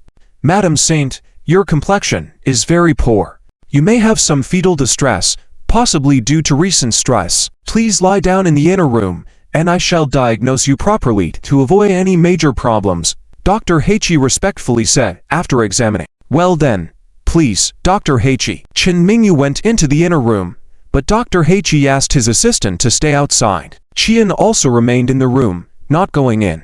Inside the room, Qin Mingyu immediately asked, "Dr. Heichi, are the preparations I asked you to make a few days ago all set?" "Madam, everything is prepared. But how do you plan to get to the 5th floor surgical laboratory?" Dr. Heichi curiously asked. Outside, Jian and the guards were vigilant, sensing something unusual about Qin Mingyu tonight. It seemed difficult for her to go to the 5th floor. "I have my ways," Qin Mingyu said. Just then, someone pulled aside the curtain inside, and a woman dressed exactly like Qin Mingyu stepped out. Dr. Heichi was also stunned at first, wondering how there could be 2 saints. But upon closer inspection, he realized, Madam Saint Nun, Qin Yuxuan quickly stopped him to prevent Jian and the others outside from hearing and ruining the carefully crafted plan. Now, find an excuse to bring your assistant in. Qin Mingyu, the commander of the night, immediately instructed Dr. Heiqi. Ah, okay. Dr. Heiqi left the room and coldly ordered his assistant, Madame Saint, is in a critical condition. Come in and assist me. The two female assistants nodded. Dr. Heiqi, what's the situation with Madame Saint? Jian frowned. It's quite serious. Dr. Heiqi said seriously, using a bunch of medical jargon that Jian, despite her martial arts skills, didn't understand. He then returned to the inner room. Quick, take off your clothes. The two female assistants enter and immediately received Qin Yuxuan's command. The two assistants were taken aback. There's no time to waste. Hurry, Qin Yuxuan commanded forcefully. Qin Mingyu had already removed her saint clothing behind the curtain and was now waiting to put on their clothes. You. Strip. Dr. Heiqi pointed to the taller of the two female assistants. Her size was the most suitable for Madame Saint. The assistant had no choice but to undress in front of Dr. Heiqi. Qin Yuxuan quickly handed the clothes to Qin Mingyu. Soon, Qin Mingyu changed into the assistant's clothes and came out, even temporarily cutting her hair and tying it up. She looked completely different, more refined. Qin Yuxuan sighed in admiration, thinking she had sacrificed too much to help her husband. She must have kept her long hair for many years. Dr. Heiqi, I'm counting on you, Qin Mingyu said to Dr. Heiqi. Her beautiful eyes seemed to possess a magical power, making the men of Daojo willing to give their lives for her. Madame Saint, I understand, but whether we succeed or not, it all depends on fate. Dr. Heiqi warned in advance. Dr. Heiqi, I trust you won't let me down. Qin Mingyu still had great faith in him. Dr. Heiqi was the most renowned physician in Daojo. If he couldn't perform this surgery, perhaps no one could. Thank you for your trust, Madame Saint. Dr. Heiqi nodded, then deliberately raised his voice. You. Quickly bring the ventilator and pulse meter. Madame Saint's condition is critical and requires emergency treatment. Yes. Dr. Heiqi. The two female assistants nervously hurried out of the room, heads bowed, ready to leave. Stop. Jian suddenly reached out and stopped them. Qin Mingyu felt a slight shock inside but thankfully remained composed, not showing any natural reaction, with her head still lowered, standing behind the other assistant. How did Madame Saint's condition suddenly worsen? Jian asked coldly. She had just seen Qin Mingyu a while ago. Although a bit dizzy, her complexion was within a normal range. How did things take a turn so quickly? Were they playing around? The leading female assistant was a bit panicked, not knowing how to answer. Qin Mingyu deliberately changed her voice and said, Chief Guard, you can ask Dr. Heiqi for the specific situation. He asked us to get the emergency equipment. If you obstruct us and something happens to Madame Saint, can you bear the responsibility? With the threat laid out, Jian's gaze turned even fiercer, staring her down, but seeing her short hair, she still moved her hand away and coldly said, All right, you may go. Qin Mingyu finally breathed a sigh of relief, relieved that she managed to handle the situation. The two left the room, on their way to the 5th floor. However, they unexpectedly encountered Moa leading a group up the stairs. Halt! Moa shouted coldly, making Qin Mingyu's heart skip a beat. In this unusual circumstance, she couldn't anticipate everything, so she had to adapt on the fly. What's the situation with Madame Saint? Moa questioned as well, her gaze more vigilant than even Jian's. As the chief consultant of the Chuanwu organization, she was more thoughtful than the martial personnel. While she couldn't predict Qin Mingyu's exact plan, she knew for sure that Qin Mingyu wouldn't just sit back and wait. Going into the tower tonight, Qin Mingyu might be up to something. Qin Mingyu was aware of Moa's keen wits. If she spoke up again as before, she might reveal her intentions. Luckily, the first female assistant was also flustered. With Qin Mingyu's example moments ago, she responded to Moa in a similar vein, saying, You can ask Dr. Heiqi for the specifics. We need to fetch equipment, and if you hinder us, and something happens to Madame Saint, can you bear the responsibility? Unexpectedly, without a word, Moa swiftly slapped the assistant. The assistant's face was swollen from the hit. Who do you think you are? How dare you speak to me like that? Moa scolded coldly.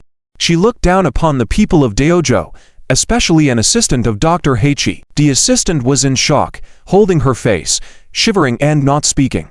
After resorting to violence, Moa lost her interest in questioning and walked directly towards the room of the saint. Chen Mingyu breathed another sigh of relief, finally reaching the 5th floor safely. She could now see her husband soon.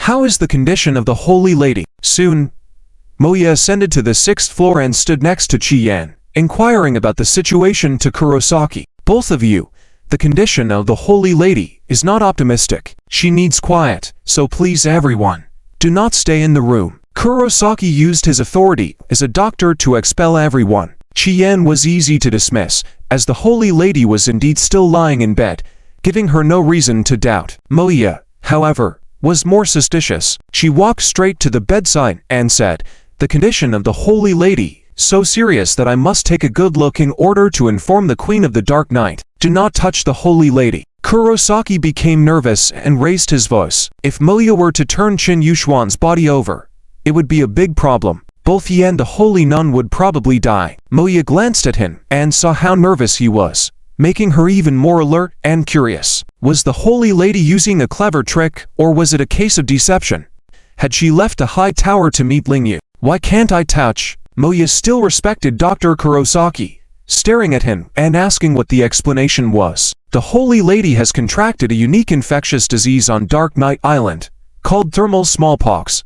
It was an accident that occurred when she entered the laboratory that day, resulting in this strange disease. Dr. Kurosaki was more professional than his assistant. Moreover, after years of mingling with the Qianwu group, his acting skills and courage far surpassed his assistant's. In short, he made it sound like the holy lady couldn't be touched, or else the contact person could be in danger of their life, and the disease could potentially spread throughout Dark Night Island. Moya was half doubtful, but without substantial evidence to question Dr. Kurosaki, she couldn't take the risk. If she were to be infected, and Dark Night Island faced a terrible infectious disease, resulting in a disaster, the blame would land on her, not the holy lady. Mogu asking, "Please find a way to save me." At this moment, Qin Yuxuan unexpectedly took the initiative and turned around, reaching out to Moya. As the body double for the holy lady, she had imitated Qin Mingyu's voice and gestures since childhood. The cries she made now were so convincing that it was impossible to tell the truth. Moreover, half of her face was covered in blood, making her true self unrecognizable. Moya was startled and stepped back. After weighing the options, though still somewhat doubtful, Moya sighed slightly and said, "Dr. Kurosaki, I entrust the holy lady to you. Please make sure she recovers. She is crucial to our organization." Respecting Moya's instructions, Kurosaki bowed respectfully and replied, "Yes, Advisor Mo, I will do my utmost." Finally, they managed to persuade the two groups of people to leave. Qin Yuxuan also breathed a sigh of relief and quickly got up from the bed. Seeing how she had expertly feigned an infectious disease to play her role, Kurosaki couldn't help but admire her. Holy Nun and the Holy Lady truly share a deep bond. Not only did she sacrifice so much for her, but her imitation just now was flawless. Impressive. Humph. There is no deep bond between us. I just don't want to die. Let's act quickly. Qin Yuxuan detested the idea of a deep bond between sisters, harboring deep hatred for Qin Mingyu. She had even contemplated killing Qin Mingyu several times back in the Cloud City. Yes, Holy Nun. Despite resenting the phrase, Qin Yuxuan remained polite. Kurosaki, regardless of his higher position within the organization, was highly valued by the Queen of the Dark Night. Soon, his two assistants joined them. Following Qin Mingyu's previous actions, Qin Yuxuan repeated the process and intended to go down to the 5th floor with Kurosaki. On the 5th floor, in the laboratory, Lingyu was bound to a medical bed, growing impatient. He wanted to untie himself and escape. Suddenly, a woman in white entered the room. Lingyu's back was turned to the door, so he couldn't see her face but felt a fiery gaze on him. Lingyu found it strange but couldn't turn around due to his restraints. Without warning, the woman's delicate hands touched his face. What on earth was happening? Lingyu was on the verge of losing control. The next moment, the woman even kissed his forehead. This was too much. Desperate, Lingyu utilized his skills to untie the ropes binding him. When he finally turned around, he was stunned, staring at the woman before him in disbelief. "Mingyu, is it really you?" Mingyu, overwhelmed with emotion. Lingyu hurried over, tightly gripping her hands, trembling with excitement. "Lingyu, I'm sorry. It's my fault. If it weren't for me, you wouldn't be in this state. Mingyu also trembled, tears streaming down from her beautiful eyes, expressing her guilt and apology. Don't say such things. I'm willing to do anything for you. Lingyu passionately held Mingyu's hands and was about to lead her and King Xuan out. Anyone who dares stop me will be killed. Despite his resolute words, Mingyu didn't follow immediately. She knew that, in his current state, Lingyu couldn't take anyone with him. What's wrong, Mingyu? Lingyu felt something was off about his wife. Mingyu firmly stated, Lingyu, I didn't come here today to leave with you. We simply don't have the capability to leave the island now. I am here to help you regain your peak strength. Peak strength? Lingyu's eyes widened, sensing a foreboding feeling. Yes. Didn't the ancestors say that with the dragon scripture, we can restore your meridians? Perhaps I can help with that. Mingyu spoke firmly. Lingyu was alarmed and quickly released her hand, only to grab it again the next moment. Mingyu, what are you saying? This is unacceptable. Even if your meridians were dragon veins, I would never accept it. Lingyu exclaimed. Do you know that if your meridians were to transfer to me, you could become disabled? What about the child? Mingyu, with tears in her eyes, remained strong and resolute. I made the choice to come here. As long as you are here, you must bring King Xuan back. If I become disabled, the Qianwu organization will help, and the child will be born safely. Once you regain your peak strength, we can save everyone. Shaking his head, Lingyu let go of her hand, stepping back with a determined expression. Mingyu, I absolutely refuse this method. Trust me. I will think of a way to safely bring you back. If something happens to you and the child, what's the point of my existence? What's the point of living? Despite his confident words, Mingyu noticed a hint of doubt in Lingyu's eyes. They both knew that with Lingyu's current strength, it would be impossible to save anyone. All right, Lingyu, I believe in you. Mingyu smiled and extended her arms, ready to embrace Lingyu. Lingyu hugged her tightly. Little did he know, the person he trusted wholeheartedly and without any guard up would suddenly attack him from behind.